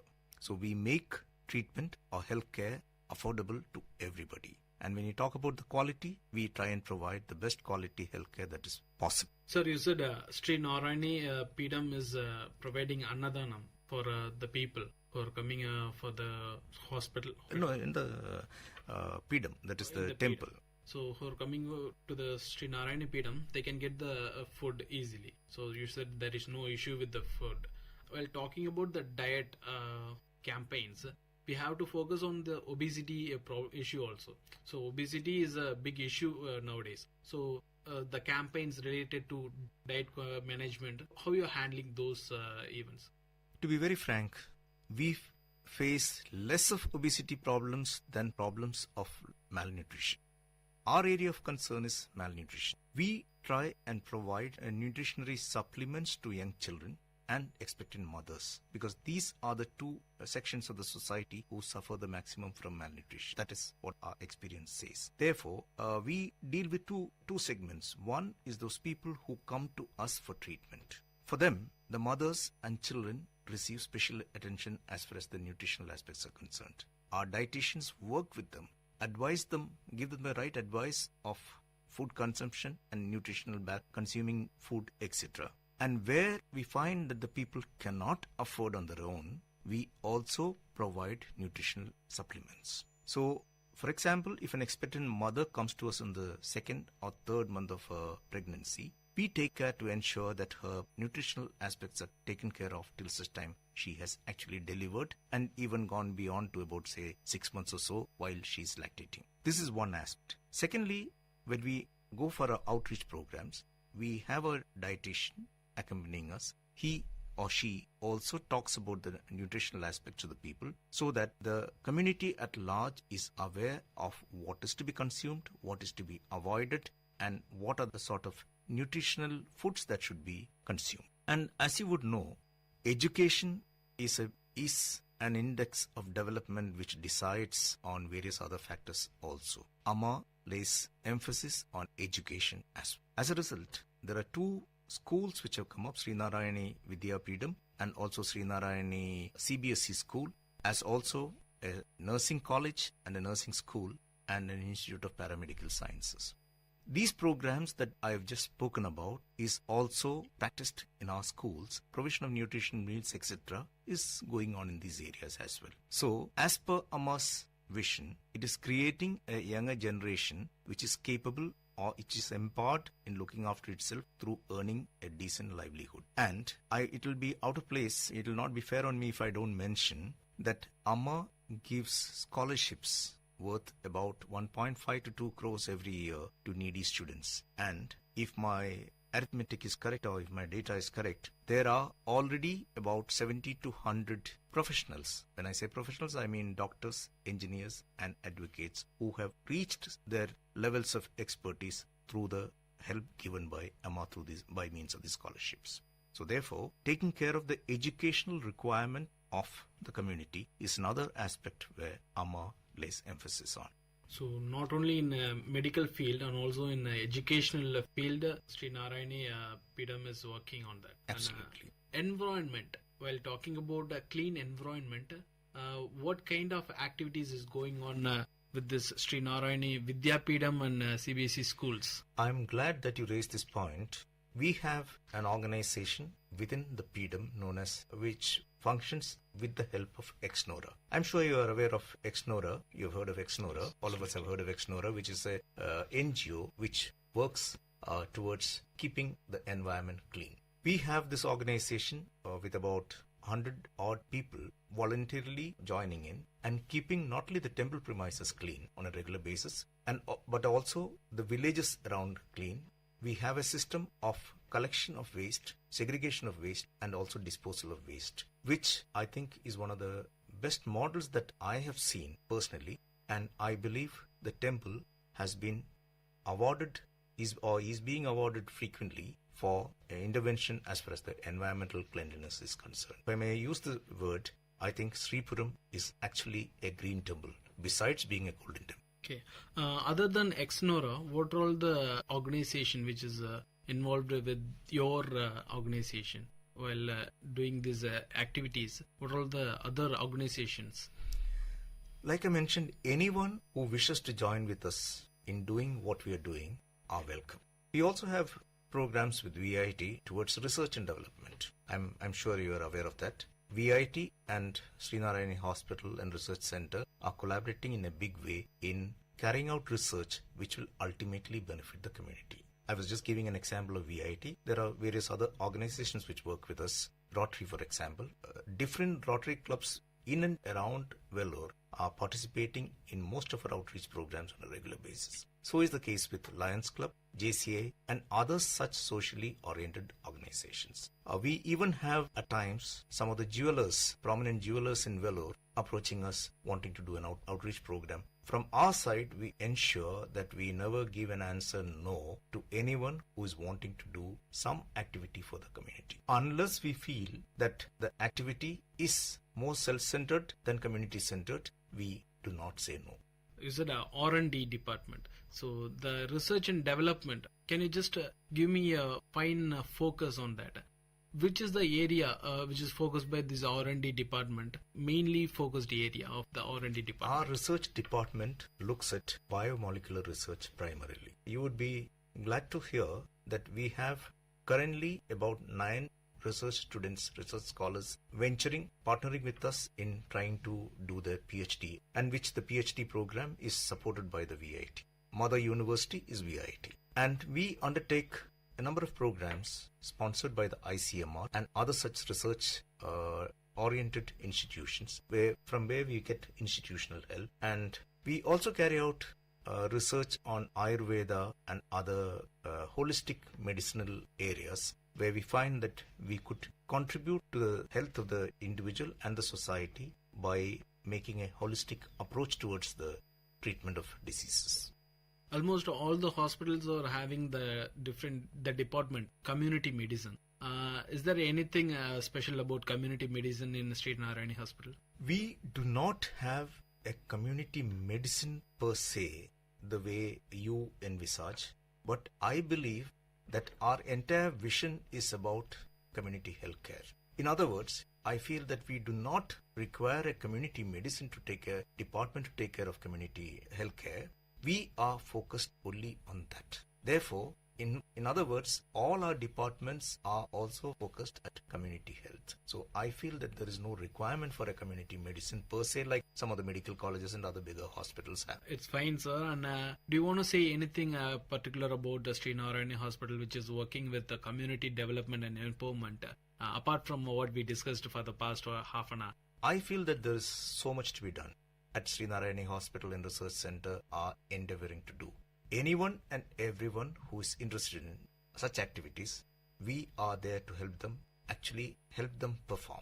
We would treat them as catalysts, or we would take on a catalytic role and endeavor to do anything and everything that is possible to be done as an intervention to help the community perform better. Empowering the community is our holistic vision and mission. So, thank you very much, sir. It is a wonderful opportunity for us to express our questions, and it's a pleasant talking to you. Sri Narayani Hospital and Research Center is doing a good job in Vellore area. Not only in Vellore, Tiruvannamalai district, Vellore district, and also Chittoor district from Andhra Pradesh. You are giving us some more support for the community empowerment. And it is pleasure talking to us, sir.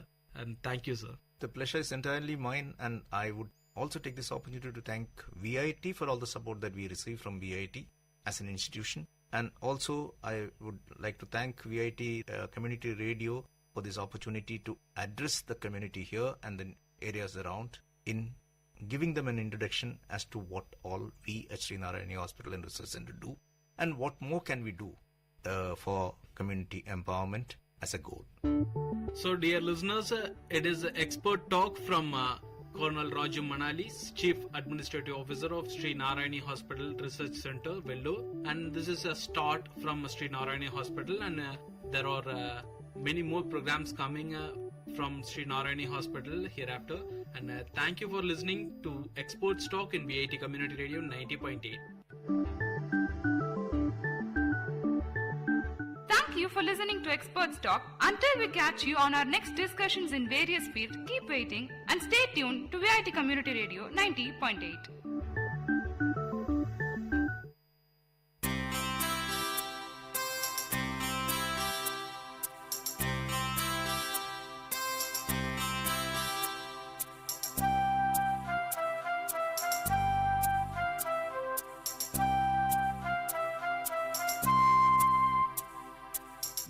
சித்திரை கொள்ளும் நேரமிது, சித்திரை பெண்ணே பாடல் தொடு, இதழ்களை சேர்த்து கைகளை கோர்த்து காற்றினில் நுழைந்து பாடல் தொடு, காதலில் மூழ்கும் காலமிது, நித்திரை கொள்ளும் நேரமிது.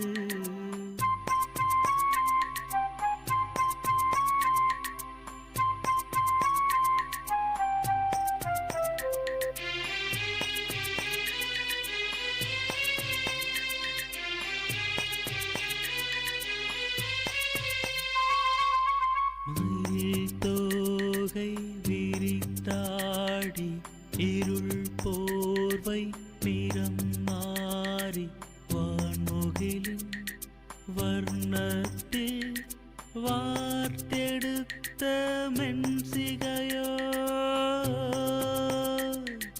வான்முகிலின் வர்ணத்தில் வார்த்தெடுத்த மென்சிகையோ இளங்குயிலின் சதிசூடி மரநிழலில் கவி பாடி கான்மழையின் காலத்தில் குளிரேற்ற கண்ணிமையும் நித்திரை கொள்ளும் நேரமிது.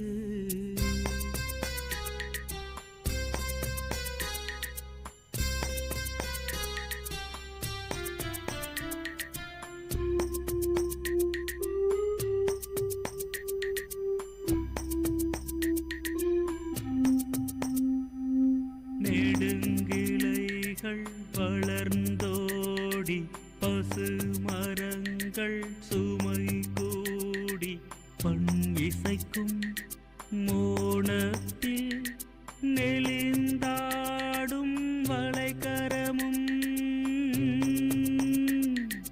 பண் இசைக்கும் மோனத்தில் நெளிந்தாடும் வளைகரமும் சுடர் விழிகள் வழியோடி மிடரிடையே மொழி தேடி கண் அசைக்கும் நேரத்தில் களி கூட்டும் சிலை முகமும் நித்திரை கொள்ளும் நேரமிது. கேட்ட பாடலை இசையமைத்து பாடியவர் முருகானந்தம். பாடல் வரிகள் KP ஆனந்த். தயாரிப்பு VIT பண்பலை 90.8.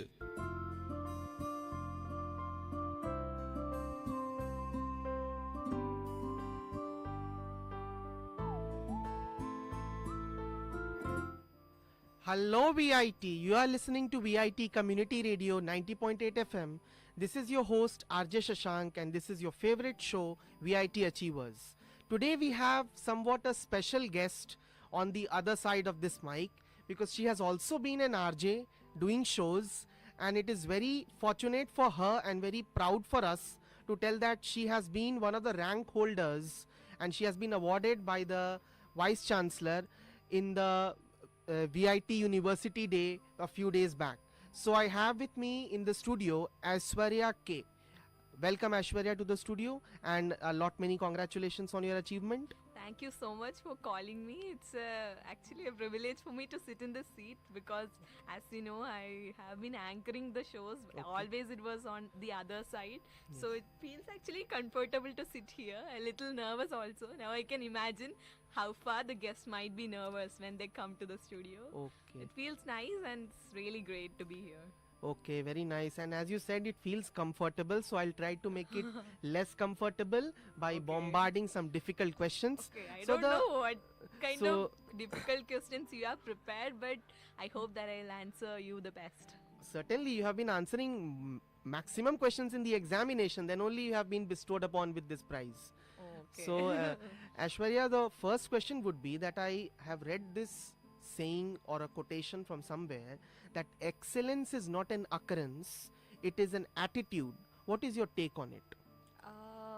I actually agree upon that. Okay. Because as you see, like people who achieve greater heights, sometimes the success is like it's very short. Okay. So if you want to have an achievement for that is prolonged and people want to remember you, it should be through your attitude. Okay. So like when I came to VIT, what I saw is in my school we have a different kind of an attitude. Like we have a proper discipline and everything. When I came, I see a lot of different kinds of attitude and people are not at all, some are not at all disciplined. Correct. And they don't have proper manners and all. So I wanted to make a change. So I know wherever I reach, even though like I might not reach the level I wanted to, or I might reach a better level, I just wanted that my character remains same forever. Okay. Very nice. Very great thoughts. So Aishwarya, to the best of my knowledge, you stood fourth this time in your branch, And as we were discussing before the show, there was also one time when you got the second prize. So it's second prize or fourth prize, hardly any difference between the magnitude of excellence, that is the CGPA.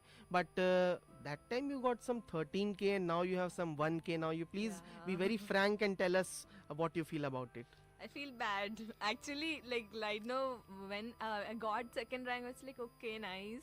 But next Okay. time, I wasn't thinking whether I should keep the rank or I should work more harder. But I know I'm not gonna get first rank. But I know I should maintain my CGPA. But I maintained my CGPA. But people excelled more than me, and now I feel I should have got the 13K because I spent a lot and I was able to buy things which I couldn't have bought. What all did you buy with that amount? I bought clothes, then I gifted my sister certain things. very and, sweet. I gifted my friend, and yeah, I was spending for the others. I gave my friend a little. Okay, so there treat. were some friends who have really, I think, cursed you because you didn't gift them. That is why you have fallen very, very slightly. So here we'll be joined by Abhishek Murli, who stood first in the Triple E branch second year. And yes, we have been joined by him, and very swiftly he entered and he sat on his hot seat. Hello Abhishek, welcome to the show. Thank you, and sorry for being late. It's okay. This is also an attitude of excellence, being a little late. Oh, no. Great people are always late because they're procrastinating. Very appropriate. So Abhishek, you have been getting or fetching or occupying the first rank consecutively for the second year. Am I right? Yes, that's true. So Abhishek, just before you came, I asked Aishwarya that excellence is not an occurrence; it is an attitude. It's a habit. Yeah. So what is your take on this saying? See, what I believe in is that in order to achieve rank 1, in order to excel in any field, you have to make an effort by excelling in the small things. So excelling in, keeping a routine, excelling in, keeping your focus to a particular goal. And I've seen it for myself that in any time when I let go one of these things, it begins to become harder for me to achieve that rank. So yes, excellence is very much an attitude. It is in how you conduct your life that will in the end show that how you do in your goal. So both of you must have been brilliant achievers on your school level also. Am I right, Aishwarya? Yeah. I wasn't. I wasn't at all. Then Abhishek, we want to know that you must have fetched an inspiration from somewhere or a motivation which has pushed you or triggered this fire spark in you. So tell us about it. So basically what used to happen in school is I was this person who was always in the middle of my class. I was not very much, great in anything. And when I came to college, the first drive that came in me was I need to do something to make myself stand out, to, say that, okay, this is Abhishek. It was Abhishek, then okay, then, he's somewhere, he has something associated with him that's only his. And from the get-go, I picked up this Triple E branch because I was very much interested in it. So none of my classes used to seem like a drag to me. And it all came very easily to me once I started doing this. So the spark that I wanted was just to, make myself, separated or, distinguished. So to the best of my knowledge that among the top 5 or top till 6th or 7th rank, there is marginal gap in the CGPA. No, I don't think so. There's a marginal gap between us. Okay, two, so what's your because CGPA, Aishwarya? mine is 9.64 and I know his is like around 10. No, I'm at 9.85. Okay. Yeah. I heard it's 9.9. Yes, first, second. Rumors. Rumors, there were terrible rumors, yeah. First, second and third are some distantly above, but the rest of the ranks are huddled close to some number. So like you all are achievers, or there must be, they may not be a sense of competition, but there is competition going on between your scores. Yeah. So what are your personal rapport with each other? Schools. Personal scores. Scores, okay. So, I mean, my roommate, he is currently outside the top 10. But the thing with that is, you don't let marks come in between. I mean, yes, it comes in with a lot of people. But I personally know the second ranker also, and we both talk a lot about companies and, what is our future prospects. So I guess here in the end, we're all coming out with the same objective, is to have a good CGPA, is to have, a good knowledge base. And as long as we keep pushing each other, I feel that I'm gaining from the competition. And I try to surround myself with the same people. Okay, Abhishek. So this question could be asked very comfortably, that in your branch, which professor did you like the most oratic person? Very nice to study from him or to learn more with him, someone. Yeah, so the professor I liked, and this is not necessarily because he used to give marks or anything, but there was this professor in my signals and systems class under the name of Matthew M. Noel. Now, pretty much the only professor I think, after 3 semesters I found who used to teach so very well conceptually and who used to teach the basics. Right from the get-go, he taught the basics. He gave a foundation. Very, very strict, yeah. Yeah, I got lot of my seniors telling me that, he has the record for, giving up the most number of failures in the class. But no, he actually came as a replacement. She's in my neural class and I'm really afraid. But yeah, so he was the one faculty I really liked. And, regardless of his marks or anything, at the end when I came out of that, I'm still able to remember concepts I learned from that class. So he's my favorite faculty till now. Yeah, absolutely. Okay, I want to actually appreciate all the SAS teachers because as far as I've seen, Madam Diplomatic. I don't know, I don't know, each sem we have different professors and See, that is for sure that every professor has a lot more knowledge than us, and we have learned something or other. But absolutely, I didn't criticize any professor. No, I'm but not criticizing, but I wanted to just know that you people are like toppers, so you have some superficiated brain. You can no. like who is a very nice professor. So from that aspect, okay. So yes, for you have to me, name one person. Yeah, I'll say it's my maths complex teacher, Gopala Krishna Gadiyar sir. Okay. I don't know, I haven't actually attended half of his class, but still, Just 9 pointer things. He is so loving. And when each and every time I see the smile in his face, and he kind of recognized me or everybody in the class, and that one quality of a teacher I love a lot. Okay. And because after coming from school here, I have seen teachers kind of don't remember your face or. So how did you like complex maths? Huh? How did you like complex maths course? Like it was the only maths course in which I fell below 40. Okay, I and I fell to 30. No, I did well. Wait, I'm sorry, only math course? AOD was difficult. Above 40, I can yeah. I scored. Complex. And look at him, he's giving me complexes on this complex thing. He is not scoring less than 45 in any course. Listen, I got like a 28 in my complex paper. Okay. So that may be the single A grade and all others. No, he S. got S. Yeah. I had a 10. I had like a close to 10 GPA last sem. That was S only. Yeah. That's the mark. That is the mark of excellence. Yeah. Anyways, if there is some drawback, and you'll try to improve, and you'll do better in your fat. Okay. And listeners, I would like to point out one thing that I have been doing many shows, and most of the people, even though those people are also great achievers and great brains, but they have some inhibitions. But today the guest I'm having, Aishwarya is an RJ, but even Abhishek, he has no inhibitions and he's very frank and fluent. So it's really nice of him, and I am also Thank you. charm stricken by this person that he must be a great brain.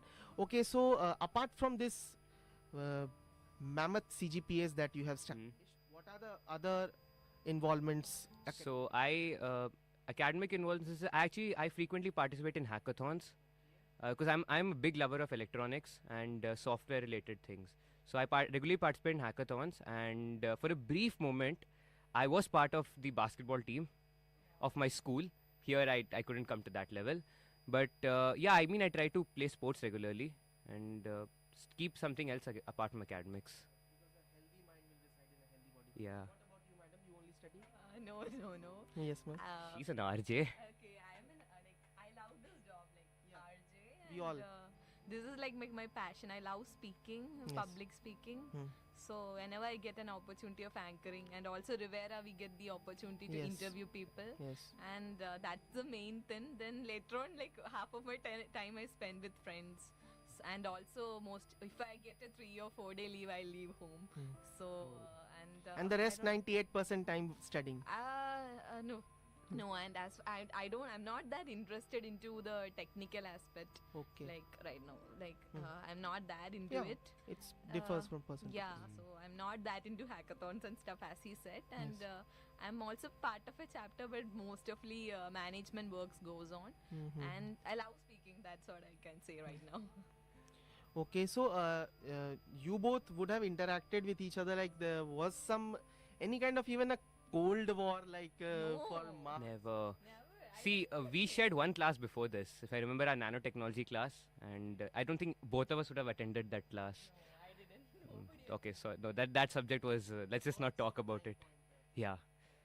So, I mean, it was never that sort of thing. Like, when I go studying for a paper, I'm mostly thinking about how would I do better, and if I've done a previous paper, how do I improve upon it. It never really came down to how others were doing. I mean, that was, that wouldn't matter if you're doing well. So, no, nothing like a Cold War ever.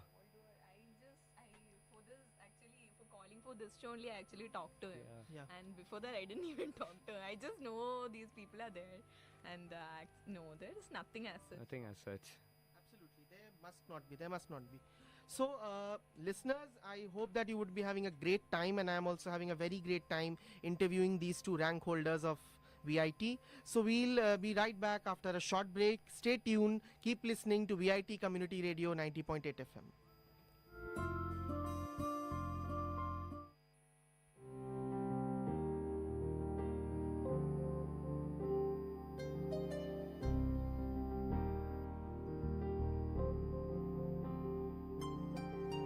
करवट बदल के दिखाए अधूरी राह पे सवार डूबी कश्ती उठाए दफन तेरा खुमार तेज है ये हवाएं ना कोई साथ यहाँ रे तेरी वजह से जो पल गवाए उनका हिसाब लिखा कहाँ रे अब साथ भी है सदा रे जज्बात अब है कपारे अपना कोई मुझे पुकारे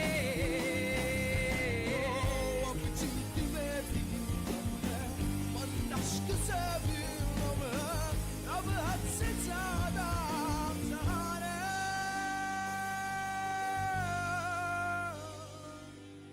Sahare Sahare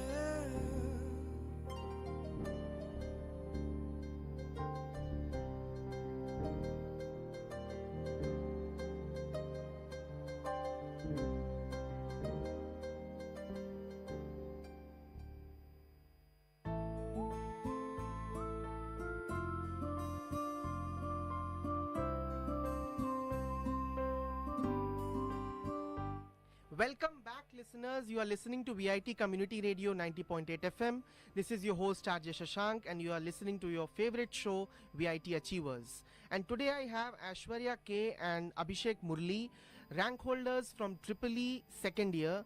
Welcome back. Welcome to you. Thank you so much. My next question would be a leading question to what we covered in the last section.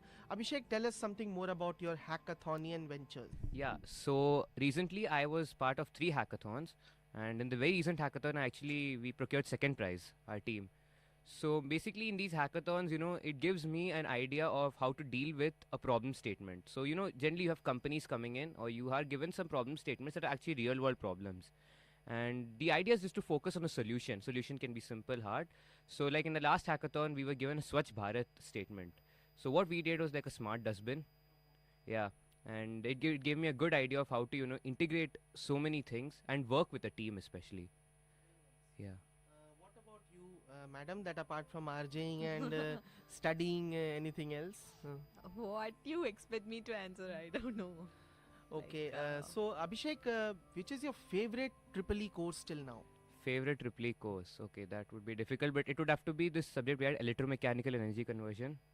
Probably the only subject till now that has, it's helping me in users, because right now, like when I'm looking at internships, that's the one subject I'm able to put there, because electrical machines. Rest all is like more of a building course, but I enjoyed doing that subject. I really did. So Yes. hard. It's very hard. But I loved doing that course. It was just Just felt like, I was at home doing that course. He was in my class. Oh, I was. No, you were in my class. Keeps a track of in which class you are. I was in Sharavanan sir's. Okay, no. No worries. I was in the evening slots then also. Which is your favorite course, Aishwarya? Mine. I like analog and digital circuits. Oh, no. I like the teacher also. I was Who? under Vidyasagar. But most of them have troubles with him. But I like the way he teaches. Okay. It's Oh, more no, of, no.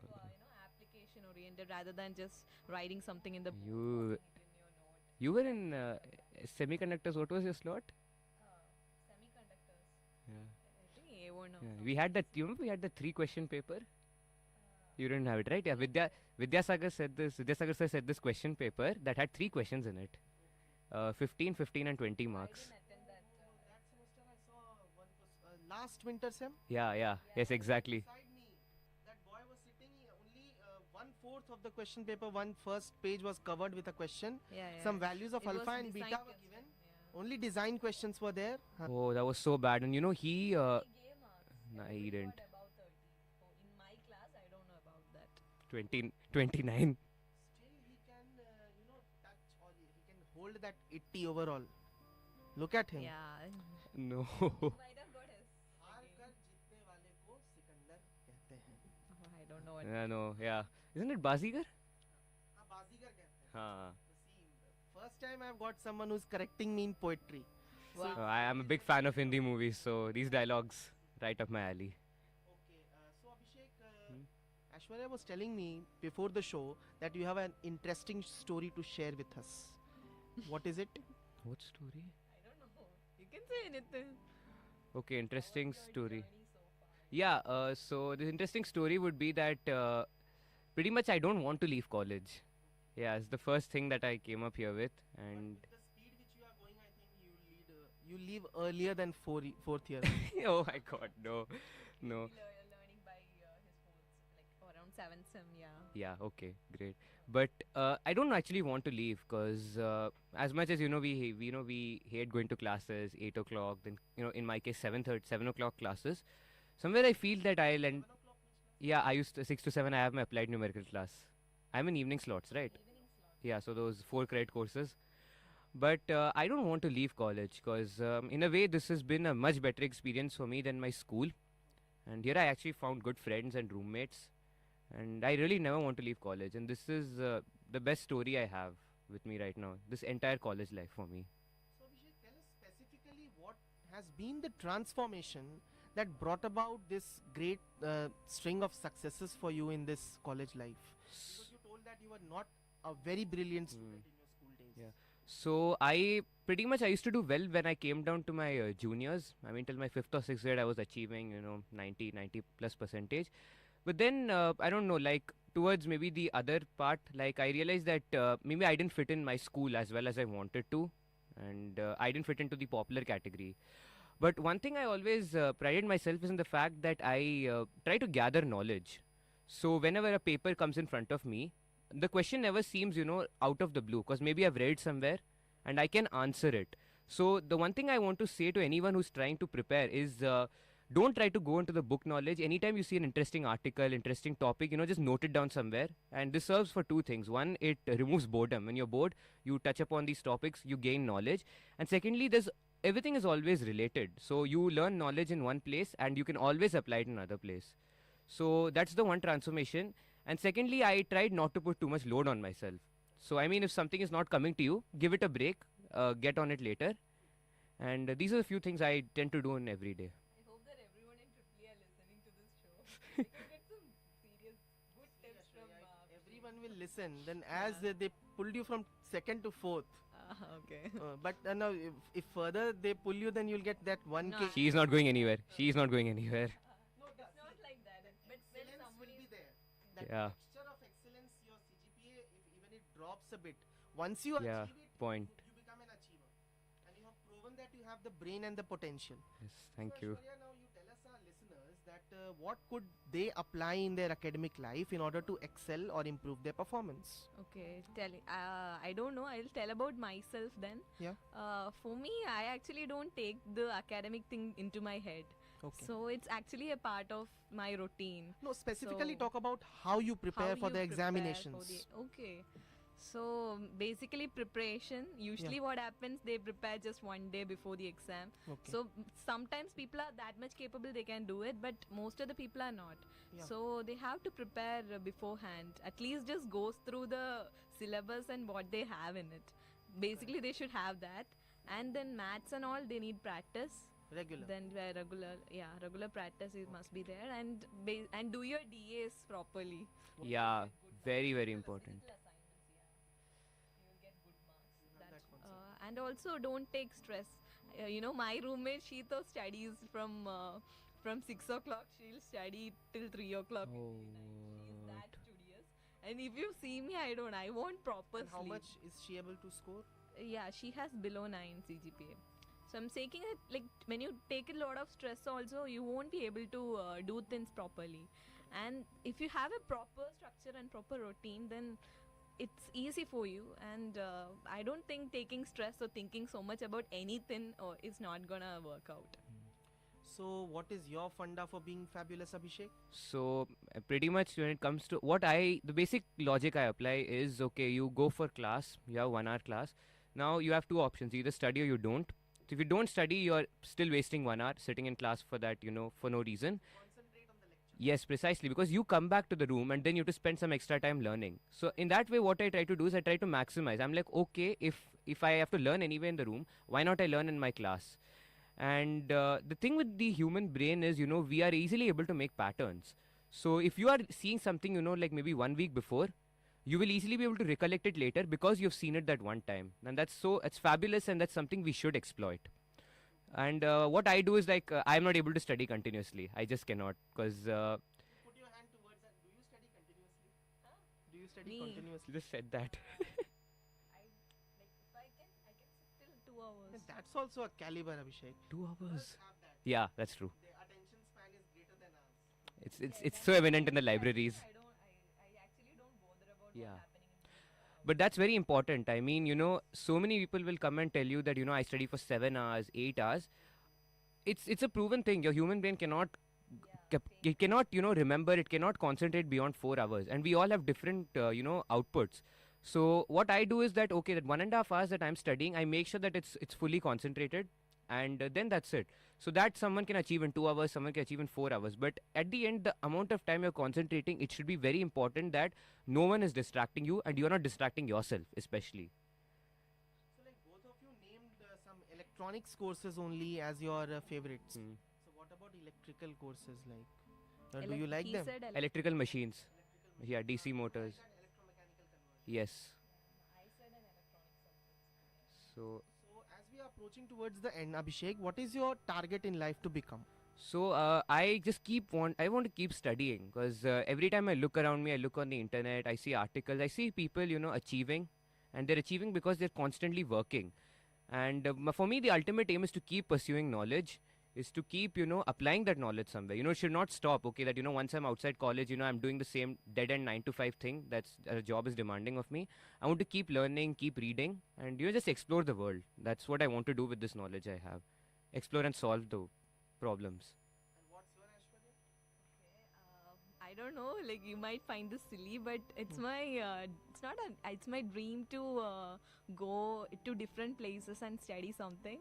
So after this, mostly I want to learn something abroad, and not like I'll come back to India, of course, but I want to travel the world.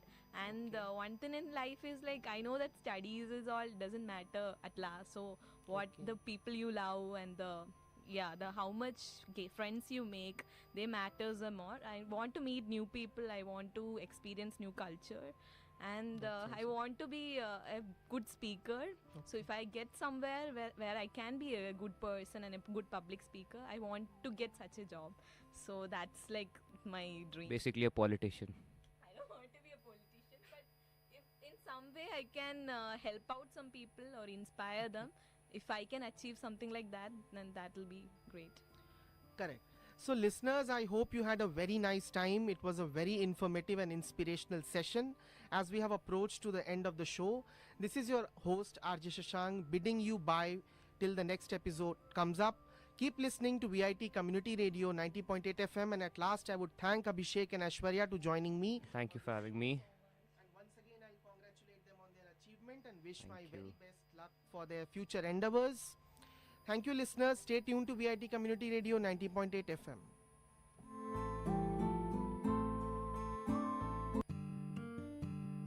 வானொலி ஒலித்திடுதே, மனிதத்தை வளர்த்திடுதே, சமுதாயத்தை நலமாய் மாற்றிடுதே, செவிகளை வருடுதே, கவிதைகள் வார்த்திடுதே, பண்பலைகளின் பயன்களை பரவிடுதே.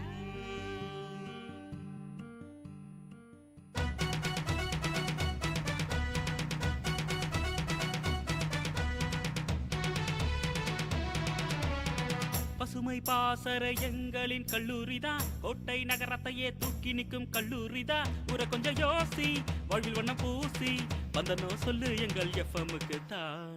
பசுமை பாசற எங்களின் கல்லூரிதான், கோட்டை நகரத்தையே தூக்கி நிற்கும் கல்லூரிதான்.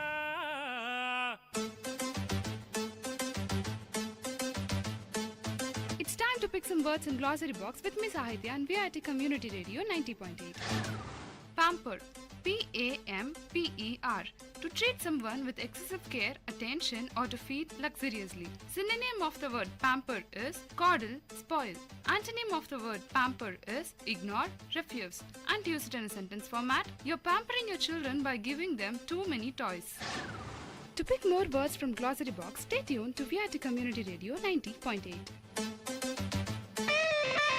My bookshop in second look of VIT Community Radio 90.8 FM.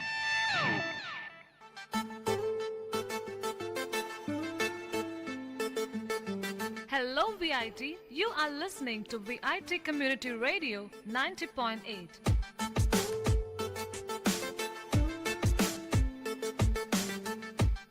And welcome to the brand new episode of My Bookshop, which introduces you to a program where we review some best-selling must-readable books. And we would like to inculcate a reading habit to our listeners, and by reviewing these best-selling books on our show, we wish to open the world of books to you all.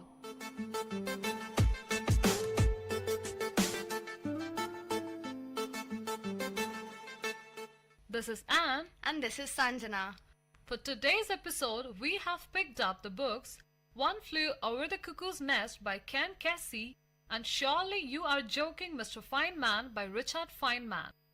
Talking more about One Flew Over the Cuckoo's Nest, Chief Brompton, the half-Indian narrator of One Flew Over the Cuckoo's Nest, has been a patient in an Oregon psychiatric hospital for 10 years. His paranoia is evident from the first lines of the book, and he suffers from hallucinations and delusions. Brompton's worldview is dominated by his fear of what he calls the Combine, a huge conglomeration that controls society and forces people into conformity. Brompton pretends to be deaf and dumb and tries to go unnoticed even though he is 6 feet 7 inches tall. The mental patients, all male, are divided into acutes who can be cured and chronics who cannot be cured. They are ruled by Nurse Rachel, a former army nurse who runs a ward with harsh mechanical precision. During daily group meetings, she encourages the acutes to attack each other in their most vulnerable places, shaming them into submission.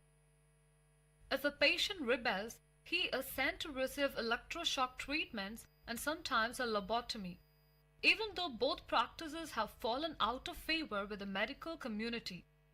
When Randall McMurphy arrives as a transfer from the Pendleton work farm, Brompton senses that something is different about him. McMurphy swaggers into the ward and introduces himself as a gambling man with a zest for women and cards. After McMurphy experiences his first group meeting, he tells the patients that Nurse Rachel is a ball cutter. The other patients tell him that there is no defying her, because in their eyes she is an all-powerful force. McMurphy makes a bet that he can make Rachel lose her temper within a week.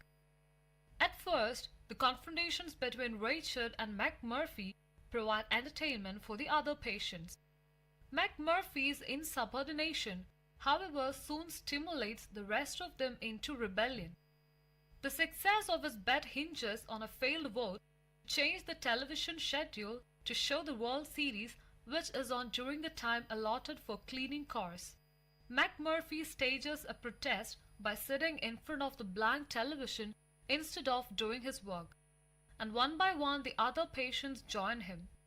Nurse Rachel loses control and screams at them. Brompton observes that an outsider would think all of them were crazy, including the nurse. In part 2, McMurphy, flushed with victory, taunts Nurse Rachel and the staff with abandon.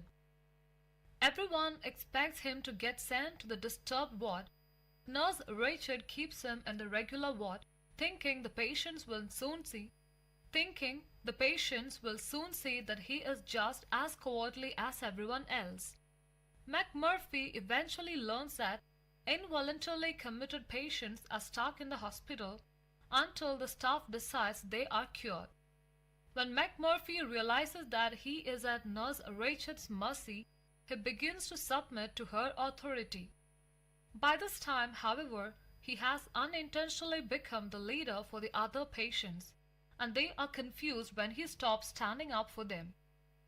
Cheswick, dismayed when McMurphy fails to join him in a stand against Nurse Rachel, drowns in the pool in a possible suicide. Cheswick's death signals to McMurphy that he has unwittingly taken on the responsibility of rehabilitating the other patients. He also witnesses the harsh reality of electroshock therapy and becomes genuinely frightened by the power wielded by the staff. The weight of his obligation to the other patients and his fear for his own life begins to wear down his strength and his sanity. Nevertheless, in part 3, McMurphy arranges a fishing trip for himself and 10 other patients. He shows them how to diffuse the hostility of the outside world and enables them to feel powerful and masculine as they catch large fish without his help. He also arranges for Billy Bibbit to lose his virginity later in the novel by making a date between Billy and Candy Starr, a prostitute from Portland. Back on the ward in part 4, McMurphy reignites a rebellion by getting into a fist fight with the aides to defend George Sorensen. Brompton joins in and they are both sent to the disturbed ward for electroshock therapy. McMurphy acts as if the shock treatments do not affect him, and his heroic reputation grows. Nurse Rachel brings him back to the ward so the other patients can see his weakened state. The patients urge McMurphy to escape, but he has arranged Billy's date for that night and he refuses to let Billy down. McMurphy bribes Mr. Turkle, the night aide, to sneak Candy into the hospital and they have a party on the ward. Billy has sex with Candy while McMurphy and the other patients smoke marijuana and drink. Harding tries to get McMurphy to escape with Candy and Sandy to Mexico, but McMurphy is too wasted and falls asleep. The aides discard the mess the next morning, setting off a series of violent events. When Nurse Rachel finds Billy and Candy, she threatens to tell Billy's mother. Billy becomes hysterical and commits suicide by cutting his throat. McMurphy attacks Rachel, ripping open the front of her dress and attempting to strangle her. In retaliation, she has him lobotomized and he returns to the ward as a vegetable. However, Rachel has lost her tyrannical power over the ward. The patients transfer to other wards or check themselves out of the hospital. Brompton suffocates McMurphy in his bed, enabling him to die with some dignity rather than live as a symbol of Rachel's power. Brompton, having recovered the immense strength that he had believed lost during his time in the mental ward, escapes from the hospital by breaking through a window. So that's all about the outline of the book. Alright, Anne, so can you tell us something about the author of the book? Cassie burst into the literary scene with The Cuckoo's Nest in 1962, which he wrote from his experience working at a veterans hospital. During this period, he volunteered for the testing on the drug LSD. After writing his second novel, Sometimes a Great Notion, he bought an old school bus dubbed Further. With Neil Cassidy at the wheel and pictures of LSD-laced Kool-Aid in the cooler, Cassie and a band of friends who called themselves the Merry Pranksters took a trip across America to New York's World Fair. It would be 28 years until Cassie published his major third novel, Sailor Song, in 1992, and he later said he lost interest in the novel as an art form after he discovered the magic of the bus. The bus ride was immortalized in Tom Wolfe's 1968 account, The Electric Kool-Aid Acid Test. The movie version of The Cuckoo's Nest swept the 1974 Academy Awards for Best Actor, Best Actress, Best Director, and Best Picture. But Cassie, who has never seen the film, sued the producers because it took the viewpoint away from the character of the schizophrenic American Indian Chief Brompton. Cassie was diagnosed with diabetes in 1992 and set down root in Pleasant Hill in the mid-1960s after serving 4 months in jail for a marijuana bust in California. His rambling red barn house has become a landmark of the psychedelic era, attracting visits from myriad strangers in tie-dyed clothing seeking enlightenment. So, Anne, who is the most favorite character in the book? Randall McMurphy, the protagonist in the novel, is my most favorite character in the book. Randall McMurphy is a big, red-headed gambler, a con man, and a backroom boxer. His body is heavily scarred and tattooed, and he has a fresh scar across the bridge of his nose. He was sentenced to 6 months at a prison work farm, and when he was diagnosed as a psychopath for too much fighting, he did not protest because he thought the hospital would be more comfortable than the work farm. McMurphy serves as the unlikely Christ figure in the novel, the dominant force challenging the establishment and the ultimate savior of the victimized patients. So what do you think is the theme of this book? I think society's destruction of natural impulses can be the theme of this book. Cassie uses mechanical imagery to represent modern society and biological imagery to represent nature. By means of mechanisms and machines, society gains control of and suppresses individuality and natural impulses. The hospital, representative of society at large, is decidedly unnatural. The aides and nurse Rachel are described as being made of motley machine parts. In Chief Brompton's dream, when a plastic is disemboweled, rust, not blood, spills out, revealing that the hospital destroyed not only his life, but his humanity as well. Brompton's realization that the hospital treats human beings in an unnatural fashion and his concomitant growing self-awareness occur as the surrounding fog dissipates. It is no surprise that Brompton believes this fog is a construction of machines controlled by the hospital and by nurse Rachel. Brompton, as the son of an Indian chief, is a combination of pure natural individuality and a spirit almost completely subverted by mechanized society. Early on he had free will, and he can remember and describe going hunting in the woods with his relatives and the way they spear salmon. The government, however, eventually succeeds in paying off the tribe so their fishing area can be converted into a profitable hydroelectric dam.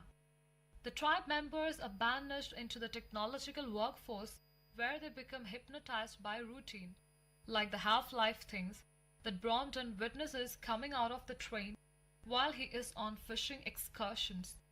In the novel's present time, Brompton himself ends up semi-catatonic and paranoid, a mechanical drone who is still able to think and conjecture to some extent on his own. So have you watched the movie version of One Flew Over the Cuckoo's Nest? Yes, I have. One Flew Over the Cuckoo's Nest is a 1975 American drama film directed by Milos Forman based on the 1962 novel One Flew Over the Cuckoo's Nest by Ken Kesey and starring Jack Nicholson, Louis Fletcher, and Will Sampson. The film was second to win all 5 major Academy Awards that is Best Picture, Actor in Lead Role, Actress in Lead Role, Director, and Screenplay. Following It Happened One Night in 1934, an accomplishment not repeated until 1991 by Silence of the Lambs. The film is number 33 on the American Film Institute's 100 Years 100 Movies list. It was shot at Oregon State Hospital in Salem, Oregon, which was also the setting of the novel. So, how would you compare the book and the movie?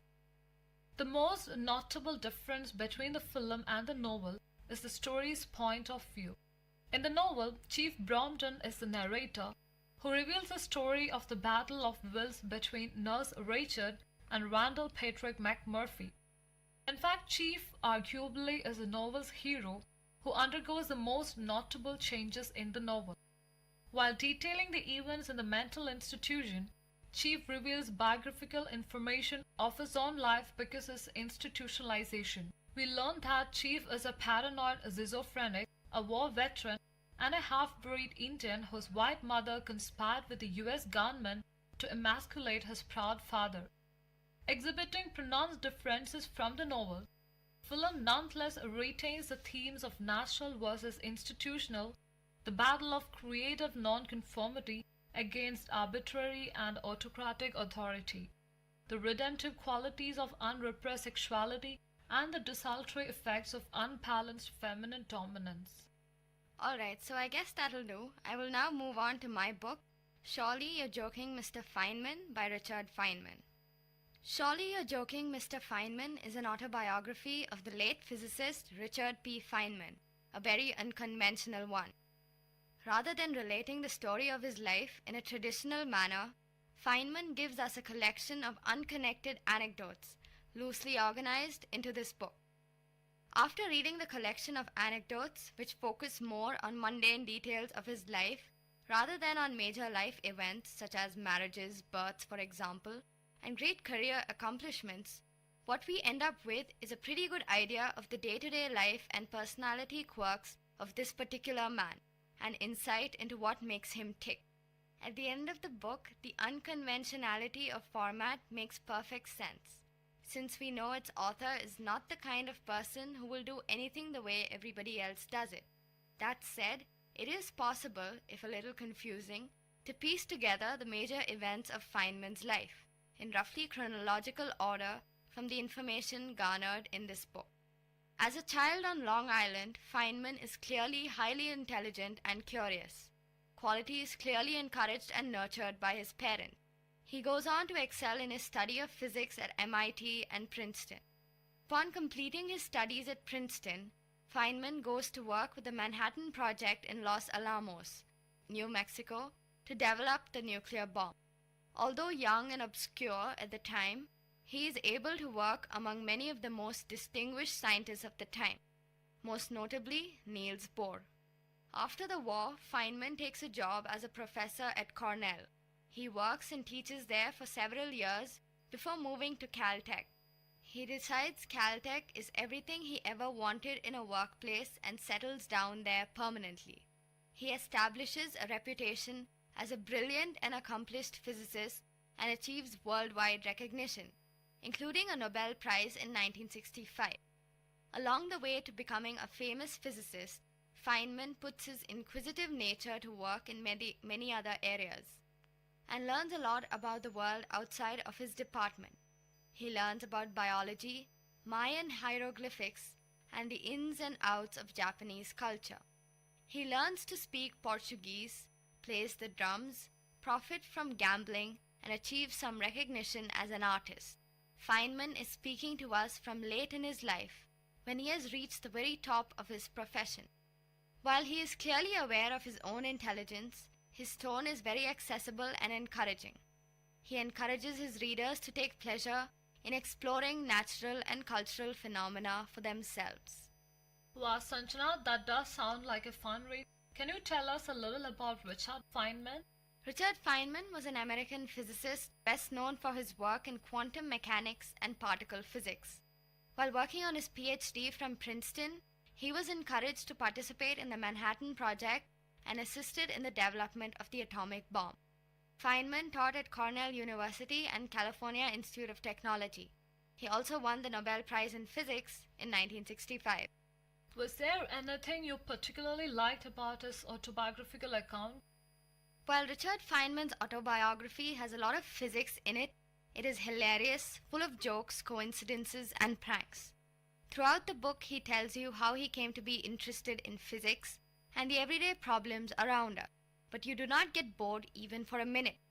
Right from his time in the dormitories at MIT, where he played pranks on his fellow students, whose door vanished one night thanks to Feynman, and waitresses who had to spill water all over to get their tips, to his time at Princeton where he continued his fascinating adventures.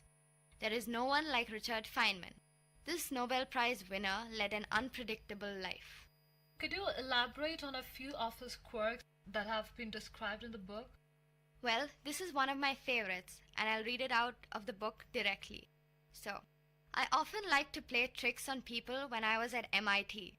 One time in mechanical drawing class, some joker picked up a French curve, a piece of plastic for drawing smooth curves, a curly, funny-looking thing, and said, "I wonder if the curves on these things have some special formula." I thought for a moment and said, "Sure, they do. The curves are very special curves. Let me show you." And I picked up my French curve and began to turn it slowly. The French curve is made so that at the lowest point on each curve, no matter how you turn it, tangent is horizontal. All the guys in the class were holding their French curve up at different angles, holding their pencil up to it at the lowest point, and laying it along and discovering that, sure enough, the tangent is horizontal. They were all excited by this discovery, even though they had already gone through a certain amount of calculus and had already learned that the derivative of the minimum of any curve is 0. They didn't put 2 and 2 together. They didn't even know what they knew. I don't know what the matter is with people. They don't learn by understanding, they learn by some other way, by rote or something. Their knowledge is so fragile. Could you tell us more about other books Feynman has written? What Do You Care What Other People Think is Feynman's sequel to Surely You're Joking, written with his friend and fellow drummer Ralph Layton.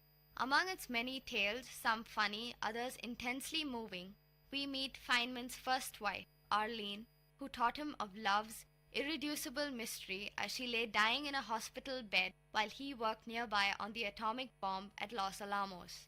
We are also given a fascinating narrative of the investigation of the Space Shuttle Challenger's explosion in 1986, and we relive the moment when Feynman revealed the disaster's cause by an elegant experiment, dropping a ring of rubber into a glass of cold water and pulling it out. Mishappen. 6 not-so-easy pieces, Einstein's Relativity, Symmetry, and Space-Time, written by Feynman, are 6 additional lectures drawn from the celebrated 3-volume Lectures on Physics. Though slightly more challenging than the first 6, these lectures are more focused, delving into the most revolutionary discovery in 20th century physics, Einstein's theory of relativity.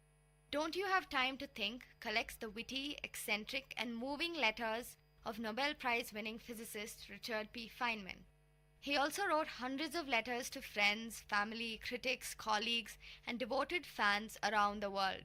These letters have been brought together for the first time, from down-to-earth advice to eager students to discussions of time travel and the atom bomb, and from blunt rebuttals to journalists to poignant exchanges with his first wife as she lay dying. They will introduce you to a unique person whose wisdom and lust for life inspired all those who came into his orbit. The Feynman Lectures on Physics is a 1964 physics textbook by Richard P. Feynman, Robert B. Lighton, and Matthew Sands, based upon the lectures given by Feynman to undergraduate students at the California Institute of Technology in 1961-63. It includes lectures on mathematics, electromagnetism, Newtonian physics, quantum physics, and the relation of physics to other sciences. The first volume focuses on mechanics, radiation, and heat. The second volume is mainly on electromagnetism and matter. The third volume on quantum mechanics shows, for example, how the double-slit experiment contains the essential features of quantum mechanics. The scientist and writer Alan Lightman had this to say about the Feynman lectures. The lectures ultimately fail to accomplish their intended purpose. Apparently simple on the surface, they are in fact deeply sophisticated. But they are a triumph of human thought and deserve a place in the history of Western culture, along with Aristotle's collected works, Descartes' Principles of Philosophy, and Newton's Principia. What are some things said by Feynman that you think will stay with you always? Being one of my role models, here are two special anecdotes that are my favorites. A poet once said, "The whole universe is in a glass of wine." We will probably never know in what sense he meant that, for poets do not write to be understood. But it is true that if we look at a glass of wine closely enough, we see the entire universe. There are the things of physics, twisting liquid which evaporates depending on the wind and the weather. The reflections in the glass and our imagination adds the atoms. The glass is a distillation of the Earth's rocks, and in its composition we see the secrets of the universe's age and the evolution of stars. What strange arrays of chemicals are in the wine? How did they come to be? There are the ferments, the enzymes, the substrates, and the products. There in wine is found the great generalization. All life is fermentation. Nobody can discover the chemistry of wine without discovering, as did Louis Pasteur, the cause of much disease. How vivid is the claret, pressing its existence into the consciousness that watches it. If our small minds, for some convenience, divide this glass of wine, this universe, into parts, physics, biology, geology, astronomy, psychology, and so on, remember that nature does not know it. So let us put it all back together, not forgetting ultimately what it is for. Let it give us one more final pleasure. Drink it and forget it all. Also, another anecdote. I have a friend who's an artist and sometimes taken a view which I don't agree with very well. He'll hold up a flower and say, "Look how beautiful it is," and I'll agree. Then he says, "I as an artist can see how beautiful this is. But you as a scientist take this all apart and it becomes a dull thing." And I think that he's kind of nutty.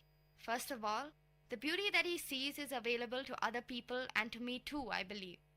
Although I may not be quite as refined aesthetically as he is, I can appreciate the beauty of a flower. At the same time, I see much more about the flower than he sees. I could imagine the cells in there, the complicated actions inside, which also have a beauty. I mean, it's not just beauty at this dimension at 1 centimeter. There's also beauty at smaller dimensions, the inner structure, also the processes. The fact that the colors in the flower evolved in order to attract insects to pollinate it is interesting. It means that insects can see the color. It adds a question. Does this aesthetic sense also exist in the lower forms? Why is it aesthetic? All kinds of interesting questions which the science knowledge only adds to the excitement, the mystery, and the awe of a flower. It only adds. I don't understand how it subtracts. So, Sanjana, it's very insightful.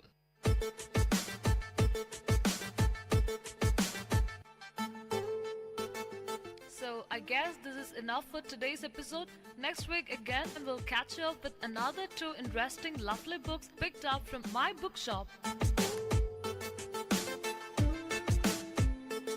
Meet you guys next week.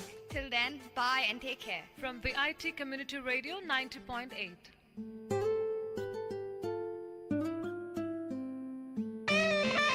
My bookshop in second look of VIT Community Radio 90.8 FM.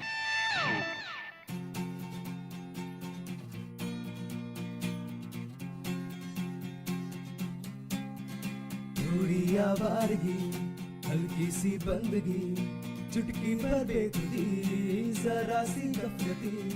थोड़ी आवारगी, हल्की सी बंदगी, चुटकी भर बेखुदी, जरा सी गफलती। यारों का जो साथ हो, यारों का जो साथ हो,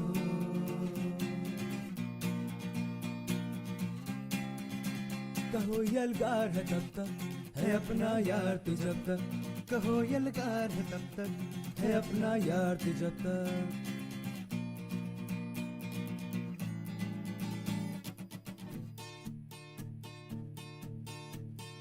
शहरों की गलियों में, चने की फलियों में, लहरों में झाग है जैसे, सिगरी में आग है जैसे। बुलंद है अपनी यारी, हो गम चाहे दुश्वारी, पड़ी जब किस्मत भारी, बांट ली हिस्सेदारी। चाहे जहर का हाला, पिया बन के हम प्याला, है रूठी प्रीतम जब जब मना लाया है तू तब तब। वो फटफटी की सवारी, सड़कों पे लहरी मारी, जीने का मरकज यारी, है मौजों की फुलवारी।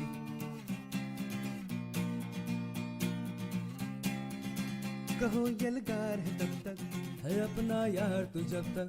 कहो यलगार है तब तक, है अपना यार तू जब तक।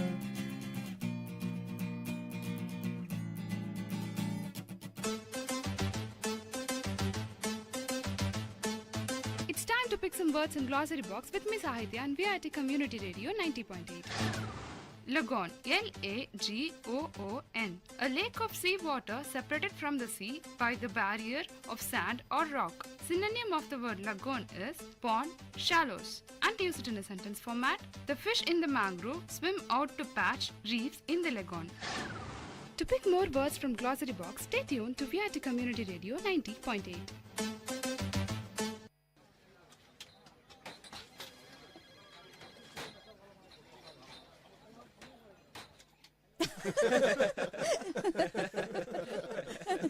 என்ன கேண்டீன் அண்ணா, இன்னைக்கு டீல இஞ்சி வாசனையே இல்லையே. ஐயா, இஞ்சி ரேட்டு அதிகமா இருக்கு. ஆனா நீங்க அதிக காசு கொடுத்து டீயை வாங்க மாட்டீங்க. அதனால தான் நானும் இஞ்சியை சேர்க்கல. என் நிலைமையையும் கொஞ்சம் யோசிச்சு பாருங்க. ஸ்ரீராம், இஞ்சி டீ குடிக்காம உன்னால வாழ முடியாதா? நீ என்னதான் செய்வியோ டீ குடிக்காம? ஜோக் நல்லா தான் இருக்கு, ஆனா அவங்க உண்மையிலேயே நல்லவங்கன்னா மற்றவங்கள பத்தியும் யோசிக்கணும். இப்போ நம்ம தலைவரை பாருங்க, அவர் நாட்டுல இருக்கிற எல்லார பத்தியும் யோசிக்கிறார்ல, அந்த மாதிரி நாமளும் இருக்கணும். அது சரி, மத்தவங்களுக்கு பயனுள்ளவங்களா கொஞ்சமாச்சும் இருக்கணும். இல்லனா இந்த வாழ்க்கை பயனற்றது. அப்புறம் விலங்குக்கும் மனுஷனுக்கும் என்ன வித்தியாசம்? ஆமா, நீங்க சொல்றது ரொம்ப சரி. நீங்க ஒரு உண்மையான மனுஷனா இருந்தா மனிதநேயத்தை பின்பற்றி அதே மாதிரி நடக்கணும். என்னாச்சு தம்பி? ஸ்ரீராம் மாமா, கடவுள் ரொம்ப மோசமானவர். ஷாருக் தம்பி, என்ன நடந்துச்சு? நீங்க என்ன பண்ற? என்னாச்சு தம்பி, சொல்லுங்க. ஏன் இப்படி பேசுறீங்க? ஸ்ரீராம் மாமா, உங்க அசிஸ்டன்ட் மேனேஜர் இருக்கார்ல பீட்டர், அவரோட பையன் மெல்வின் என்னோட உயிர் நண்பனா இருந்தான். தம்பி, நண்பனா இருந்தான்னு ஏன் சொல்றீங்க? இப்போ அவர் உங்க நண்பன் தானே? இல்ல, இப்போ அவன் இல்ல, இனிமேலும் வரமாட்டான். மெல்வின் ஹெல்மெட் போடாம பைக் ஓட்டிட்டு போனான். அப்போ அவனுக்கு விபத்து ஏற்பட்டுருச்சு. அவனுக்கு தலையில பலமான காயம். அவனை ஹாஸ்பிட்டலுக்கு கொண்டு போனாங்க. ஹாஸ்பிட்டல்ல சேர்த்ததும் டாக்டர் அவனுக்கு எல்லா டெஸ்டும் எடுத்துட்டு அவனோட மூளை இறந்துருச்சுன்னு சொன்னாரு. அதான் பீட்டர் மாமா அவருக்கு லீவ் அப்ளை பண்ண என்ன ஆபீஸ்க்கு அனுப்புனாரு. அவனோட சின்ன பையனை பீட்டர் இழந்துட்டான்பா. ரொம்பவே கஷ்டமா இருக்கு. ஆனா மாமா, மெல்வின் தன்னோட உடல் உறுப்பை தானம் பண்ணி 9 பேருக்கு உயிர் கொடுத்திருக்கான். அவன் சாகும் போது கூட ஒரு பெரிய தானம் பண்ணியிருக்கான். எப்படி? பீட்டர் மாமா குடும்பத்தை சேர்ந்தவங்க சரியான நேரத்துல மெல்வினோட உடல் உறுப்பை தானம் செஞ்சு ஒரு பெரிய உன்னதமான காரியம் செஞ்சாங்க. அப்படியா? உறுப்பு தானம்னா என்ன? நாங்க அத பத்தி கேள்விப்பட்டிருக்கோம், ஆனா என்ன நடக்குது எப்படிங்கறத பத்தி எங்க கிட்ட முழுமையான தகவல் இல்ல. இதோ உங்க பாஸ் வராரு, அவர்கிட்டயே கேளுங்க. ஏன்னா அவர்தான் உறுப்பு தானம் செய்ய பீட்டர் மாமாக்கு அறிவுறுத்தினாரு. சார், உறுப்பு தானம் பற்றி எங்களுக்கு சொல்லுங்க. உறுப்பு தானம்னா என்ன? நீங்க உடல் உறுப்பு தானம் பத்தி கேக்குறது எனக்கு ரொம்ப சந்தோஷமாவும் பெருமையாவும் இருக்கு.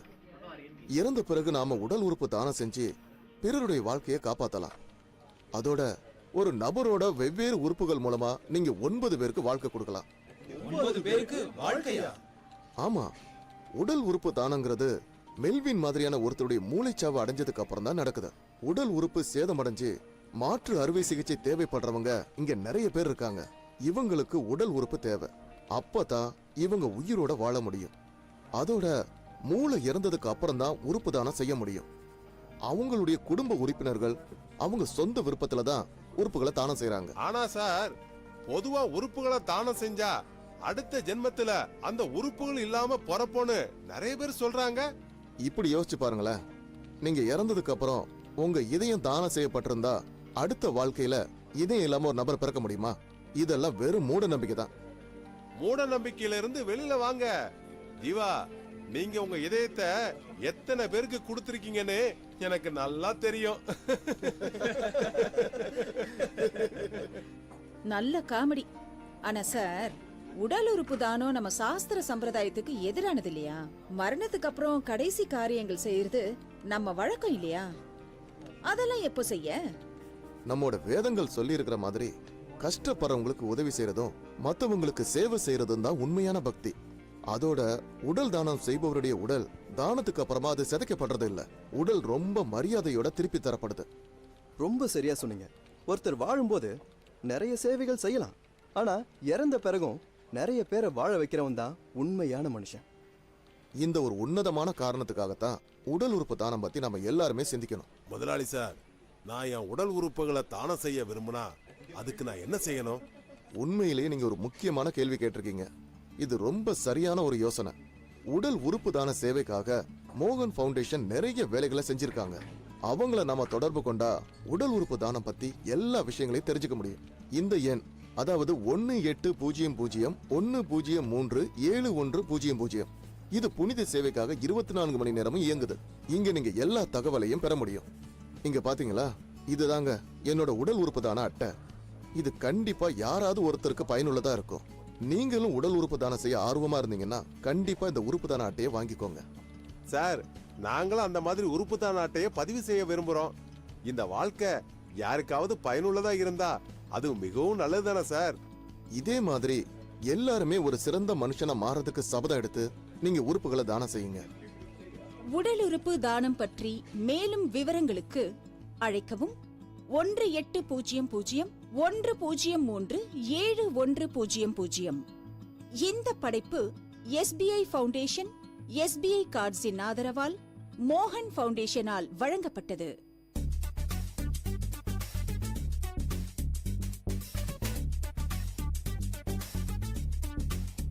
And you're listening to the show Travel Bonanza with, of course, your host Ashika. This show will allow you to explore and travel around the globe, and of course through the radio. But guys, this is your guide. Where to go, what to do, how to go, what to eat, and where to stay.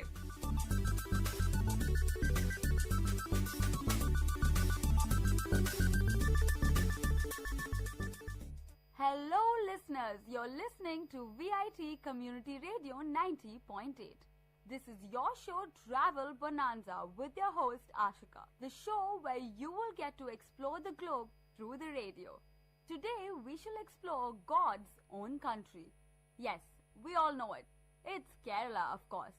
It's a vast place, an entire state, of course. But I had managed to explore it in just one whole week. So you have various destinations. You have the capital, which is Thiruvananthapuram, or as we call it, Trivandrum. Then you have Cochin, the port city. There is, of course, the Venice of Asia, as we call it, Alleppey. And how could I miss a place drastically different from the rest? A hill station right in the middle, Munnar, of course. And not to forget Wayanad. So many places, right? So where to begin, how to go, what to eat, we shall cover it all.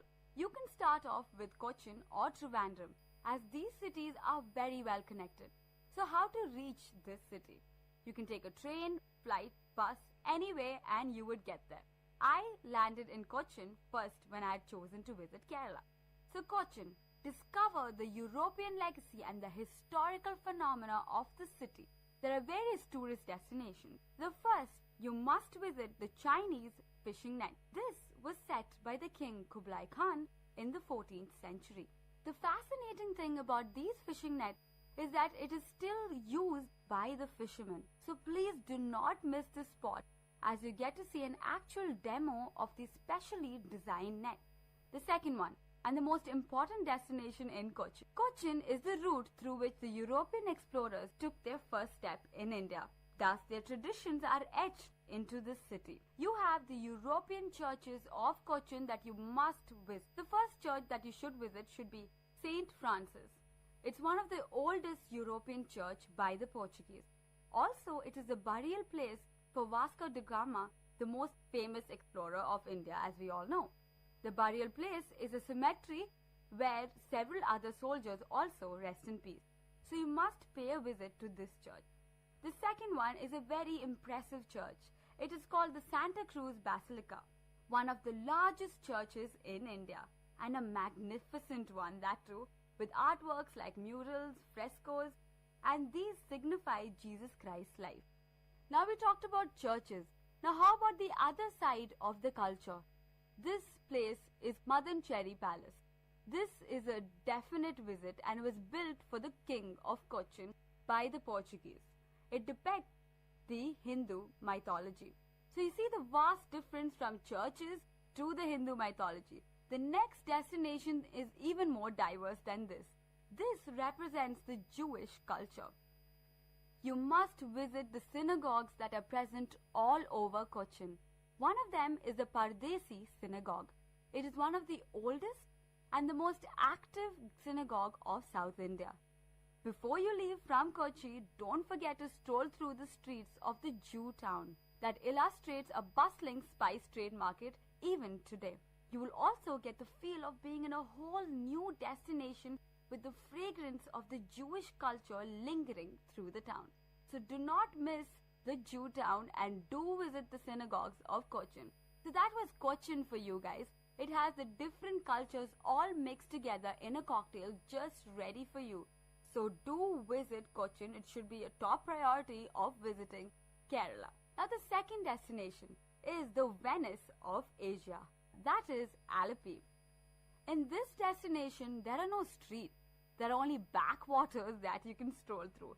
You can literally row a boat around the streets of this town. This is a beautiful town completely surrounded by the magnanimous backwaters. Now the best way to tour this destination is by booking a houseboat or even staying overnight in the houseboat. The houseboat is an experience in itself. The beautiful mobile house slowly takes you across the waters. The houseboat is a thatched, magnificent structure with all required facilities. The interesting aspect of so make sure that you book the houseboat and have the time of your life in Alleppey. Now the interesting aspect, let's get to that. The food. Yes, always the most exciting part, isn't it? Now let's get to the food which I experienced in Alleppey. They let you fish from the houseboat, and the fishes, prawns or the lobsters that you catch are cooked in your own style as per your taste. So when I went, the cook had prepared a delicious lobster from the lobster that we managed to catch. So do go there and fish from the houseboat itself. Now those who are not interested in the whole calm, tranquility, composure of nature, you can go for an adrenaline rush of kayaking. You can kayak through the backwaters of Alleppey, and it will be definitely not something to miss. So do go try that out. So everybody do pay a visit to Alleppey, the highlight of Kerala. If you visit Kerala and you do not go to Cochin or Alleppey, it is definitely a miss. So do go to Alleppey and experience the Venice of Asia. You will unanimously be blown away.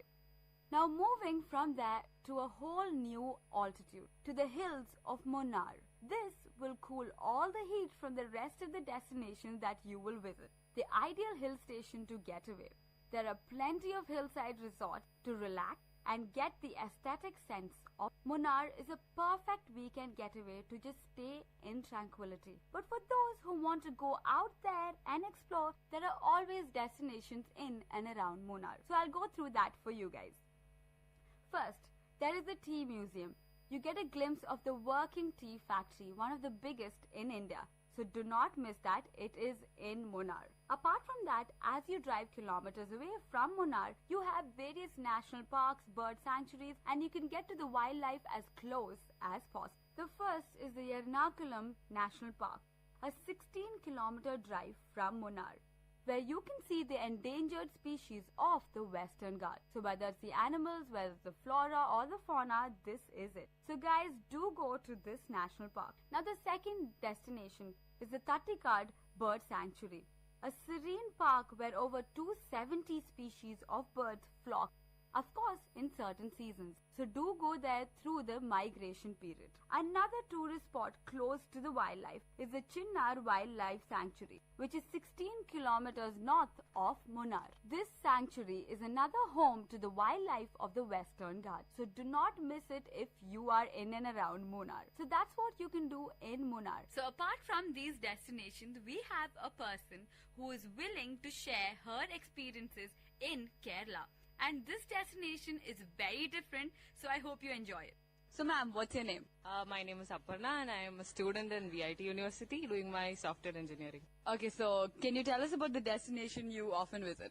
Okay, so this happened during my last monsoon vacations. Like I visited Wayanad. Wayanad is basically one of the 14 coolest districts in Kerala. And then if you're looking for a holiday destination, this is probably the best place that you can ever visit. Wayanad itself means the land of paddy fields. So you can find a lot of place under forest cover, plantations, paddy fields, a lot like that. And then when you travel itself, you'll feel the warmth and the beauty of the place. So if you're asking about my trip, I can say that the trip was very adventurous for me. Usually it takes 2 hours from my place. I belong to Calicut actually, so I travel for 2 hours and then only I reach the place. Okay, so it's a hill station. So how do you plan your travel? It's just a 2-hour journey. Like you can take bus or car or any other mode of transportation. Even buses are you find buses within half an hour, so you can visit at any time of the day. So I would prefer only the bus journey because when you travel, when 9 hairpin curves are there, out of which third one is very prominent. Usually most of the tourists, they get down at this place and they enjoy the beauty of the place. So when you travel in bus, you can actually feel the beauty of the place.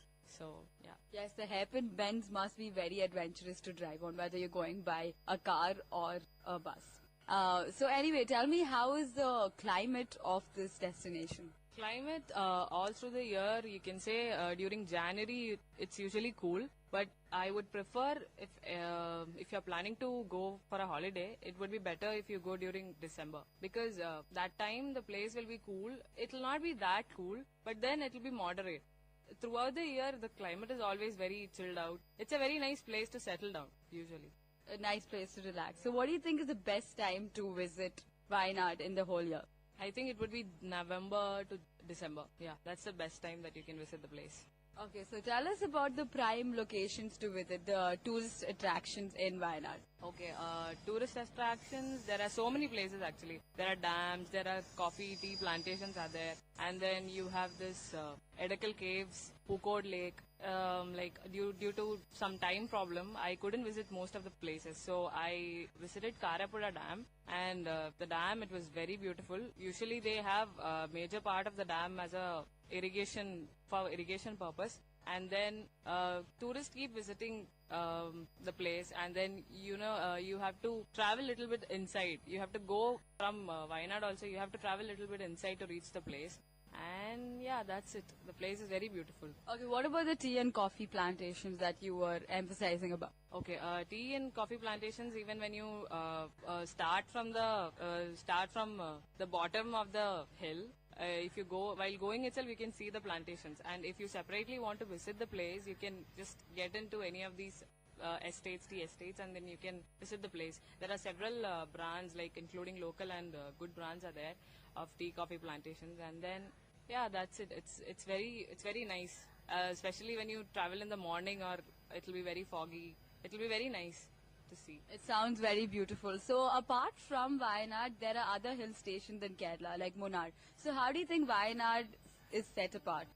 Okay, Munnar, even if you ask anybody about Kerala, the first hill station that comes to one's mind is Munnar. Munnar is very common, but then most of the people doesn't know about Wayanad. So I think it's less populated and less polluted when compared to Munnar, if you take the current situation. Yeah, that's it. So obviously that makes it a better place because people do not know about the tourist destination. Anyway, tell us about the Wayanad cuisine. Okay, Wayanad cuisine. Of course, food is the most important part, but yeah. Food is very important. So they have normal food items that they usually eat, the food items that are consumed by the other Keralites usually. And then most of the things that you get there, they are very fresh, since it's a hill station. You can actually expect good vegetables, everything.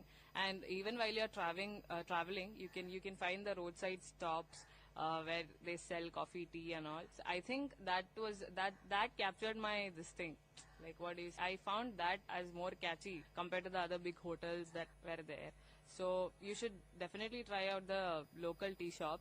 That's one of the best places that you can go as a tourist. Yeah, Kerala tea stalls are very famous. So you guys better visit that place. Okay, so I want to talk about one more destination, and that would be Bepur. Bepur is around 20 minutes from my place. I belong to Calicut, basically. So you can take car or bus or anything, and then you can reach the place. It would be better if you take car, because that will reduce the time to reach the place. So what type of place is this? Is it a beach or like a national park or what? No, it's not a national park. It's a beach area. It's very beautiful. It's like a beach port. You can say it's more like a port. So much of fishing activities happen there, and then a lot of tourists visit there. Usually couple, family, they spend their time in the evening or morning. You can even take a evening walk or a morning walk. Morning walk would be very nice. I usually visit the place sometimes. Sometimes I go there in the morning along with my parents. It used to be very nice. Yeah, that's it. So it's a beach, but it's a famous one, so it must be pretty different from the regular beaches you see in and around Kerala. So what's so special about this destination? So, talking about the speciality of the place, it's like the main attraction about this place is that you can walk through the pathway, and the pathway is extended towards inside the sea, as in towards the horizon. Yeah, it extends for around 2 kilometers. Around 2 kilometers, and you can walk. It actually takes a lot of time to reach from one end to the other, and people, they spend their time sitting on the rock side, and on the rock side you can see this small tiny crabs crawling around, and then boats, people busy with fishing, and in the evening if you visit, you can see people flying kites near the shore side. So the whole scenic beauty, or whatever you call it as, it's very nice, it's very beautiful, and you will not get to see anything like this anywhere else. So this is definitely a beach that you should visit. So Kerala is full of diversity, different cultures. So how is this place lingered to the culture? Okay, about the culture, the major population of this area, it's populated by Muslims usually. You can find a lot of Muslims there, and then they have their own business people. They stay there usually. And one other major thing that I noticed when I visited this place was the population of goats. I would say goats, and it has a story behind this. The thing is, there used to be one famous author. His name is Muhammad Bashir. So he is very famous for his short stories and novels. And then one of his main work was Pathumed Adu, which means Pathuma's goat. Pathuma is a person's name basically. And he has written so many other small short stories also. People still read it. That's the best thing, and he's well known among most of the Malayalis. Yeah, that's it. Goats. So probably the population of goats is more than the humans in that place. Yeah, kind of. You can see goats anywhere, like in each and every corner you can find them staying. They're basically very innocent creatures. They don't do anything. So Aparna, what are the other places to see within that beach area? Other places, I can say that the pathway that I was talking about, there are two sides of it. One is nicely built, it's made properly, but the other side, it's more like a forest covered area. So to reach that side, you have to cross from one side to the other. So they usually don't have proper boats to cross from one place. So it's like they have something that looks like a raft, similar to a raft. It's square in shape. I don't know what you call it. So that's how you reach there. And then when you reach that side, you can find this lighthouse too. You can find the lighthouse, and they start emitting light at night, and which is useful for the boats and like the fishing people, in the night. Okay, thank you so much for informing us about this destination. And do you have any suggestions or any further information to share with? Okay, if you are planning for a visit to Kerala, I can say I can talk about one more destination. It's Adirampalli Waterfalls. It's in Chalakudi, I didn't even dream of going to that place. Actually, I visited the place as a part of my friend's cousin's wedding. So one evening we just went to the place, and that place is very beautiful. It's a waterfalls. So the thing is, So how do you reach the destination? okay, reaching the destination, I don't remember the place exactly, but then it took around 1 hour from my place to the destination. So if you Your place is Calicut. no, not Calicut. I visited my friend's place actually. So it's not in Calicut. It's in Thrissur. It's in the district called Thrissur. So Basically, it's connected by buses or even trains. yeah, if you're taking a train from Calicut, it will usually take 2 to 3 hours, and from there maybe you can travel for 1 more hour, and then you can reach the destination. Okay, so wherever you are, whether you're in Vellore or anything, there are train connections to the place. Yeah, you can travel from any part of the state or other neighboring states. You can easily travel to the place. Just that from Thrissur you'll have to take extra 1 hour maybe. And talking about the place, it's very beautiful. It has forest area. It's more like in between a forest, and then you can find the shallow part as well as the falls part. Like and they have restrictions towards boundaries where you are not allowed to go after a particular limit, and you can find a lot of monkeys also there. So whenever you're traveling, make sure that you don't have anything big food items with you. And then the best part is you have to go to the down falls part, the main part, and it's not like a normal waterfalls. You have to travel down. It's more like a trekking experience. It will add it up as a trekking experience. You can add it up as a trekking experience too. And when you reach the falls, it's very nice. Like water, it literally sprinkles on your face. You can feel the water sprinkling on your face. Sounds beautiful. Yeah, it's very nice. And yeah. So this waterfalls, I've heard it comes in certain movies too. It's a prime tourist, not only tourist, sorry, a film shooting area, right? Yeah, so many Malayalam movies have been shot there, and even Hindi movies. I can say most of them would have seen this movie called Ravan, where Aishwarya Rai, she makes a leap from the top to the bottom. So that was shot from Adirampalli only. It's very nice, very beautiful.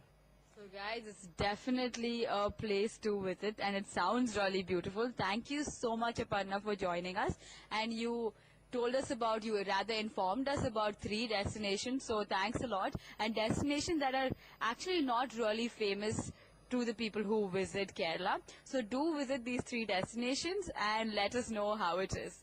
So thank you so much, Aparna, for joining us today. And thank you, Ashika, for giving me this opportunity, and I look forward for more opportunity to talk about the places so that people can at least know, and then they can visit the place, because there are so many places that nobody knows, so many places that people should know about. So I think you are doing a good job making such a show and making people aware about these places. So thanks for that again. All these 3 places. Anyway, thank you so much, Aparna, for joining us today. This opportunity to talk about this place. I really want everybody to visit this place once in their lifetime. Yeah, that's it. So guys, I hope that was very informative, and I hope you guys do visit. Kerala is known for its Malabar cuisine, ranging from soft appams to fish mole to payasam, coconut flavored avial. This is a variety to satisfy every taste palate. This is getting me super hungry already. Thus, let's change the subject. And before we close in and you all leave Kerala, do not even think about not embracing the Ayurvedic spas which are sprayed across Kerala. This will soothe your body and soul as your senses come alive through the Ayurvedic massage. So everyone of Vellore, I've told you all the must-dos of Kerala, the indefinite places to visit, the cuisines to entangle in, and how to revive your senses.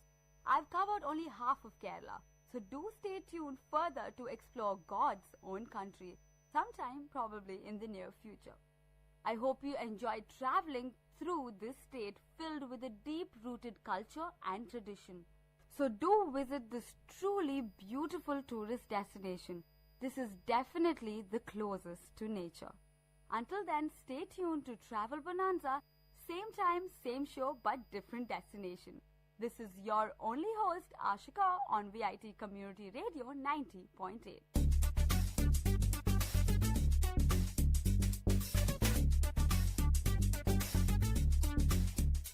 This was Travel Bonanza with your host Ashika. So stay tuned to VIT Community Radio 90.8.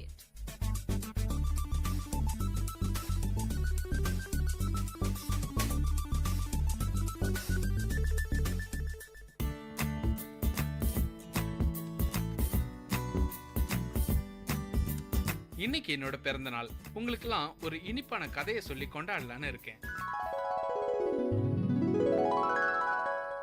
பல வருஷங்களுக்கு முன்னாடி ஒரு மழை காலத்துல ஒரு அம்மா தன்னோட குழந்தைய பெத்தெடுத்தாங்க. அந்த குழந்தை ரொம்ப அழகா இருந்தது. அந்த அம்மா மயக்கத்துல இருந்தப்போ டாக்டர் அவங்களுக்கு ரத்தம் கிடைக்கலன்னா இறந்துடுவாங்கன்னு சொல்லிட்டாங்க. அந்த குழந்தையோட அப்பா எங்கெங்கேயோ தேடி பார்த்தாரு, ரத்தம் கிடைக்கல. அவர் திரும்ப ஆஸ்பத்திரிக்கு வரத்துக்குள்ள யாருன்னே தெரியாத ஒருத்தர் அந்த அம்மாவுக்கு ரத்தம் கொடுத்திருந்தாரு. அவங்க உயிரை காப்பாத்தி இருந்தாரு.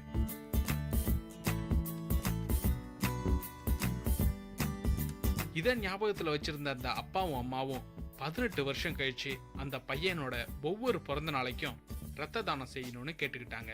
இன்னைக்கு என்னோட பிறந்த நாள். நான் ரத்த தானம் செஞ்சிருக்கேன். உங்களுக்கு இனிப்பான கதை ஒன்று சொல்லியிருக்கேன். நீங்களும் இது மாதிரி ஒரு சந்தோஷமான கதையை சொல்லுங்க. ரத்த தானம் செய்யுங்க, உயிர்களை காப்பாத்துங்க.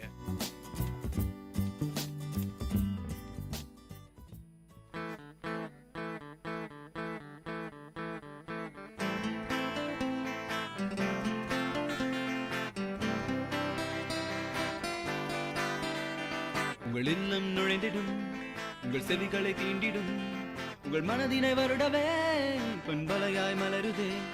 உங்கள் இல்லம் நுழைந்திடும், உங்கள் செவிகளை தீண்டிடும், உங்கள் மனதினை வருடவே பண்பலையாய் மலருதே. VIT 90.8 வேலூரில் நாங்கதாம்பே. VIT 90.8.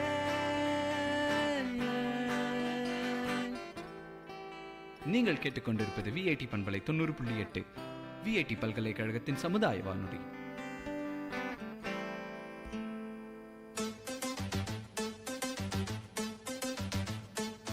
It's time to pick some words in glossary box with Miss Ahitya and VIT Community Radio 90.8. Manifest. MANIFEST. A written statement produced by a political party, usually before election, to let people know about its belief, plan, etc. Synonym of the word manifest is evident, clear. Antonym of the word manifest is hidden, unclear. And to use it in a sentence format, the failure of the government to control crime is quite manifest. To pick more words from glossary box, stay tuned to VIT Community Radio 90.8.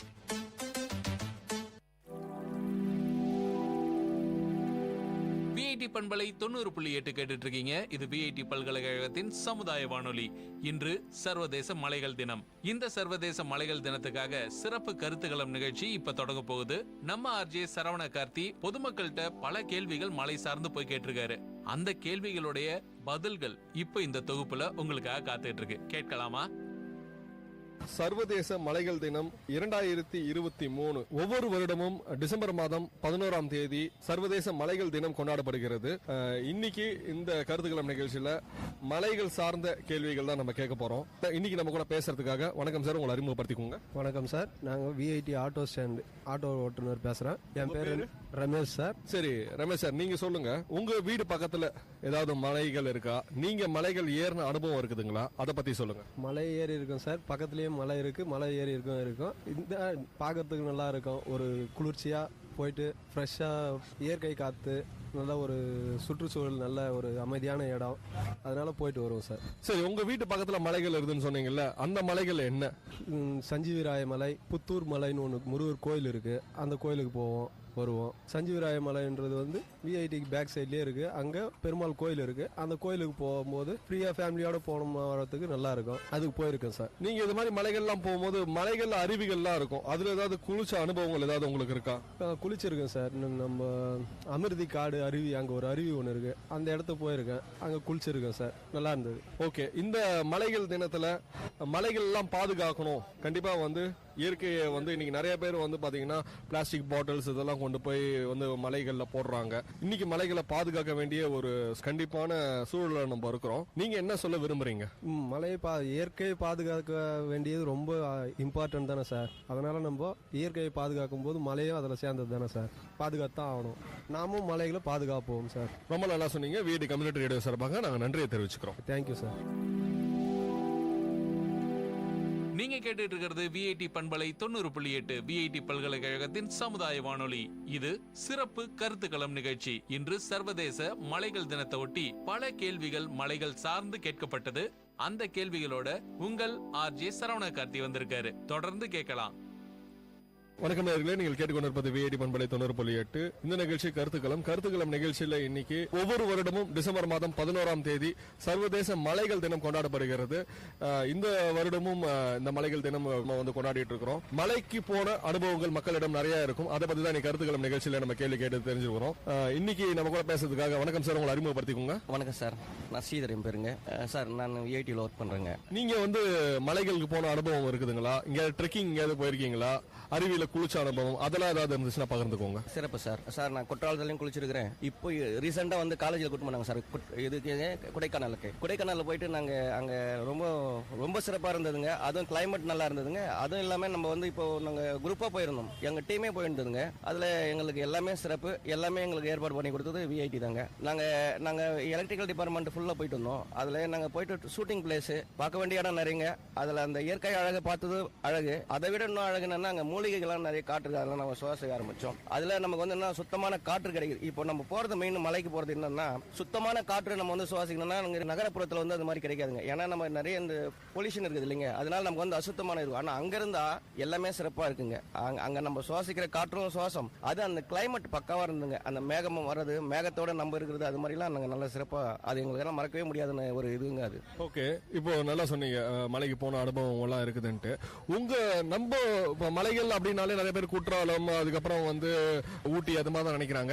உங்க வீடு பக்கத்துல இருக்கிற மலைகள் என்ன இருக்குது, அதோடைய பேர்கள் இருக்கு, அதுக்கு போன அனுபவம் ஏதாவது இருக்குங்களா? அதை பத்தி சொல்லுங்க. இங்க பக்கமே எனக்கு வந்து சஞ்சராயபுரம், அங்க வந்து ஒரு பெருமாள் கோயில் இருக்குங்க. அது அந்த ரூட்டு கூட வந்து நம்மளோட இதுதான் போட்டு கொடுத்துருக்காங்க. அந்த இடத்துல நாங்க டிராவலிங் போகும்போது எங்களுக்கு டூ வீலர்ல போகும்போது ஒரு எஃபெக்ட் நல்லா இருக்கும். அங்க அதே மாதிரி பாலமதி போயிருந்தோங்க சார். அங்க சிறப்பா இருக்கு.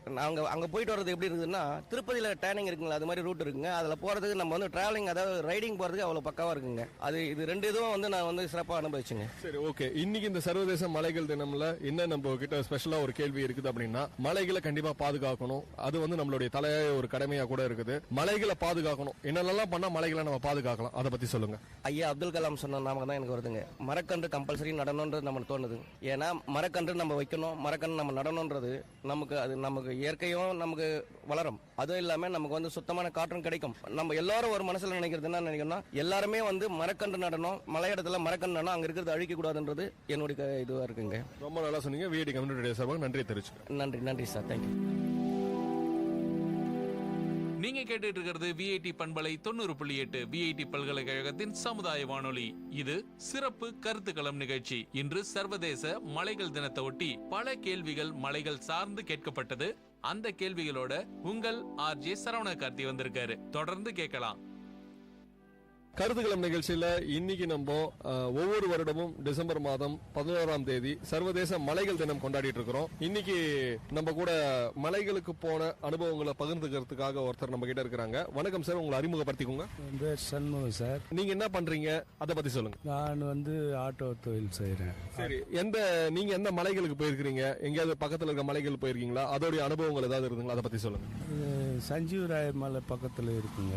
அது வெங்கடேஷ் பெருமாள் கோயில் ரொம்ப விசேஷமாக பண்ணுறாங்க. இப்போ நிறைய இப்போ டூரிஸ்ட் தலம் மாதிரி ஆயிடுச்சு அந்த இடம். அதுக்கு முன்னெல்லாம் வந்து குண்டும் குழியுமா இருந்தது. இப்போ வந்து சுத்தமாக மேலேயே வண்டி போகிற மாதிரிலாம் நல்லா பண்ணியிருக்கிறாங்க. நல்ல இடம், பார்க்கலாம் சாமி.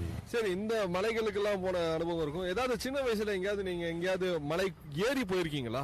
அதோடைய அனுபவம் ஏதாவது இருக்குதுங்களா? மலை ஏறினாக்கா பாகாயத்து பின்னாடி ஒரு மலை இருக்குது.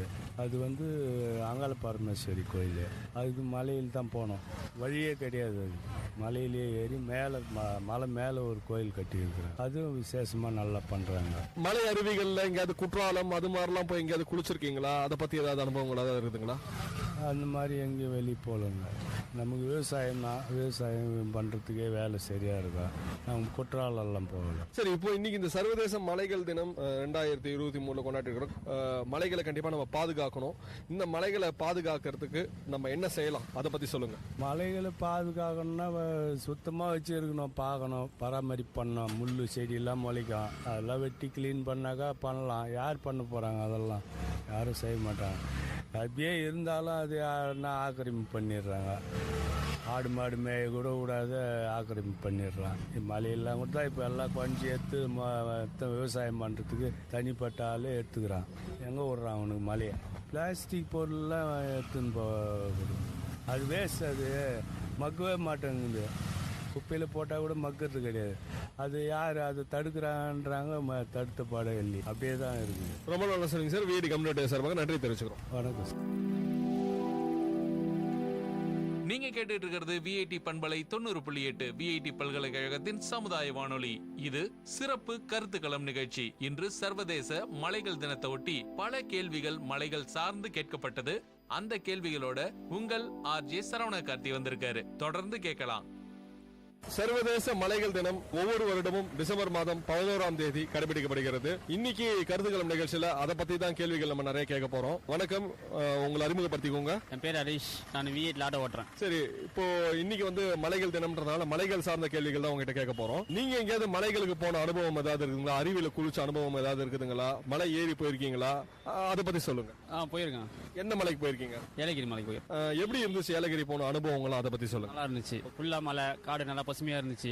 இப்போ இந்த மலைகள் நீங்க போயிருக்கீங்க, உங்க வீடு பக்கத்துல கூட நிறைய மலைகள் ஏதாவது இருக்கும். அந்த மலைகளுக்கு எங்கேயாவது போயிருக்கீங்களா? அதோட பேர்கள் ஏதாவது தெரியுமா? அதை பத்தி சொல்லுங்க. எங்க வீட்டு பக்கத்துல எதுவும் இல்ல, மலை எதுவும் இல்ல. அசுர மலை இருக்கு, போயிருக்கேன். முருகர் கோயில் இருக்காங்க, அதான் ஃபேமஸ். இந்த மலை ஏறி போன அனுபவம் எப்படி இருந்துச்சு? சில பேர் மலை ஏறி ரெஃப்ரெஷ்மெண்ட்டுக்காக கூட போவாங்க. நம்ம டெய்லியும் வாழ்க்கை ஒரே மாதிரி போயிட்டு இருக்குது. நான் ஃப்ரெண்ட்ஸ் கூட போனேன், எனக்கு நல்லா ஜாலியா தான் இருந்துச்சு. இன்னைக்கு இந்த மலைகள் தினம், கண்டிப்பா மலைகளை ஒவ்வொருவரும் பாதுகாக்கணும். அது நம்மளுடைய தலையாய கடமை கூட. மலைகளை பாதுகாக்கணும்னா நம்ம என்னென்னலாம் பண்ணலாம், அதை பத்தி சொல்லுங்க. மரம் வளர்க்கணும், மெயின் அதான். பசுமையா வச்சுக்கணும்.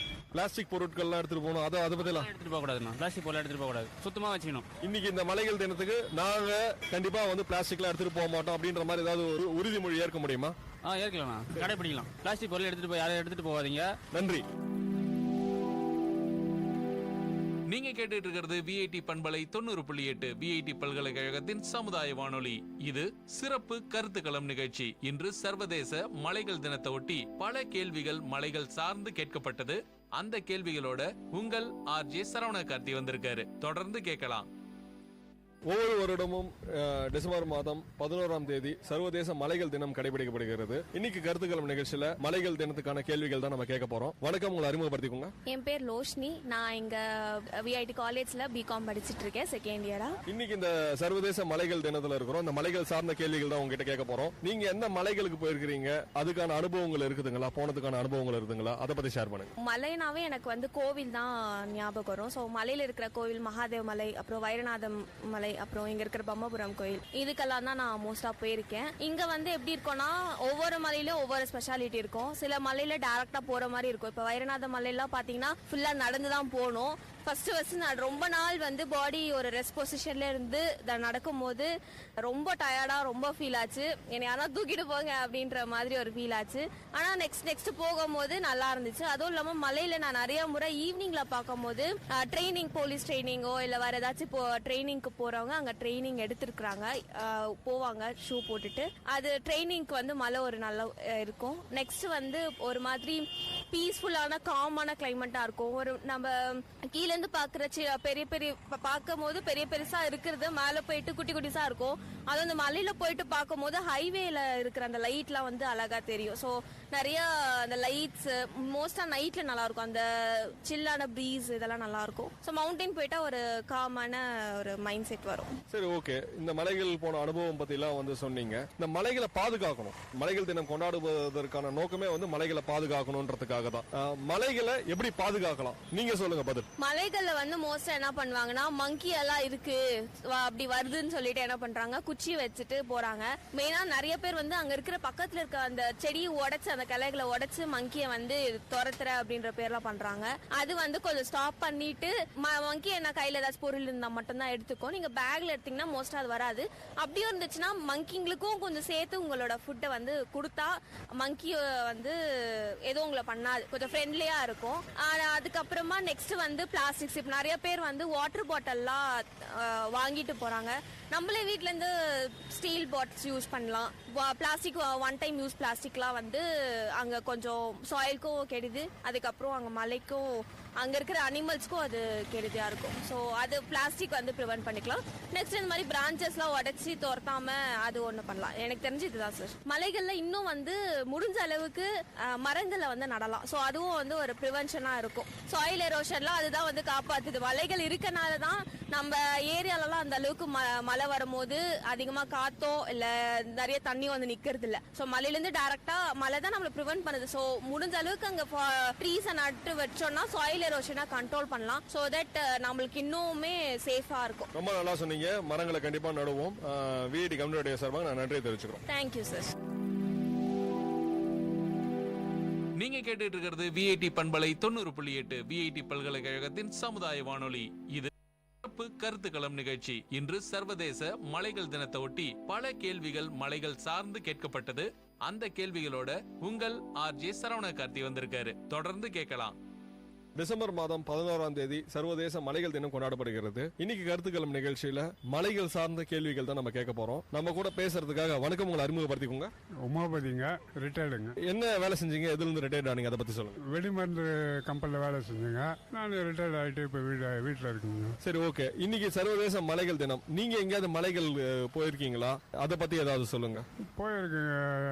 ஊட்டி, கொடைக்கானல் இந்த மாதிரி மலைகள்லாம் போயிருக்குங்க. திருப்பதி. நீங்க அருவியெல்லாம் குளிச்சிருக்கீங்களா, அதை பத்தி அனுபவங்கள் ஏதாவது இருக்குதுங்களா? குளிச்சிருக்கேன். ஊட்டியில குளிச்சிருக்கேன், கொடைக்கானல்ல குளிச்சிருக்கேன், திருப்பதியில குளிச்சிருக்கேன். அந்த மாதிரி மலைங்க தாங்க, அவ்வளவுதாங்க. சரி, நல்லா சொன்னீங்க. இப்போ மலைகள் அப்படின்னாலே நிறைய பேர் ஊட்டி, கொடைக்கானல் அது மாதிரி தான் ஞாபகம் வரும். நம்ம வீடு பக்கத்துல கூட நிறைய மலைகள் இருந்திருக்கும். அந்த மலைக்கு போயிருக்கீங்களா?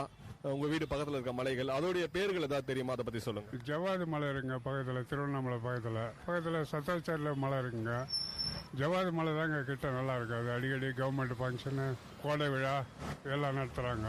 அவ்வளவுதான், பக்கத்துல இருக்கிறது அவ்வளவுதான். மலைகள் இந்த உணவெல்லாம் வந்து நல்லா இருக்கும் அப்படின்ற மாதிரி ஒரு சில உணவுகள்லாம் இருக்கும். நீங்க ஏதாவது மலைக்கு போயிட்டு ஏதாவது அங்க ஸ்பெஷலா ஏதாவது கிடைச்சி சாப்பிட்டுருக்கீங்களா? சாப்பிட்ருங்க. இந்த சிறுதானிய உணவெல்லாம் மலையில நிறைய கிடைக்குங்க. தேன், சிறுதானிய உணவு நிறைய கிடைக்கும். அது வந்து ஹெல்த்துக்கு நல்லதுன்னு இப்போ கவர்மெண்ட்டே நிறைய அனௌன்ஸ் பண்ணுது. இப்போ ஹோட்டல்லாம் கூட அதை நிறைய ப்ரிப்பேர் பண்ண ஆரம்பிச்சுட்டாங்க. சிறுதானிய உணவு, பிஸ்கட் எல்லாம் வருதுங்க நிறையா. ஜவாது மலை இருக்குதுங்க. அப்புறம் ஜமுனாமத்தர், அங்கே சிறுதானியம் எல்லாம் நிறைய விளைச்சல்லாம் நிறைய பண்ணுறாங்க. சரி, இப்போ மலைகளுக்கு போயிட்டு வந்தா ஒரு தனி அனுபவம் இருக்கும், அங்க ஒரு அமைதி இருக்கும். நீங்க சொல்லுங்க, நார்மலா இங்க இருக்கிறதோட மலைகளுக்கு போயிட்டு வந்தா ஒரு உடற்பயிற்சியாகவும் இருக்கும், மன அமைதியும் இருக்கும், அதை பத்தி சொல்லுங்க. மலைக்கு போயிட்டு வந்தா ஒரு இயற்கை சூழலுங்க, அதனுடைய அழகே தனி. கொடைக்கானல்லாம் போனாக்கா போர்வை போத்துன மாதிரி பனி, அதனுடைய இயற்கை அழகு ரசிக்கிறதுக்கு ஒரு தனி ஆர்வம் வேணுங்க. நல்லா இருக்கும் இயற்கை, நல்லா இருக்கும். ஊட்டியெல்லாம் வந்து இந்த ஃப்ளவர் ஷோ, கோடை விழா அதெல்லாம் நிறைய நடத்துகிறாங்க. இன்னும் ஊட்டி அந்த பக்கம் போனாக்கா பழங்குடி மக்கள் இவங்கெல்லாம் பார்த்தோமா ஒரு புது அனுபவம் வருங்க. அவங்களுடைய கலாச்சாரம் இதெல்லாம் நம்மளுக்கு நல்லா இருக்குங்க. இந்த சர்வதேச மலைகள் தினம் ஒவ்வொரு வருடமும் டிசம்பர் மாதம் 11ஆம் தேதி கொண்டாடிட்டு இருக்கிறோம். மலைகளை பாதுகாக்கணும்ன்ற நோக்கத்தில் தான். மலைகளை ஏன் பாதுகாக்கணும்? மலைகளை பாதுகாக்கிறது வந்து செடிங்கள்லாம் நிறைய வச்சு கவர்மெண்ட்டே இப்போ பாதுகாக்குதுங்க. நம்மளும் நிறைய செடிங்கள்லாம் வச்சோமாக்கா மழை கொடுக்கும். மழைக்காக செடி மரங்கள்லாம் வைக்க சொல்கிறாங்க கவர்மெண்ட்டு. நம்மளுக்கும் அதில் தனி ஆர்வம் கொண்டு இப்போ எல்லா மலையிலையும் செடி மரம் எல்லாம் வைக்க ஆரம்பிச்சிட்டாங்க. அந்த மாதிரி நம்மளும் இன்ட்ரெஸ்ட் எடுத்து செடியெல்லாம் வச்சா நல்லாயிருக்கும், மழை வருங்க. மலை பிரதேசத்துக்கு இந்த பிளாஸ்டிக் கவரு, பிளாஸ்டிக் டம்ளரு, கண்ணாடி பாட்டிலு இதெல்லாம் எடுத்துன்னு போகக்கூடாதுங்க. அது வந்து சுற்றுச்சூழலை ரொம்ப பாதிக்குதுங்க. இந்த மாதிரி நம்ம பிளாஸ்டிக் தவிர்த்தமாக நமக்கும் நல்லா இருக்கும், வரும் நம்மளுடைய தலைமுறையினருக்கும் நல்லா இருக்குங்க. இன்னும் அழகாக இருக்கும் பார்க்கறதுக்கு மலைங்கெல்லாம். நம்ம எவ்வளோ சுத்தமாக நம்ம வீட்டை வச்சுக்கிற மாதிரி மலையை வச்சுக்கணுங்க. ரொம்ப நல்லா சொன்னீங்க. விஐடி கம்யூனிட்டி ரேடியோ சார்பாக நன்றி தெரிவிச்சு. Thank you sir. நீங்க கேட்டுட்டு இருக்கிறது விஐடி பண்பலை 90.8 விஐடி பல்கலைக்கழகத்தின் சமுதாய வானொலி. இது சிறப்பு கருத்துக்களம் நிகழ்ச்சி. இன்று சர்வதேச மலைகள் தினத்தை ஒட்டி பல கேள்விகள் மலைகள் சார்ந்து கேட்கப்பட்டது. அந்த கேள்விகளோட உங்கள் ஆர்ஜே சரவண கார்த்தி வந்திருக்காரு. தொடர்ந்து கேட்கலாம். கருத்துக்களம் நிகழ்ச்சியில இன்னைக்கு நம்ம டிசம்பர் 11ஆம் தேதி சர்வதேச மலைகள் தினம் கொண்டாடப்படுகிறது. இன்னைக்கு இந்த மலைகள் தினத்துக்கான கேள்விகள் தான் இன்னைக்கு நம்ம கருத்துக்களம் நிகழ்ச்சியில கேட்க போறோம். வணக்கம்மா, உங்க பேர் சொல்லுங்க. எங்க பேர் வந்து கிருஷ்ணவேணி. நீங்க என்ன வியாபாரம் செய்றீங்க? இந்த பூ வியாபாரம் தான். சரி, உங்க வீடு பக்கத்துல என்ன மலை இருக்குது, நீங்க போயிருக்கீங்களா? அத பத்தி சொல்லுங்க. எங்க வீடு பக்கத்துல வந்து ஒரு 2 கிலோமீட்டர்ல இருக்குது மலை. அவ்வளவுதான். நாங்க அதுக்கு எப்ப போனதில்ல. ஒரு வருஷத்துக்கு முன்ன போயிருக்கிறோம். அந்த மலைகள்ல நீங்க ஏறி போயிருக்கீங்களா? அதோட அனுபவங்களை பத்தி சொல்லுங்க. அது மலையிலன்னா நேரம் வண்டியில போயிட்டாங்க, இறங்கிட்டோம். எதுக்காக மலைக்கு போனீங்க அத பத்தி சொல்லுங்க. அபிஷேகம் பண்ணோம், சாமிக்கு அபிஷேகம் பண்ண போயிருந்தோம். சரி, ஓகே. இப்போ இந்த மலைகள் தினத்துக்கு வந்து என்ன கேள்வி கேட்க போறோம் அப்படின்னா, மலைகளை எப்படி நம்ம தூய்மையா வச்சுக்கலாம் அத பத்தி சொல்லுங்க. அதுல எல்லாம் நிறைய கூட்டம் வராங்க, நல்லா அதிக ஜனம் வராங்க, நல்ல ஃபேமஸா இருக்குது மலை. அவ்வளவுதான். நிறைய சனிக்கிழமைனா ஓவர் கூட்டம். மலைகளுக்கு பிளாஸ்டிக் பொருட்கள் எடுத்துட்டு போலாமா? பல பேர் கேரி பேக் எல்லாம் எடுத்துட்டு போயிட்டு பூ எல்லாம் வச்சுட்டு அங்கேயே போட்டு வந்துடுறாங்க. குரங்கெல்லாம் சாப்பிட்டு கூட அதுக்கு வந்து ஒரு உடல் உபாதைகள் ஆயிடுது. மலைகளுக்கு போனா பிளாஸ்டிக் கவர் எடுத்துட்டு போலாமா? அத பத்தி சொல்லுங்க. மலைக்கு இனிமேல் பட்டு பிளாஸ்டிக் கவரே எடுத்து போக வேண்டாம். நன்றி. நீங்க கேட்டுட்டு இருக்கிறது விஐடி பண்பலை 90.8 விஐடி பல்கலைக்கழகத்தின் சமுதாய வானொலி. இது சிறப்பு கருத்துக்களம் நிகழ்ச்சி. இன்று சர்வதேச மலைகள் தினத்தை ஒட்டி பல கேள்விகள் மலைகள் சார்ந்து கேட்கப்பட்டது. அந்த கேள்விகளோட உங்கள் ஆர்ஜே சரவண கார்த்தி வந்திருக்காரு. தொடர்ந்து கேட்கலாம். ஒவ்வொரு வருடமும் டிசம்பர் மாதம் 11ஆம் தேதி சர்வதேச மலைகள் தினம் கொண்டாடப்படுகிறது. இன்னைக்கு கருத்துக்களம் நிகழ்ச்சியில மலைகள் தினத்துக்கான கேள்விகள் தான் இன்னைக்கு கேட்க போறோம். வணக்கம்மா, சொல்லுங்க, உங்க பேர் சொல்லுங்க. என் பேர் கே சுசீலா. இன்னைக்கு இந்த மலைகளை பாதுகாப்போம் அப்படின்ற நோக்கத்திற்காக தான் இந்த கருத்துக்களம் நிகழ்ச்சியில ஒரு சில கேள்விகள் உங்ககிட்ட கேட்க போறோம். எந்தெந்த மலைகளுக்கு நீங்க போயிருக்கீங்க? உங்க வீடு பக்கத்துல ஏதாவது மலைகள் இருக்கா? அதை பத்தி சொல்லுங்க. எங்க வீடு பக்கத்துல மலை இல்ல, ஆனா நான் திருத்தணி மலை ஏறி இருக்கேன். அப்புறம் இங்க பிரம்மபுரத்துல வெங்கடேஸ்வர மலை கோயிலுக்கு போயிட்டு வந்திருக்கேன். வண்டியில போயிட்டு வந்திருக்கேன். ஆனா பிளாஸ்டிக் கவர் எடுத்துட்டு போறது ரொம்ப தவிர்க்கணும் தான். எல்லா உயிரினும் காப்பாற்றணும். அதனால பிளாஸ்டிக் கவர் தவிர்க்கிறது ரொம்ப நல்லது. எப்பயாவது ஒரு முறை அவசியம்னா ஏதாவது எடுத்துட்டு போனோம்னா, பழம் பூ கோயிலுக்கு எடுத்துட்டு போனோம்னாக்கா அப்ப எடுத்துட்டு போக வேண்டியது. ஆனா அங்கேயே போட்டு வர்றது தவறுதான். சரி, ஓகே, நல்லா சொன்னீங்க. இப்போ நார்மலா இங்க நம்ம கீழே இருக்கிறதோட ஒரு மலைக்கு போயிட்டு வந்தா மைண்ட் கொஞ்சம் அமைதியா இருக்கும், ரெஃப்ரெஷ்மெண்டா இருக்கும். மலை ஏறி போகும்போது உங்களுக்கு எது மாதிரி அனுபவம் இருந்துச்சு அதை பத்தி சொல்லுங்க. மலை ஏறி போக சொல்ல ஒரு ஆன்மீகத்துக்காக போக சொல்ல ரொம்ப அனுபவம் நல்லா இருந்தது. சாமி கும்பிட்டுட்டு அபிஷேகம் எல்லாம் பார்த்துட்டு சாமி திருத்தணி முருகர் கோயில் போயிட்டு வந்திருக்கிறோம். ரொம்ப நல்லா இருந்தது ஆன்மீகம். சரி, இந்த மலைகளுக்கு எனக்கு போகணுன்ற ஒரு ஆசை கண்டிப்பா எல்லாத்துக்குமே இருக்கும். ஆனா போயிருக்க முடியாது. இங்கெல்லாம் போய் பார்க்கணுன்ற மாதிரி எந்தெந்த மலைகள்லாம் போய் பார்க்கணுன்ற மாதிரி நீங்க ஆசைப்பட்டிருக்கீங்க? ஊட்டிக்கு போயிட்டு வந்திருக்கேன். அப்புறம் கேதார்நாத், அங்க போய் ரொம்ப நல்லா இருக்கு. அது எல்லாரும் போய் பார்க்க வேண்டிய இடம். கேதார்நாத், பத்ரிநாத், அங்க காசி டூருக்கு போக சொல்ல போயிட்டு வந்திருக்கேன். ரொம்ப நல்லா இருக்கு. இயற்கை எழில், ஆன்மீகம் ரொம்ப நல்லா இருக்கு. எல்லாரும் போய் பார்த்துட்டு வரணும். சரி, ஓகே. இப்போ இந்த மலைகளுக்கு எடுத்துட்டு போகும்போது நிறைய பேர் இந்த பிளாஸ்டிக் பொருட்கள் எல்லாம் எடுத்துட்டு போய் போட்டுறாங்க. மலைகளை பாதுகாக்கணும், என்னென்னலாம் பண்ணலாம் நம்ம மலைகளை பாதுகாக்கிறதுக்கு? அதை பத்தி சொல்லுங்க. பாதுகாக்கணும், ரொம்ப மக்கள் விழிப்புணர்வா இருக்கணும். எல்லா உயிரும் காப்பாற்றணும்னு மனப்பான்மை இருக்கணும். அப்போ எல்லாரும் சுத்தமா வச்சுருக்கணும். மலையில போக சொல்ல பேக்ல ஏதாவது எடுத்துட்டு வந்து தண்ணியில போட்டாக அது வந்து ரொம்ப உயிரினங்கள்லாம் ஆபத்தா முடியும். அதனால பத்திரமா பிளாஸ்டிக் கவர் தைக்கிறது ரொம்ப நல்லது. இயற்கை காப்பாற்றணும்னா மரங்களை வளர்க்கணும். ஒவ்வொரு வீட்டுக்கும் மரம் வளர்த்தாக இயற்கை நல்லா இருக்கும். அது ரொம்ப நல்லது. அது எல்லாரும் முடிஞ்சது வரைக்கும் ஒவ்வொரு வீட்டுக்கும் மரம் வளர்த்தாக ரொம்ப நல்லது. ரொம்ப நல்லா சொன்னீங்க. விஐடி கம்யூனிட்டி ரேடியோ சார்பாக நன்றி தெரிவிச்சுக்கிறோம். தேங்க்ஸ். நீங்க கேட்டுட்டு இருக்கிறது விஐடி பண்பலை 90.8 விஐடி பல்கலைக்கழகத்தின் சமுதாய வானொலி. இது சிறப்பு கருத்துக்களம் நிகழ்ச்சி. இன்று சர்வதேச மலைகள் தினத்தை ஒட்டி பல கேள்விகள் மலைகள் சார்ந்து கேட்கப்பட்டது. அந்த கேள்விகளோட உங்கள் ஆர்ஜே சரவண கார்த்தி வந்திருக்காரு. தொடர்ந்து கேட்கலாம். ஒவ்வொரு வருடமும் டிசம்பர் மாதம் 11ஆம் தேதி சர்வதேச மலைகள் தினம் கொண்டாடப்படுகிறது. கருத்துக்கள் நிகழ்ச்சியில இன்னைக்கு அதை பத்தி கேள்விதான் கேட்க போறோம். வணக்கம்னா, உங்களை அறிமுகப்படுத்திக்கோங்க. உங்க பேரு? பேர் முன்சாமி. எந்த ஊர் நீங்க? அழகாண்டனூர். உங்க வீடு பக்கத்துல என்ன மலை இருக்குது, என்ன மலைக்கு நீங்க போயிருக்கீங்க, அதை பத்தி சொல்லுங்க. நான் அசுர மலை போய்க்கிறேன். அசுர மலை. அந்த மலையில என்ன இருக்கு? எல்லாம் இருக்குது. மரம், செடி, ஒரு முருகர் கோயில் இருக்கு. அந்த பக்கம் தீர்த்து குளம் இருக்கு. வேற எதுவும் இல்ல. அவ்வளவுதான். மரங்கள், செடி, மலைப்பாம்பு இருக்கு. அப்புறம் மானு இருக்கு. எல்லா வகையான பொருளும் இருக்கு. மலைக்கு போயிட்டு அந்த அருவி, குளம் இதை பத்தி சொல்லுங்க. அருவியில குளிச்சுக்கிறேன், அந்த அளவுக்கு தண்ணி நீர் வரம் கம்மி தான் இங்க அசர மலையில. சும்மா போய் தண்ணி மட்டும் ஊத்திக்கின்னு நீட்டா வந்துடும், அவ்வளவு. ஆனா தண்ணி ஃப்ரெஷ்ஷா இருக்கும். சரி, நார்மலா நம்ம கீழே இருக்கிறதுக்கும் ஒரு மலை மேல ஏறி போனா வந்து ஒரு மனசுக்கு ஒரு சந்தோஷமா இருக்கும், அதை பத்தி சொல்லுங்க. மனசு சந்தோஷமா இருக்கும். அப்போ சின்ன வயசுல மலை மேல ஏறப்போ ஒரு இன்ட்ரெஸ்ட், வேற ஒன்றும் இல்ல, ஓடுவோம் இறங்குவோம், அதேதான். இப்ப இந்த மலைகள் எல்லாம் வந்து நம்ம பாதுகாக்கணும் கண்டிப்பா. ஒவ்வொரு மலைகளுக்கும் நம்ம பிளாஸ்டிக் பொருட்கள் எல்லாம் கொண்டு போய் போட்டுறோம், அந்த இடத்த வந்து அசுத்தப்படுத்திடுறோம். மலைகளை பாதுகாக்கணும், நம்ம என்ன பண்ணலாம்? என்ன பண்ணலாம்? மர செடியை தான் காப்பாற்றணும். மர செடி காப்பாற்ற அதை அழுக்கி விட்டாலும் நம்ம பார்த்துக்கணும். ரொம்ப நல்லா சொன்னீங்க. விஐடி கம்யூனிட்டி ரேடியோ சார்பாக நாங்கள் நன்றி தெரிவிச்சுக்கோம். Okay sir. நீங்க கேட்டுட்டு இருக்கிறது விஐடி பண்பலை 90.8 விஐடி பல்கலைக்கழகத்தின் சமுதாய வானொலி. இது சிறப்பு கருத்துக்களம் நிகழ்ச்சி. இன்று சர்வதேச மலைகள் தினத்தை ஒட்டி பல கேள்விகள் மலைகள் சார்ந்து கேட்கப்பட்டது. அந்த கேள்விகளோட உங்கள் ஆர்ஜே சரவண கார்த்தி வந்திருக்காரு. தொடர்ந்து கேட்கலாம். இன்னைக்கு கருத்துக்கள் நிகழ்ச்சியில சர்வதேச மலைகள் தினம் கொண்டாடிட்டு இருக்கிறோம். அதுக்கான கேள்விகள் தான் வந்து நம்ம கேட்க போறோம்.